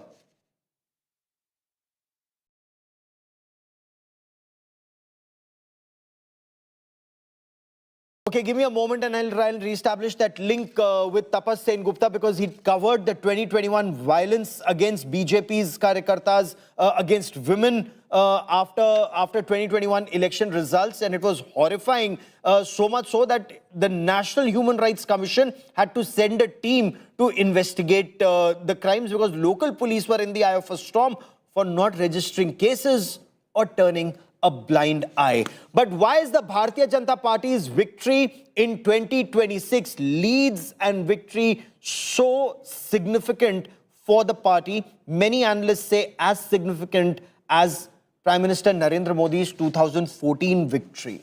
Let me explain this to you. Now, this is the land of Shyama Prasad Mukherjee, where the Bharatiya Janata Party has won an election or is winning an election for the first time ever. He was the man who was behind the surge of Hindu nationalism in our country. At a very young age, he'd become the Vice Chancellor, barely 33, 34 when he became the Vice Chancellor of the Calcutta University. He was the founder of the Jan Sangh. Of course, that was in 1951. He was a minister, incidentally, even in Pandit Jawaharlal Nehru's cabinet, but 1950, he'd walked out because of that Liaquat Pact, Nehru Liaquat Pact. Now, he emerged, the Jan Sangh had emerged as a key challenger for the Congress. Now, Jan Sangh was the ideological pillar of the Bharatiya Janata Party. It evolved in today's BJP. BJP traces its roots to Shyama Prasad Mukherjee, born in 1901, sadly passed away at a very young age in 54. He was the man who said, "Ek desh mein do nishan, do pradhan, do vidhan nahi ho sakte." One country cannot have two constitutions, two flags and two prime ministers in context of Jammu and Kashmir. He very strongly championed the cause of one nation, one law. Strongly advocated there should be no Article 370. Espoused the cause of cultural nationalism.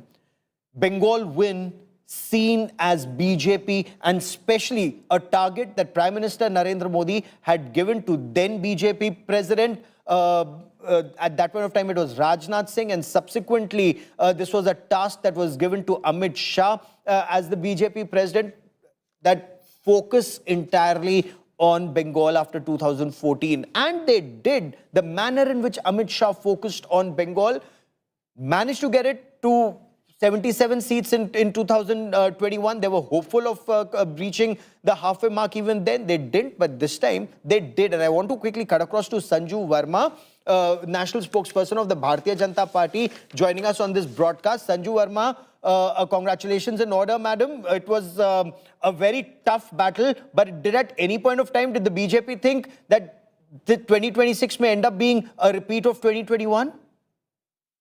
You know, Gaurav, at the cost of sounding repetitive, I have done a zillion debates in the last couple of weeks, and every time there was a discussion on Bengal, I would say 4 Mai Mamta gai, at the expense of being called overexcited, overconfident, over-optimistic. But my simple logic is this. Even before the 92% or 93% voter turnout numbers came, I always believed that there's an inflection point in a state. Once that inflection point is reached, the public says, ab bahut ho gaya, ab bas, enough is enough. And I was very clear from the very start that in 2026, the public sentiment gave a clear indication that they were not willing to continue with Mamata Banerjee because for 15 long years, she's not delivered on governance, she's not delivered on law and order. Corruption was snowballing with Bhaipo and Jahangir Khan duo ruling the roost in terms of what Falta had turned into a den of crime. And everybody who thought that, oh, women voters will still vote for Mamata Banerjee, given her emotional appeal, given the cultural legitimacy that TMC carries on its shoulders, I think they were barking up the wrong tree. Because I will just end by saying, RG Kar, despite being a woman, Mamata Banerjee's attitude was hua to hua. South Kolkata Law College rape, Mamata Banerjee's attitude was hua to hua. Durgapur rape horror, she said hua to hua. Jalpaiguri, when a BJP worker was stripped in public glare, she said hua to hua. And I'm very happy about the fact that the electorate has shown the mirror to TMC, because I'm sure you are aware, 72 hours back, Abhishek Banerjee put out a post on X saying, I challenge the Union of India and this Gujarati duo who is Bengal Birodhi, they will be taught a lesson. When he spoke of the Gujarati duo, he was obviously referring to Prime Minister Modi and Union Home Minister Amit Shah. So like I said, Abhishek Banerjee's arrogance, his hubris has been called out, and Mamata Banerjee has to learn to live with defeat. And I tell you, last time she lost Nandigram, this time I think she will lose from her own bastion. That is the sweet. She appears to be leading in Bhawanipur as of now, but stay with me, Sanju Verma. This is your moment. We'll talk about other states in a moment, but I want to focus on Bengal for some time because this election result is truly historic. Professor Badri Narayan also joins us on this broadcast. Professor Badri Narayan, the people of Bengal have spoken loud and clear. 93% voter turnout, voting in the full presence of state media, national media, observers, large number of central armed police forces, state police forces. This is the mandate. As Sanju Verma says, 4 Mai, Didi Gai, the people of Bengal have spoken. Yeah, very right. Actually, I think it is the public mandate. It's the mandate given by the public. And the kind of election took place in Bengal is really historic. No, the way it was really the fight between Bharosha against Bhai. So Bhai, this was the victory of. This is the victory of the Bharosha, one can say, and Bharosha which public showed towards PM Modi and also for BJP.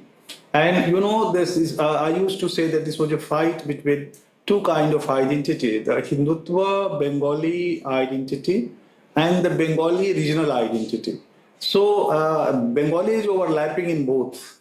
But Hindutva Bengali developmental identity succeeded and it defeated a kind of Bengali regional narrower identity who was not preferring to allowing into to many developmental schemes to Bengal. So people were feeling deprived.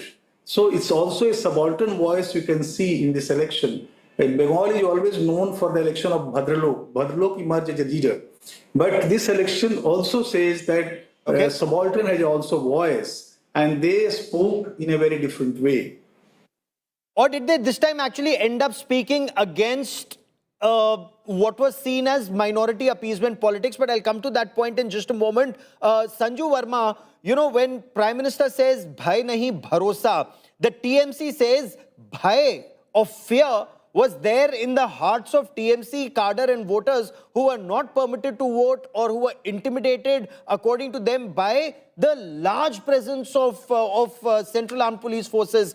235,000 policemen were brought in from other parts of the country to ensure TMC cadre could not vote. You know, Gaurav, that's a very pertinent question, but I will come straight to the point. I'm so glad that there were close to 2.5 lakh central paramilitary forces who ensured transparent, free and fair elections. What TMC goons think, I really don't care. I'm not trying to sound overtly arrogant. But the fact of the matter is this, Gaurav. If you recall, after the Panchayat elections in 2023 in West Bengal, not only the Kolkata High Court, the Supreme Court castigated Mamata Banerjee in no uncertain terms by saying, the license to hold elections does not give you the license to conduct bloodshed. If you cannot hold free and fair elections, let us know. We will find an alternative mechanism. When she barges into an ongoing investigation at the IPAC office, running away with the green file, what did the Supreme Court tell her? It is an unhappy situation to see a sitting chief minister barging into an ongoing probe. What if other CMs start doing this? You are working against the very spirit of cooperative federalism. So the limited point I'm making is Trinamool Congress, its track record is not flattering. Mamata Banerjee has had many run-ins with the Supreme Court, and each time she has been shown her face. Sanju, give me a moment. I quickly want to cut across to Nabanna, where Indrajit Kundu now joins me. This is the seat of power in Bengal. And perhaps this is where, Indrajit, people get to know first what is happening, where winds of change are blowing. What's happening at Nabanna? Well, Gaurav, we are here at the Bengal Secretariat. This is Nabanna in Howrah district, and there is a big change. I will quickly ask my camera person to show. The CRPF has been deployed to man Nabanna. The CRPF, as you can see, CRPF officials have been placed here. The personnel have been placed here since 1 p.m. in the afternoon is what we are told. It is generally the state police officials who man this very, very sensitive building. Actually, Uttar Pradesh Chief Minister, who campaigned extensively, he's speaking. Listen in. All right, I'll come back to this. Uttar Pradesh Chief Minister Yogi Adityanath had campaigned very extensively. Yogi model is now being spoken about in other parts of the country. But I'll come to Yogi model in just a moment. But go on, Indrajit. Complete your point. CRPF has now been deployed at Nabanna. Is there an apprehension something would happen? Because you were on ground covering the aftermath of 2021 election results and the targeted violence, political violence that took place in the state. What is being done to ensure that a repeat or a reversal does not happen this time? Okay, I'll come to Indrajit in just a moment. Complete your point, Sanju Verma. Suddenly we hear Jai Shri Ram once again and very loudly from Mamata Banerjee's residence to Nabanna to other parts of the state, in a state where many had argued that Jai Shri Ram is not from here. And I'd always said that Jai Shri Ram belongs, it belongs to the entire country, not to any one state, not to any one part. You know, Gaurav, let me take the opportunity through your platform to say Puducherry, Bengal and Assam, what a day for BJP. Garv se bolo Jai Shri Ram. But coming to the moot point, I fail to understand the very cabal which said, oh, Mamata Banerjee has an advantage of 27 to 28%. She starts with an advantage of 74 to 84 seats because of Muslim consolidation. Why is it that this same cabal gets rattled when people like me unapologetically talk about Hindu consolidation?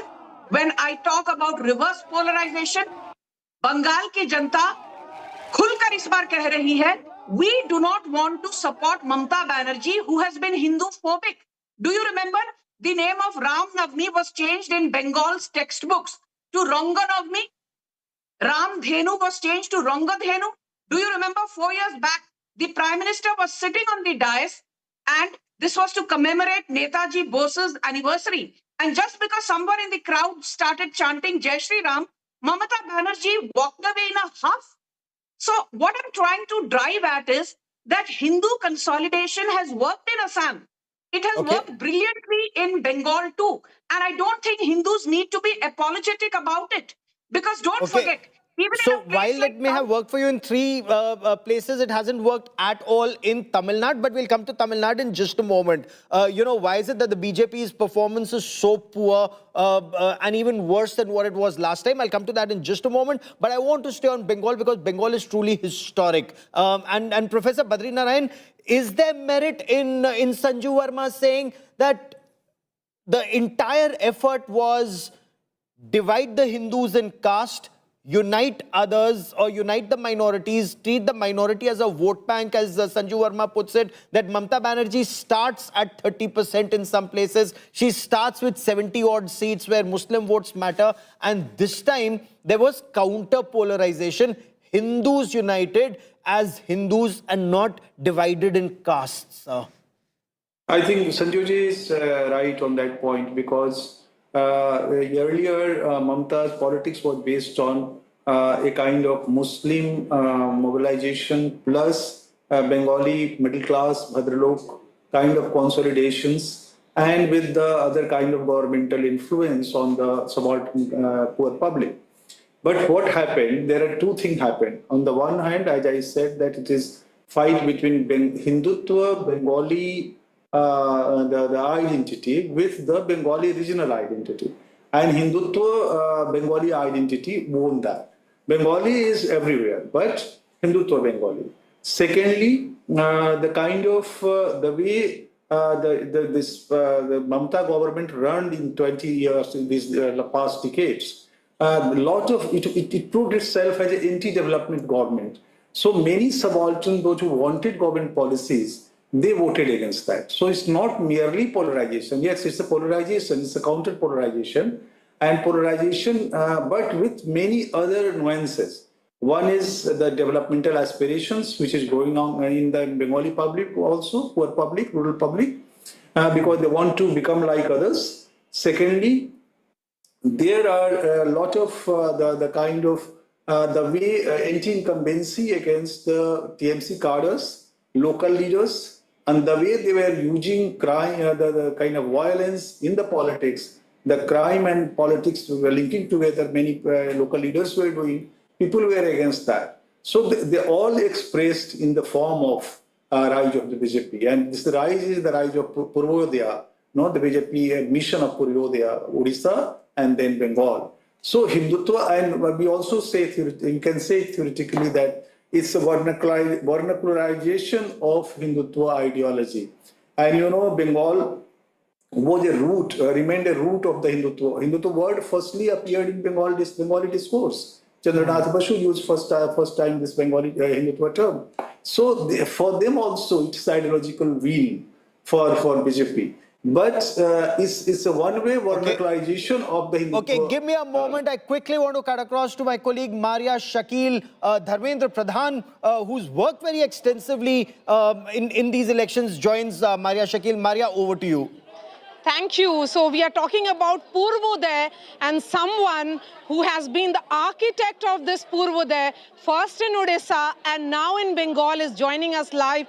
Union Minister Dharmendra Pradhan, thank you for speaking to India today, sir. What does this victory mean to you personally? Let's begin with that, and then I'll talk to you as a BJP leader. Maria ji is nothing personal, but as a public policy practitioner and a representative of Eastern India, let me congratulate the people of West Bengal, the people of entire country. This is a long-awaited result needed for development of West Bengal. Now the full circle is complete. Since last 12 years, Prime Minister Narendra Modi has assured countrymen, unless until the Purvodaya is there, rightly you have mentioned, therefore he has given utmost importance to Ashtalakshmi, the northeastern part. He has given importance to West Bengal, Bihar, Jharkhand, Odisha and Chhattisgarh. These are the long pending underdeveloped area of India, different historical backlogs. But with Prime Minister's policy, Prime Minister's focused strategy, now I am happy this area will get a developmental flip, give a developmental push. Employment is a primary challenge of this area. Security is a primary challenge of this area. Women's empowerment is a primary challenge of this area. Healthcare, education, these are the priority sector human resource affecting this part of India.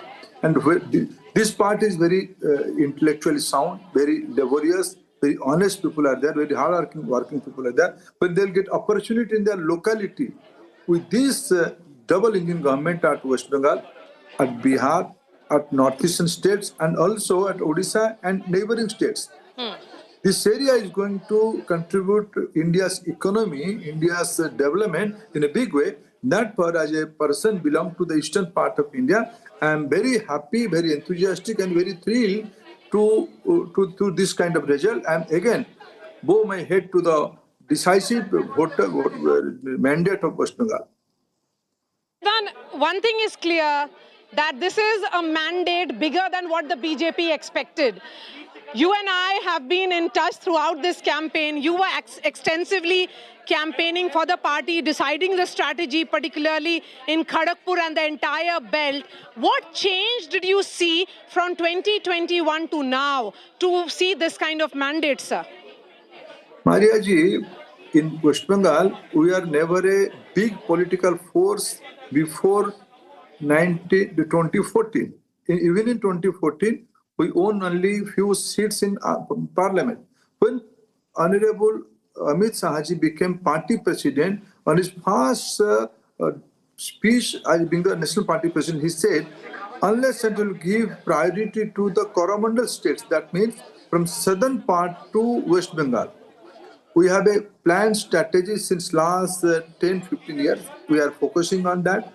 And this time, in the last election, the 2021 I mentioned, 2021, we emerged as the principal opposition party in West Bengal. To have the prime cake, you have to come to second first.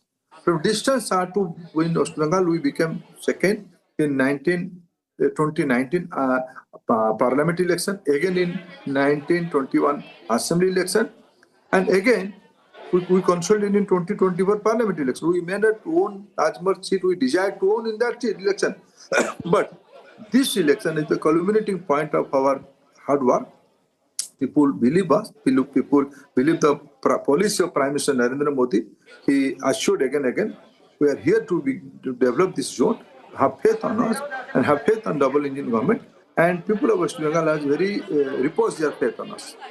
Mr. Pradhan, you made an interesting point when you said that people of Odisha and Bengal have some kind of an intellectual culture. What do you have to tell the Bhadralok of Bengal today? Because the entire presidency region seemed to be turning saffron. It's not only Bhadralok. If you analyze, I am getting information for the Midnapur division. There is a district Jhargram, adjacent to Odisha and Jharkhand. It's a tribal-dominated area, OBC-dominated area. The famous Jungle Mahals is the part of this Jhargram. We are winning almost all 4 seats with a handsome margin. That means all kind of people in West Bengal, be it the hill part of the Darjeeling, the northern part of West Bengal, or be it tribal belt of Jungle Mahal or Bankura, Purulia, Jhargram, or be it the Ganga Sagar belt, be it the 24 Pragna, all part of be in the Calcutta city, all part of West Bengal this time have given decisive mandate against the misrule of Mamata Banerjee, against the corruption of Mamata Banerjee, arrogance of his Bhaipu and herself, the Gunda culture of TMC. People have rejected these anti-democratic forces in West Bengal. Pradhan, I want to understand from you, because there's multiple reading which is being done by the analysts on this kind of mandate. There has been a lot of things that has worked for the BJP, a lot of things that did not work for the Trinamool Congress, and that were advantage BJP. One reason that is being cited is this some kind of consolidation of majority vote? Or would you say that this is a consolidation of nationalism over subnationalism? No. Bengal is, as I said, we belong to the eastern part of India. We are proud of our own culture, be it Bengali language, be it Odia language. be it the tribal language like Santali. This part of India is, and be it Assam, be it the other regional, the small states in the northeastern states. This is a very culturally composite area. Let me remind you, historically, who led the freedom movement in this country? That's right. Netaji Subhash Chandra Bose, Rabindranath Tagore, Sri Aurobindo, Swami Vivekananda envisioned a unified India in the colonial rule. He belongs to the West Bengal. This false narrative of subnationalism and national contradiction between nationalism, this is a narrative by leftist bankrupt people. They want to create an artificial divide. Bengal is always in the leadership position of national movement. Eastern India is always the leading position of Eastern. Who is Matangini? And there's absolute compatibility. And as you said, consolidation. Yes, this is a consolidation against the majority of Bengal people against corruption, against atrocity on women, on Sandesh Khali, on Arjikar, also on the infiltration. Infiltration is a major issue in the eastern part of India, and Bengal is, they thought Bengal is our monopoly. They do cattle trading. They can capture the border area for drugs. They can illegally do anything in that area. Yes, people of West Bengal has voted against these illegal things. So there is a consolidation. Oh, okay, so you are accepting there is consolidation, but of a different kind. This is consolidation against politics of corruption, against atrocities against women. So, Mr. Pradhan, would you say that Prime Minister Narendra Modi and Home Minister Amit Shah have achieved what nobody in the BJP could for years? This is the land of Shyama Prasad Mukherjee, the Jan Sangh founder. You have achieved his dream. Certainly, Ajay, it's a very Ajay Bharatiya Janata Party activist. We have a plan, we have an idea, we have understanding of the society. Let me remind you what happened in 1905. The Bengal was divided this was a division due to some cultural, social background. Some people want to divide the society. Shyama Prasad Mukherjee fought forgo his life to the very unity of this country. What was his idea? Unified India. In the first Lok Sabha, Janasangha was represented from West Bengal. Due to latter part, due to different political scenario, we could not do that. But a BJP Karyakarta, being a nationalistic party's Karyakarta, we are very proud. This is not only mere victory of a state, the victory of idea, victory of Indianness, victory of nationalism. Okay, certainly so this is a glorious moment for us. So this is a victory of an idea, and in this idea, the accusation is also that there was no level playing field in this election. As a union minister and a key BJP strategist, how will you defend that, sir? No, there is nothing to defend. Certain things are reality. As I said, West Bengal has a distinct, typical political culture by CPM for 34 years, again by Trinamool 15 years. They have created fewer psychosis. They have intimidated people. They have created atrocity on women. They have snatched land from the poor. They have subjugated majority of the society for their own political strategy. This time, I am thankful to Election Commission of India with neutrality. They have conducted this election, and people of Bengal voted in a big way against this atrocity. You know, there is a vote share gap as of now, right now, of almost like 4.5%, sir. If you look at the jump that you have had from 39% to roughly around 45% right now, and that has consolidated into this massive, massive gain for the party. Mr. Pradhan, let's be honest. What was your assessment, and how do you look at this result? It's a very, very comfortable, soothing, and very confident giving result for all of us. Now, responsibility is increasing on us. We have to do, we have to perform. But Mariaji, we met in the ground zero. If I can remember, I was addressing a small women group meeting in some part of Bengal, I think in the Nandigram. You asked me why you are addressing such a small meeting. Yes. I said you, this is the impact. We want to create a new strategy model. We have reached to every household of West Bengal. People trusted on us. Lot of Karyakarta, lakhs of Karyakarta of West Bengal BJP devoted their entire effort, door-to-door campaigning. We could successfully convince people, change this government. The Nara of the West Bengal, Parivartan Chai. And perhaps an Odia in you understood that language and culture better than most, one would say, Mr. Pradhan. Do you think this is also an understanding that leaders like you, who are very, rooted on the ground, they bring to the BJP strategy? You understand the ground better, and hence you go back to the ground by implementing it. Maria ji, we all are secondary. As a party activist since last 40 years, I was going somewhere there to do electioneering in the different states. We are not important. We are a mere supporting system. I am very thankful to the hard-working Karyakarta of West Bengal. I know their social condition. I know their capacity. I know their physical situation. With that disadvantage, they have done lot of good things. They have sacrificed their well-being. They have gone to any extent with their laborious work, with Prime Minister's leadership. People has given their faith to us. We all are secondary, but I enjoyed the political work in West Bengal. Ami Bangla bolte pare na, kintu bujhte pare. So I enjoyed the Bengal elections. All right, Mr. Pradhan, always a pleasure speaking to you.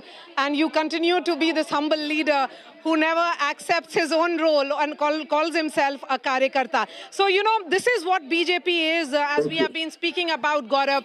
The role of each and every leader of the party, union ministers, chief ministers, home ministers of various states, Gaurav, made in charge of various constituencies. That's how the BJP covered that distance where criticism was, or, questions were raised. Where is the party's organization?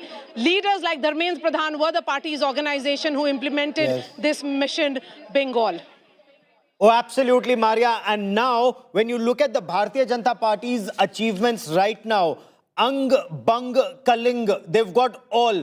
Ang, Bihar, Maria's state. Bang, Bengal, they've got now. Kaling, Odisha, they've got that too. But there's more breaking news coming in. The BJP breaching the fortress Bengal, all set to form the government. Mamata Banerjee has arrived at the counting center, inspecting the counting center in South Kolkata. And Mamata Banerjee is alleging that the Bharatiya Janata Party is looting the counting centers.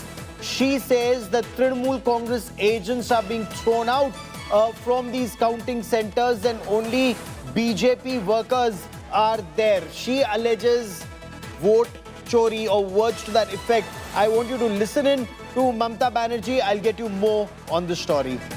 Are you going to the counting center? Yes, they are looting my counting center. Shut up. Now, Gari Are you going to the counting center? Yes, they are looting my counting center. Shut up. Now, Gari Are you going to the counting center? Yes, they are looting my counting center. Shut up. Now, Gari So Mamata Banerjee, you can see agitation on her face, and when asked, are you going to the counting center? She said, yes, they are looting my counting center. We'll get you more on this story, but for the Bharatiya Janata Party, this is truly historic. Breaching that fortress in the land of Shama Prasad Mukherjee, the BJP winning an election which was seen as mission impossible. But between 2014, finally in 2026, from 2014, they worked relentlessly for this achievement. 2011, they were down to 0. 2016, they didn't have much. In 2021, they came up to 77. In 2026, they finally breached Fortress Bengal. That story and lots more coming up. Stay with us here on India.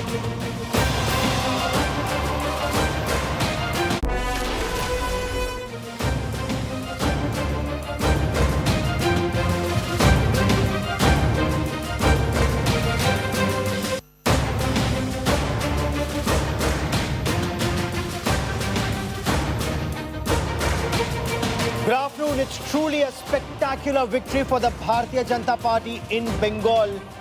Hai nahi bharosa. That was Prime Minister Narendra Modi's clarion call, and the voters came out. They came out in large numbers. 93% voter turnout in the two phases. and the results and leads are in front of you. It's a historic win for the Bharatiya Janata Party. They're leading in 193, as of now up 116. The Trinamool Congress, in power since 2011, is at 95, down 120. For the Bharatiya Janata Party, this is a victory that is as special as their victory in 2014, because this is victory in the land of Shyama Prasad Mukherjee. And I'll tell you about that in greater detail, why this victory, this win, these leads are truly special for the BJP, its voters, its cadre, and the manner in which two people, Prime Minister Narendra Modi and Home Minister Amit Shah, they and the team that they put together, along with the Rashtriya Swayamsevak Sangh, ensured the BJP from 0 in 2011 to 3 in 2016 to 77 in 2021 has now come to 192 plus in 2026. I'm Gaurav Sawant. As always, let's get started with the headlines on India.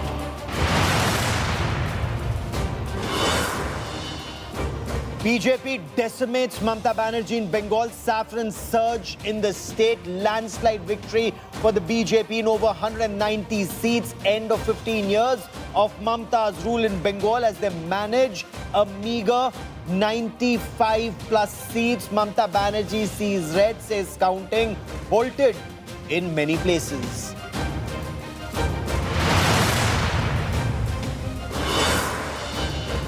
Big BJP celebrations at 6 p.m. after Bengal and Assam landslide victory. BJP cites Amit Shah's bye-bye Didi dig. Amit Shah says 8 a.m. counting, 1 p.m. Didi Tata bye-bye. Prime Minister Narendra Modi predicted a massive Bengal win after Bihar poll said BJP's Bihar win paved the way for Bengal victory.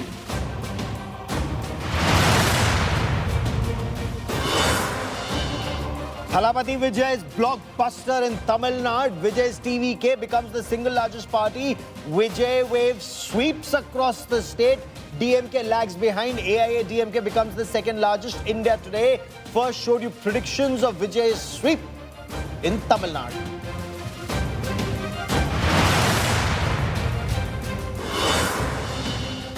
All eyes now on Tamil Nadu government formation. Sources say Congress mulling an alliance with TVK to form the government. AIADMK in second position. Will it play kingmaker in the state?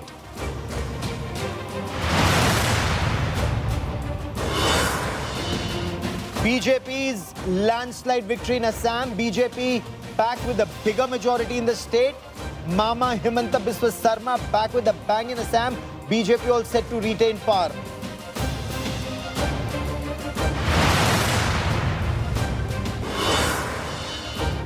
UDF sweeps Kerala polls with over 98 seats. LDF lags behind with just 37. Congress set to form the next government in Kerala.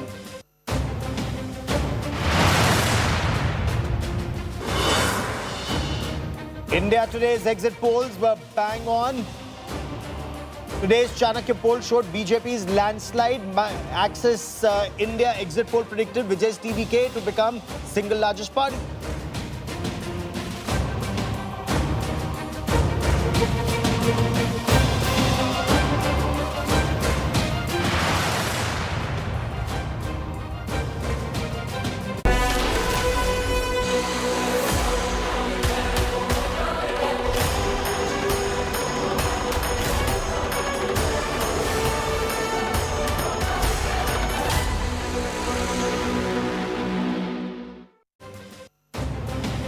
There's a saffron surge in Bengal and in Assam, but let's talk about Bengal first. The state has decisively voted for Parivartan or change. The Prime Minister said, Bhai nahi, bharosa. Do not fear, trust him and come out and vote, and the people did.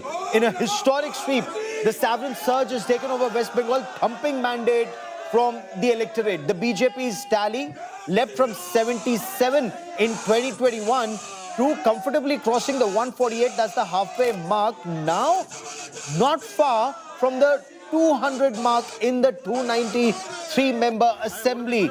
Mamata Banerjee is locked in a tough battle to retain even her Bhawanipur seat up against Shuvendu Adhikari, who's once again taken the lead in Nandigram. But after an early setback, she's managed to edge ahead in Bhawanipur. But this time, her fight hasn't been against the BJP. She says and she insists that she was fighting the combined forces of the Bharatiya Janata Party and the Election Commission along with the Central Armed Police Forces. Mamata Banerjee now alleges a larger ploy at play. She claims several seats where the TMC was leading, recounting is not being carried out. She's accusing Election Commission of obstructing due process and questioning the mandate emerging in favor of the Bharatiya Janata Party. The anti-incumbency in the state is visible. It was visible when India Today's reporters were on ground zero. Of course, there were tremendous showdowns over the special intensive revision of the voter list. There were allegations of irregularities and, of course,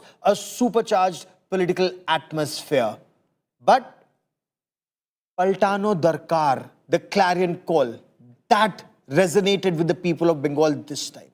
Celebrations have kicked off at the BJP headquarters in Kolkata. Party workers are distributing sweets and samosas and, of course, jhalmuri ahead of the official celebrations that will start. But we will get you all reactions. Shuvendu Adhikari, in the run-up to elections, he said, I will come out every hour to give you details of the BJP's performance, because Shuvendu Adhikari was very confident that the BJP would get anything between 170 and 180. This was his assessment. I quickly want to cut across to Munish Pandey, who's at the BJP headquarters and joins us live. Munish, you've been reporting very extensively on Bengal. But first, bring us the color. I'll come to the questions in just a moment. Bring us the color at the Bengal BJP office.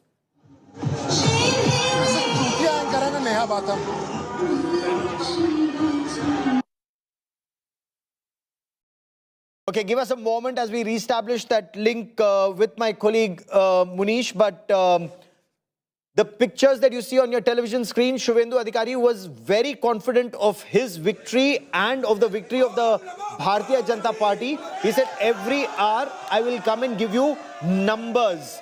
Numbers that Mamata Banerjee is contesting now. Listen into Mamata Banerjee.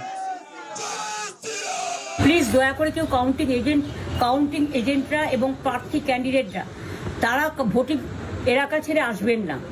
Strong রুমে যেখানে counting হচ্ছে মানে সেন্টারে, সেখান ছেড়ে কেউ আসবেন না। এটা বিজেপির প্ল্যান। প্রথম 2-3 রাউন্ডে আমি কালকে থেকেই বলছি যে ওদেরগুলো আগে দেখাবে, আমাদেরগুলো পরে দেখাবে। এবং অনেক জায়গায় 2-3 রাউন্ড কাউন্টিং করার পরে প্রায় 100টা জায়গায় কাউন্টিং বন্ধ করে রেখে দিয়েছে। এবং কল্যাণীতে ধরা পড়েছে 7টা মেশিন, যেখানে কোনো মিল নেই। এটা টোটাল ফোর্সফুলি সেন্ট্রাল ফোর্সকে দিয়ে চারিদিকে তৃণমূল কংগ্রেসের উপর অত্যাচার করছে, অফিস ভাঙছে, জোর করে দখল করছে। এসআইআর নামে আপনারা দেখেছেন ভোট লুট করেছে যাতে যে সিটগুলো জিততে পারে। কিন্তু এখনো এমন 70টা সিট আছে, 100টা সিট আছে যেগুলো আমরা এগিয়ে আছি, সেগুলো বলছে না। টোটালটাই মিথ্যে নিউজ খাওয়াচ্ছে। আগে ডিআইসিও এই খবরগুলো দিত, কিন্তু তাকে কালকে চেঞ্জ করে দেওয়া হয়েছে। টোটালটাই ইলেকশন কমিশন নিজের ইচ্ছে মতো খেলছে এবং সাথে কেন্দ্রীয় বাহিনীকে নিয়ে। এবং আমাদের পুলিশরা টোটাল মাথা নত করে কেন্দ্রীয় বাহিনীর আন্ডারে কাজ করছে। সুতরাং আমি সব আমাদের কাউন্টিং এজেন্টদের, আমাদের সমস্ত পার্টির কর্মীদের বলবো, অত মন খারাপ করার কারণ নেই। আমি বলেছিলাম সূর্যাস্ত পরে আপনারা জিতবেন। 3 রাউন্ড 4 রাউন্ড কাউন্ট হলেও এটা 14 রাউন্ড থেকে 18 রাউন্ড কাউন্ট হয়, তখন আপনারা জিতবেন। Wait and see, watch. আমরা সবাই আপনাদের সাথে আছি, আপনারা কেউ ভয় পাবেন না, নিশ্চিন্তে থাকুন। আমরা বাঘের বাচ্চার মতো লড়াই করে যাব। I quickly want to now cut across to Amit Bharadwaj, who joins us from the Netaji Indoor Stadium. That's where the counting process is on. Where you are right now, describe to us the atmosphere there, because we were told it's very tense till some time back. Both TMC cadre and BJP cadre, they were very keen, waiting for every result. Mamata Banerjee is telling a cadre, do not leave, stay at the counting center. Only some rounds have happened, many rounds remain. What's happening right now?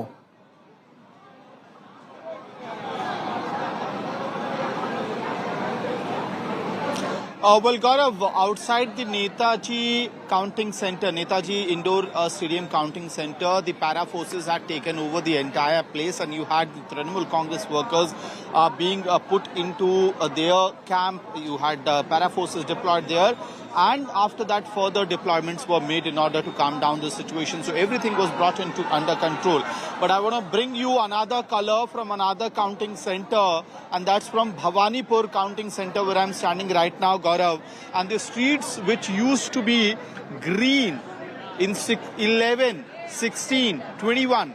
In 21, I've seen these streets turn green. Now I see the color of the streets change completely to saffron. And that's because the Bharatiya Janata Party has not only delivered a victory in West Bengal, but this victory is a decisive one. Almost two-thirds majority has been already achieved by the BJP in the ECI trends, if you go just by the official trends coming from the Election Commission of India. And that is why you have all pumped up cadre of the Bharatiya Janata Party with gulals, with cracker bursting on the streets, as well as celebration is on. Despite the fact that Suvendu Adhikari is trailing and on this particular seat, but it is again the confidence of Suvendu Adhikari that he had said after 8th or 9th round, I will start reducing the gap, the margin from Mamata Banerjee, and after that, the victory margin for me will begin. And that's why you see the women workers of the Bharatiya Janata Party are here. Ma'am, महिलाओं की बहुत बात हो रही थी जब election campaign चल रहा था. हमने देखा आरजी कौर और महिला सेफ्टी की बहुत बात हुई. आज बीजेपी जीती है तो सरकार से क्या उम्मीदें रहेंगी? भले ये पार्टी के कार्यकर्ता है, समर्थक हैं आप लोग, लेकिन इस एंगल पे क्या उम्मीदें? एक नया भारत देख रहे हैं हम लोग. मैं बोलती हूँ मैं बोल रही हूँ कि देखिए, हम लोग यद्यपि भारतीय जनता पार्टी के कार्यकर्ता हैं, लेकिन ये जो सरकार भारतीय जनता पार्टी की जो गठित होगी, उससे हम लोगों को आशा है कि बंगाल की उन्नति होगी. बंगाल मेन स्ट्रीम लाइन में. So that's Bhawanipur, women speaking in Bhawanipur counting center about the BJP's surge to power. And women's safety had been one of the key issues that we kept on hearing from women voters, electors of West Bengal, be it North Bengal, be it South Chobis Pargana, be it North Chobis Pargana, or even in Kolkata. The TMC certainly tried to play it down as far as the RG core factor was concerned, Gaurav. But today, the mandate seems to be, pretty much of something, an output of multiple factors. The younger voters not connecting with the Mamata Banerjee's leadership. So stay with me for a moment. We'll talk about these younger voters. We'll talk about Mahila voters. I quickly want to cut across to Tapas Sengupta, and Tapas Sengupta is standing by at Mamata Banerjee's residence. And Tapas, the difference between 2021 and 2026 couldn't be more stark.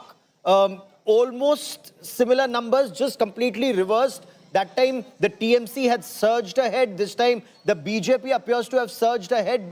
TMC now at 97, BJP then was at 77. But Mamata Banerjee, she's still not given up. Mamata Banerjee still insists these are just a couple of rounds. Does she still think that the picture would change by evening? Well, yes, Gaurav, the Trinamool Congress and the Supremo herself still believes that things would change. We are standing outside Mamata Banerjee's residence, and this is what we are not habituated to see during the counting days. In 2021, this entire area, the road was completely closed. There were thousands of supporters playing with green gulal. They were celebrating their victory. This time around, the Trinamool Congress was very confident, and they are confident till now. What they say that there is a possibility of manipulation in the voting results, but Mamata Banerjee urged all the agents and the candidates not to leave the counting center before the counting concludes. But here it seems not a single party leader or a close aide of Mamata Banerjee have come yet. We are here since 6 a.m. in the morning. Till now, not a single party leader have come to meet Mamata Banerjee. She remains to be inside, and she have been following and closely monitoring the situation. Little while back, Mamata Banerjee expressed that she is confident that by dusk, the numbers would change and go in favor of Trinamool Congress. However, as far as the data being shared by Election Commission shows otherwise, and absolutely what we had witnessed in 2021, the numbers seem to be absolutely opposite for the opposite camp. That's BJP is leading with huge margin as of now, and the trend is very clear that BJP, as they claim, are ready to form the government, but they will have to wait for some more time unless they can complete counting process concludes, and after that there will be an official announcement from the Election Commission. But the mood of the top headline this hour is from Tamil Nadu, where Tamil Nadu Chief Minister MK Stalin has lost from his traditional seat, the family bastion. He's lost the Kolathur seat. Massive setback for the DMK in Tamil Nadu. Halapati wave crushes the DMK in the state. TVK's VS Babu emerges a giant slayer, beats MK Stalin. So while the TVK emerges as the single largest party, it's done spectacularly well, leading in 106 seats. The AIADMK is lagging behind at 55 in number 3 position. DMK is at 72, but losing from Kolathur. That's a huge loss for the DMK. Pramod Madhav is joins us from Chennai. He's at Vijay's residence, and Pramod, massive celebrations. India Today had predicted that these numbers would be absolutely spectacular for the TVK and and Vijay's debut. But are they already thinking in terms of government formation with the Congress, as some initially indicated? Surely is, Gaurav, because 108 is a very big number for any debutant who are in this Tamil Nadu politics, because imagine the state of Tamil Nadu has been for close to 50 years being a kind of bastion for either DMK or AIADMK, but right now that is the TVK leader Vijay's residence, where you could see the kind of security has been beefed up, a kind of a total metal detector for, I think all this kind of security measurements have been also done over here. In fact, Trisha was here almost half an hour ago. She spent 30 minutes over here and she left, and the number till now for TVK seems to be 108, but one after the candidates of TVK are winning. From Thuthukudi, we saw Sriram win, and various other the TVK candidates also winning after one another. And the important aspect here is that now in Kolathur, MK Stalin, who has now become the former Chief Minister of Tamil Nadu, has been trailing since morning to VS Babu. So that's a very important thing to note actually. And now VS Babu is almost 8 to 9,000 votes leading. So unfortunately for DMK, this is a huge disaster that MK Stalin is losing Kolathur and various other locations also, be it like Saidapet, where the Chief Minister was also from there. That is also Mas Subramanian. He's also trailing very badly. So one after the other, now the decisions, the victories are coming over. And for Vijay, both Perambur and Trichy East seems to be extreme lead and comfortable lead right now. So all this is going in favor of Vijay. Just like you mentioned, the important aspect here is that for the state of Tamil Nadu, the magic number is 118. And this is where Vijay's father, that is S.A. Chandrasekharan, who went ahead and said that Congress has been declining only because it is being supporting one party after the other. But Vijay is ready to give back that power so that Congress's history will sustain. That is the kind of comment made by Vijay's father now, Gaurav. No, that's also extremely significant. But the fact that, as you pointed out, 50 years it was DMK, AIADMK, and now there's a third player. But as far as the DMK is concerned, there was so much talk about eradicating the Sanatan. And suddenly, those who are talking about eradicating Sanatan are on the losing side themselves, unable to save their own seats. What is that big story that emerges from Kolathur? Why is it that MK Stalin, who was Chief Minister, is unable to save his own seat? Well, it's something that on DMK have to respect it, and they retrospect, and they have to go ahead and find out what exactly happened over there, because Kolathur, Perambur, they were all close by constituencies, and there Vijay has shown his kind of strength over there as he went for one kind of campaign at that spot itself. So these are something DMK will have to definitely go ahead and think what exactly had happened, because Chief Minister at that point, MK Stalin as Chief Minister, has gone there regularly, made sure he spent time with the people over there. But even after that, if he cannot sustain a victory over there, that is something DMK will have to definitely go ahead and retrospect what exactly happened, not just over there. Earlier, the trail was in such a way that close to 31 ministers were trailing back, and now K. Nehru has won, but various other ministers are still having trouble to win in these places as well. In fact, Thoothukudi, Geeta Jeevan, the DMK, a strong person from there, she apparently has lost to Vijay's friend Sriram, who does not have any kind of political backing, but she has lost to him. So all these are things that DMK will definitely have to retrospect. For them, now the number seems to be 72, while TVK is at 108, and even if TVK is going to win 108, they will need another 10 plus, if Minimum 2 for 10 to be comfortable as well. So still, the game is still being played, Gaurav. This is a very, very interesting game that is being fought. And Pramod, stay with me. Professor Badri Narayan also with me on this broadcast. Professor Badri Narayan, how do you look at this tsunami of TVK's Vijay? No political backing, no political, anything to do in politics. Great superstar. But the youth, the women, the state seems to have voted for him in large numbers. It's almost a vote of no confidence in AIADMK and the DMK, with him coming at 106. Gaurav, you are very right. Actually, it's a tsunami in real sense. And I went to Tamil Nadu 2 years ago, and everywhere people were talking about TV Vijay Kumar.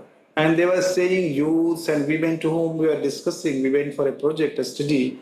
Everyone was talking that Vijay will come this time, Vijay will come this time. So his victory was written on the winds of the Tamil Nadu, which we read two years ago. So I think it was not a confusion at the level of public. And this proves that Tamil Nadu politics has a still charismatic charm for the actors, for the heroes. Of the Tamil films. And since Vijay Kumar represents the aspirations of the youths, and which is very much entangled with the women aspirations, I think this result shows that still this kind of aspirations among public has a meaning. And the actor becomes successful in the politics because of two reasons. When reality become not comfortable for them, for the public. That's very interesting. You should point that out. And let me take this to Pramod Madhav once again. Pramod, the youngsters in Tamil Nadu, did they say enough is enough when it comes to dynasty politics, when it comes to, the traditional parties, the two traditional parties? They wanted to give a new party a chance, and clearly it's not the Bharatiya Janata Party or their alliance partner, the AIADMK. Did the BJP actually bring down the AIADMK also this time? Well, Gaurav, there are certain things that Vijay actually promised for the youngsters. And the first and foremost thing is about Matram, the change. And the second one is that he called DMK as the political enemy and BJP as the ideological enemy. And he claimed that he will be the change. He would say that this is going to be an election that comes once in 50 years. And he promised that he will bring all the changes and whatever that is required for the youngsters. Tall promises. He's made seriously tall promises about providing them with education, providing them, families with 2,500 rupees, LPG cylinders, free and such things like that. But the promise that he made, it looks like the youngsters have definitely accepted whatever he has said. And that's the reason they have gone ahead and they have also voted for TVK. Not just TVK, they have been constantly also extending their support. No matter where Vijay goes or no matter where there is a kind of name mentioned about TVK, immediately they start chanting TVK, TVK. So that way, it has turned out to be a huge brand which Vijay was able to properly cash in, and that's how he has attained such a huge victory here, Gaurav. No, this is spectacular. The manner in which he's been able to galvanize the masses, galvanize the voters, and almost across the state, he's been able to galvanize voters, Professor Badri Narayan, something that while AIADMK has managed just about 55, DMK still 70, 71, but losing the chief minister's seat would send out a very big message that he could not save his own seat. Moral, defeat as far as the DMK is concerned, apart from actual defeat on ground, and end of dynasty politics or no trust in dynasty politics?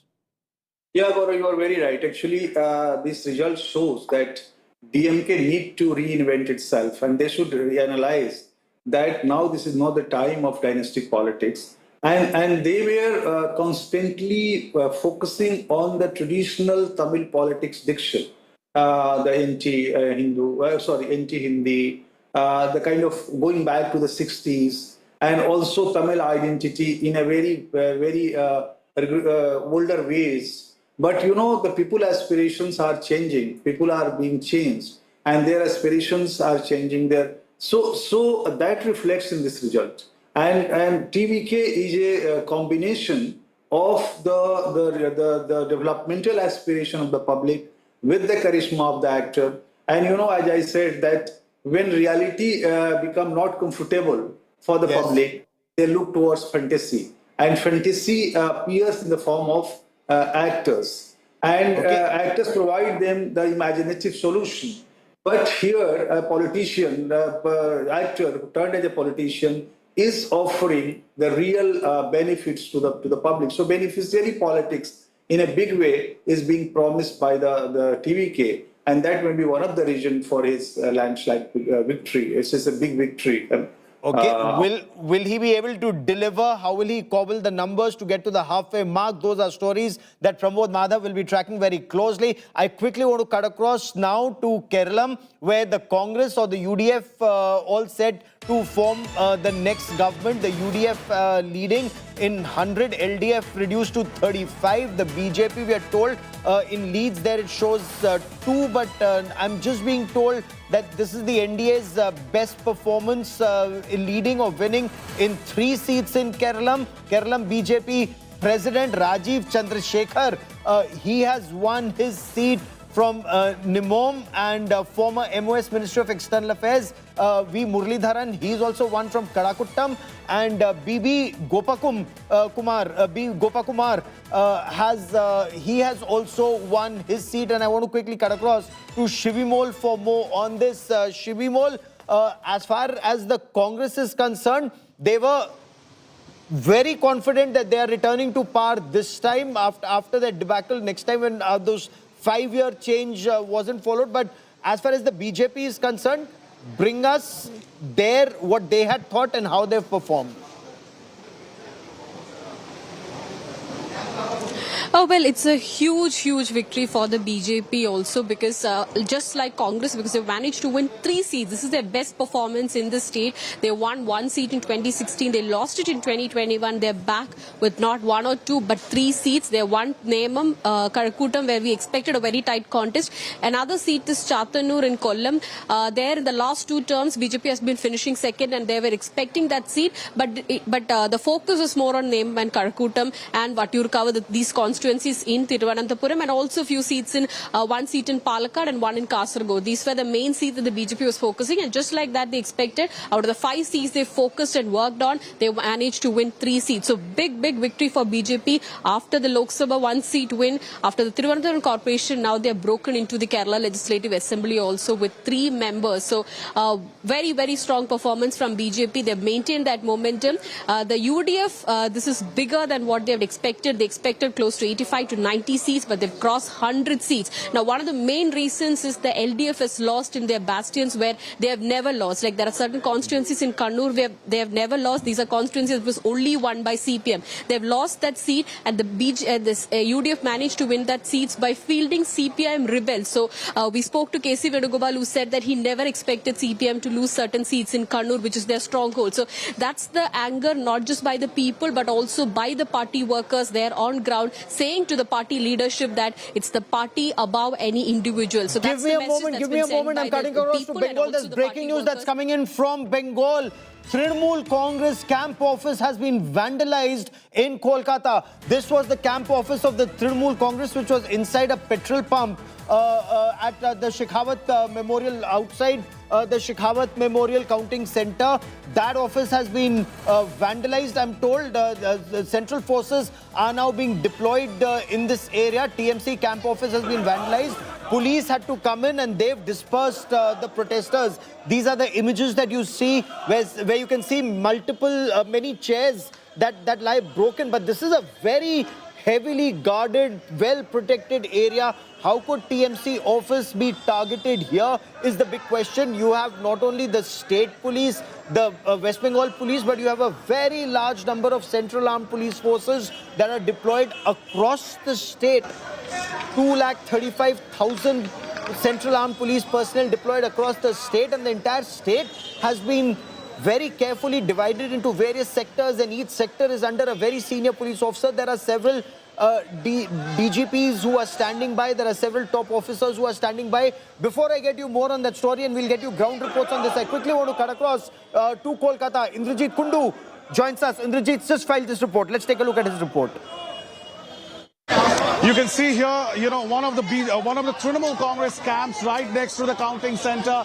All the chairs have been vandalized here, and the police, of course, is trying to bring the situation under normalcy. But, of course, tempers running high on the streets of Kolkata just as Mamata Banerjee entered. BJP workers, you can see, angry, protesting because Mamata Banerjee has just arrived at the counting center, alleging that her counting agents have been thrown out, but the police trying to escort the BJP supporters who were sloganeering at Mamata Banerjee at this point in time, and trying to, pacify them and take them out of this area, because this is a high security area at this point in time.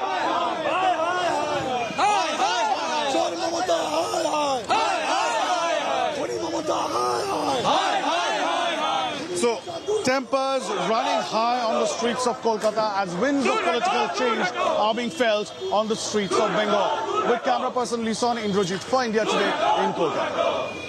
BJP workers have begun protesting outside the Shekhawat Memorial Counting Center, which is the counting center of Bhawanipur. You can see huge police deployment who are trying to disperse BJP workers who have been raising slogans just as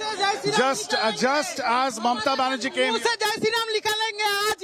इसी जगह में वो बोला था ना जय श्री राम गालागाली है उसके और वो डाकत करानी को आज जेल में डाल के छोड़ेंगे जेल में जाके जय श्री राम नारा लगाना है उसको. You can see angry BJP workers, BJP supporters have started sloganeering right outside the Shekhawat Memorial Counting Center for Bhawanipur, and huge security deployment out here to localize the BJP supporters in one corner, the police trying to speak to them and trying to disperse them just a short while back when Mamata Banerjee, Trinamool Congress Supremo, came from her residence and entered the compound, the counting center, alleging that her counting agents had been thrown out of the counting center. With camera person Lison Indrajit for India Today in Kolkata. Now, some of these areas, some of these localities where BJP Karyakartas have targeted TMC camp offices are amongst the best protected, in the best protected zones of Kolkata. This vandalism that you see, this violence that you see is pent-up fury, as you heard that BJP Karyakartas saying that will ensure all culprits are sent to jail. In the past, Bengal has a long history, but that's exactly the reason why you have a large number of central armed police forces that have been deployed to ensure that what happened in 2021, once election results came out and TMC Karyakartas were in the eye of a storm for targeting BJP Karyakartas, something like that should not happen again. Shwendu Adhikari, in fact, he made it very clear. He was very confident of BJP victory, and he said they will remain humble in their victory. They will not target opposition workers and party leaders. I want to quickly cut across to Tapas Sengupta joining us for more on this. Tapas, what details do we have of these chairs being broken outside TMC office in 2-3 localities, Tapas? Well, see, Gaurav, we are standing just at a close proximity to Shekhawat Memorial School, where the counting process of Bhawanipur constituency is on, and Mamata Banerjee have come out here, and she have entered the premises. This is the large number of BJP Karyakartas who have come here, and they have been queuing up since long. But on the other hand, it is barely 50 meters from where we'll show you the camp office, a makeshift camp office of Trinamool Congress was made. This camp office was allegedly vandalized by BJP Karyakartas is what the Trinamool Congress claims, and this is the petrol pump where the Trinamool Congress was had made this camp office where number of TMC members were sitting since early in the morning, since this is the counting center of Bhawanipur. See, the chairs are lying broken. It was completely vandalized inside this petrol pump. What the TMC alleges that the supporters of BJP threatened the TMC Karyakartas with dire consequences, and finally huge police force was mobilized, including the ITBP of Jawans from the Central Armed Paramilitary Forces. They have been brought in to contain the situation, and finally the crowd has been dispersed. But it seems that that the BJP Karyakartas from across the Kolkata are coming out here at outside Shakhawat Memorial School protesting. Little while back, Kajuri Banerjee, the sister-in-law of Mamata Banerjee, had come here. She wanted to enter, but she was not allowed. But she was gheraued by BJP Karyakartas. And finally, with intervention of Kolkata police and central forces, she was escorted out of this very place. But at this moment, as we speak, the entire stretch of road remains to be under control of the BJP Karyakartas. They are jubilant. They are celebrating, but at the same time, the tension also persists. Even the BJP leadership have also urged their Karyakartas to maintain complete calm and peace. But having said so, the Bengal has a history of political violence. We had seen in 2021. Henceforth, huge number of deployment has been done to keep these incidents away. But it seems like it's out of emotions that these kind of incidents are happening. But BJP have also categorically stated that they do not endorse in this kind of violence, and so has the Trinamool Congress. But these are sporadic incidents which are being reported as we speak from different parts of West Bengal, be it Assam. You know, what happened in 2021 should never, ever happen anywhere. In the history of elections, those who say that Bengal has a long history of poll violence, well, perhaps that's why voters came out in large numbers, 93% came out and voted. Perhaps that was the reason they voted for change. And for the benefit of our viewers, I want you to see and know what happened in 2021. There were multiple instances of poll violence in 2021. So bad that the NHRC had to step in, the National Human Rights Commission had to step in 2021. So what happened? Right now what you're looking at are images of vandalism that's taking place outside the TMC camp office. Bengal has a long history of poll violence. For example, if we were to talk about 2021, that my colleague was just talking about, a BJP worker, Abhijit Sarkar, in May 2021, once the election results were out, he was hacked to death. Another BJP worker, Joy Prakash Yadav, now he was killed. There was apparently a crude bomb attack that had taken place. And this violence, the cycle of violence lasted long. This was in July 2021.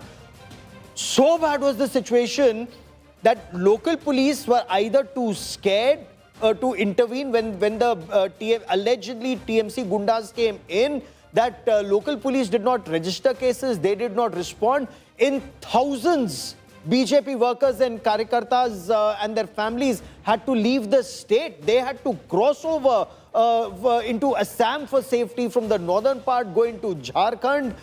In other parts, for example, there was this instance, the most shocking instance of a young girl. She was gang raped in front of her father in May 2021, and it took the Central Bureau of Investigation to come in and investigate this case, and then for the culprits to be punished. Then another instance was BJP worker Arup Ruidas, who was killed. He was actually hanged from a tree. And there were many such instances that took place. The National Human Rights Commission came in. They investigated these cases. A young schoolgirl, she was dragged away and gang raped. And we have reactions that are coming in. We have lots of reactions that are now coming in, especially some of the women who came out to vote. They said they saw what happened then, and they were very clear. The only power they had was the power of their vote. Listen in. Company में मेरा सहेली के साथ बलात्कार हुआ था। हम आंदोलन किया था, वो मुख्यमंत्री ने बोला था जब मैं महामारी हूँ, तब से मेरा फैमिली का ऊपर मेरा ऊपर टॉर्चर शुरू हो गया था। मैं जेल भी खटी, मेरा घर पे बम मारी, मेरा खून का हुमकी दिया, बहुत कुछ सहना पड़ा, किंतु इंसाफ नहीं मिला हमको। कामदुनी में मेरा सहेली के साथ बलात्कार हुआ था, हम आंदोलन किया था, वो मुख्यमंत्री ने बोला था जो मैं माओवादी हूँ, तब से मेरा फैमिली का ऊपर मेरा ऊपर टॉर्चर शुरू हो गया था। मैं जेल भी खटी, मेरा घर पे बम मारी, मेरा खून का हुमकी दिया, बहुत कुछ सहना पड़ा, किंतु इंसाफ नहीं मिला हमको। For the Bharatiya Janata Party, the 2026 election results, it's more than just a dream becoming a reality. This is actually one of their biggest dreams ever. This victory is as spectacular for the BJP, if not more, than their victory in 2014 when Narendra Modi became the Prime Minister of India for the first time. A dream that Narendra Modi saw in 2014 and a task that he gave then to Rajnath Singh. Rajnath Singh was Home Minister of India in the first BJP government, and BJP President was given that task, work on Bengal. That task was subsequently given to Amit Shah, the Home Minister of India, who then became the BJP President. He was given the same task, focus on Bengal. So this was a roadmap that was prepared in 2014. 2011, remember, BJP had 0. In 2016, they came up to 3 seats. So the RSS and the BJP, they sat together and they drew out a roadmap. What was that roadmap? All the seats in Bengal, every constituency was identified. There was a SWOT analysis done. What were the opportunities that the BJP had? What were the threats? What were the strengths? The weaknesses were many. They didn't have much of a cadre on ground. There was fear factor. Didi was on the rise. But then there was an opportunity, and especially in 2021 when they rose to 77, and their aspiration was that perhaps they thought that they would form the government. They were very close to it. But then they realized that there were weaknesses, and the weaknesses was fear. How do you overcome that fear? They actually made a list of every TMC MLA, every TMC minister, every instance of corruption. All of that was actually written down. A kind of a charge sheet over 5 years was prepared. Then the religion and caste arithmetic in 294 seats, that was studied very effectively. They realized, okay, seats where Didi said, or the TMC and their analysts said that more than 30% Muslim population, so the TMC anyway starts at, some said 50, some said 60, some said they only start at 70. So those are seats where the BJP cannot ever win. But those were the seats that were given to the RSS and the BJP Karyakartas to work on first. The aim was, opposition parties, the BJP said, their aim is to divide the Hindus and unite everyone else. The BJP said, unite the Hindus, let them vote as Hindus and divide the others. So for example, the Hindus were told how their rights were being taken away due to illegals. In fact, Indian Muslims were also told how Bangladeshi Muslims with their voter cards were taking away their rights, their facilities, their advantages. Everything that was meant for Indian Muslims were being taken away by Bangladeshi Muslims or Rohingyas just because they became vote bank, and they were getting Aadhaar card or ration card and every other facility they were getting, which resources were finite. And that message seems to have worked. Illegals, fake voters, the SIR process removed a large number of the illegals. The BJP worked on what is now a landslide victory, a historic victory for the Bharatiya Janata Party. I want to once again bring in Professor Badri Narayan joining me on this broadcast. Rahul Verma also with me on the show. And Rahul, you've studied... Okay, give me a moment. I'll reestablish that link with Rahul Verma in just a moment. But Professor Badri Narayan, you've studied Bengal very closely. From 0 in 2011 to 3 in 2016 to 77 in 2021 and now to 199, up 127, now 122 in 2026. What explains BJP's spectacular rise in Bengal, sir? Gaurav, I think BJP works in multiple ways. as we were listening, hearing the interview of the Dharmendra Pradhan ji, and he was the election in charge of the Bengal, and he rightly explained that the way party planned a strategy since 1914, and even before that, but 1914, they are constantly working to make their impact deepen in these states, this Purvodaya states, and also the coastal states. So this is a part of the long-term planning. And with this strategy, they worked with the organizational coherence between various groups.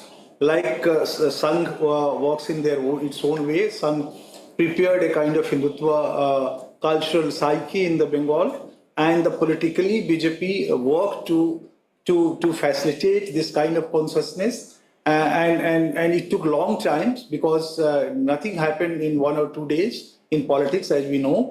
And thirdly, the way Dharmendra Pradhan ji has explained that the ministers organize small meetings. That's a strategy they have done in the Haryana and in the Maharashtra also. So this small meeting by the big leaders of the BJP impressed public a lot. And they visited each and every lanes and the doors of the public. So that created a close contact with the common masses and gave them dignity. Look, a leader like Dharmendra Pradhan, leader like Amit Shah came to my door, requested for the vote. That gives a lot it means a lot. Not only one Mamta, and here are many and many. Devendra Fadnavis went from the Maharashtra. So if Mamta is actually going down to these numbers, 88 down 127, now should this hold till the end? Even the women voters of Bengal are sending out a message to Mamta Banerjee that while you may talk about Ma Mati Manush, if what is truly happening in the state is compromising security of women, the RG Kaur victim's mother, who's a BJP candidate, if she was being, heckled, what does this indicate, Professor Badri Narayan? You are very right, Gaurav. Actually, women, there are two constituencies of women voters in Bengal. There was one the influence of the Mamta and other by the influence of the Modi. But what happened with the Mamta, the diagrammer of politics, these criminals, they become very important. What happened, once you take help of the criminals, after some time, hoodlums, they will capture you. The same happened with the left. Because of that, left gone from the Bengal. Similar happened with the TMC. Those criminals, goons, the dalals, they became very important in TMC politics. The Tolabas became more powerful. So stay with me for a moment. There is some chaos in Bengal, especially at this high-profile Bhawanipur seat. Announcement of results after 12 rounds that's been paused at the Bhawanipur counting center. 12 rounds of counting are over. Both Shubhendu Adhikari and Mamta Banerjee are currently present inside the counting center. We are told agents from other parties have alleged that BJP agents have forced them out of the counting center. I want to quickly cut across to my colleague Indrajit Kundu joining us with more on this. Indrajit, tell us what's happening. What are you picking up? Well, what we are hearing is that, we just showed how Mamta Banerjee rushed into the counting center just about a short while back. And Shubhendu Adhikari is already inside the Bhawanipur counting center. We have been told that the counting center announcements have been stopped at the counting center after 12 rounds of counting. So there is no clarity as to what exactly is happening right now inside. But the announcements that were made regarding each and every round which was getting completed and the announcements were made outside, that has now been stopped, even though both the parties, both the candidates are holed up inside. Mamta Banerjee, of course, while entering, she did allege that her counting agent had been thrown out of the counting center. And outside, BJP party workers were protesting. We've seen how some of them even vandalized local Trinamool Congress camp that was there outside the counting center. So situation tells on the ground, even as both the candidates, Shubhendu Adhikari and Mamta Banerjee, stay inside the counting center. Now, Mamta Banerjee alleged they're stealing my votes or words to that effect. Can you give us more details now that she is at the counting center? What did she mean by saying that they're looting my votes or words to that effect? Well, the Trinamool Congress has been alleging that, the counting has been very, very slow, that more than 70 to 100 seats the counting, and this was about 2 hours back when Mamata Banerjee put out a video statement on social media and then stated that the counting was moving very slowly, that, less than half of the rounds had been completed so far, unlike other states, and therefore the Election Commission should announce those rounds as soon as possible. So the Trinamool Congress still maintains that they still have hope to catch up and that the entire process has been intentionally delayed by the Election Commission. That's the allegation coming in from the PNC camp. Okay. By when would the situation be clear? You've been speaking to your sources in the Election Commission. The overall picture, which currently stands at BJP leading in 200, the TMC leading in 87, down 128. When does this crystallize? What are Election Commission officials telling you? Well, all of it has more or less crystallized, I would say, but, final winning certificates are slowly being handed over right now by the Election Commission. It has already been handed over to a few candidates. It will take time till about the evening today when things, the official procedure comes to a close, but counting is still underway. And one can imagine why the counting is progressing a little slow, because in a highly charged atmosphere, there would be a lot of challenges and there would be a recounting in certain, certain pockets. So therefore, possibly the counting is slow. That's the possible reason why. And, official results are slowly being declared and winning certificates are slowly being dispatched and handed over to the candidates across the state.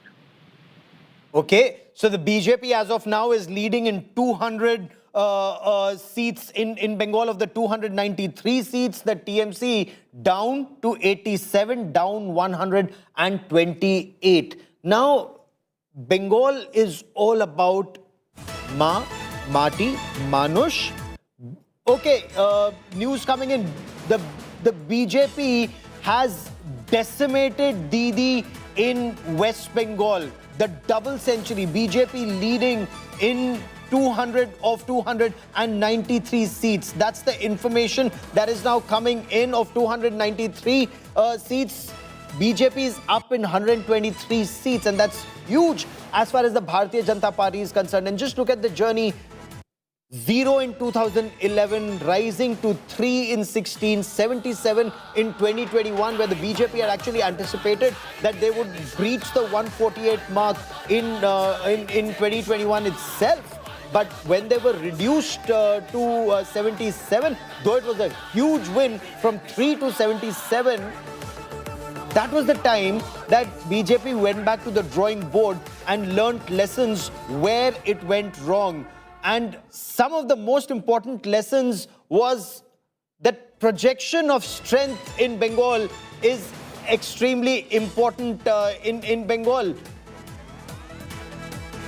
That was the message after phase 1 of voting. The deployment of 235,000 Central Armed Police personnel to ensure that voters can vote without intimidation. Bhai nahi bharosa. That was Prime Minister Narendra Modi to voters each time he went. But it goes beyond bhai and bharosa. There's also astha and vishwas. Let me for a moment tell you more about astha and vishwas. Now, the Prime Minister is a strong believer of Shakti. What does this mean? Remember, he's a upasak of Shakti. The 3 very important Shakti Peeths that we talk about in the eastern part of our country. Mata Tripura Sundari in Tripura. The Prime Minister on the 7th of April 2019 had offered prayers. BJP in 2023 retained the seat. So, a very important roop of Ma Parvati, Mata Tripura Sundari. BJP claims they had the blessings of Mata Tripura Sundari. Then BJP insists they had the blessings of Ma Kamakhya. And how? A hat-trick for the Bharatiya Janata Party in Assam. At the Kamakhya Devi Mandir, the Prime Minister offered prayers on the 8th of April 2016. BJP retained the state in 2021. And in 2026, it in fact improved its tally in 2026.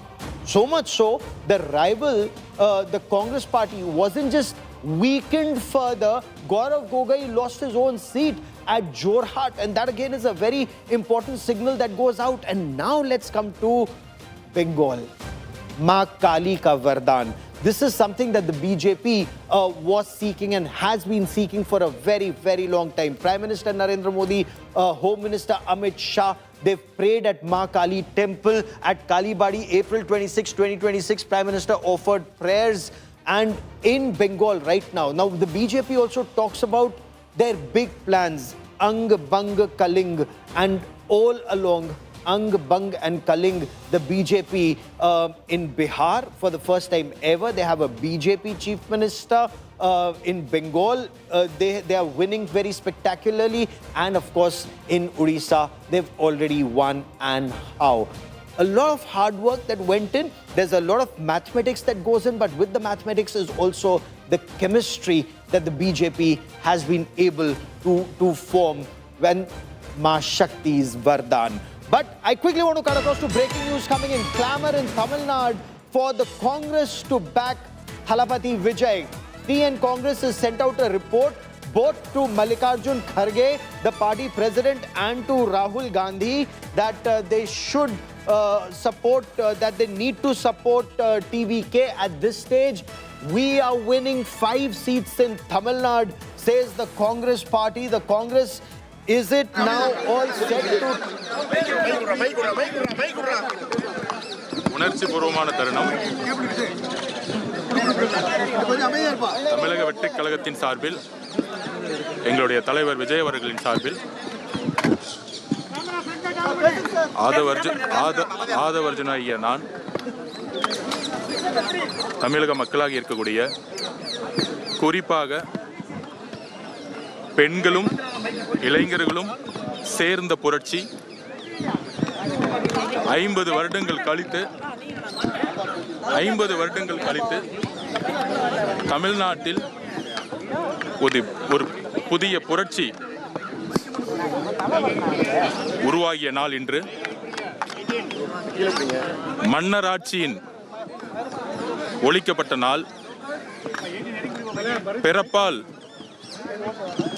அதிகாரத்துக்கு வரக்கூடிய குடும்ப ஆதிக்கத்திற்கு மக்களும் பெண்களும் இளைஞர்களும் முடிவு எழுதிய நாள்.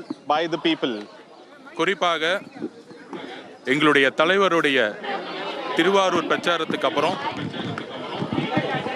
திமுகவுடைய குடும்பமும் திரு மு.க. ஸ்டாலின் அவர்களும்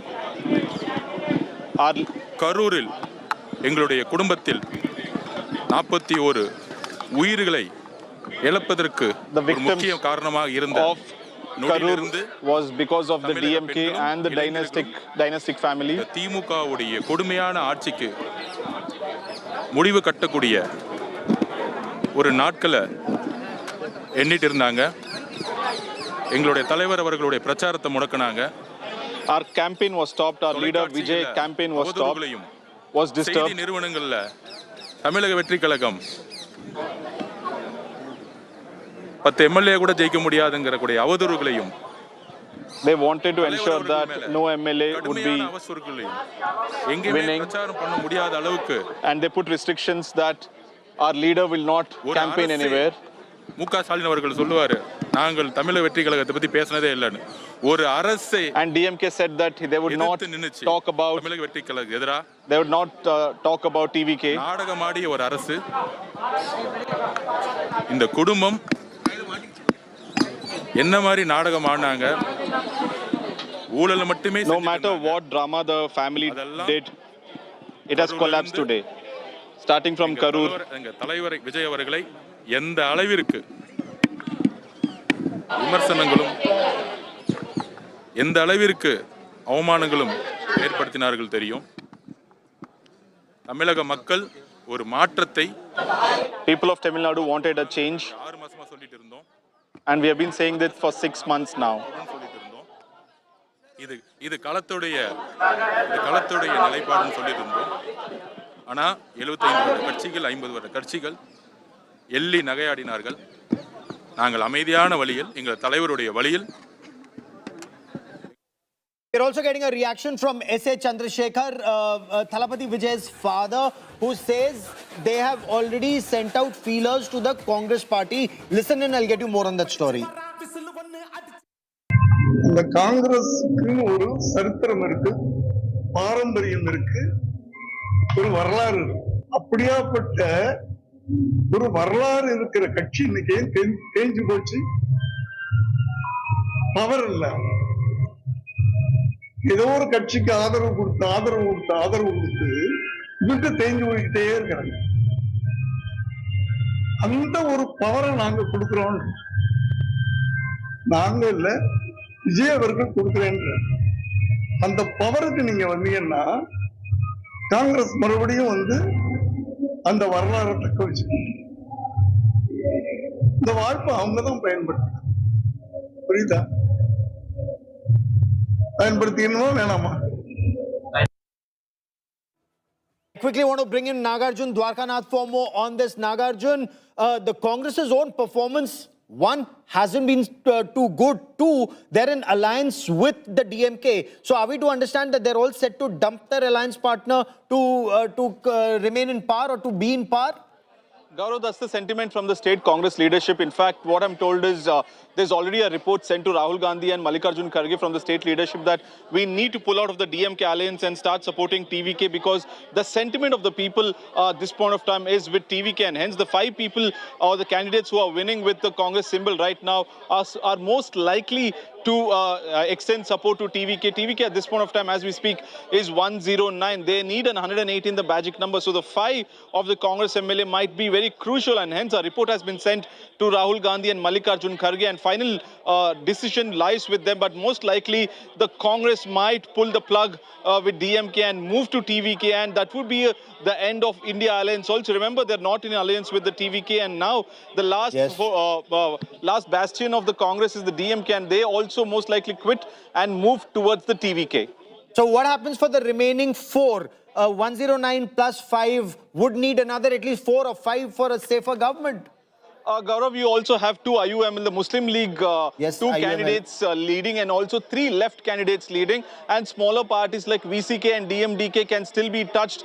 The communication has not started yet, but what is important is once the Congress moves, most likely the smaller parties with 1 or 2 seats are likely to move, because here the smaller parties will get a share of power. Most likely they will get the cabinet portfolio which they have not even seen for decades together. Remember, this is the first time since 60s, Gaurav, that this government has been without AIADMK or DMK. This is the first time in the history of Tamil Nadu since 1960s that a non-Dravidian party will be forming the government. Yes, oh, absolutely. Keep tracking that story, Nagarjun. I will come back to you for more. Huge development in Tamil Nadu too, and what a tsunami for Thalapathy Vijay. We'll be tracking that story very closely. That is all I have for you on this special broadcast. Many thanks for watching. News and updates continue on India Today. Stay with us.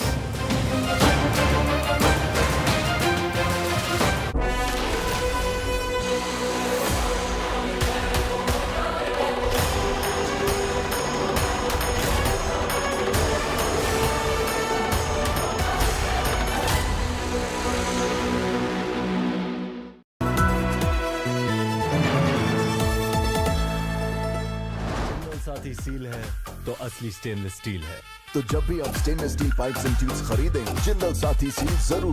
Handed over right now by the Election Commission. It has already been handed over to a few candidates. It will take time till about the evening today when things, the official procedure comes to a close. But counting is still underway, and one can imagine why the counting is progressing a little slow, because in a highly charged atmosphere, there would be a lot of challenges, and there would be a recounting in certain, certain pockets. So therefore, possibly the counting is slow. That's the possible reason why.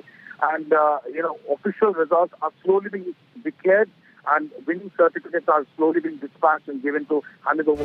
The top headline this hour is from Tamil Nadu, where Tamil Nadu Chief Minister M.K. Stalin has lost from his traditional seat, the family bastion. He's lost the Kolathur seat. Massive, massive setback for the DMK in Tamil Nadu.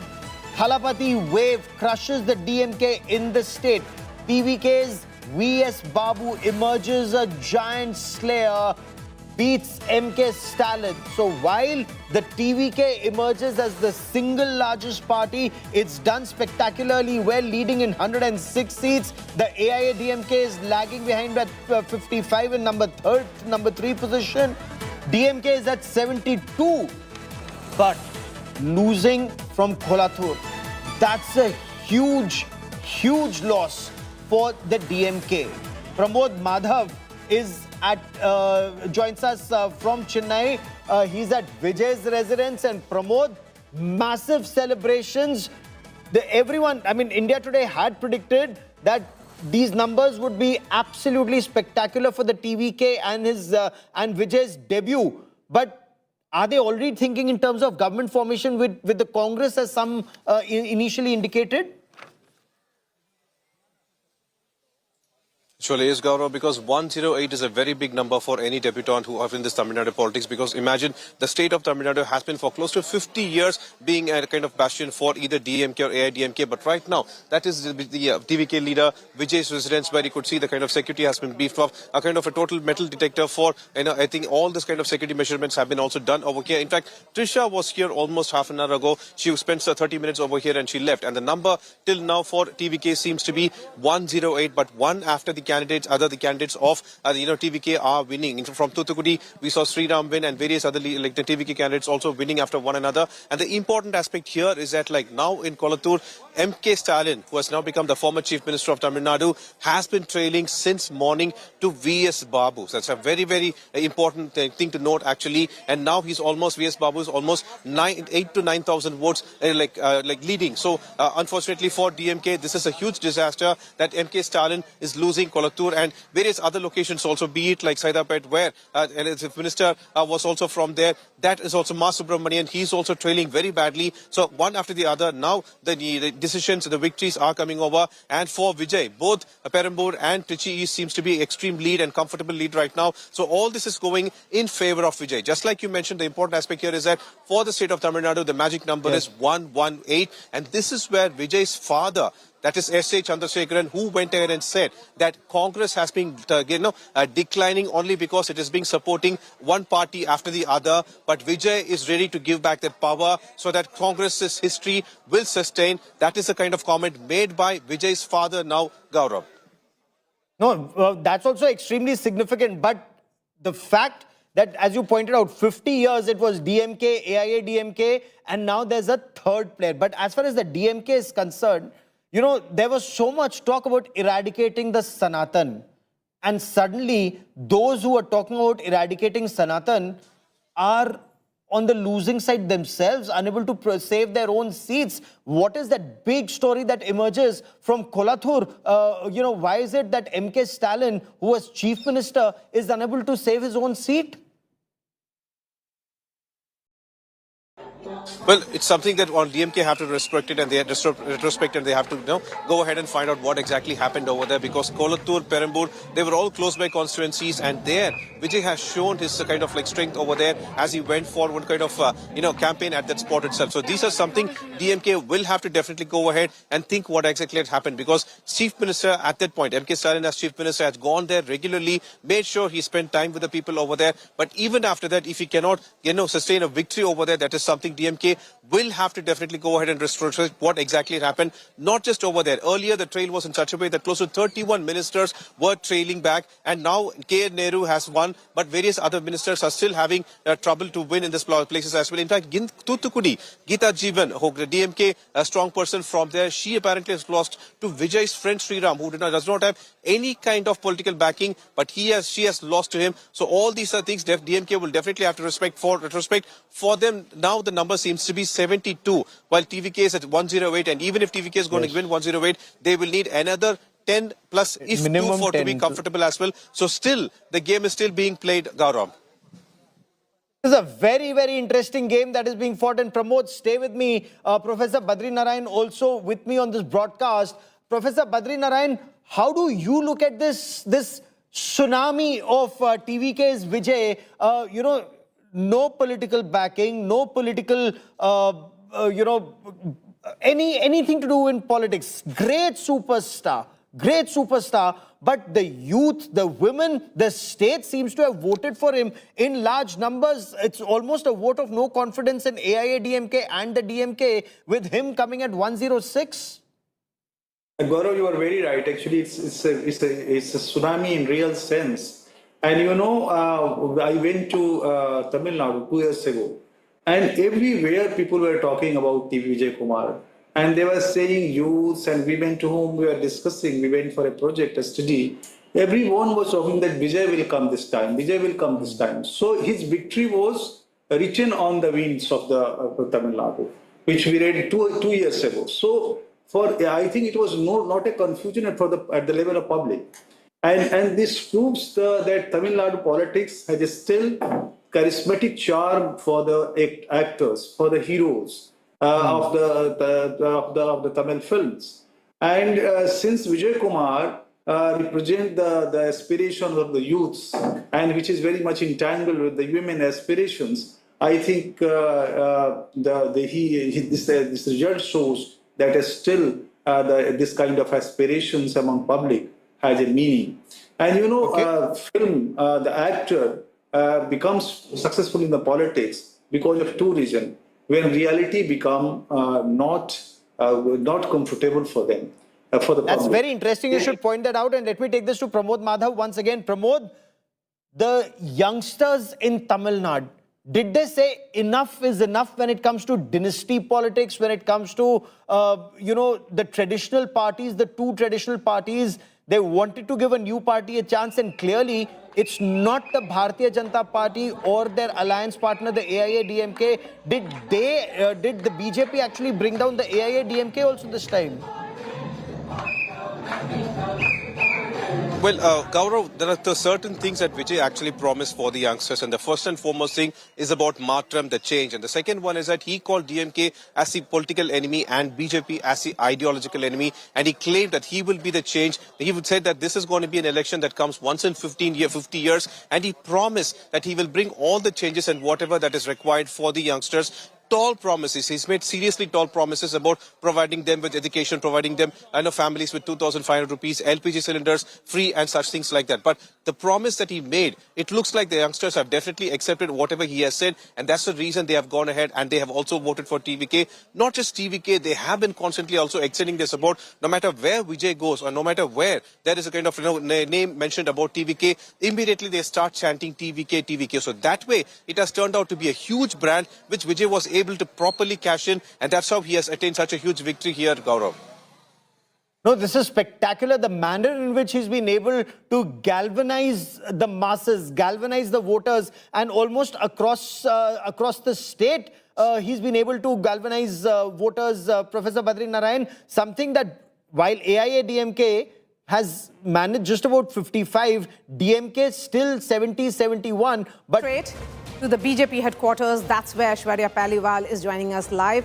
Aishwarya, have Home Minister Amit Shah, Nitin Nabin, the BJP president, have they all started arriving before the arrival of the Prime Minister? Well, let me tell you, the top leadership of the BJP will be here very soon. And you mentioned the BJP president's name. Let me show you a huge cutout of the BJP president, Nitin Nabin, which has been put up here at the BJP headquarters. Now, let me tell you why this is very, very important. Because we are seeing after the former president, JP Nadda, now this is the new tenure of the new BJP president, Nitin Nabin. And under his leadership, the NDA is all set to win for...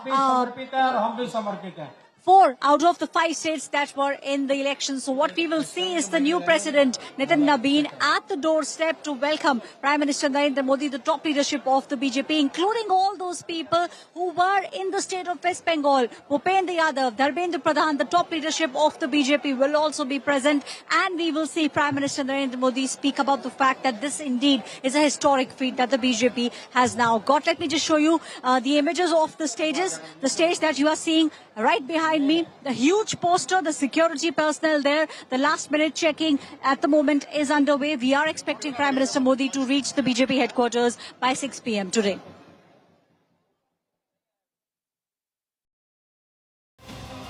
So, Aishwarya, Prime Minister Narendra Modi leading from the front. That's how BJP's election campaigns have been always planned. We have seen the effort which has been put up, by the entire BJP machinery. Home Minister Amit Shah, who had camped in Bengal, understanding the nuts and bolts where the party can make small gains, big gains, and here we are seeing the massive result. If we were to look at the key strategists, have the strategists all started arriving, because the BJP in charge of Bengal, BJP in charge of Bengal must all be in Kolkata right now.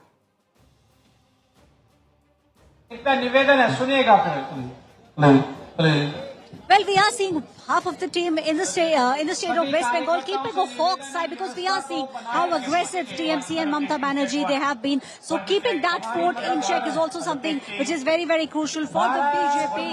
But we will see Prime Minister Narendra Modi, because let me tell you, the BJP over the past many years, especially since 2014, has been speaking about the state of West Bengal. They also believe the kind of demographic changes that we were seeing in the state of West Bengal, those changes need to be stopped. That has been the core. And let me tell you, the other organization that has been working on the ground over the past many, many years, has been working continuously, has been at it, is the RSS. RSS also today, from what I understand, is extremely happy with the kind of results that they are getting. And now we will see Prime Minister Narendra Modi speak about the fact that it has been the dedication and the dream of the founder of the Bharatiya Janata Party. Let me tell you, Bhabanipur, that's the place where we are seeing this crucial fight that is also taking place. And apart from that, that also is the house of Shyama Prasad Mukherjee, the ideological founder. Aishwarya, just hold on to your thoughts. Shibi is speaking to VD Satishan, who is the leader of opposition in Kerala. Remember, he is being seen as one of the chief contenders for the Chief Minister's chair. Let's listen in. And the left fellow travelers, those who are traveling with the CPM for the last 4 decades, they believed the UDF is more left than this so-called left. Sir, also now naturally the questions are regarding who will be the Chief Minister. You want more than 100 seats, so naturally you have a big case to lift up before that. No, you know that there is a procedure in the Congress party. They will start, the High Command will start that procedure within a few hours. When it is completed, there will be a Chief Minister. So one more question. One more question. NDA has won 3 seats for the first time in Kerala. How do you look at that situation? That CPM gave that seats. Those seats. Those were the sitting seats of CPM. There was a deal between CPM and BJP. They gave these 3 seats on a silver platter to the BJP. Thank you, sir. VD Satishan there, believed to be the front runner for the Chief Minister's chair. What are the chances that it will be VD Satishan? I have someone who has been tracking South politics very, very closely. Nagarjun, VD Satishan, KC Venugopal, and Ramesh Chennithala. These are the 3 leaders who are likely to be. One among them is likely to be the Chief Minister. There is this sense that most of these MLAs were given tickets and they were handpicked by KC Venugopal.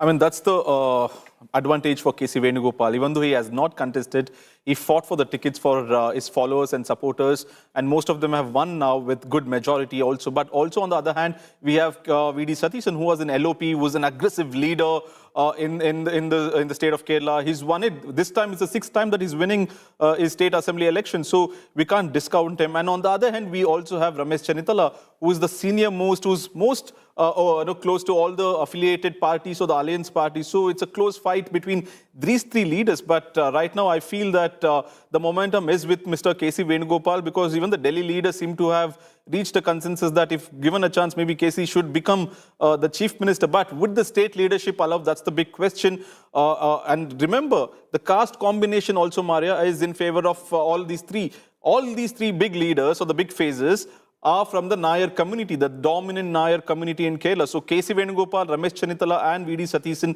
are from the same community. Most likely the CLP will be called tomorrow. We'll have to wait and watch what it would happen. Would there be a secret voting or would there be a consensual announcement of who would be the chief minister? But what I am picking up through our sources is that KC has the momentum, at least at 5 o'clock this evening.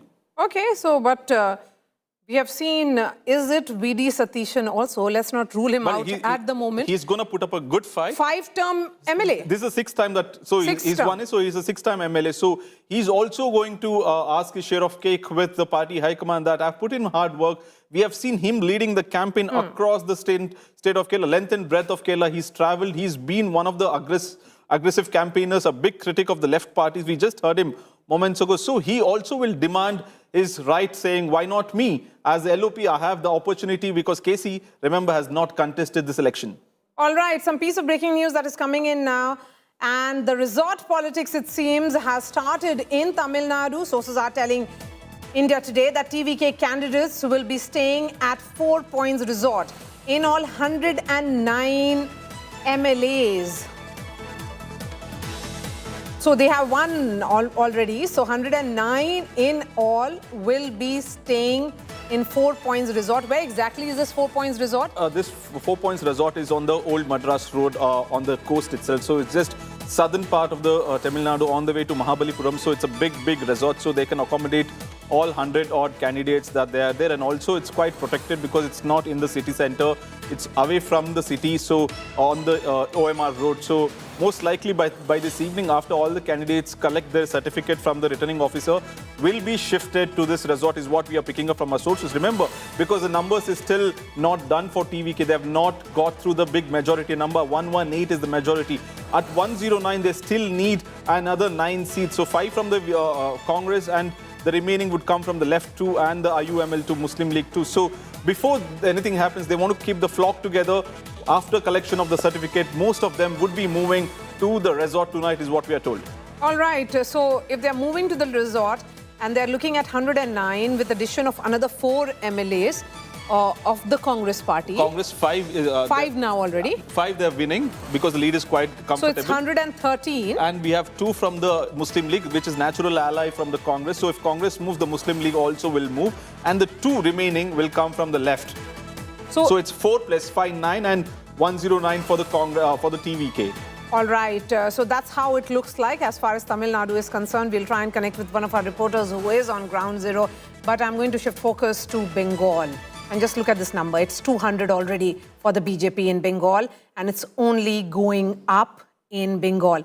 It's Khela Shesh for the Trinamool Congress in Bengal. As counting actually trends firm up, the political temperature is soaring. Mamata Banerjee is in full attack mode, defiant, furious and crying foul.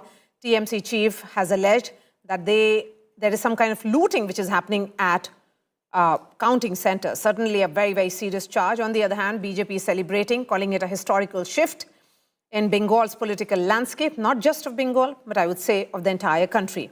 Party workers are out on the streets with fireworks, celebrations, all out is happening in Bengal and also in Delhi.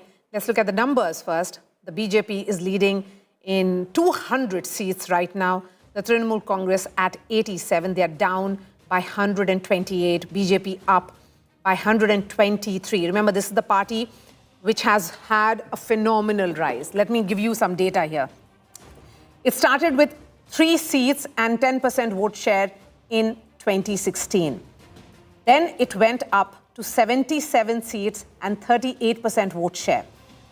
In between came the 2019 Lok Sabha elections where the BJP won 18 of the 42 Lok Sabha seats. When the 2024 Lok Sabha elections happened, it did go down to 12.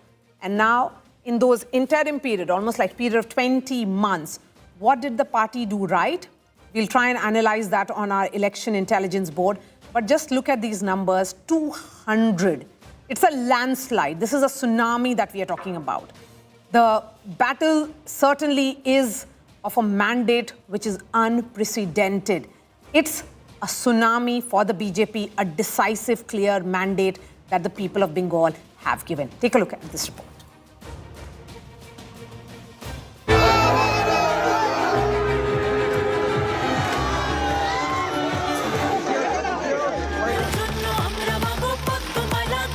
Bengal has delivered its verdict, and it's loud, sweeping and unapologetically Poriborton.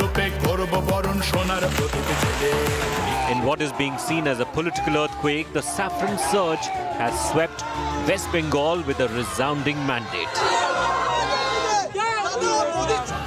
From 77 seats in 2021 to comfortably breaching the halfway mark of 148 and racing towards the 200 mark. The BJP's rise is nothing short of dramatic. 180 plus BJP will form the government. Even before the final call, the streets had begun to speak. Celebrations spilling out, signaling a shift long in the making. It's a historic verdict that has come out. On one hand, Mamata Banerjee has now appealed to her, counting agents to not leave the counting centers. She has alleged that slow counting is taking place. But BJP workers, they don't want to wait because the trends show that it's going to be a smooth, clear victory for the BJP here in West Bengal. But amid the roar of victory, the incumbent isn't backing down. Locked in a high-stakes battle in Bhabanipur against Suvendu Adhikari, Mamata Banerjee, after an early scare, managed to edge ahead in her own seat. Yet, this fight, she says, is no longer just political. Mamata Banerjee is now alleging a larger conspiracy, claiming that in multiple seats where the TMC was leading, recounting has been stalled, accusing the Election Commission of obstructing the process. অনেক জায়গায় 2-3 round counting করার পরে প্রায় 100টা জায়গায় counting বন্ধ করে রেখে দিয়েছে এবং কল্যাণীতে ধরা পড়েছে 7টা মেশিন যেখানে কোনো মিল নেই। এটা টোটাল ফোর্স পুলিশ সেন্ট্রাল ফোর্সকে দিয়ে চারিদিকে তৃণমূল কংগ্রেসের উপর অত্যাচার করছে, অফিস ভাঙছে। On the ground, however, the mood is unmistakable. At the BJP headquarters in Kolkata, celebrations are in full swing, marking what the party sees as a historic breakthrough. From Khela Hobe to Khela Shesh, the BJP's messaging is sharp and symbolic. It was Prime Minister Modi who had drawn parallels with Bihar after their win there, suggesting Bengal would be next in line for a saffron sweep. Ganga ji यहाँ बिहार से बहते हुए ही बंगाल तक पहुंचती है। बिहार ने बंगाल में भाजपा की विजय का रास्ता भी बना दिया है।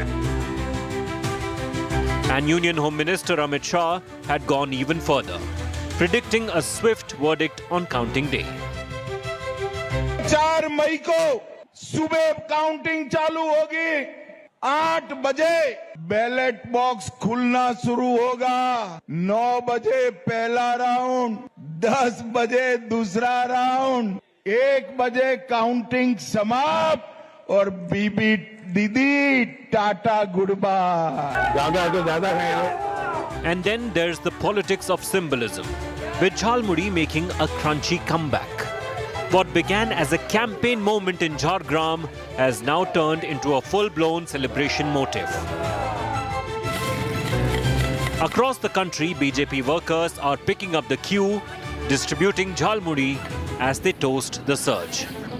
जिस झालमुरी को लेकर बंगाल में राजनीतिक गरमाई थी, प्रधानमंत्री नरेंद्र मोदी जब झालग्राम में जाकर झालमुरी खाए थे, उसी झालमुरी के साथ में जो बीजेपी के कार्यकर्ता हैं यहाँ पर, वो सेलिब्रेट करें। झाल लेगेছে दीदी, झाल लेगेছে, झाले मोड़े जाए दीदी, झाले मोड़े जाए। बहुत खुशी है, इस दिन के लिए हम लोग बहुत इंतजार किया है और आज हम लोगों का सपना पूर्ण हो गया है। एक बार फिर से मैं तस्वीरें दिखाऊंगा आपको, सबके हाथ में आपको ये झालमुरी दिखेगी। Beneath the optics and the optics alone lies a deeper current. Visible anti-incumbency, SIR flashpoints, allegations of irregularities, and a politically charged atmosphere. But above all, one message seems to have cut through the noise. Paltano dorkar, or change is needed. This time, Bengal did not just hear it. The state voted for it. With Indrajit Kundu and Munish Pandey from Kolkata, Bureau Report, India Today. And this is what the vote share looks like as of now. BJP at 45.7%, Trinamool at 41.1%. Remember, in 2021, the BJP's vote share was around 38.9%. It has gone up roughly by 6%. And in that 6% swing, you have actually managed to have a better and a higher conversion. At 41%, Mamata Banerjee could win only 87 seats. And if we were to look at how this actually pans out, this is how the gain has been. BJP, gain of 123 seats, Trinamool Congress down by 128. We have been speaking a lot about what are the factors that worked for the BJP. One of the factors that has worked for the BJP is its massive gain, particularly in the presidency region. Just look at this graphics. This region, the BJP has made a gain of 44 seats alone. This is where, which was largely blue last time around, or should I say green, with Mamata Banerjee holding the key, almost like 95 seats. This time, the BJP has made inroads into 58 of these seats. Most of these seats are coming from 24 North Parganas and also from Howrah, from Kolkata and Hooghly. These are seen as urban pockets where the Bhadralok or the intelligentsia of Bengal live. That's why it's a massive shift. Look at Medinipur. Again, it's a complete saffron wave. BJP making a massive gain of 30 seats in Medinipur region. That's what Subhendu Adhikari will be speaking about. He's seen as the man of Medinipur, where the BJP has won 53 seats. Again, Bardhaman, again, significant lead again for the party. But Jalpaiguri, North Bengal, it's a total saffron wave in North Bengal. The BJP winning 26 seats, up by just 5. This is what the map of Bengal is looking like. It's not just some pockets which have voted for the BJP. It's pan-Bengal gain for the party. Tapas is joining us. Tapas, when we look at Bhabanipur in particular, what is the lead looking like for Mamata Banerjee? Is she consolidating, and how many rounds over in this constituency? Well, we have been given to understand approximately 13 rounds over. But as far as the ECI is concerned, they are showing a figure of 5,300 roughly something as the lead by Mamata Banerjee. So she is ahead of Subhendu Adhikari, but the difference of the vote shares are not very much at this moment. It's too early to predict. Still 7 rounds, approximately 7 rounds, 20 rounds to be counted here in Bhabanipur. But as of now, Mamata Banerjee remains to be inside Shekhawat Memorial. We are standing around 200 meters away from the memorial where she is inside, and while she was coming out, she said to India Today that her voting agents are being manipulated, her vote counts are being manipulated, hence she is here, she is inside and she's monitoring the situation right now. And as we speak, see, huge number of BJP supporters have come out on road, and they had been pouring in hundreds since last 2 hours, as the trend completely established that BJP is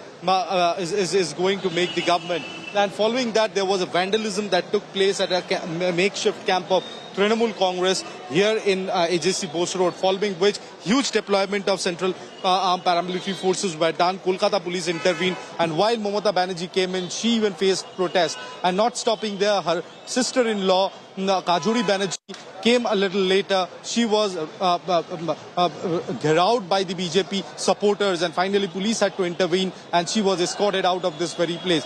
As of now, we are getting reports that the BJP have performed very well in North Bengal. They have performed very well in urban belts like Howrah in Kolkata, and they have performed overall in the presidency region. They have been very, very successful. BJP have been trying it for long. I'm looking at this very fascinating picture which is coming in now of how many rounds are over, because is it really close margin seats? No, that's not really the case.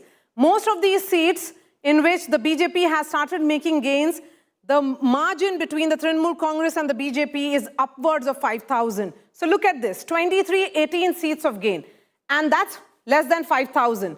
In less than 10K seats, that is 10,000, again the BJP has 51 seats already. That is an upward of 41. That's how the picture is looking like. Another important aspect of this entire election has been how there has been a clear shift, I would say, or the swing which has happened. Seats which have been changing hands in 3 elections. This is how it looks like. 100 seats for the BJP, upwards of 25, Trinamool down by 30. So a word on this map, Tapash. Swing seats also going for the BJP. They have now crossed 200 as well. This is more than just anti-Mamata wave. It is also BJP being seen as party which is an alternative or perhaps a natural choice if Mamata Banerjee has to be voted out.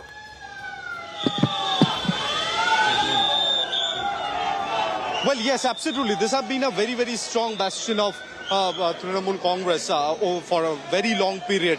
Erstwhile it was the left, but now the Trinamool have performed so well later after the left regime. Now the BJP have performed well in these pockets, and the margins, as you said, 7,000, 10,000, these are huge margins. And the number of seats, like 51 seats, as you mentioned, have a lead of 10,000 plus votes. That means having only 3 to 4 rounds or 5 rounds left, it's very hard to cover up that margin for Trinamool Congress as of now. Trinamool was very confident since this morning, but later on Mamata Banerjee took it to the social media. She urged the polling agents not to, the counting agents not to leave the counting stations. Later she came out and alleged that the entire counting process is being manipulated. That's why she's here at the moment. So given the present scenario, it's a saffron wave that we're witnessing. I'll show you the entire stretch of road is of saffron color right now. There have been huge turnout of the BJP supporters out here. They have been celebrating, they are jubilant, but unfortunately... Just hold on to your thoughts. Indrajit is with Agnimitra Paul, who is... Okay, that's Lockett Chatterjee. Let's listen in. हम लोग कभी सोच नहीं सकते थे कि बार-बार ये लोग इतना मारपीट होता था. हमारा कार्यकर्ता को मारना, पीटना, इतना शहीद हुआ था. हम लोग 15 साल से जो मतलब इतना सालों से हम लोग जो जहाँ पे जाते थे तृणमूल लोगों का मार पीट मान सम्मान लोग लेके गाली गलौज को लेके ये करते थे. आज जनता ने उसको जवाब दे दिया है. मैम कई जगहों से हिंसा की खबर आ रही है, उसको लेकर क्या तोड़फोड़? कोई हिंसा नहीं होगा. हम लोग का पूरा एकदम निर्देश है. कोई हम लोग का पार्टी का कार्यकर्ता ये सब करेंगे नहीं. ये सब टीएमसी का लोग ही है. ये लोग तिलक लगा के भी सब करते हैं, लेकिन हमारा पार्टी से कोई की भी कार्यकर्ता है. Okay, just look at this, another fascinating graphics. This is about the Trinamool Congress strongholds. 119 all in, it is in the strongholds of Trinamool Congress that the BJP has made gains. 69 of its seats, 69 of 200 is coming in from these almost like fortresses of Mamata Banerjee. So Mamata Banerjee's fortress has been clearly breached, and how in Bengal. We are looking at the VIPs. Let's look at this, and that perhaps explains when the ministers, when the cabinet of a ruling party starts collapsing, that's when you see a trend. Just look at this. Senior leaders of the Trinamool Congress, Soham Chakravarti and others, all of them are losing, although Madan Mitra is leading. This is an important victory for the